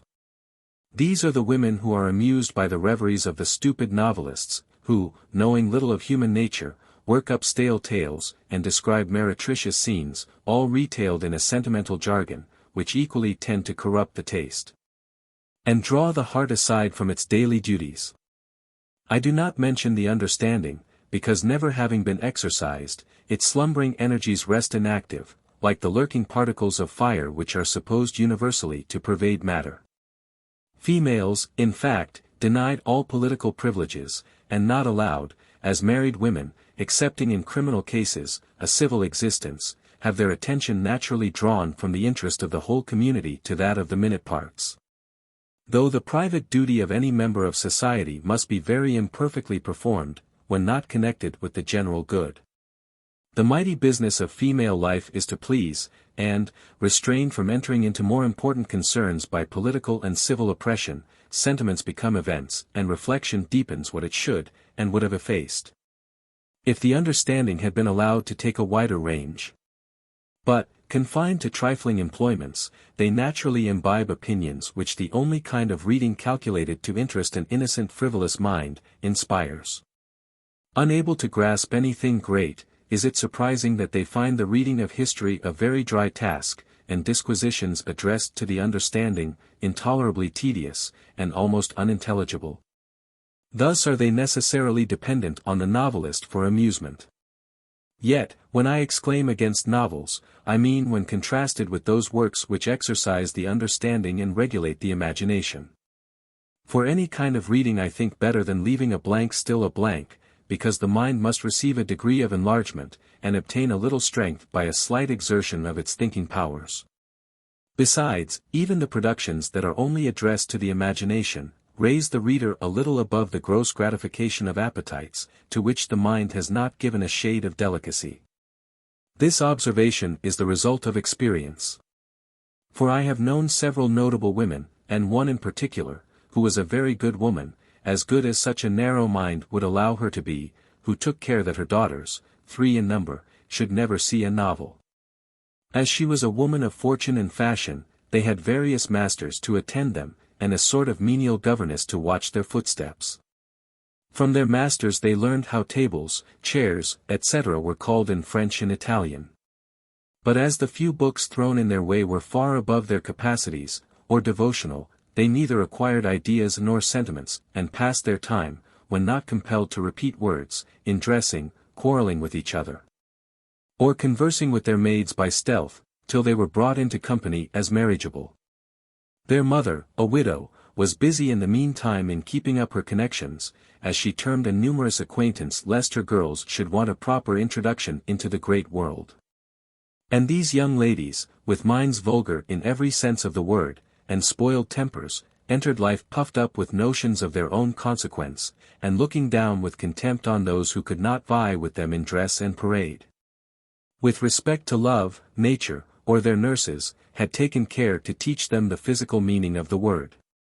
And, as they had few topics of conversation, and fewer refinements of sentiment, they expressed their gross wishes not in very delicate phrases, when they spoke freely, talking of matrimony. Could these girls have been injured by the perusal of novels? I almost forgot a shade in the character of one of them. She affected a simplicity bordering on folly, and with a simper would utter the most immodest remarks and questions, the full meaning of which she had learned whilst secluded from the world, and afraid to speak in her mother's presence. Who governed with a high hand. They were all educated, as she prided herself, in a most exemplary manner, and read their chapters and psalms before breakfast, never touching a silly novel. This is only one instance. But I recollect many other women who, not led by degrees to proper studies, and not permitted to choose for themselves, have indeed been overgrown children, or have obtained, by mixing in the world, a little of what is termed common sense. That is, a distinct manner of seeing common occurrences, as they stand detached, but what deserves the name of intellect, the power of gaining general or abstract ideas, or even intermediate ones, was out of the question. Their minds were quiescent, and when they were not roused by sensible objects and employments of that kind, they were low-spirited, would cry, or go to sleep. When, therefore, I advise my sex not to read such flimsy works, it is to induce them to read something superior. For I coincide in opinion with a sagacious man, who, having a daughter and niece under his care, pursued a very different plan with each. The niece, who had considerable abilities, had, before she was left to his guardianship, been indulged in desultory reading. Her he endeavored to lead, and did lead, to history and moral essays. But his daughter whom a fond weak mother had indulged, and who consequently was averse to everything like application, he allowed to read novels. And used to justify his conduct by saying, that if she ever attained a relish for reading them, he should have some foundation to work upon, and that erroneous opinions were better than none at all. In fact, the female mind has been so totally neglected, that knowledge was only to be acquired from this muddy source, till from reading novels some women of superior talents learn to despise them. The best method, I believe, that can be adopted to correct a fondness for novels is to ridicule them, not indiscriminately, for then it would have little effect. But, if a judicious person, with some turn for humor, would read several to a young girl, and point out, both by tones and apt comparisons with pathetic incidents and heroic characters in history, how foolishly and ridiculously they caricatured human nature, just opinions might be substituted instead of romantic sentiments. In one respect, however, the majority of both sexes resemble, and equally show a want of taste and modesty. Ignorant women, forced to be chaste to preserve their reputation, allow their imagination to revel in the unnatural and meretricious scenes sketched by the novel writers of the day, slighting as insipid the sober dignity and matronly grace of history, whilst men carry the same vitiated taste into life, and fly for amusement to the wanton, from the unsophisticated charms of virtue, and the grave respectability of sense. Footnote. I am not now alluding to that superiority of mind which leads to the creation of ideal beauty, when life surveyed with a penetrating eye, appears a tragicomedy, in which little can be seen to satisfy the heart without the help of fancy.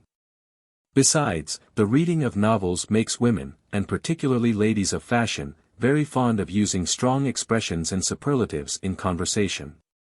And, though the dissipated artificial life which they lead prevents their cherishing any strong legitimate passion, the language of passion in affected tones slips forever from their glib tongues. And every trifle produces those phosphoric bursts which only mimic in the dark the flame of passion. Section 13.3. Ignorance and the mistaken cunning that nature sharpens in weak heads, as a principle of self-preservation, render women very fond of dress, and produce all the vanity which such a fondness may naturally be expected to generate, to the exclusion of emulation and magnanimity. I agree with Rousseau, that the physical part of the art of pleasing consists in ornaments, and for that very reason I should guard girls against the contagious fondness for dress so common to weak women, that they may not rest in the physical part. Yet, weak are the women who imagine that they can long please without the aid of the mind, or, in other words, without the moral art of pleasing. But the moral art, if it be not a profanation to use the word art, when alluding to the grace which is an effect of virtue, and not the motive of action, is never to be found with ignorance. The sportiveness of innocence, so pleasing to refined libertines of both sexes, is widely different in its essence from this superior gracefulness. A strong inclination for external ornaments ever appears in barbarous states, only the men not the women adorn themselves, for where women are allowed to be so far on a level with men, society has advanced at least one step in civilization. The attention to dress, therefore, which has been thought a sexual propensity, I think natural to mankind. But I ought to express myself with more precision. When the mind is not sufficiently open to take pleasure in reflection, the body will be adorned with sedulous care, and ambition will appear in tattooing or painting it. So far is the first inclination carried, that even the hellish yoke of slavery cannot stifle the savage desire of admiration which the black heroes inherit from both their parents. For all the hardly earned savings of a slave are commonly expended in a little tawdry finery. And I have seldom known a good male or female servant that was not particularly fond of dress. Their clothes were their riches.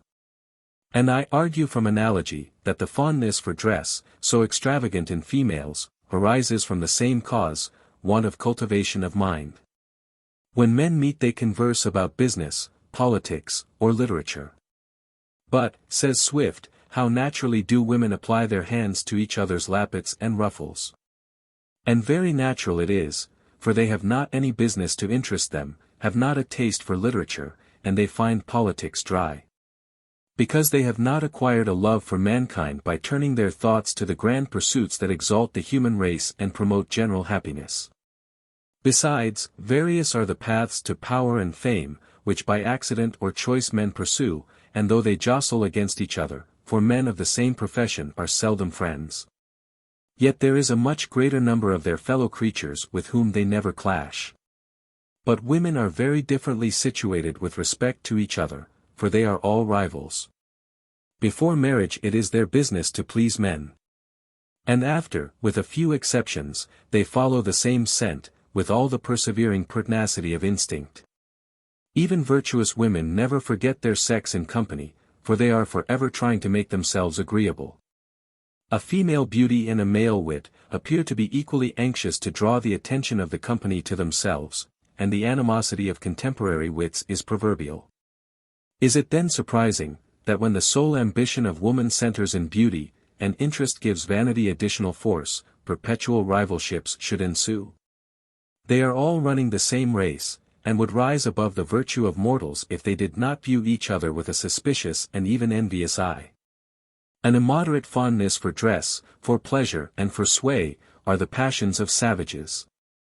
The passions that occupy those uncivilized beings who have not yet extended the dominion of the mind, or even learned to think with the energy necessary to concatenate that abstract train of thought which produces principles. And that women, from their education and the present state of civilized life, are in the same condition, cannot, I think, be controverted. To laugh at them then, or satirize the follies of a being who is never to be allowed to act freely from the light of her own reason, is as absurd as cruel.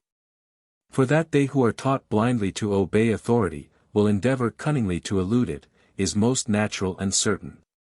Yet let it be proved, that they ought to obey man implicitly, and I shall immediately agree that it is woman's duty to cultivate a fondness for dress, in order to please, and a propensity to cunning for her own preservation. The virtues, however, which are supported by ignorance, must ever be wavering. The house built on sand could not endure a storm. It is almost unnecessary to draw the inference. If women are to be made virtuous by authority, which is a contradiction in terms, let them be immured in seraglios and watched with a jealous eye. Fear not that the iron will enter into their souls, for the souls that can bear such treatment are made of yielding materials, just animated enough to give life to the body. Matter too soft a lasting mark to bear. And best distinguished by black, brown, or fair. The most cruel wounds will of course soon heal, and they may still people the world, and dress to please man, all the purposes which certain celebrated writers have allowed that they were created to fill.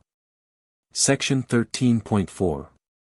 Women are supposed to possess more sensibility, and even humanity, than men, and their strong attachments and instantaneous emotions of compassion are given as proofs. But the clinging affection of ignorance has seldom anything noble in it, and may mostly be resolved into selfishness, as well as the affection of children and brutes.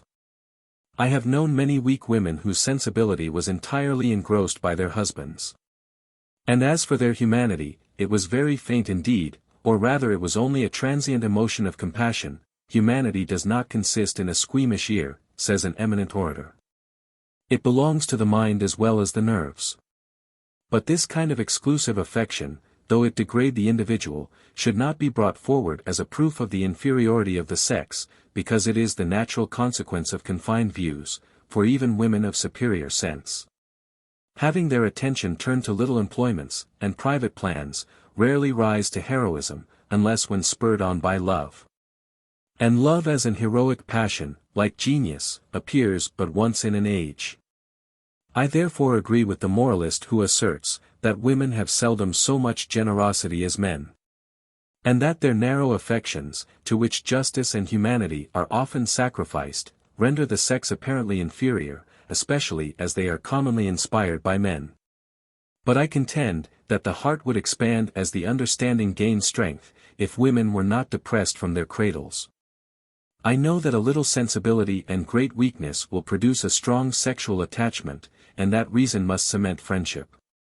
Consequently I allow, that more friendship is to be found in the male than the female world, and that men have a higher sense of justice.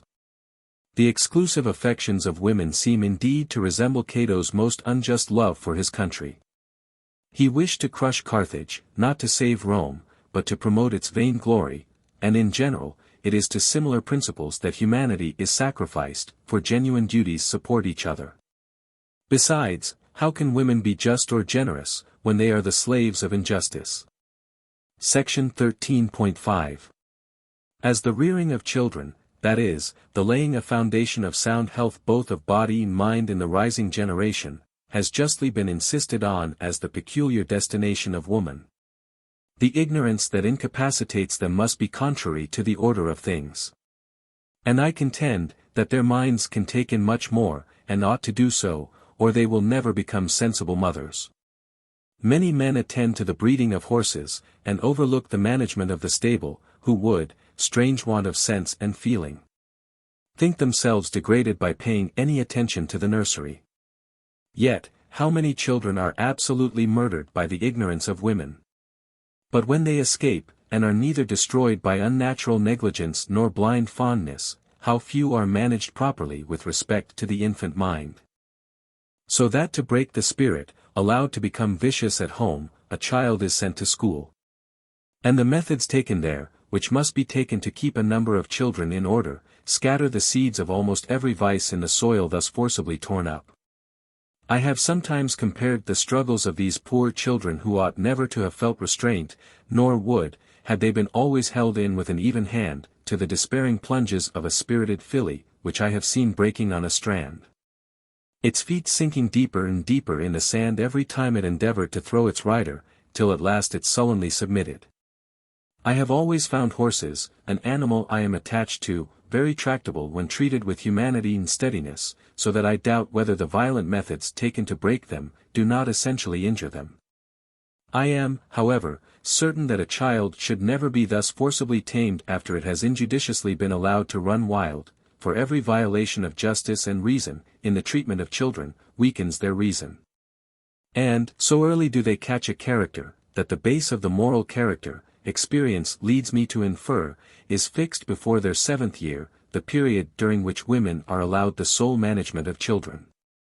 Afterwards it too often happens that half the business of education is to correct, and very imperfectly is it done, if done hastily, the faults, which they would never have acquired if their mothers had had more understanding. One striking instance of the folly of women must not be omitted. The manner in which they treat servants in the presence of children, permitting them to suppose, that they ought to wait on them, and bear their humors.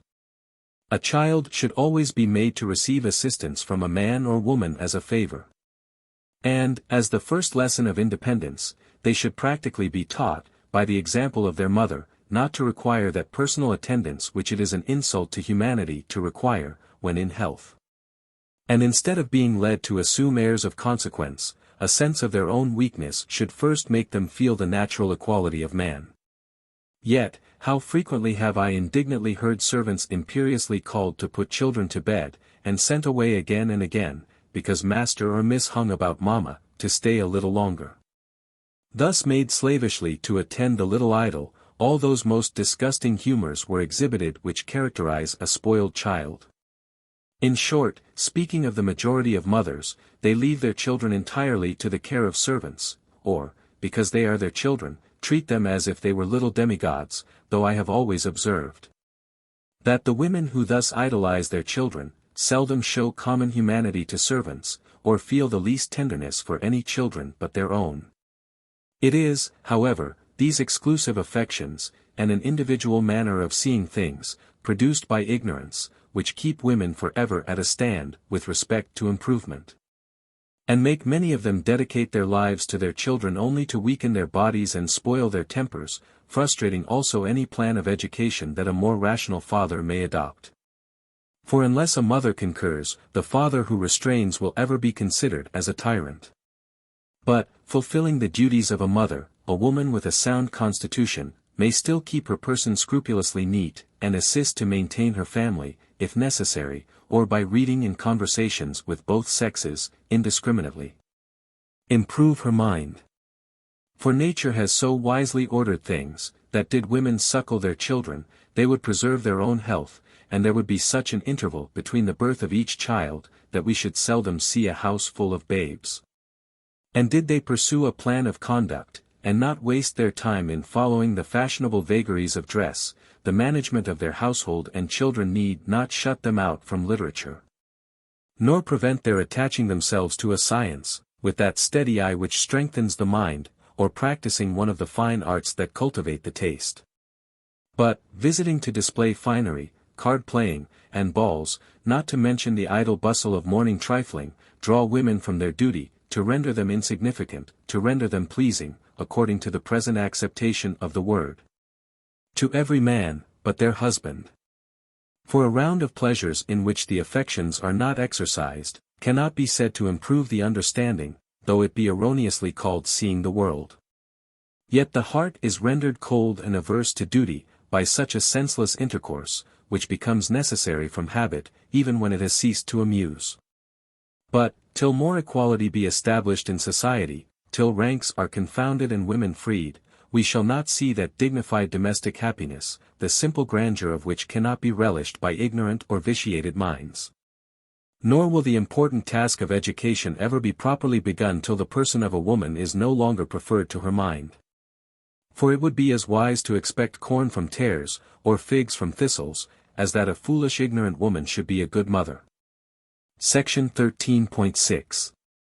It is not necessary to inform the sagacious reader, now I enter on my concluding reflections, that the discussion of this subject merely consists in opening a few simple principles, and clearing away the rubbish which obscured them. But, as all readers are not sagacious, I must be allowed to add some explanatory remarks to bring the subject home to reason, to that sluggish reason, which supinely takes opinions on trust, and obstinately supports them to spare itself the labor of thinking. Moralists have unanimously agreed, that unless virtue be nursed by liberty, it will never attain due strength, and what they say of man I extend to mankind, insisting, that in all cases morals must be fixed on immutable principles, and that the being cannot be termed rational or virtuous, who obeys any authority but that of reason. To render women truly useful members of society, I argue, that they should be led, by having their understandings cultivated on a large scale, to acquire a rational affection for their country, founded on knowledge, because it is obvious that we are little interested about what we do not understand. And to render this general knowledge of due importance, I have endeavored to show that private duties are never properly fulfilled, unless the understanding enlarges the heart, and that public virtue is only an aggregate of private. But, the distinctions established in society undermine both, by beating out the solid gold of virtue, till it becomes only the tinsel covering of vice. For, whilst wealth renders a man more respectable than virtue, wealth will be sought before virtue, and, whilst women's persons are caressed, when a childish simper shows an absence of mind, the mind will lie fallow.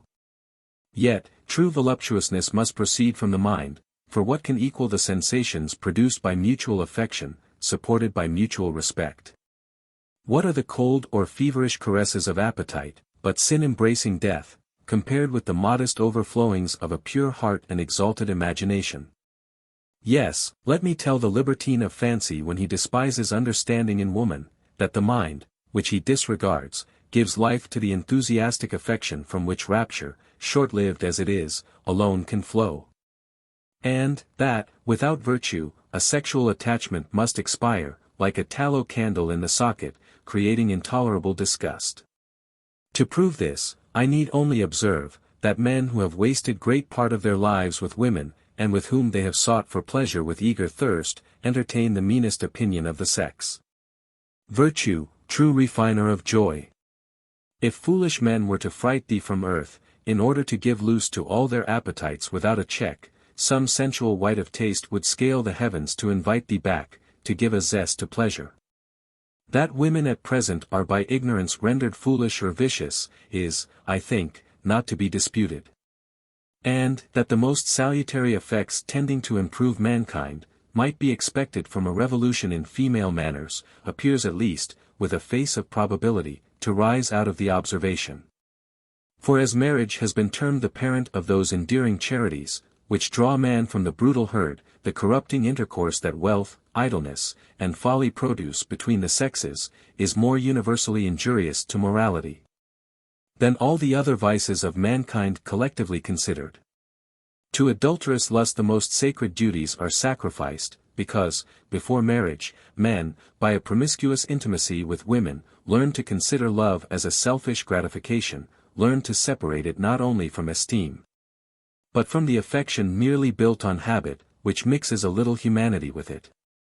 Justice and friendship are also set at defiance, and that purity of taste is vitiated, which would naturally lead a man to relish an artless display of affection, rather than affected airs. But that noble simplicity of affection, which dares to appear unadorned, has few attractions for the libertine, though it be the charm, which, by cementing the matrimonial tie, secures to the pledges of a warmer passion the necessary parental attention. For children will never be properly educated till friendship subsists between parents. Virtue flies from a house divided against itself, and a whole legion of devils take up their residence there. The affection of husbands and wives cannot be pure when they have so few sentiments in common, and when so little confidence is established at home, as must be the case when their pursuits are so different. That intimacy from which tenderness should flow, cannot subsist between the vicious. Contending, therefore, that the sexual distinction, which men have so warmly insisted upon, is arbitrary, I have dwelt on an observation, that several sensible men, with whom I have conversed on the subject, allowed to be well founded. And it is simply this, that the little chastity to be found amongst men, and consequent disregard of modesty, tend to degrade both sexes.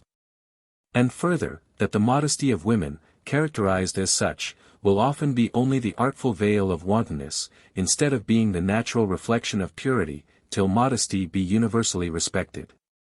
Greater than from the tyranny of man, I firmly believe, the greater number of female follies proceed, and the cunning, which I allow, makes at present a part of their character, I likewise have repeatedly endeavored to prove, is produced by oppression. Were not dissenters, for instance, a class of people, with strict truth characterized as cunning? And may I not lay some stress on this fact to prove, that when any power but reason curbs the free spirit of man, dissimulation is practiced, and the various shifts of art are naturally called forth? Great attention to decorum, which was carried to a degree of scrupulosity, and all that puerile bustle about trifles and consequential solemnity, which Butler's caricature of a dissenter brings before the imagination, shaped their persons as well as their minds in the mold of prim littleness. I speak collectively, for I know how many ornaments to human nature have been enrolled amongst sectaries. Yet, I assert, that the same narrow prejudice for their sect, which women have for their families, prevailed in the dissenting part of the community, however worthy in other respects. And also that the same timid prudence, or headstrong efforts, often disgraced the exertions of both. Oppression thus formed many of the features of their character perfectly to coincide with that of the oppressed half of mankind. For is it not notorious, that dissenters were like women, fond of deliberating together, and asking advice of each other, till by a complication of little contrivances, some little end was brought about? A similar attention to preserve their reputation was conspicuous in the dissenting and female world, and was produced by a similar cause. Asserting the rights which women in common with men ought to contend for, I have not attempted to extenuate their faults, but to prove them to be the natural consequence of their education and station in society. If so, it is reasonable to suppose, that they will change their character, and correct their vices and follies, when they are allowed to be free in a physical, moral, and civil sense. Let woman share the rights, and she will emulate the virtues of man, for she must grow more perfect when emancipated, or justify the authority that chains such a weak being to her duty. If the latter, it will be expedient to open a fresh trade with Russia for whips, a present which a father should always make to his son-in-law on his wedding day, that a husband may keep his whole family in order by the same means. And without any violation of justice reign, wielding this scepter, sole master of his house, because he is the only being in it who has reason, the divine, indefeasible, earthly sovereignty breathed into man by the Master of the universe. Allowing this position, women have not any inherent rights to claim, and, by the same rule their duties vanish, for rights and duties are inseparable. Be just then, O ye men of understanding! And mark not more severely what women do amiss, than the vicious tricks of the horse or the ass for whom ye provide provender, and allow her the privileges of ignorance, to whom ye deny the rights of reason. Or ye will be worse than Egyptian taskmasters, expecting virtue where nature has not given understanding.